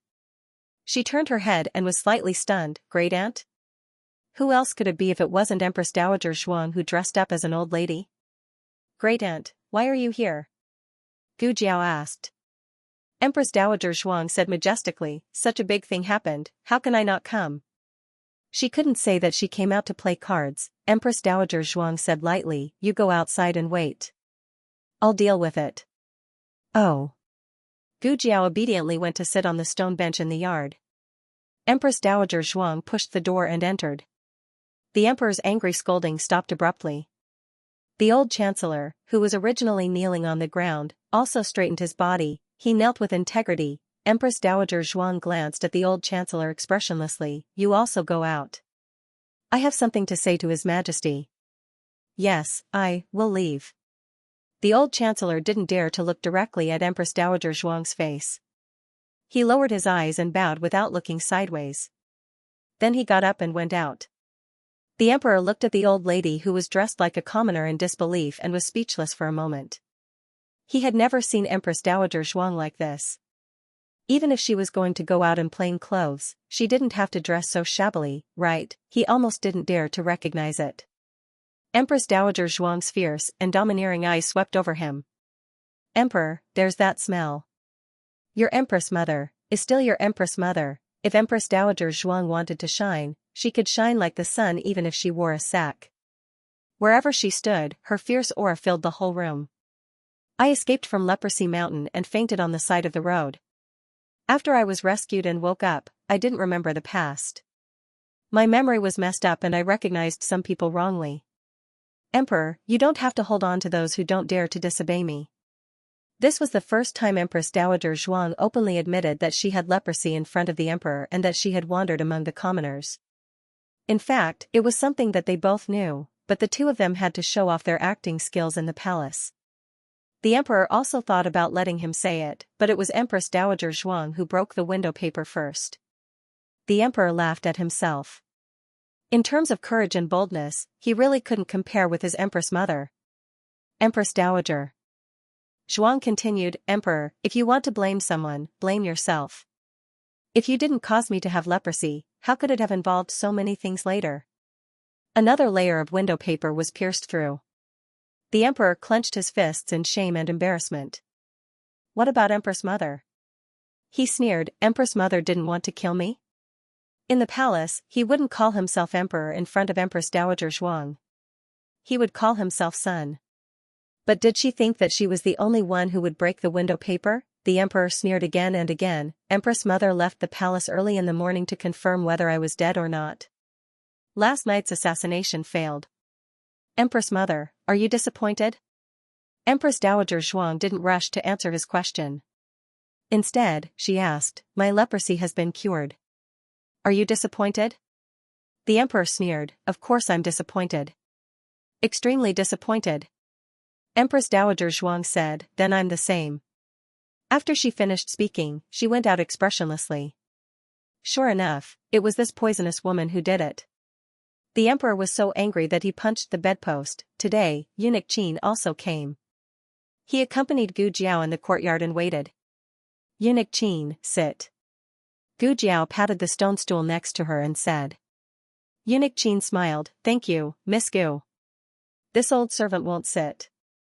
Gu Jiao didn't make things difficult for him. She paused and asked him, Eunuch Qin, last night's assassination, was it really Grand Aunt who did it? The two people's voices weren't loud, but they weren't soft either. Gu Jiao and Eunuch Qin both heard it.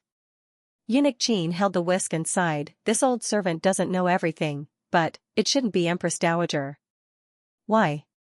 Gu Jiao turned to look at Eunuch Qin and motioned for him to continue. Eunuch Qin hesitated for a moment and decided to tell Gu Jiao. He sighed, Empress Dowager once promised Princess Ningyan that no matter what, she would always keep His Majesty alive. Empress Dowager may deal with His Majesty, suppress His Majesty, put His Majesty under house arrest, or even kill His Majesty. But she will never kill His Majesty. After the old chancellor was ordered to leave by Empress Dowager Zhuang, he didn't stay here and didn't hear the conversation between Gu Jiao and Eunuch Qin. However, he also believed that last night's assassination wasn't Zhuang Jin's doing. It wasn't that he knew the agreement between Empress Dowager Zhuang and Princess Ningyan, but he understood Empress Dowager Zhuang's means. She usually didn't make a move. Once she made a move, it would be a fatal blow. If the assassination was ordered by her, then His Majesty wouldn't be alive. But that person knew His Majesty's whereabouts like the back of her hand. She must have planted a spy in the palace. The old chancellor pondered silently for a while in his courtyard. After thinking a lot, he finally decided to apologize and thank Zhuang Jinzi. The apology was because of his carelessness and exposed this misunderstood relationship, which made the already cold relationship between His Majesty and Zhuang Jinzi even worse. And the thank you was because Zhuang Jinzi spoke up for him. Whether His Majesty believed it or not, he didn't care. Of course, he was still loyal to His Majesty. He wouldn't betray His Majesty for Zhuang Jinzi. But these were two different things. This didn't affect him from apologizing and thanking Zhuang Jinzi. What's more, she was misunderstood by her adopted son. She must be sad, right? After all, His Majesty was someone she loved. Thinking of this, the old chancellor felt that it was even more necessary to comfort Zhuang Jinzi. Zhuang Jinzi went to the Zhao residence next door. The old chancellor made a draft in his heart. How should he comfort Zhuang Jinzi when he saw her in a while and not make her sad? Thinking of this, he entered the Zhao residence. But who could tell him what he saw? 2 circles. Empress Dowager Zhuang crossed her legs and played a leaf card domineeringly. Where was the slightest bit of sadness and grievance on her face? She was clearly in high spirits. The old chancellor's mouth twitched fiercely. Why did he think that she would be sad? Did this woman know how to write the word sad? Empress Dowager Zhuang threw out her cards confidently. Win. Pay up. The old chancellor, the emperor's wound was in danger of being infected at any time. He could only stay in Bai Shui Alley to recuperate. The emperor wanted to find eunuch Wei, so Gu Jiao informed Gu Chongqing. Gu Chongqing found the unconscious eunuch Wei in a sewer. It turned out that eunuch Wei used his last breath to find the emperor last night. Who knew that the sewer cover overturned and he fell into it? His injury was also very serious. However, the old chancellor also lost his horse, so Gu Jiao simply placed eunuch Wei next door. At noon, Empress Dowager Zhuang didn't return to the palace and stayed at home for lunch. Little Jing Kong didn't come back for lunch today. Madame Yao and Nanny Feng went to the temple to burn incense again. Only Gu Jiao, Empress Dowager Zhuang, Gu Chongqing, the emperor, and the old chancellor were at home. The emperor only had one serious injury, and the rest were all minor injuries. He could still eat at the table. However, this made the atmosphere quite awkward. The emperor said coldly, "Why are you all standing? Sit down, am I a tyrant? I don't even give my officials a bite to eat." The old chancellor braced himself and sat down. Gu Chongqing also sat down. Gu Jiao brought the last bowl of corn keel soup from the kitchen and habitually began to ladle soup for everyone. After filling a bowl, she suddenly felt that something was wrong. She looked up and saw that the emperor and her grandaunt were staring at her, the bowl of soup in her hand. Gu Jiao, digression, I just took a look. I'm 3 votes away from 100. Please vote. The latest chapter of this book is not finished yet. For more exciting content, please scan the QR code below to download the app. Novels are updated faster. Millions of novels are free to read. There are novels with connotations that can't be found on the internet here. https://www. zhhbqg.com/8964289642826/112127385. HTML Genius remembered the website address in 1 second. www.zhhbqg.com. Biku Pavilion mobile reading website, mzhhbqg.com. The latest chapter of this book isn't finished yet. For more exciting content, please scan the QR code below to download the app. Novels are updated faster. Millions of novels are free to read. Novels with connotations that can't be found on the internet are all available here. Originally, when they were eating at home, the first bowl of soup was originally given to the son-in-law because it was usually her granduncle who cooked and it was hard for him to cook. But now, Gu Jiao inexplicably felt that if this bowl of soup was given to the son-in-law, it would probably take the son-in-law's life. The old chancellor's heart was also trembling. He was afraid that this girl would be filial to him and give him the soup. If that happened, his position as the male head of the family wouldn't be able to be cleared. He would be chopped into minced meat and made into soup by His Majesty. Gu Jiao put down the spoon and slightly handed the soup to her grandaunt. The emperor's eyes were like knives. Gu Jiao paused and slightly moved the soup to the emperor's direction. Her grandaunt's eyes were like knives. Gu Chongqing didn't even need to think about it. Gu Jiao silently brought the soup back to her, picked up the spoon and drank it. The two snorted and also started to eat. This meal was still made by the old chancellor. Yu Ye'er's cooking skills weren't bad, but it was a bit difficult to serve the emperor's crafty taste. The old chancellor made 5 dishes and 1 soup, mainly taking care of Empress Dowager Zhuang and Gu Jiao's taste. He didn't know what the emperor and Gu Chongqing liked to eat. Fortunately, Gu Chongqing wasn't picky and the emperor and Empress Dowager Zhuang's taste was unexpectedly similar. Empress Dowager Zhuang liked to eat something sweet, such as the sugar-skin duck. After taking out of the pot, the crispy duck was poured with a layer of malt sugar and sprinkled with a few white sesame seeds. The skin was crisp and the meat was tender, salty and sweet but not greasy. Gu Chongqing and Gu Jiao didn't eat much of this dish. It mainly went into the stomach of Empress Dowager Zhuang and the emperor. The other dish was the brown sugar glutinous rice cake. The old chancellor originally made 2 plates. One was sprinkled with sesame seeds, which Zhuang Jins liked to eat. The other one wasn't sprinkled with sesame seeds, which Gu Jiao liked to eat. After that, the emperor did not touch the plate with sesame seeds. He also liked to eat dishes with sesame seeds. The emperor had been eating alone in the palace and would only go to the harem occasionally. The last time he ate at the same table as Empress Dowager Zhuang was when Princess Ningyan and concubine Jing were both in the palace. At that time, he and Empress Dowager Zhuang had not yet broken off their relationship. He treated her as a loving mother and trusted her wholeheartedly. He thought that she also treated him like her own son and cared for him just like consort Jing's mother. Reality was cruel. After helping him ascend to the throne, her disguise was gradually torn apart. She became detestable and unfamiliar. She had even gone so far as to lay her hands on imperial concubine Jing in order to prevent her from becoming the Empress Dowager of a nation. He had long been adopted by consort Jing, so he was her son. Why couldn't consort Jing be the Empress Dowager? The funny thing was that consort Jing's mother was still speaking up for her even after being forced into the nunnery. She said that everything she did was for the sake of Zhao country and asked her not to hate her. She even said that she would understand the Empress Dowager's painstaking efforts one day. What painstaking efforts? One year, there was a snowstorm in the capital, and consort Jing's mother almost died of illness in the nunnery. As the emperor of a nation, he actually knelt in the snow outside Rinshou Palace and begged her to bring consort Jing back, but she didn't, so he took a step back and begged her to give consort Jing the Tianshan snow lotus to prolong her life.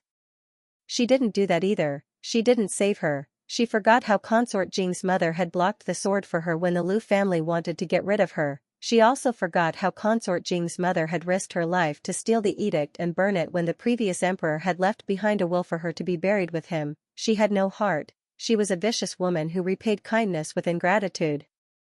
Your Majesty. Gu Jiao called out to him. The emperor came back to his senses and looked in the direction that Gu Jiao was looking at.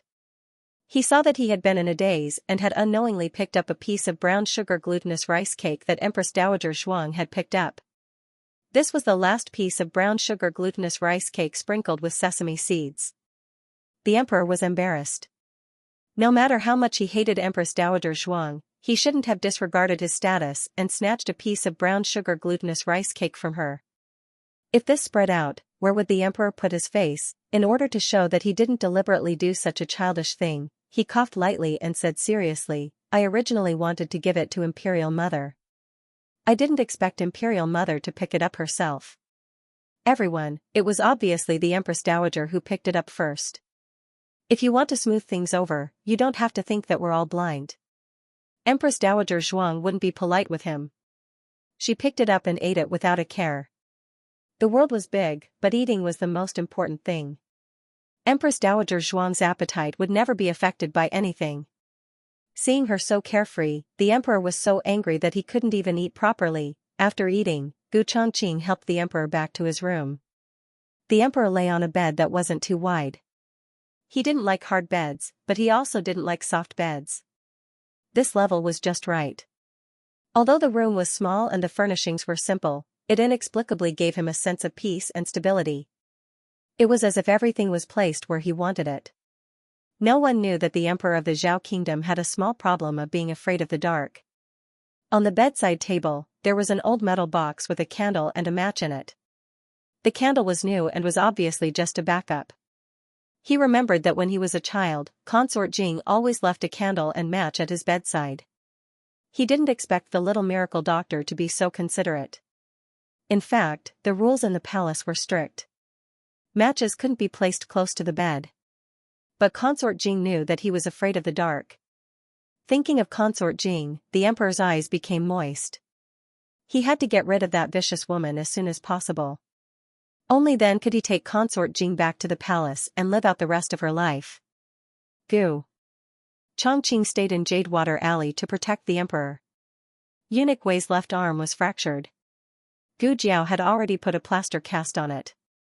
In addition, he also needed some medicine to replenish blood and qi to help him recover.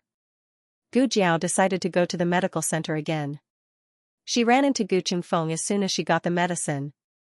Gu Qingfeng was wearing a mask in broad daylight, but he was also wearing second young Master Gu's clothes. Gu Jiao looked at him strangely. "What's wrong? You're disfigured and can't see people?" Gu Qingfeng choked. Wasn't his face disfigured? His face was still swollen from the slap from the old man this morning. Gu Qingfeng cleared his throat and said seriously, "Don't worry about my face. I came to find you today for a serious matter." "What is it?" Gu Jiao said mildly. Gu Qingfeng looked around and whispered to Gu Jiao, "Someone wants to assassinate His Majesty."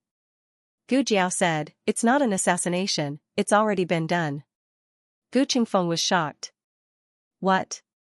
Already done? So fast? I just heard the news yesterday." Gu Jiao asked, "Where did you hear it?" Gu Qingfeng said, "Celestial Music House." Gu Jiao was slightly surprised. "You went to Celestial Music House? Isn't that place very hard to get in?" Gu Chongqing had said before that there must be a way in. Normally, it would be a recommendation from an acquaintance. It was a pity that a gentleman like Gu Chongqing did not know anyone who could enter Celestial Music House. Gu Qingfeng waved his hand. "I quietly snuck in and was almost discovered. I accidentally heard that someone was plotting to assassinate His Majesty. However, I did not expect them to act so quickly. They were plotting in the afternoon and they acted at night. No wonder His Majesty did not go to court today. He originally wanted to go to Celestial Music House to inquire about the news. He wanted to see if there really was someone who wanted to assassinate His Majesty, and where the time and place of the assassination was. He was not the same as his elder brother. He did not have the heart of an official who was loyal to His Majesty. He also did not have the loyalty to protect the country. He was just a wastrel from the Marquis Manor, a great bandit. But no matter how idle he was, he understood that Marquis Dingen Manor and His Majesty were grasshoppers on the same rope. So, in his heart, he did not want anything to happen to His Majesty. Gu Jiao asked, "You came today to tell me this?" "I came." "No." Gu Qingfeng suddenly found that he had been led by the nose by this girl. He took back the initiative. "How did you know that His Majesty was attacked by an assassin?" "I didn't even hear the news." His Majesty being attacked by an assassin was a big matter. It was normal for the palace to block the news, but he had his own ways. He did not believe that this girl would be faster than him. Gu Jiao calmly said, "I picked up His Majesty and brought him back." Gu Qingfeng, this was also possible? Gu Qingfeng's face under the mask was exceptionally spectacular. It was a pity that Gu Jiao could not see it. "If there's nothing else, I'm leaving." Gu Jiao did not have the time to chat with him. Gu Qingfeng gritted his teeth. Thinking of the words he was about to say, he felt a trace of pride. "I came to sell you a piece of information. Didn't you always want to know who was the mastermind behind the scenes that almost killed elder brother and Gu Yan? You know?" Gu Jiao turned to look at him. Gu Qingfeng took out a token from his bosom. "Look at what this is." "What?" Gu Jiao did not understand. Gu Qingfeng raised his eyebrows and said, "This is the token of Immortal Music House. Whether it was the assassin who went to the barracks that night to assassinate my elder brother or the assassin who almost killed His Majesty last night, they are all related to Immortal Music House. As long as you enter Immortal Music House, you will definitely be able to find out about the other party." Gu Jiao reached out to take the token. Gu Qingfeng was guarding against this move of hers. He hid the token behind his back and stretched out his other hand, saying, 1,000 taels, no bargaining. Gu Jiao rubbed her chin. Gu Qingfeng took a step back and said, "Don't even think about snatching it from me. If you dare to use force, I will destroy the token so that you will never be able to enter Immortal Music House again. Don't think that there will be a second one. Let me tell you, I spent a lot of effort to get this one. That place is heavily guarded and is much harder to break into than the Marshal's mansion." He was serious. He had been cheated by this girl so many times. This time, he must get back at her. "Alright, 1,000 taels it is." Gu Jiao agreed. She agreed so easily? Could it be a scam? Gu Qingfeng looked at Gu Jiao suspiciously. He had been persecuted so many times that if she did not persecute him, he would feel that it was unreal. Gu Jiao said, "I don't have that much money on me. Can I owe you first?" Gu Qingfeng said without hesitation, "No. One hand for the money, and the other hand for the goods." Gu Jiao spread her hands, "But I don't have it." "Want to act shamelessly, ha ha ha." Gu Qingfeng took out a pen and paper that he had already prepared. "I knew you would act shamelessly. Here, write an IOU. I will go to your clinic to get it later." Gu Jiao pursed her lips and looked at him with hidden bitterness. She took the pen and paper and wrote an IOU. "Sign it," Gu Qingfeng reminded. Did this girl think that he was illiterate? She did not even sign it. Whose IOU was it? Gu Jiao unwillingly took out a seal from her bosom. She opened the seal, blew on it, and stamped it. "Now it's done, right?" Gu Qingfeng accepted the IOU with satisfaction and threw the seal to her. Gu Qingfeng knew this girl too well. Her promises could never be trusted. Don't look at how she gave him the banknotes at this moment.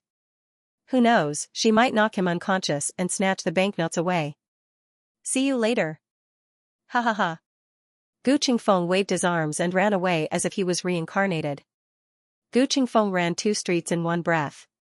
When he was sure that Gu Jiao did not chase after him, he leaned against the wall and gasped for breath. He took out the IOU that Gu Jiao gave him. "Smelly girl, you've finally fallen into my hands." He was so proud of himself that he looked at the IOU over and over again. As he looked at it, he suddenly felt that something was wrong. The seal was upside down. When he glanced at it, he understood the word Gu and no longer suspected her. But now, he held up the seal and looked at it carefully under the sunlight. He saw 4 words printed on it, Gu Chongqing seal. Gu Qingfeng spat out a mouthful of blood. After all this time, he actually got an IOU from his elder brother. Why would this girl have his elder brother's seal in her hands? If he took 1,000 taels IOU to his elder brother to collect the debt, he would be beaten into fertilizer by his elder brother. Gu Qingfeng suddenly remembered Gu Jiao's resentful eyes.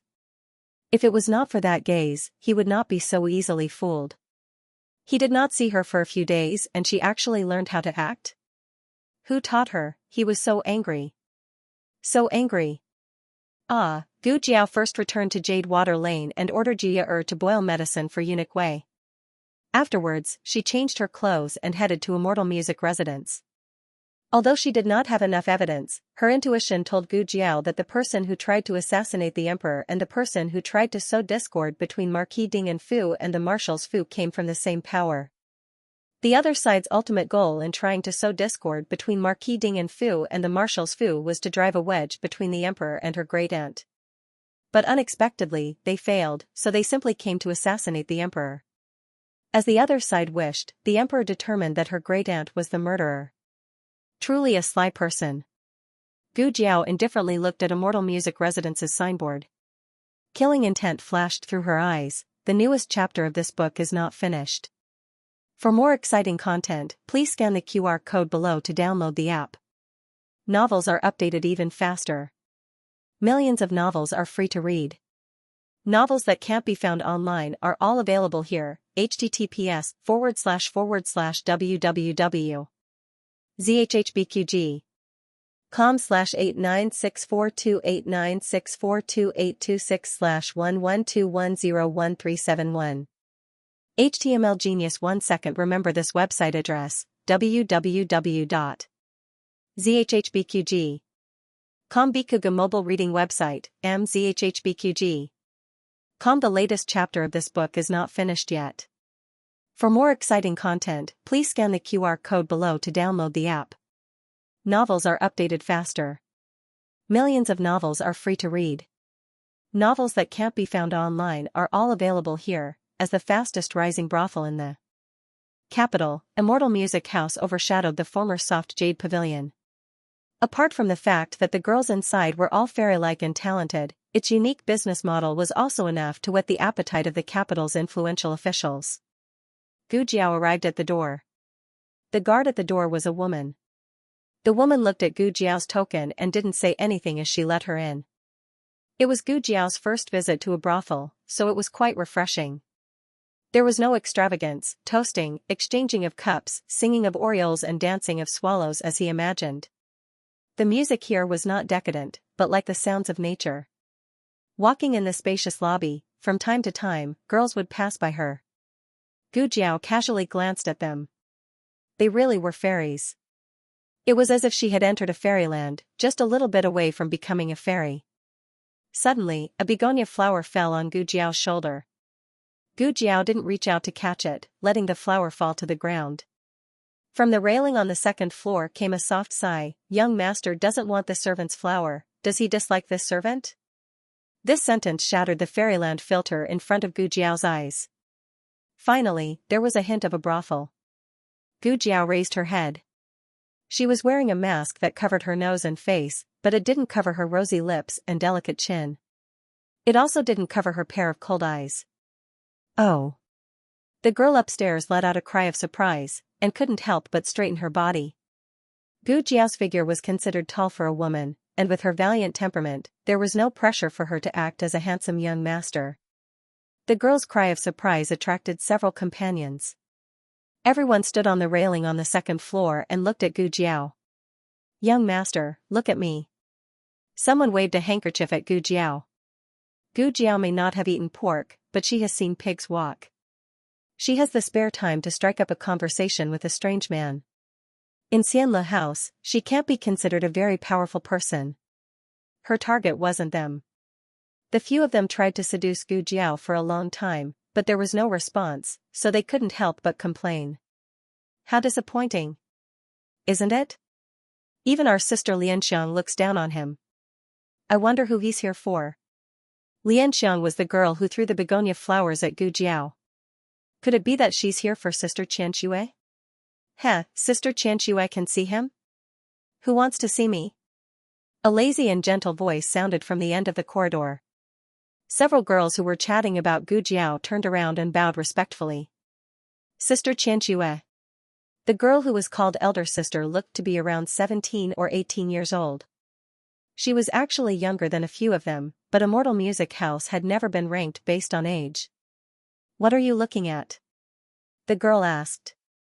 She was wearing a plain white inner garment with a light yellow gauze outer garment.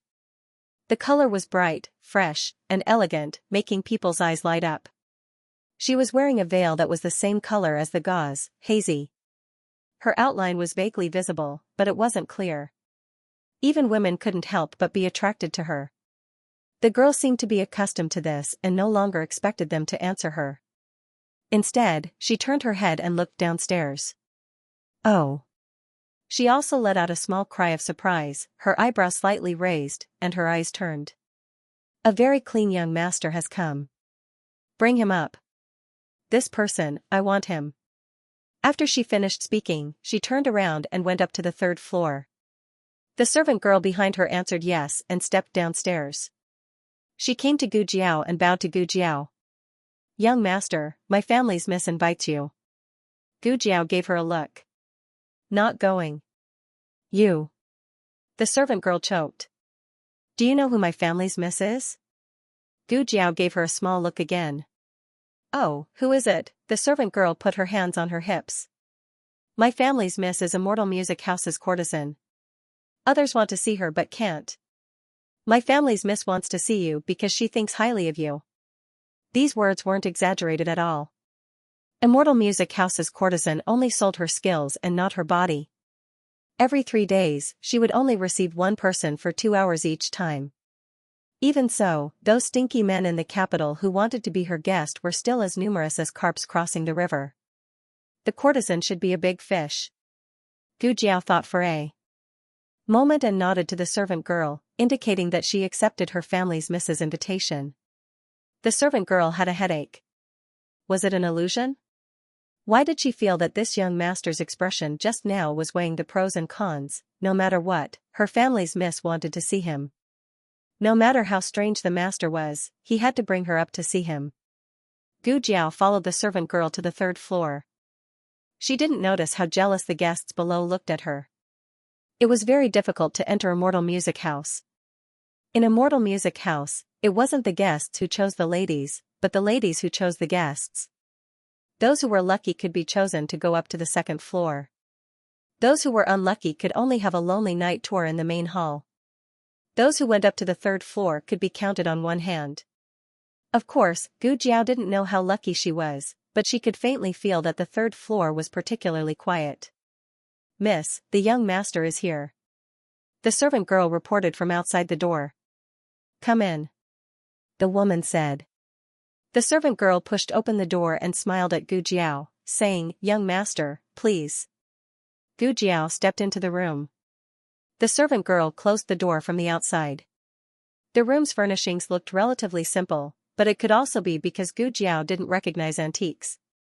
Any vase in the room was an antique from the previous dynasty. The woman sat in front of the dressing table. While wiping her hands with vanishing cream, she looked at Gu Jiao through the bronze mirror. She also had a pair of eyes that could speak. She wore a veil, but Gu Jiao could still feel that she was smiling. She said, Young master, please sit. Gu Jiao sat down on the chair. After the woman finished applying the vanishing cream, she slowly stood up and walked towards Gu Jiao. She sat down on the chair next to Gu Jiao. There was only a small table between the two of them. The woman poured a cup of tea for Gu Jiao and handed it to Gu Jiao. She smiled and said, Is this the first time young master has come to Immortal Music House? Gu Jiao nodded, but didn't drink the tea she handed over. The woman sighed, Is young master afraid that I will poison you, or do you think that my tea is not clean? Without waiting for Gu Jiao's reply, the woman directly took the cup of tea and drained it in one gulp. Then, as if this matter was over, her eyes curved as she asked, What is Sir doing here at the Immortal Music Abode? This question was strange. What could a man do in a brothel? Was it just to cover himself with a quilt and chat? The woman put her elbow on the table, her index finger gently supporting her chin. She said with a smile that wasn't a smile, Young master is too clean. With one look, I can tell that you are not a person who would seek pleasure. Gu Jiao wrinkled her small eyebrows. Her acting skills were actually this bad? She clearly took the script of the dissolute little hedonist today. Could it be that she was only worthy of tricking that kind of idiot Gu Qingfeng? The woman's gaze fell on Gu Jiao's throat. She actually suspected her gender? Fortunately, she was already prepared and stuck an Adam's apple. When the woman saw the Adam's apple, she withdrew her gaze and continued to look at Gu Jiao's eyes. Gu Jiao's eyes didn't avoid her gaze. After all, her acting skills weren't good enough. The woman looked for a while and didn't see anything fishy, so she asked again, Is young master here to find someone? Which sister's relative is it? Gu Jiao thought for a while, then took out a small notebook and charcoal, and scribbled, To be honest, this prince is here to pick up girls. The woman's mouth twitched. Pick up what? Gu Jiao made a sound and scribbled out the last 2 words. He wrote in a mighty and domineering manner, Seek pleasure. The woman chuckled. But in the next second, she couldn't laugh anymore. Because Gu Jiao wrote on the paper, Call out the most beautiful girl here. The woman's smile froze on her face, Young master means that I'm not beautiful enough? Gu Jiao wrote, If you want to say it like that, I can't do anything about it. The woman was so angry that she forgot to ask Gu Jiao why he didn't speak and only wrote on the paper. She was the #1 courtesan of Xianxia house, the #1 beauty in the capital. How could there be a day when she was despised for her looks? She angrily said, "Young master, when did you go blind?" Gu Jiao scribbled, "I'm not blind, I just don't think you're particularly good-looking. Not as good-looking as my husband." This sentence simply drew the woman's hatred to the max. The woman was so angry that she sent a palm strike towards Gu Jiao. Gu Jiao's figure dodged. The wind from the palm strike fell on the chair behind Gu Jiao, shattering the mahogany chair into pieces. Sure enough, she has martial arts. Gu Jiao put away the brush and small notebook, and began to fight with her in the room. The woman's martial arts were so high that it was beyond Gu Jiao's expectations. Fortunately, she had received guidance from the old marquis, so there were a few moves that could restrain the opponent's moves. Gu Jiao pinned the woman's hands behind her back, and pressed her on the bed. But the woman was far more cunning than what she showed. She twisted her body and slid out of Gu Jiao's body like a loach. Taking advantage of Gu Jiao's unpreparedness, she threw Gu Jiao onto the bed. Her hands clasped Gu Jiao's hands, and her legs pressed down on Gu Jiao's legs, saying that this old lady isn't beautiful enough, this old lady will take off your mask and see what kind of virtue you have, daring to say that this old lady isn't beautiful. She used her right hand to clasp Gu Jiao's wrists above her head, and raised her left hand to take off Gu Jiao's mask. But Gu Jiao broke free of her shackles, and kicked her to the inside of the bed. She took the initiative, and pressed down on her hands and legs. Gu Jiao sat on her lap, untied her hair tie, and tied her hands to the bedpost. The woman struggled, and her clothes slipped, revealing a large area of snow-white skin. "You." The woman was ashamed and angry. Gu Jiao took out the small notebook again, and scribbled, "Who was the person who tried to assassinate the emperor last night?" The woman was startled. Gu Jiao was actually not sure if she knew, but she was the top courtesan here, and her status and martial arts were so high, so it was very likely that she knew. Perhaps she was also involved. The woman chuckled, "I am a prostitute, how would I know about the current emperor's matters?" "Young master, did you find the wrong person? If you want to investigate a case, shouldn't you go to the yamen?" Gu Jiao wrote, "Shouldn't a normal person's first reaction be to ask if the emperor was assassinated?" Gu Qingfeng reacted this way. The woman choked on the spot. Gu Jiao wrote domineeringly, "If you don't tell me, I will take off your clothes and do you on the spot." The woman's expression changed, but then she smiled slowly, "All right, come on. If you don't mind my jade arms and body, then go ahead and do it. I was the one who took a liking to young master. It is my fortune to be able to serve young master. But..." As she spoke, she glanced under Gu Jiao's clothes, and laughed, "Young master doesn't seem to be interested in me." Gu Jiao thought, I didn't arm you, fake melon." The woman looked at Gu Jiao meaningfully, "Young master, your skin is so white, your appearance is so delicate, and your body is so thin. In front of such a beautiful woman like me, you are still indifferent. Young master, you can't be a male." Before she finished speaking, Gu Jiao tore her outer clothes, threw it under the bed, and looked at her fiercely. At this moment, the door was suddenly knocked open, and a drunk man rushed in. In the blink of an eye, Gu Jiao grabbed the long gown on the ground and covered the woman's body, covering her completely. "Oh, what's wrong with you? Why did you let someone break into Miss Xianxia's room? Miss Xianxia is receiving a guest. Can you afford to pay for ruining Miss Xianxia's mood?" It was the woman's personal maid who spoke fiercely. "Sorry, Miss Xianxia." A female guard entered the room without looking sideways and grabbed the drunkard out. Then, Gu Jiao got down from the bed and didn't force the woman to answer. She turned and walked towards the door. The woman was already stunned the moment she was wrapped in Gu Jiao's clothes. When she saw Gu Jiao let her go and leave just like that, her eyes moved slightly. Don't you want to know who the murderer is?" "Not in this way." Gu Jiao turned and left Immortal Delight House. If it was in her previous life, she would use all means to force a confession. After all, from childhood to adulthood, this was what her godfather taught her. But in this life, it seemed that something was different. Gu Jiao looked at her hands. Suddenly, a small box fell into her palm. Gu Jiao raised her head and looked at the third floor of Immortal Delight House, but only saw a window that was closed in a fit of pique. Gu Jiao opened the small box. Inside, there was a pendant of a tassel and a note. Imperial Palace, southwest corner. The murderer is from the Imperial Palace and lives in the southwest corner. And this tassel is the murderer's personal item. The latest chapter of this book is not finished yet. For more exciting content, please scan the QR code below to download the app. Novels are updated faster. Millions of novels are free to read. Novels with connotations that can't be found on the internet are all available here. https://www.zhbqg.com/89642896428226/1120987228. HTML genius remembered this site's address in 1 second. www.zhbqg. Bikuga mobile reading website, mzhbqg. The latest chapter of this book is not finished yet. For more exciting content, please scan the QR code below to download the app. The novel is more complete and updated faster. Millions of novels can be read for free. Novels with connotations that can't be found online can be found here. Gu Jiao went to the medical center first and changed her clothes before returning to Jishui Alley. Her grandaunt had already returned to the palace. The emperor was injured and couldn't manage the court. As the empress dowager, she couldn't really idle around all day. After playing mahjong, they dispersed. The old chancellor also went to the imperial college to deal with today's official business. The news of the emperor's assassination wasn't spread to the outside world, and no one was mobilized from the palace. Instead, Gu Chongqing stayed by the emperor's side to protect him.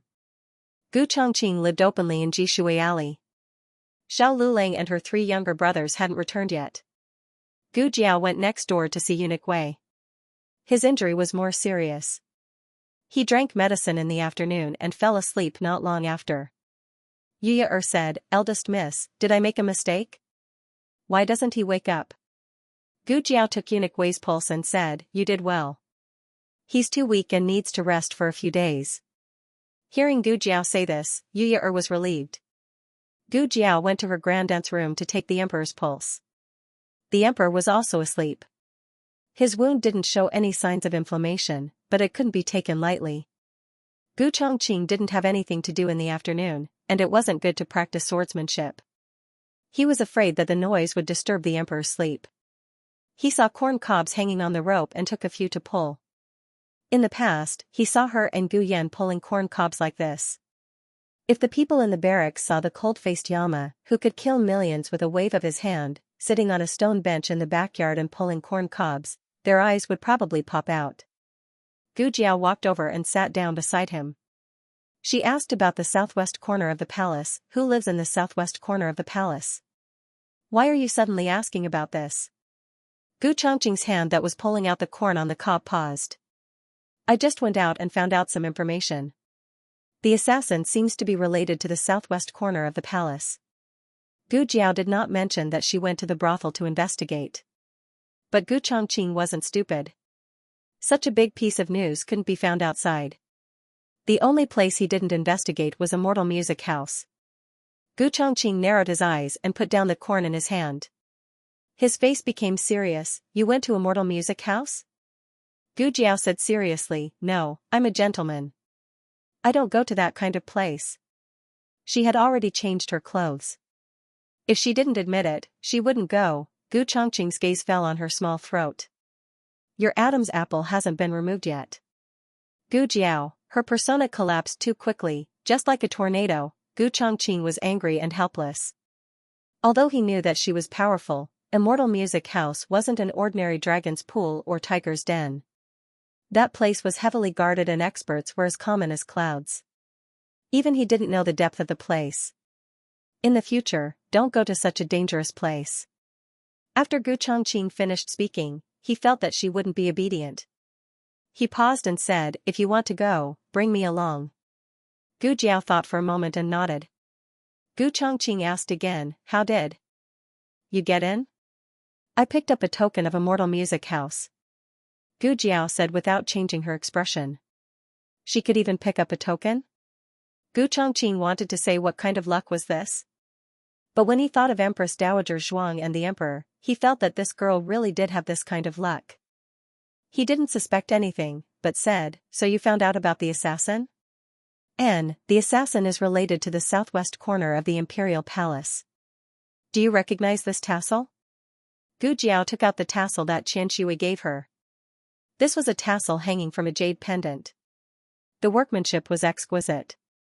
There were many such hand-woven tassels that could be bought on the streets and alleys. The only difference was that this tassel was colored.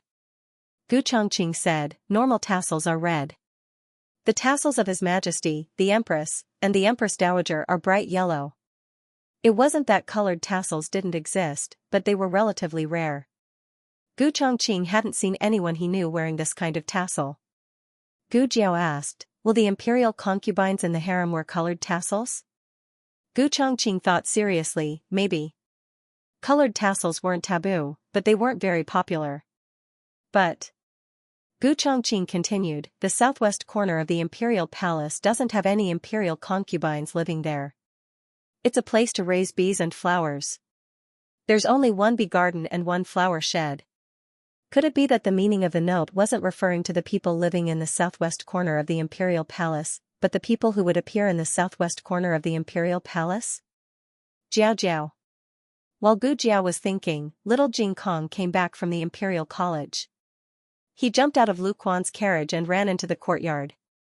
He passed by the front yard and through the hall to the backyard, and plunged into Gu Jiao's arms. His little head rubbed against her arms as much as he wanted. Recently, Gu Jiao had been busy. Little Jing Kong hadn't seen her when she came home from school for a long time. Of course, little Jing Kong didn't forget to greet Gu Chongqing. He called him Big Brother. Little Jing Kong's little bald head grew a little hair. He had a handsome buzz cut again. Gu Jiao touched his little head. Her hand was sweaty. The weather was so hot that he couldn't wear his clothes anymore. Gu Jiao went to the kitchen to get some water for him to bathe. Gu Chongqing said, "Let me do it." Gu Chongqing was very experienced in taking care of his little brother. He took little Jing Kong back to the house and gave little Jing Kong a bath. Little Jing Kong changed his clothes. After putting on his pants, he seemed to have discovered a new world. He walked valiantly to Gu Jiao and pointed at his pants and shoes. "Jiao Jiao. Jiao Jiao. I've grown taller." His pants were shorter.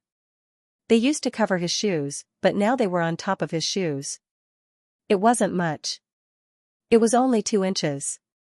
But 2 inches was still enough to make him taller. Gu Jiao nodded.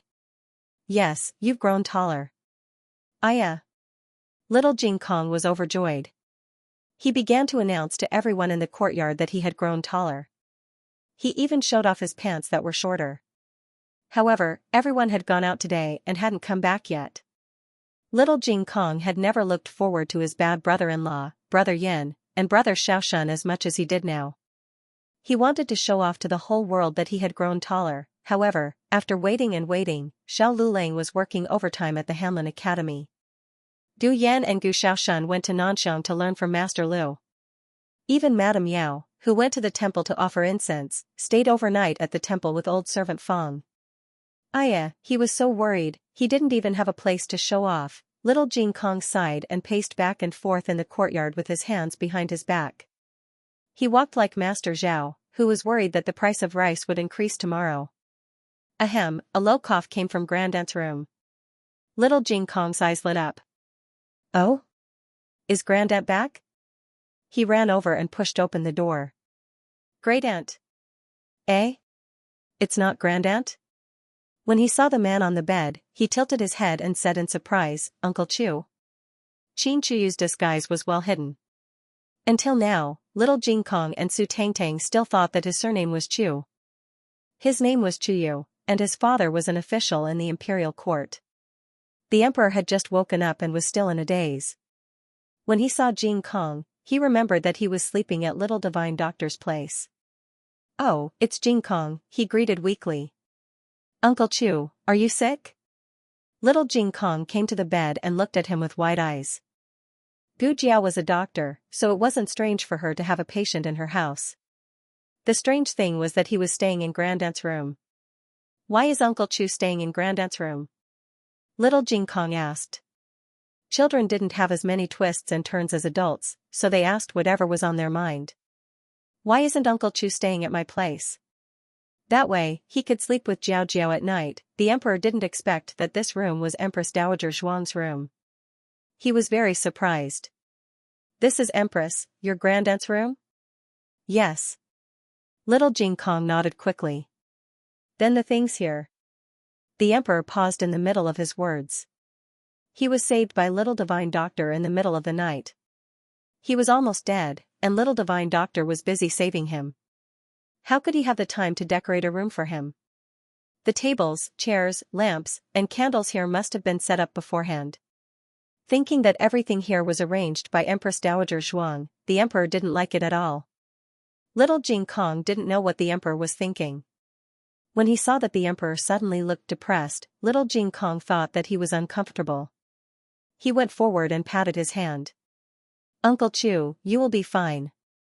Jiao Jiao's medical skills are very good. He can cure you. Don't worry. The emperor looked at the little hand on the back of his hand. He was the emperor, but he was comforted by a 4-year-old child. The emperor suddenly didn't know whether to laugh or cry. Soon, he realized that he had slept. His clothes were untidy, and his hair was messy. He wanted to ask someone to tidy up his appearance. However, Eunuch Wei was injured, and there were no other palace servants to serve him. He suddenly looked embarrassed. Little Jing Kong asked, Uncle Chu, what's wrong with you? Forget it, he would do it himself. The emperor reached for the hair crown on the bedside table. Little Jing Kong said, Uncle Chu, do you want to comb your hair? Let me help you. You are sick, so don't move. Do you know how to do it? The emperor asked. Of course. Little Jing Kong patted his small chest and said. He combed Little Eight's dog hair every day. Little Jing Kong went to the dressing table and took the comb. He kicked off his shoes and climbed onto the bed. He stood behind the emperor and began to comb the emperor's hair. He combed the hair quite well. The emperor was happy and talked more. Do you know how to recite poems? Little Jing Kong said, yes, but I don't like to recite poems. The emperor laughed. Then what do you like? Little Jing Kong said, I like to sing. Recently, he had learned a few new songs from Jiao Jiao. Oh? The emperor laughed. You know how to sing? Sing a few songs. Little Jing Kong thought seriously and stopped combing the emperor's hair. He brewed his emotions for a while, then raised a small hand and began to sing. The north wind blows, the snowflakes float, the year has come, father went out to hide the 7 days of the year. The emperor shuddered. Why was it such a sad song? Did he think that he was not sad enough? Little Jing Kong was very absorbed in singing. His eyes were sad and there were tears in them. The emperor could not bear to look at him. Can't you sing something happier? Of course. Little Jing Kong changed his mood in a second. As he braided the emperor's hair, he swayed his head and sang, other people's daughters have flowers to wear, your father, I, have little money, can't buy them, tear off the 2-foot red hair rope, tie it up for my she, or hey, tie it up. The face of the emperor, whose hair was tied into a big braid, darkened. What kind of nonsense was this? The emperor felt that he could not listen to it anymore. If he did, he would be so angry that he would suffer from internal injuries. I have another song. Little Jing Kong cleared his throat and grabbed the emperor's braid. His small body shook. He used too much force. The emperor's hair was pulled, and his scalp was almost pulled off. Cough, cough, I got the melody wrong. Let's do it again. Little Jing Kong gathered his thoughts for a while. He looked serious and used all his strength. Uncle Ba and little Uncle Ed, don't show off your wealth, Dad. You didn't say anything about killing his father, eh? You probably came to kill your mother. A bunch of fathers died. Actually, there was no one in the last line. However, little Jing Kong felt that singing this way was not clear enough, so he added a one. He was really a clever little brat. The emperor did not enjoy it as much as little Jing Kong. What was this little brat singing? He was talking about killing his father and mother. Was it really good to sing such a cruel song at such a young age? He had to go back and ask that old thing Huxian what he taught the children in the Imperial College. Also, he could sing, but could he not pull his hair? Was it easy to keep such a thick head of hair at his age? Be careful not to make him bald. Xiao Luling came back from the Imperial College first. Little Jing Kong finally stopped damaging the emperor's hairline and ears. He went to show off to his bad brother-in-law that he was tall. After showing off, he sat at the door, stretched out his legs, and placed his trouser leg in the most conspicuous position. He showed off to everyone in the family who came back. Gu Xiaoshan touched his nose and said, "Could it be that you raised your trouser leg?" Gu Xiaoshan pulled little Jing Kong's belt back to his belly button. "See, it can cover his shoes again, right?" Little Jing Kong burst into tears. Gu Xiaoshan was the reality of the world. In the end, Gu Jiao measured little Jing Kong's height and showed him his previous data. He was sure that he had really grown taller, but not as much as 2 inches. "You've grown 1 inch taller," Gu Jiao said.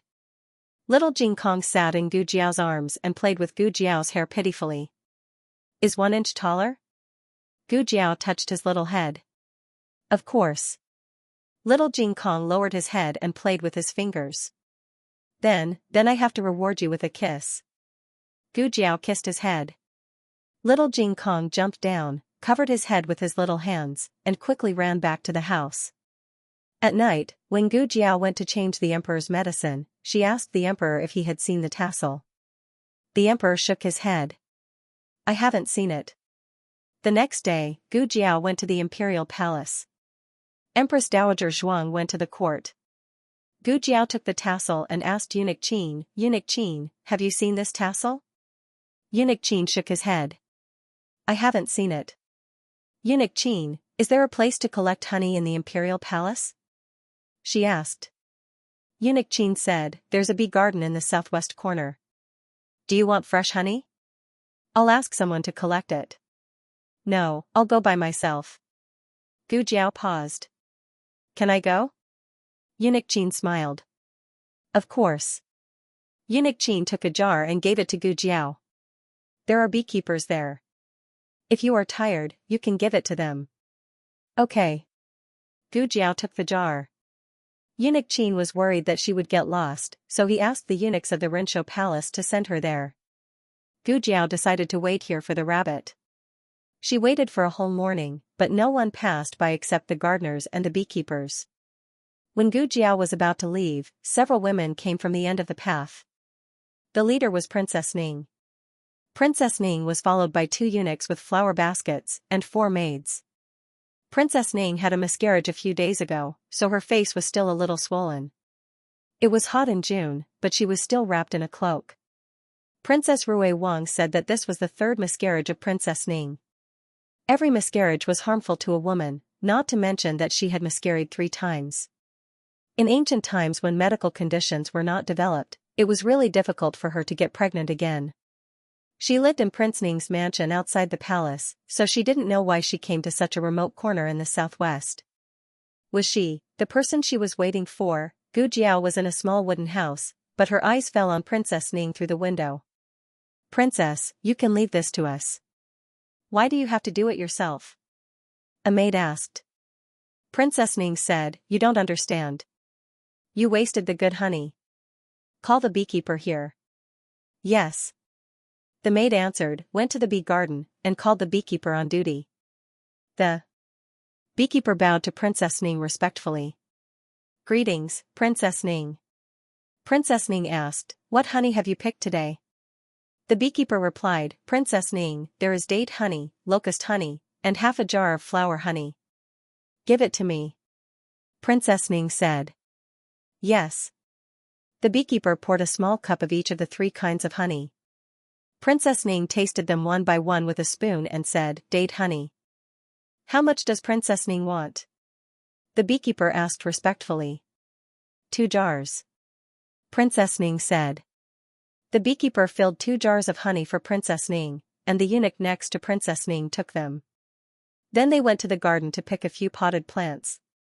Looking at Princess Ning's back, Gu Jiao came out and said to the beekeeper, "I picked up a tassel on the ground. Is it Princess Ning's?" "Oh." The beekeeper took the tassel and caught up with Princess Ning. Gu Jiao saw the beekeeper give the tassel to Princess Ning, but Princess Ning shook her head. Her expression didn't seem to be fake. Miss, Princess Ning said it wasn't hers. The beekeeper returned the tassel to Gu Jiao. Gu Jiao wasn't dressed like a concubine or a maid, but she was from Rinshou Palace, so the beekeeper still didn't dare to neglect her. Gu Jiao took the tassel and asked, "Has anyone else been here?" The beekeeper smiled and said, "There are a lot of bees here, so it's easy to sting. Usually, no one comes here." Was the courtesan of Immortal Music House teasing her? Gu Jiao pondered the words Imperial Palace, southwest corner in her mind. Aside from the beehive, there was only the garden in the southwest corner.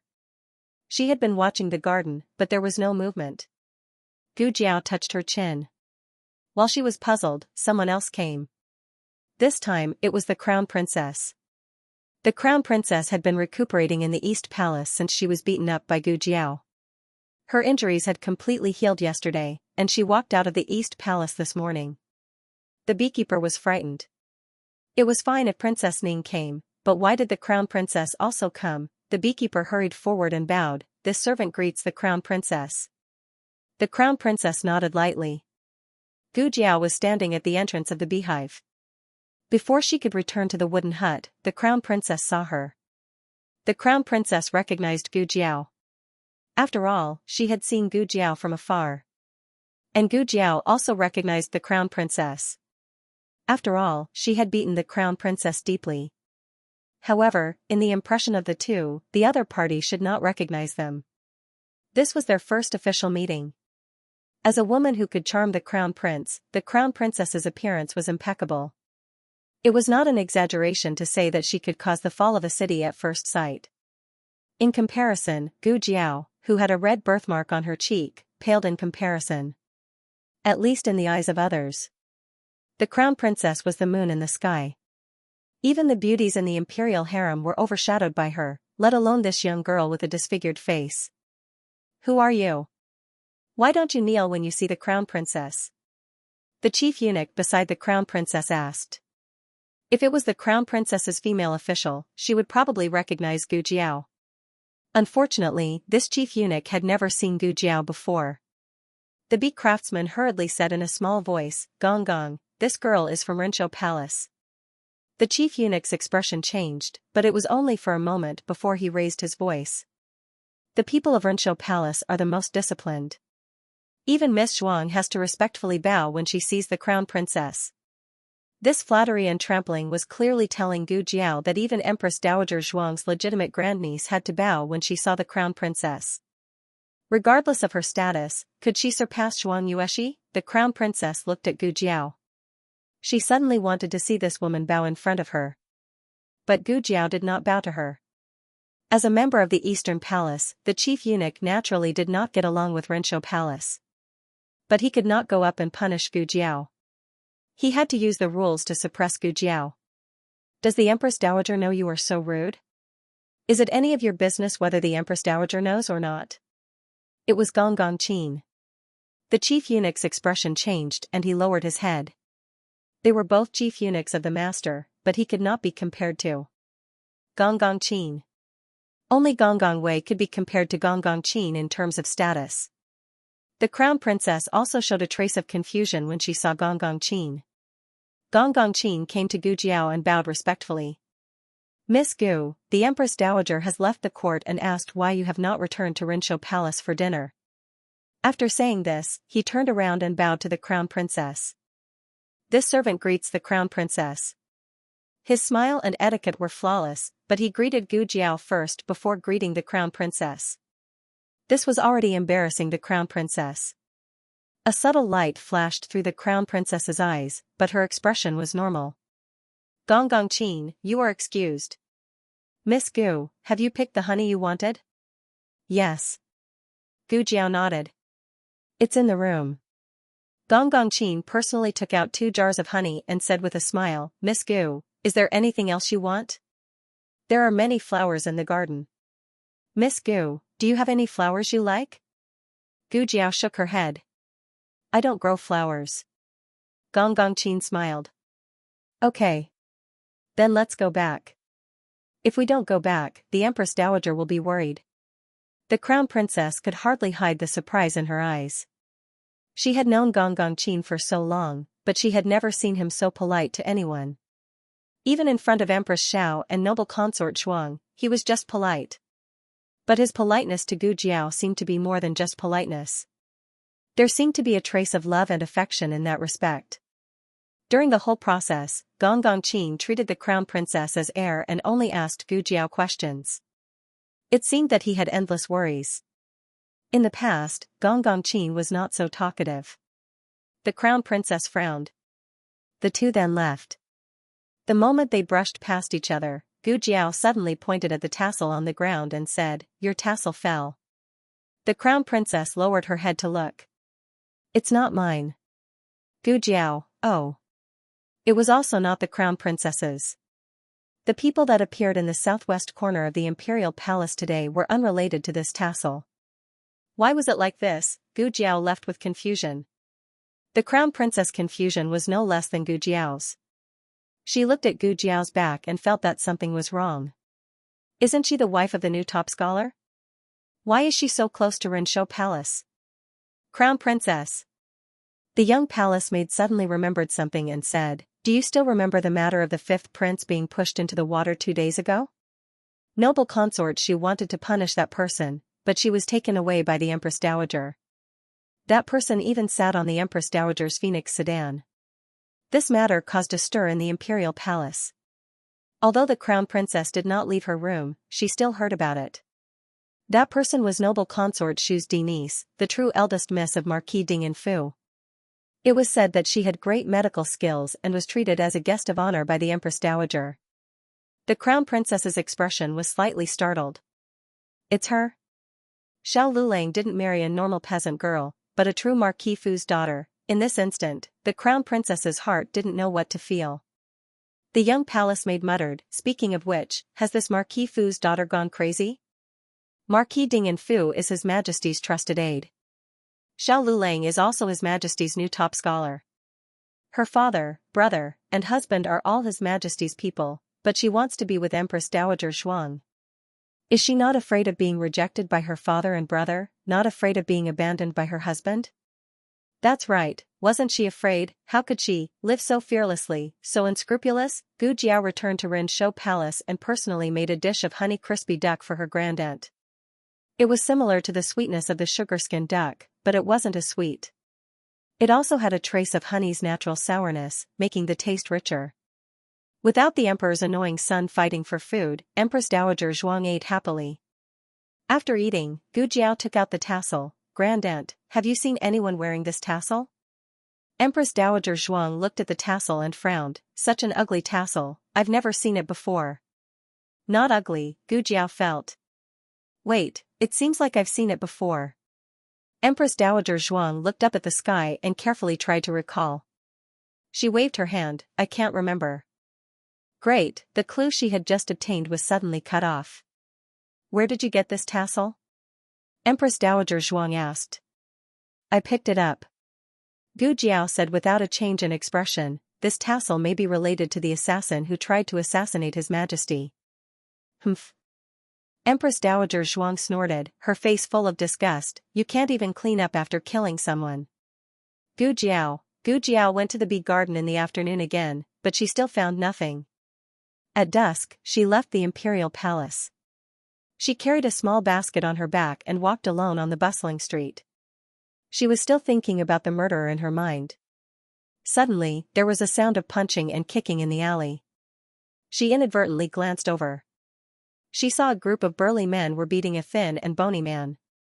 The man was holding something in his arms tightly and didn't let go even when he was beaten black and blue. Gu Jiao walked over, grabbed a burly man with each hand, and knocked them down quickly. Several people saw that they were no match for Gu Jiao and ran away in fear. Gu Jiao squatted down beside the man. The man didn't know what happened and thought there would be a new round of attacks. He covered his head with one hand and held the bundle in his arms with the other. Gu Jiao stretched out her slender index finger and poked his shoulder. "It's me." Lu Yixing heard this and removed his hand from his head, looking at her in surprise. Gu Jiao sighed. "Why are you being bullied again?" Lu Yixing awkwardly got up from the ground and said indifferently, "Isn't this normal? It's not the first time you've seen it." There was no one else who could talk about getting beaten up in such a nonchalant manner. Gu Jiao looked at the bundle in his arms and said, "You've finally decided to study?" Lu Yixing said indifferently, "I'm just casually studying." Gu Jiao, "Oh." Lu Yixing's lips moved, "If there's nothing else, I'll be leaving first." "Here." Gu Jiao threw him a bottle of medicine. Lu Yixing caught it and paused, then wanted to return it to her. "I don't have any money on me." Gu Jiao said, "It's a gift for you. It's free." Lu Yixing still didn't want to take her medicine for free. After thinking about it, he picked a book from a pile of treasured books and gave it to her. "It's money for the medicine." Gu Jiao said, "The medicine isn't that expensive." Lu Yixing said, "You can also count the previous one." This person's self-esteem was too strong. He didn't want to accept other people's kindness for free. If it weren't for this, he probably would have gone to the Qin state to seek refuge with his maternal grandfather's family. Okay. Gu Jiao accepted his book. The two parted ways. Gu Jiao stopped in her tracks and took out the tassel from her bosom. "Have you seen this before?" "Eh? My tassel?" Lu Yixing said as he lowered his head to touch the jade pendant in his bosom. When he took out the jade pendant, he saw an identical tassel hanging on it. He said apologetically, "I mistook it for someone else. It's not mine. Mine is still here." Gu Jiao pointed at his tassel. "Have you always had this tassel?" Lu Yixing nodded, "Yes, my mother gave it to me. It's always been hanging on this jade pendant." Digression, Little Jing Kong karaoke songs, White-Haired Girl and Star by Vita's I Am Too Sleepy. I'll think about the title tomorrow. If you have a good title, you can also at me in the comments section. The latest chapter of this book is not finished yet. For more exciting content, please scan the QR code below to download the app. Novels are updated faster and more complete. Millions of novels are free to read. Novels with connotations that can't be found on the internet can be found here. https://www.zhhbqg.com/896428964286/1120744992. HTML Genius memorized this site's address, www.zhhbqg.com. Bikuga mobile reading website, mzhhbqg.com. The latest chapter of this book is not finished yet. For more exciting content, please scan the QR code below to download the app. The novel is more complete and updated faster.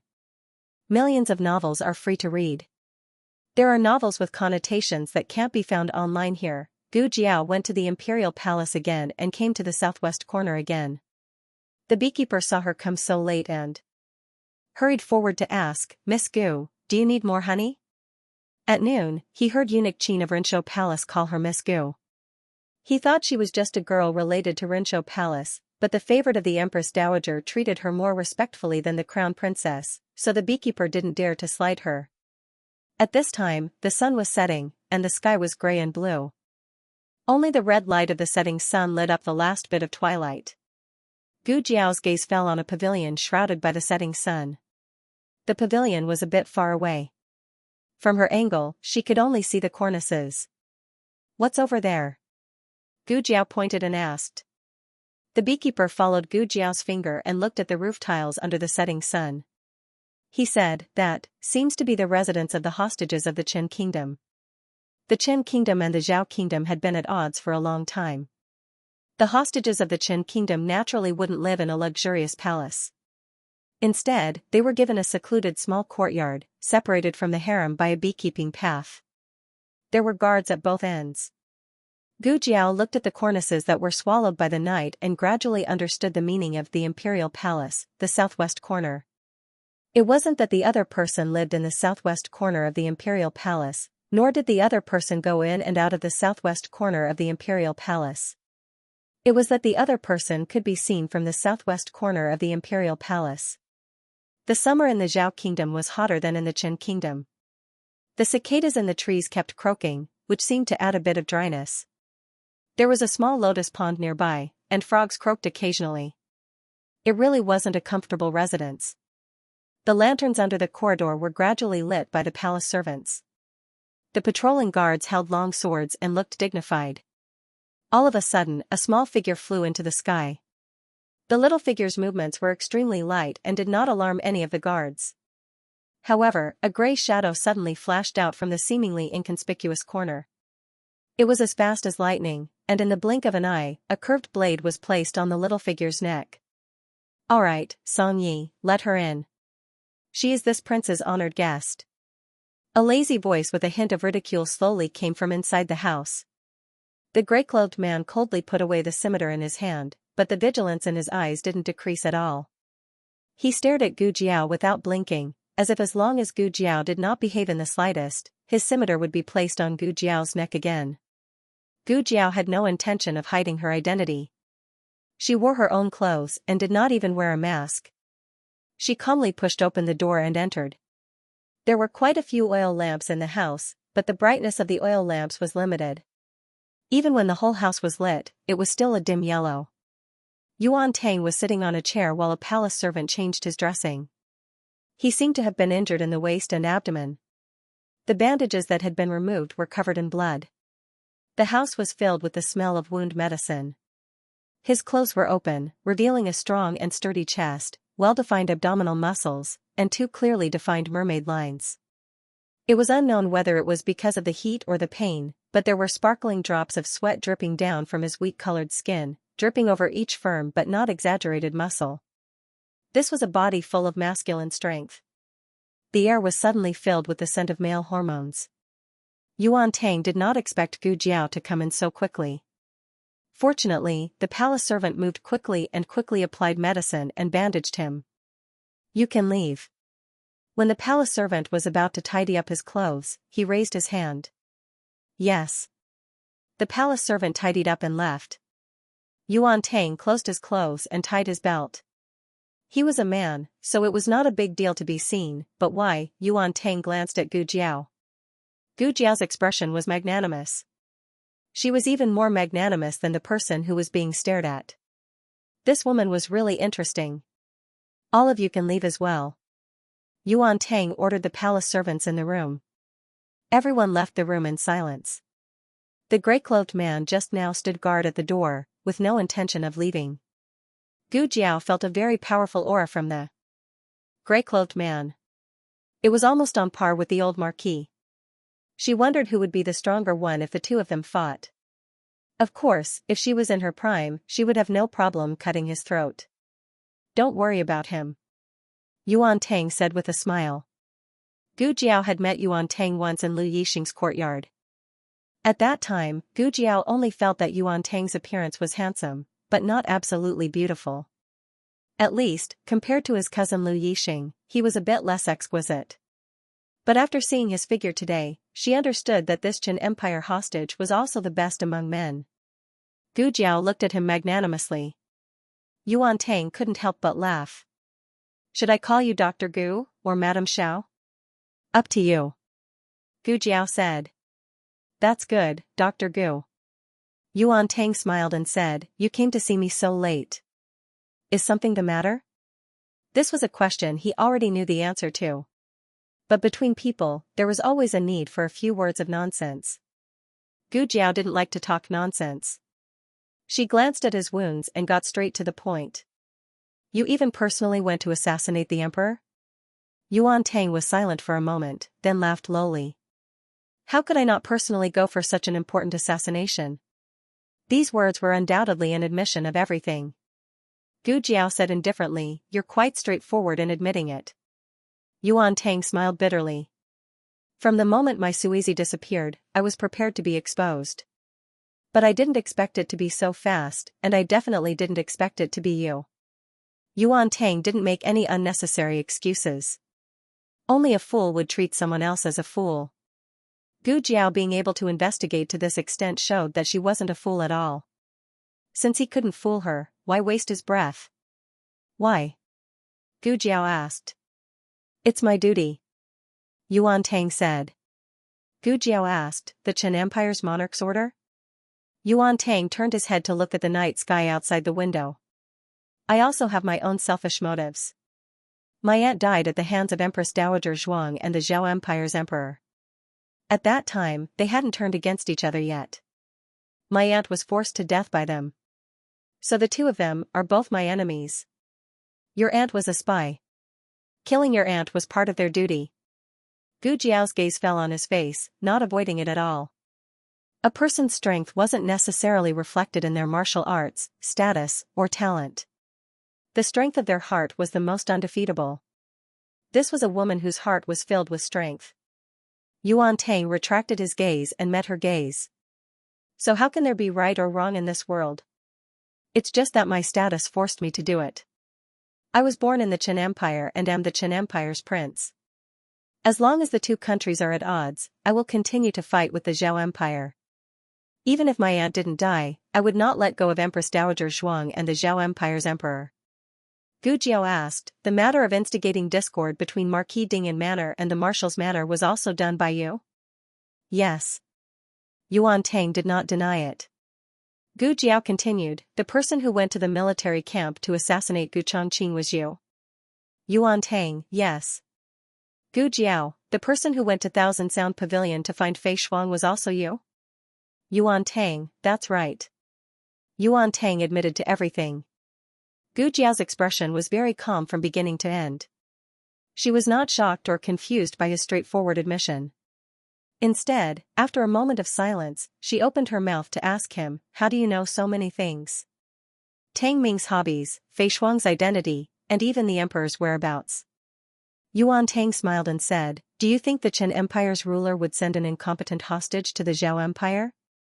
This was also true. It was just like when the Zhao Empire had sent the very talented Jun Wang to the Qin Empire as a hostage. A hostage without any ability would only die in a foreign land if they went to the enemy country. Yuan Tang reached out a hand, can you return the Sui to me? No. Gu Jiao flatly refused. Yuan Tang sighed helplessly, that was given to my mother by my maternal grandmother. It was hung on a jade pendant. There were only 2 pieces in total. One was given to my mother, and the other was given to my maternal aunt. Playing the sympathy card did not work on Gu Jiao. If she did not return it, she would not return it. Yuan Tang saw that Gu Jiao was really determined. He knew that there was an 80% chance that he would not be able to get his Sui back. His heart ached as he accepted this fact. What do you plan to do? He asked. I'll report you, Gu Jiao said bluntly. Yuan Tang. Was she that direct? Yuan Tang said, in any case, I helped you before. Have you forgotten? Gu Jiao said, you speak as if you didn't benefit from it. The corner of Yuan Tang's mouth twitched, why did my cousin tell you everything? When the crown princess used the cat to test Xiao Lulang, it was Yuan Tang who had the cat taken away. However, that cat originally belonged to Yuan Tang. If Gu Jiao had not told him about this, he would have been implicated as well. This matter could not be considered as a debt.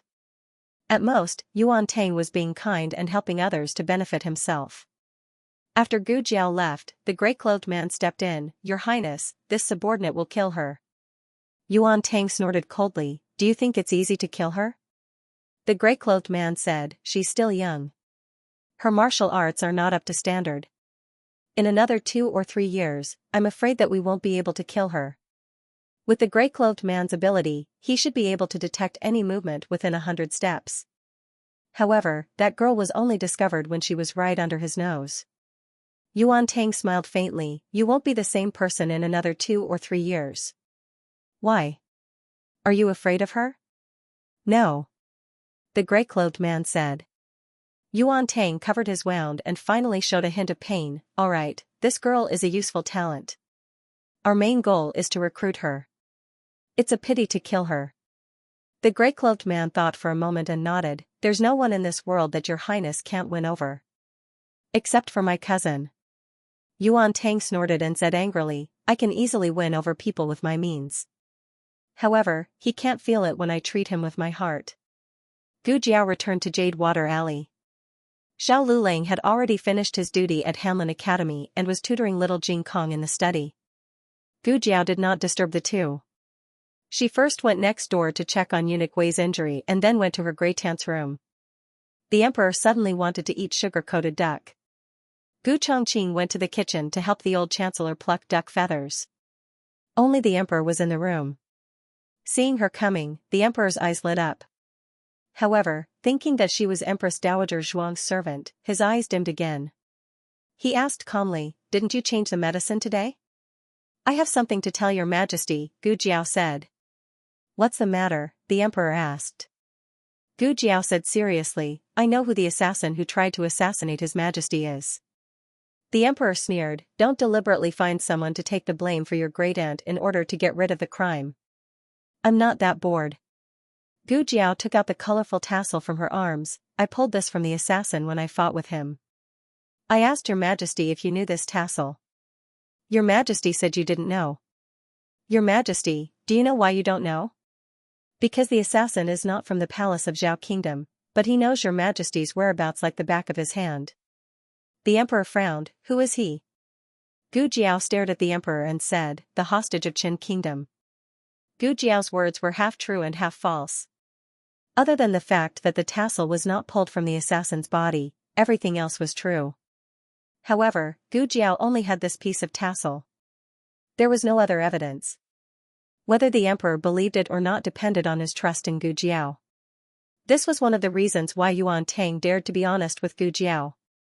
So what if Gu Jiao knew the truth? It was too far-fetched to convict him based on a piece of tassel. Compared to him, the hostage of Qin Kingdom, the emperor was more willing to believe that Empress Dowager Zhuang was the mastermind. The emperor said coldly, "Do you think that by framing the hostage of Qin Kingdom, you can get rid of the crime for your great-aunt? If your majesty wants to make your loved ones suffer and your enemies happy, then let's just assume that for now." Gu Jiao finished speaking and turned to leave. The emperor was furious. He had thought that she had gone to the clinic after running around day after day, but it turned out that she had gone to find evidence for that vicious woman. That vicious woman was so nice. One after another, they all fell in line for her. Old concubine Jing, Ning'an, and the little miracle doctor had all been poisoned by that vicious woman. They would be fooled by her, but he would not. "I definitely won't." That night, the first thing Eunuch Wei did after regaining consciousness was to drag his heavily injured body to visit the emperor and beg for forgiveness. This old servant failed to protect the emperor. "Please punish me, your majesty." The emperor looked at Eunuch Wei, whose hands and neck were bandaged, and couldn't bear to see him like this. "You're not a guard. Why do I need you to protect the emperor? Get up." "This old servant doesn't dare." "I order you to get up." "Yes, your majesty." Eunuch Wei stood up shakily. The emperor told him to sit and talk. Eunuch Wei said awkwardly, "Your majesty, please don't make this servant feel unworthy." The emperor sighed. Why did he have to do this when he was alone? "Your majesty," Eunuch Wei said, "I met Miss Gu in the courtyard just now." The emperor's eyes turned cold. "Are you here to speak for the Empress Dowager as well?" Eunuch Wei hurriedly said, "Why would I speak for the Empress Dowager?" This servant was only thinking that this servant was lying in a pool of blood and was about to die. Miss Gu was alone and this servant had completely forgotten that she was just a woman. This servant did not let her escape but instead asked her to save His Majesty. What kind of feelings did she have when she went without hesitation? She knew how dangerous it was ahead, and she knew that Your Majesty and the Empress Dowager were not on good terms.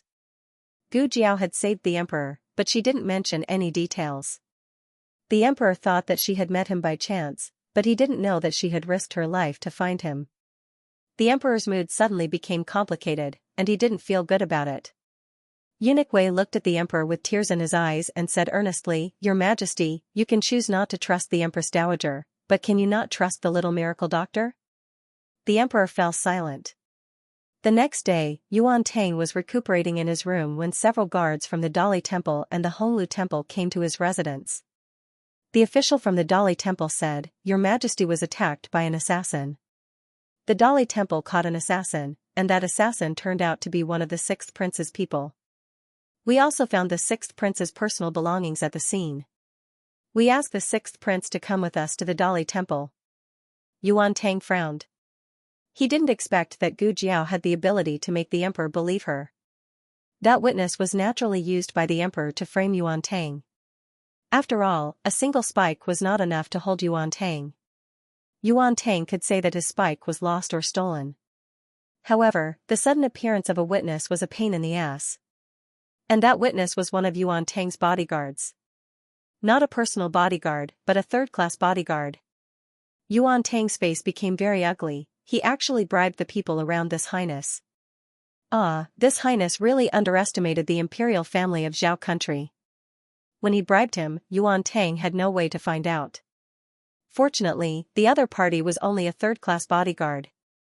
He didn't have many opportunities to see him, and it was unlikely that he would come in contact with his secrets. But no matter what, he was bitten by this person, and the situation became a bit tricky. The man in gray said with a murderous look, "I'll go kill him. Let's make it so they can't testify."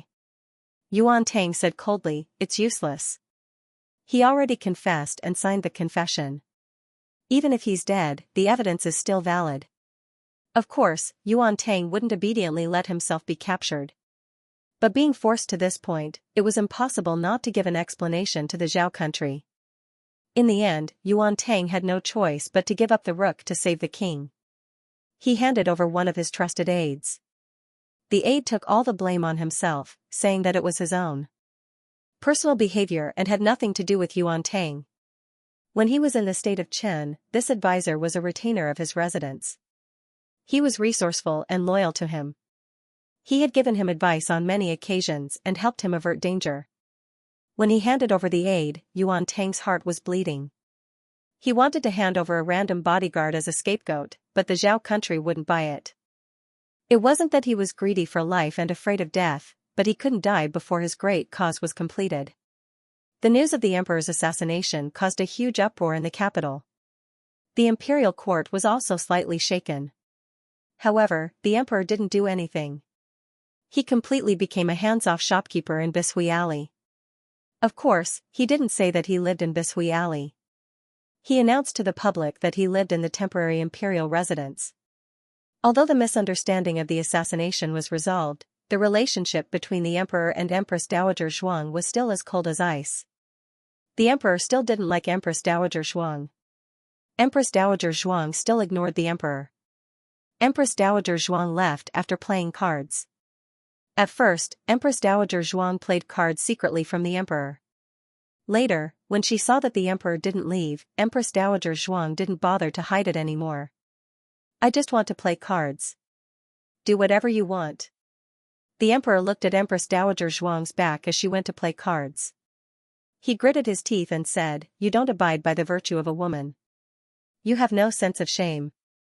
You violate the rules of the imperial palace. You don't listen to the teachings of the ancestors. You don't deserve to be." Gu Jiao stuffed a thermometer into the emperor's mouth. "Keep it in your mouth. Don't talk," Dr. Gu said seriously. The emperor was speechless. The news of the emperor's assassination caused a stir in the capital. Although he didn't announce his identity to Xiao Lulang and Gu Jiao's family, little Jing Kong and Gu Xiaoshan were the only two people in the family who didn't guess his identity. Little Jing Kong had already accepted the fact that he was Chu Yu's biological father, Uncle Chu. Therefore, it was difficult for the outside world to affect him. Gu Xiaoshan was pure naive. Even Gu Yan guessed the emperor's identity. After all, there was no one else in the world who had the guts to stare at his great-aunt. The weather was too hot these days. Gu Yan had a heat stroke in the Qinghe Academy. After that, Gu Jiao went to the academy to ask for leave for him so that he could rest at home. In the past, he refused to go to school. Now that he was free, he felt bored. Bored to death, he sat under the shade of a tree in the yard and sighed. Gu Jiao went to the medical center. Xiao Lulang went to the Hanlin Academy. Gu Xiaoshan and little Jing Kong went to school. He didn't have a playmate. He really wanted to go to school. While he was bored to death, a tall figure loomed over him, blocking the light above his head. Then, an exquisite wooden bow appeared in front of him. Gu Yan was stunned. He looked at the bow and then looked up at the person holding the bow. "It's you?" Gu Yan turned his face away. Gu Chongqing went in front of him and pulled the bow in his hand. He said to him, "Do you want to shoot an arrow?" Gu Yan said lightly, "I don't know how to shoot an arrow." Gu Chongqing said softly, "I'll teach you." In fact, Gu Yan had always had a dream of being a Jianghu hero, riding the fastest horse and shooting the farthest arrow. Unfortunately, with his small body, he didn't even have the chance to ride a horse alone, let alone shoot an arrow. He couldn't even pull the bowstring. Gu Yan suppressed the throbbing in his heart and said with disgust, "I don't want to." Gu Chongqing said softly, "Jiao Jiao said that your body is much better than before. You should be able to pull the bow. If you don't believe me, you can try." Of course, he couldn't say that he specially made the lightest bow to take care of his body. Even the 4-year-old little Jing Kong could pull it. Men always wanted to save face, even if it was the 15-year-old Gu Yan. Gu Yan secretly glanced at the bow that Gu Chongqing handed over. It was really exquisite. Every curve and pattern was done in accordance with his aesthetic standards. Most importantly, the bow was inlaid with jade. He was quite moved. Gu Chongqing saw through him but didn't say anything. He handed the bow to him and walked over to set up the target. "Try it." Gu Yan reluctantly pulled the bow. He was just casually trying. He didn't think that he would really pull it. He could pull a bow. Gu Yan couldn't believe it. Then, a wave of ecstasy surged from the bottom of his heart. Gu Chongqing looked at his stunned little face and the corners of his mouth unconsciously curved up slightly. He also specially made a quiver and 10 command arrows, all of which were lighter in weight. He took the quiver and put it on the stone table next to Gu Yan. He took an arrow and handed it to him. It was Gu Yan's first time holding an arrow. He didn't know how to release it. Like this. Gu Chongqing pressed his hand and knocked the arrow in the right place. Gu Yan's hand was white and tender, slender and delicate. Gu Chongqing's hand was also slender, with distinct joints. But because of years of practicing martial arts, there was a layer of calluses on his hand. He just gently pressed the back of Gu Yan's hand, but a red mark quickly appeared on the back of Gu Yan's hand. Gu Chongqing was a little distressed. He hurriedly let go of his hand and said to Gu Yan, "Try shooting it." Gu Yan shot an arrow and successfully missed the target. "It's okay. It's already very good that you can shoot the first arrow." Gu Chongqing took another arrow and gave it to him. In the end, Gu Yan missed the target again. Gu Yan was discouraged. "Your posture is wrong." Gu Chongqing came behind Gu Yan and held his hands with both hands. He pulled him into his arms and gently pulled the bow with him. "You have to pull it here. Aim your eyes and look at the bull's eye. Release the arrow." Both of their hands let go at the same time. With a whoosh, the arrow left the bowstring and hit the bull's eye. "Gu Yan, wow." Gu Chongqing looked at him deeply, his eyes full of affection. "Ah Yan, you're really good." Gu Yan snorted, "Of course I'm good. I don't need you to tell me that." The tuft of hair on the top of his head stood up again. Gu Chongqing couldn't hold back and laughed softly. His laughter wasn't loud, like a warm string under the sun. His smile wasn't exaggerated either. His body trembled slightly as he tried to hold back his laughter. It was inexplicably infectious. Gu Yan wanted to put on a sour face, but suddenly he couldn't. He felt that he was too disappointing. He turned his head and fiercely said, "Are you going to teach me archery or not?" Gu Chongqing tried hard to stop laughing, but he couldn't stop the corners of his lips from rising. "Teach, teach." He hugged him from behind again and gently held his delicate hand. He suddenly regretted that the bow was too rough.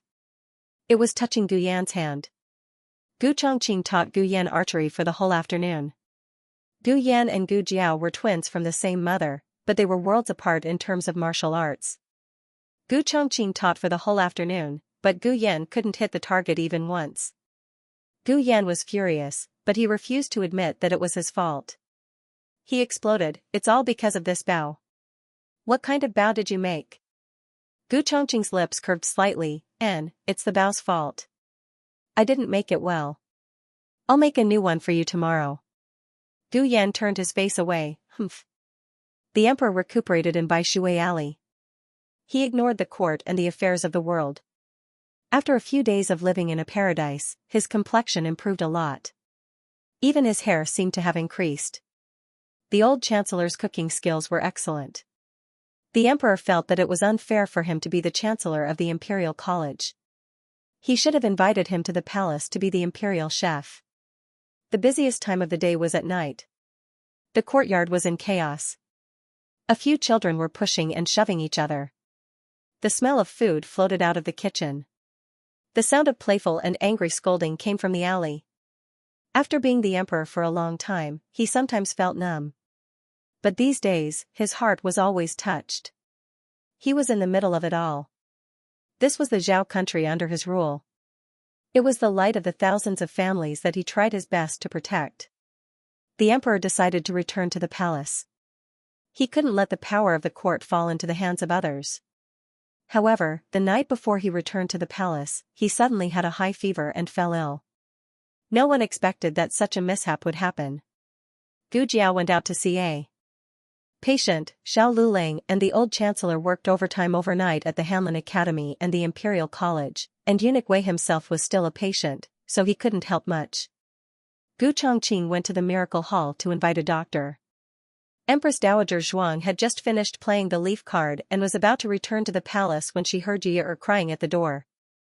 She walked over and asked, "What's wrong?" Yuya cried until she was out of breath. That. Your master is sick. I didn't take good care of him.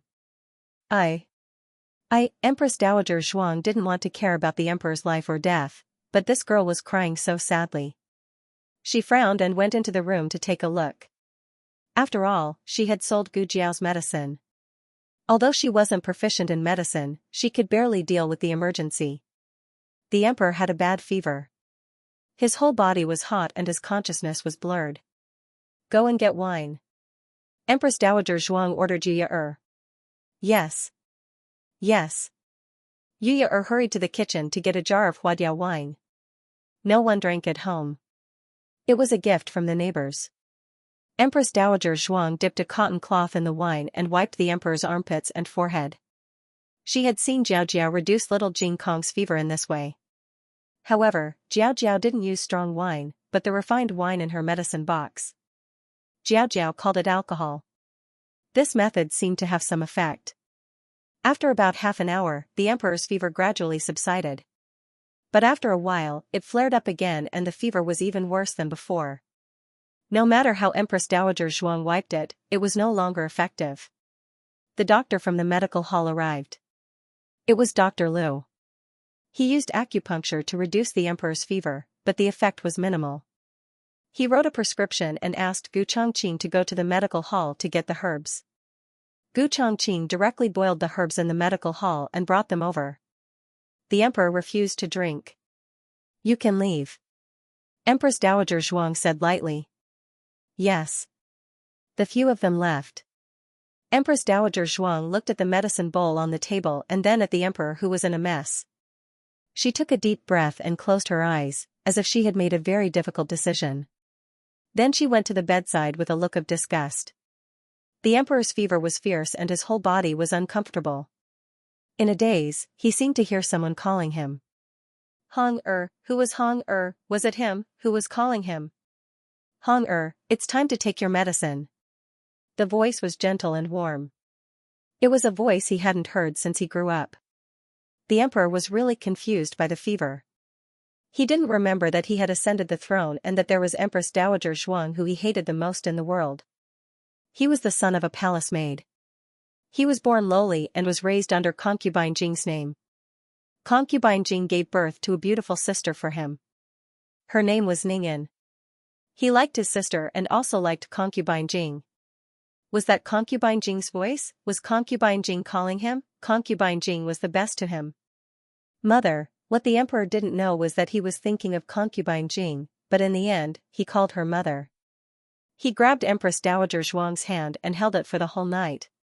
Digression, are there any more monthly tickets? The latest chapter of this book is not finished yet. For more exciting content, please scan the QR code below to download the app. Novels are updated at a faster rate. Millions of novels are free to read.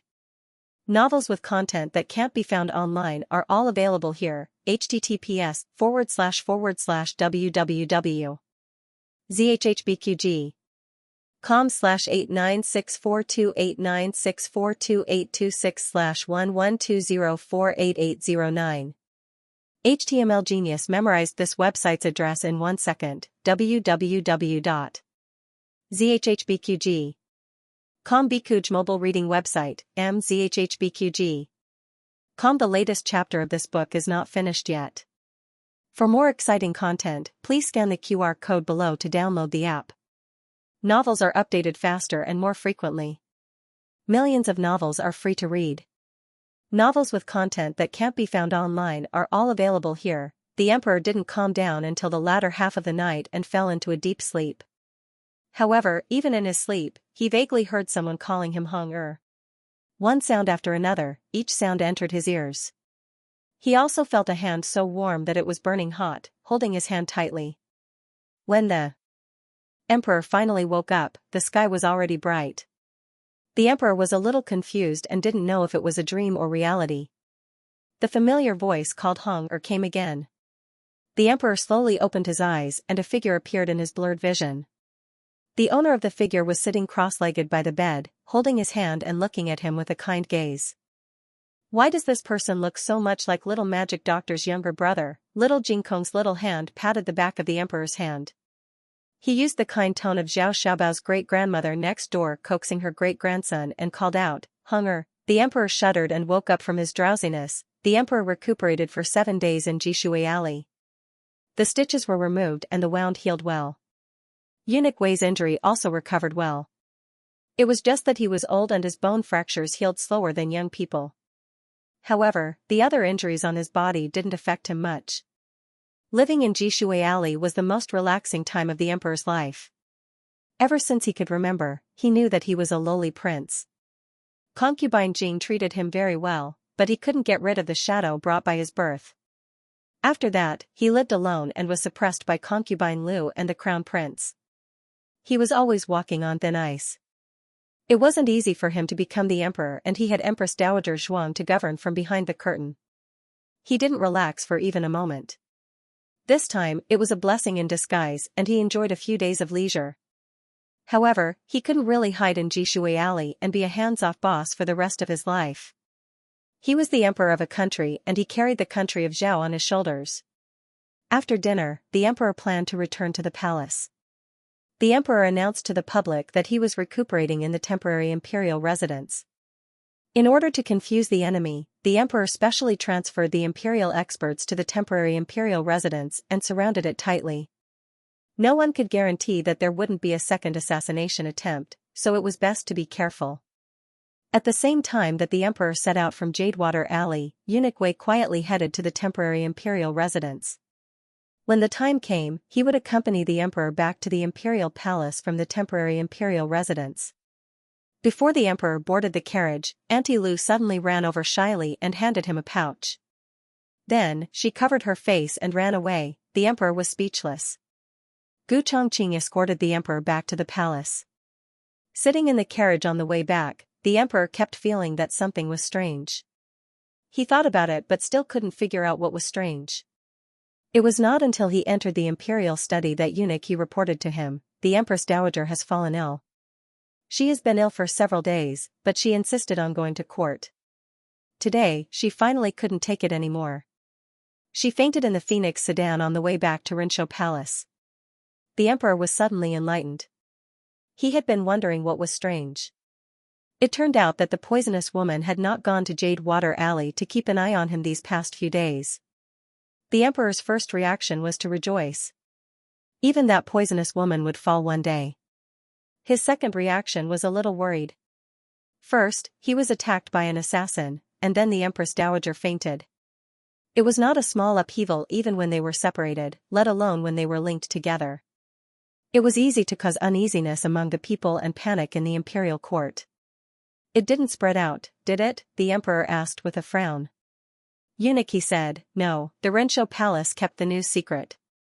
They only said that the Empress Dowager was reading the memorials and focusing on the imperial court.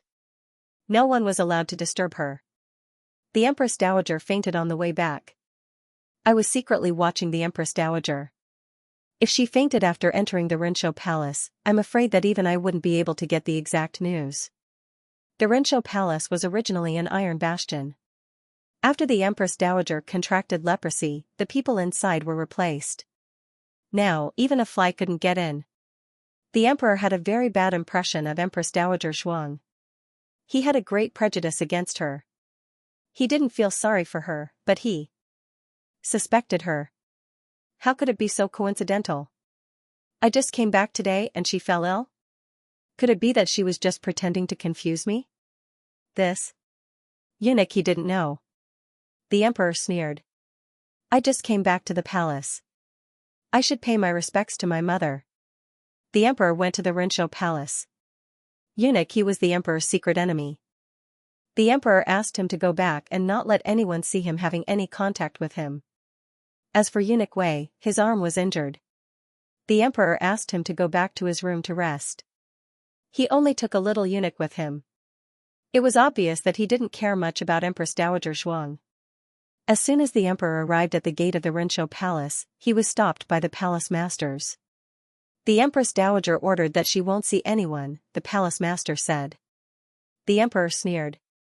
Does this include me, the monarch of the country? I want to know, when is there a place in the palace that I can't go? The palace master looked at him suspiciously. There has always been a place.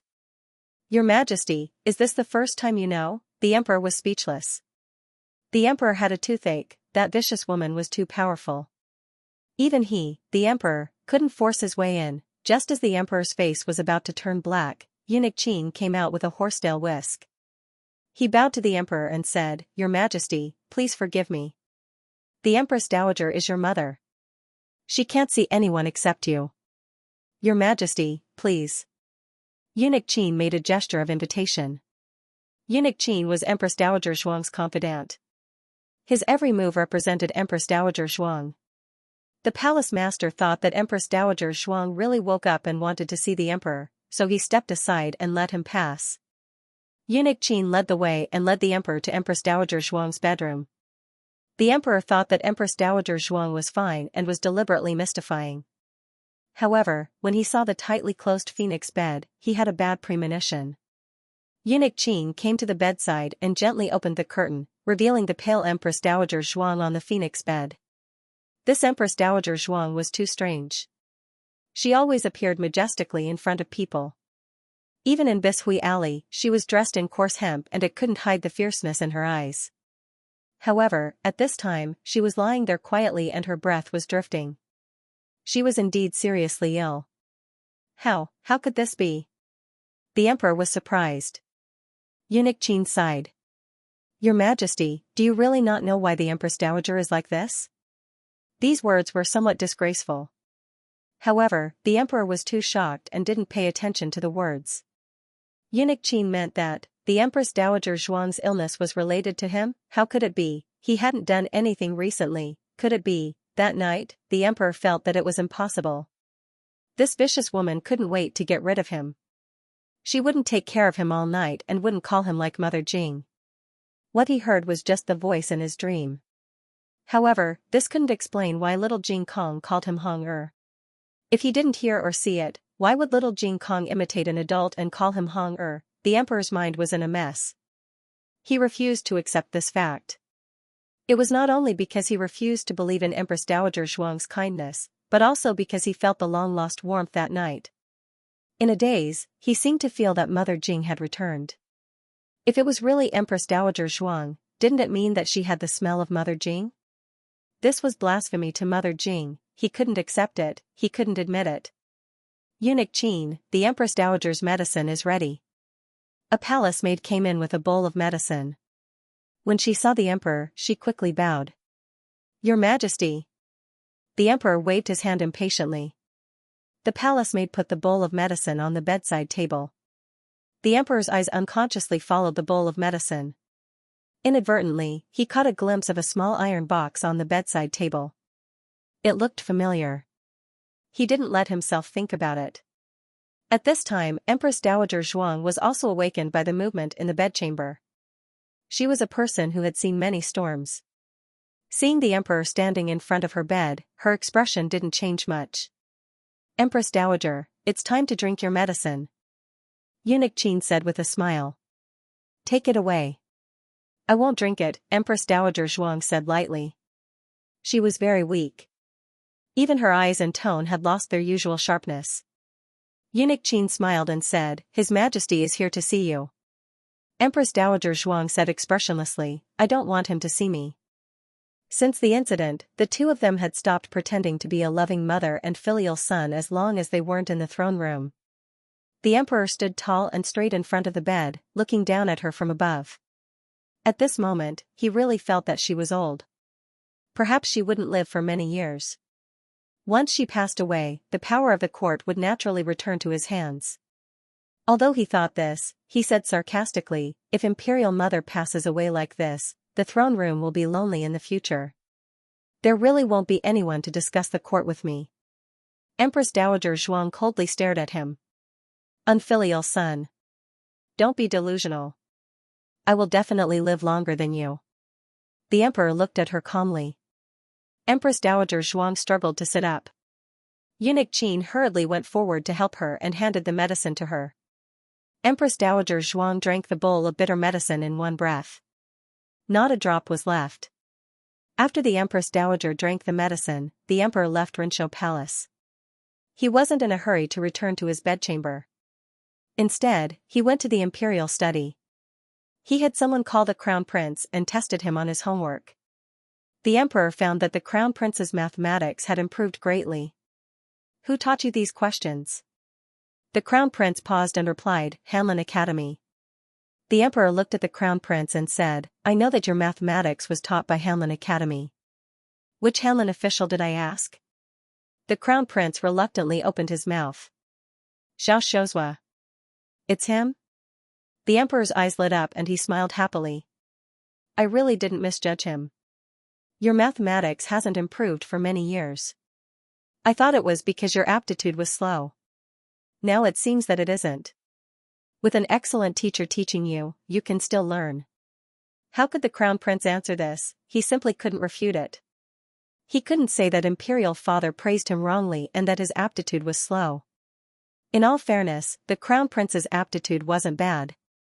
Although he couldn't compare to the emperor's eldest son, Ning Wang, he was far better than the other princes. However, the crown prince was biased. He didn't like mathematics, but the emperor valued it. The emperor originally just wanted to give it a try. He didn't expect it to be effective. He nodded with satisfaction. Not bad. Next time, let him come and teach you. The crown prince's expression changed. Imperial father. The emperor looked at him indifferently. What? Do you have a problem with it? The crown prince realized that he had lost his composure. He cupped his hands and said, This son is just curious. Why would imperial father let a Xianxia teach this son? Does imperial father not value this son? Letting a newly appointed Hanlin official teach the crown prince was a bit perfunctory no matter how he looked at it. The emperor put down the memorial in his hand and looked at the crown prince with a frown. If I don't value you, why would I spend so much effort to teach you? You are the crown prince of a country. Can you not always care about other people's opinions? The crown prince stammered, This son doesn't care about other people's opinions, then what is it? The emperor asked in a deep voice. The crown prince wanted to say something but hesitated. The emperor frowned. If you don't want to say it, then leave. The crown prince lowered his eyes.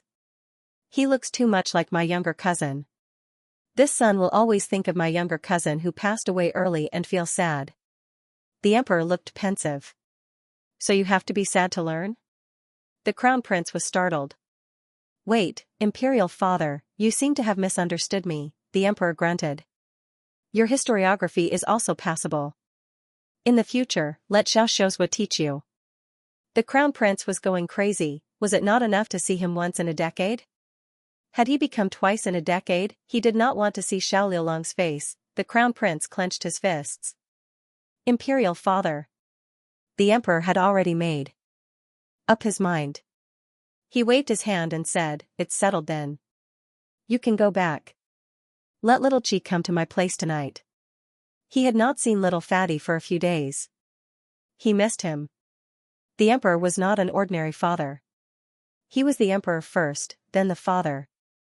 However, during these few days when he was recuperating in Bishui Alley, he kept seeing little Jing Kong in front of him. He especially wanted to be a father. Of course, he did not want to be a father to little Jing Kong. That child was too mischievous. He could not handle him.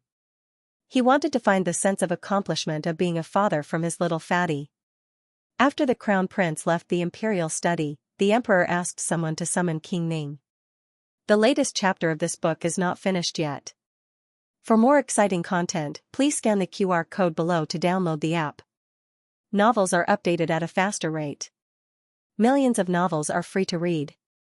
Novels with content that cannot be found online are all available here. https://www.zhhbqg.com/89642896428226/11201957.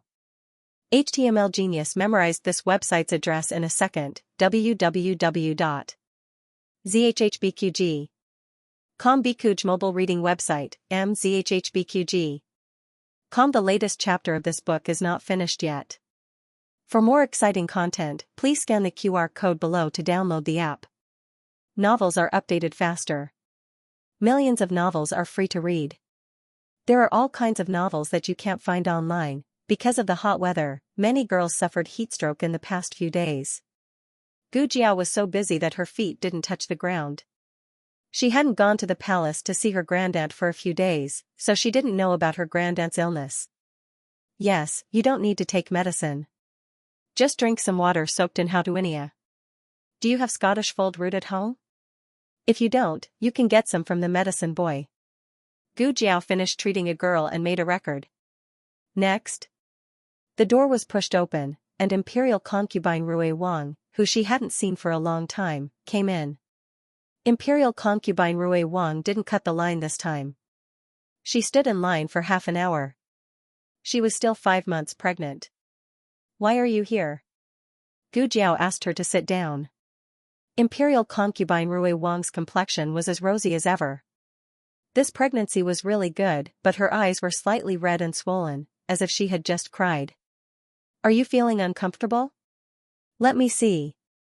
Gu Jiao motioned her to reach out her hand. Imperial concubine Rui Wang shook her head. It's not me, it's Imperial concubine Jing. I went to see her yesterday, and she's not well again. As Imperial concubine Rui Wang spoke, her tears fell down. The original Imperial concubine Rui Wang didn't cry so much. It was only after she became pregnant that her tear ducts became more developed. She couldn't stop crying at the slightest thing. She herself didn't know why. Pregnancy hormones. Gu Jiao handed her a handkerchief. Imperial concubine Rui Wang wiped her tears and looked at Gu Jiao with red eyes. When will you be done today? Can you come with me to see Imperial concubine Jing after you're done? Gu Jiao called Dr. Song. Is there a doctor today? Dr. Song said, no, everyone is in the clinic today. Gu Jiao nodded. Well, I'll go out for a while. Help me look after her. Dr. Song responded, yes. Gu Jiao added, there are also medicinal herbs. Remember to ask little Jiangli to collect them later. Dr. Song said, I will. Gu Jiao went to the nunnery near the Puji temple with consort Rui Wang after she finished talking about the medical center. On the carriage, Gu Jiao learned that old concubine Jing had fallen ill after hearing about the assassination attempt on the emperor. She was the one who raised the emperor, and Princess Ning'an was her only daughter. The emperor was like her own son, so she was more worried than anyone else when something happened to him. Consort Rui Wang said, Imperial concubine Dowager's body wasn't this weak in her early years. There was a snowstorm one winter and the nunnery was too cold. Imperial concubine Dowager's body was frozen and she fell ill ever since. All these years, Imperial father has thought of many ways to nurse the old Imperial concubine's body, but none of them are very effective. Miss Gu, do you have a way to nurse the old Imperial concubine's body?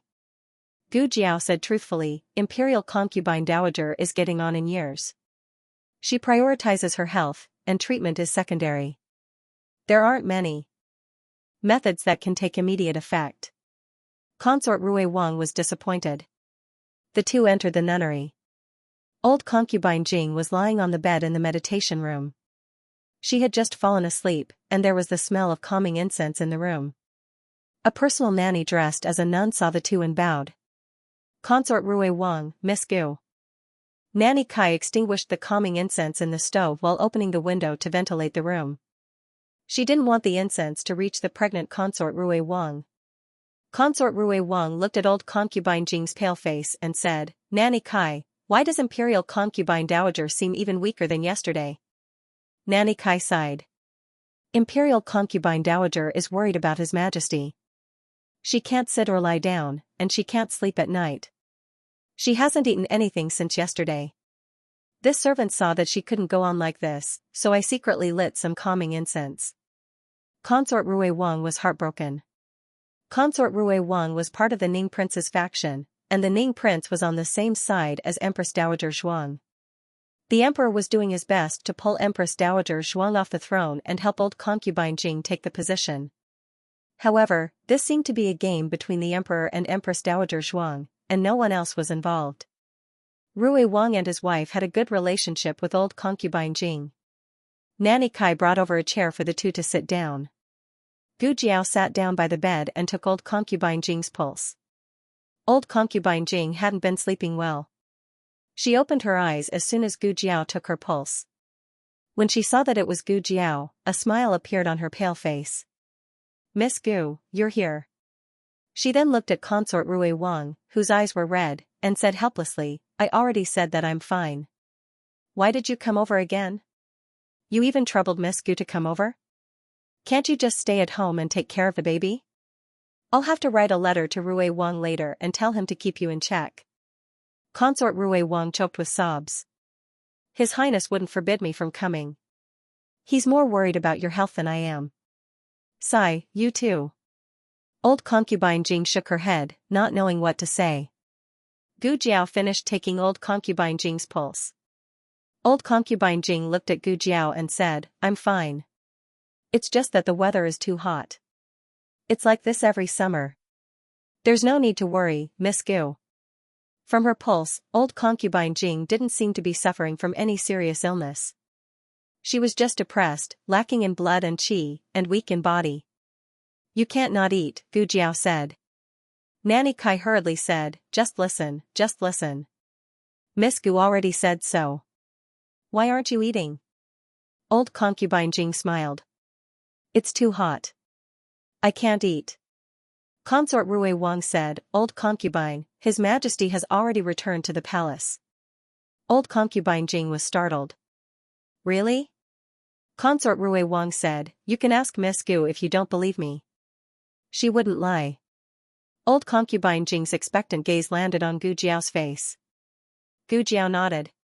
His Majesty has returned to the palace. Old concubine Jing asked nervously, then, is he all right? I heard that he was attacked by an assassin and was injured. I don't know how serious it is. Gu Jiao answered truthfully, he's fully recovered. His Majesty is in good health. Old concubine Jing let out a sigh of relief. Ba. Good indeed. You've finally found your appetite, haven't you? This servant will have someone prepare some vegetarian dishes. Kai Mama's face was full of joy. She turned and said to Gu Jiao and Rui Wang Fei, if Rui Wang Fei and Gu Gunyang don't mind, you can stay and eat with Tai Fei Nyang before leaving. I'm afraid that if you leave like this, Tai Fei Nyang will refuse to eat. Old concubine Jing glared at Granny Kai. How can the children be used to the food in the nunnery? Of course, of course. Miss Gu? Consort Rui Wang winked at Gu Jiao. Gu Jiao had no objection. She had never eaten vegetarian dishes from ancient times and was quite curious about them. It turned out that Gu Jiao had overestimated the culinary skills of the nunnery. Little Jing Kong was basically a vegetarian at home. However, whether it was Gu Jiao or the old chancellor, the vegetarian dishes they made were not only varied in color, smell, and taste, but also full of childlike taste. Gu Jiao looked at the bowl of boiled tofu, boiled bean sprouts, shallot and cucumber in front of her. Even though she wasn't a picky eater, she still felt that this meal was too plain. Old concubine Jing had a good appetite, perhaps because she was really relieved. She ate half a bowl of rice, some vegetarian dishes, and drank a bowl of tofu soup. Consort Rui Wang really couldn't get used to the food. She grew up in luxury, so eating this kind of food was like eating dirt. She couldn't eat any more after a few chopsticks. Old concubine Jing laughed at her. I knew you couldn't get used to it. Consort Rui Wang cleared her throat. I have a bad appetite because I'm pregnant. It's not that I can't get used to it. Old concubine Jing laughed. After the meal, Consort Rui Wang chatted with old concubine Jing for a while. Old concubine Jing was worried that it would be too late, so she urged her to get on the carriage back to the capital with Gu Jiao. In the carriage, Consort Rui Wang said with heartache, old concubine has suffered too much. She has been eating such terrible food all these years. It's not that bad, Gu Jiao said. Consort Rui Wang said sadly, isn't that bad? It's so plain. It's so bland. She's so pitiful. She's the most pitiful woman of the late emperor. Gu Jiao paused.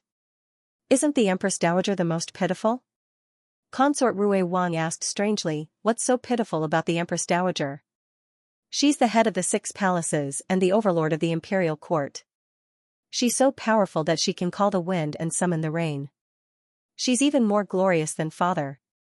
There's nothing pitiful about her at all.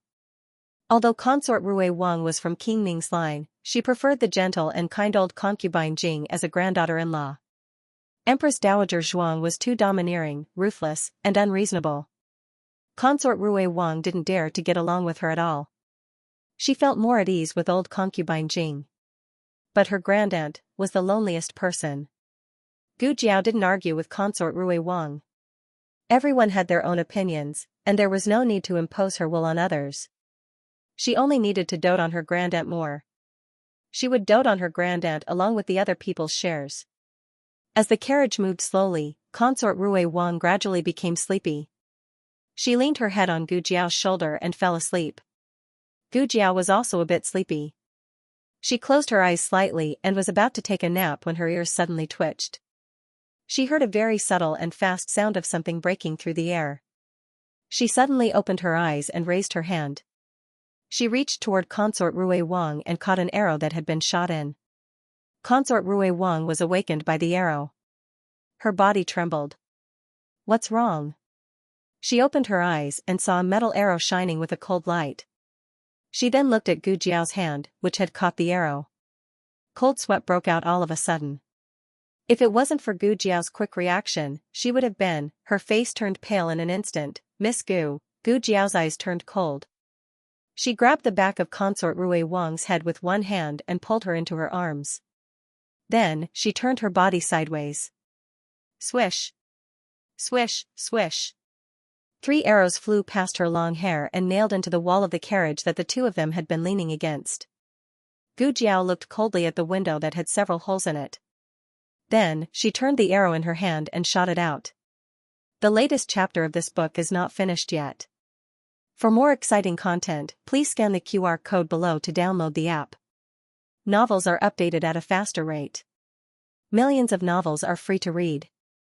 Novels with content that can't be found online are all available here. https://www.zhbqg.com/89642896428226/1120171006.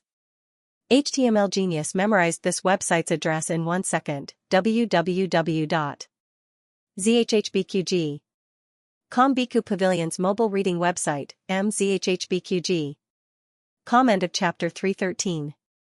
Don't forget to subscribe, like, and share the video to support the channel.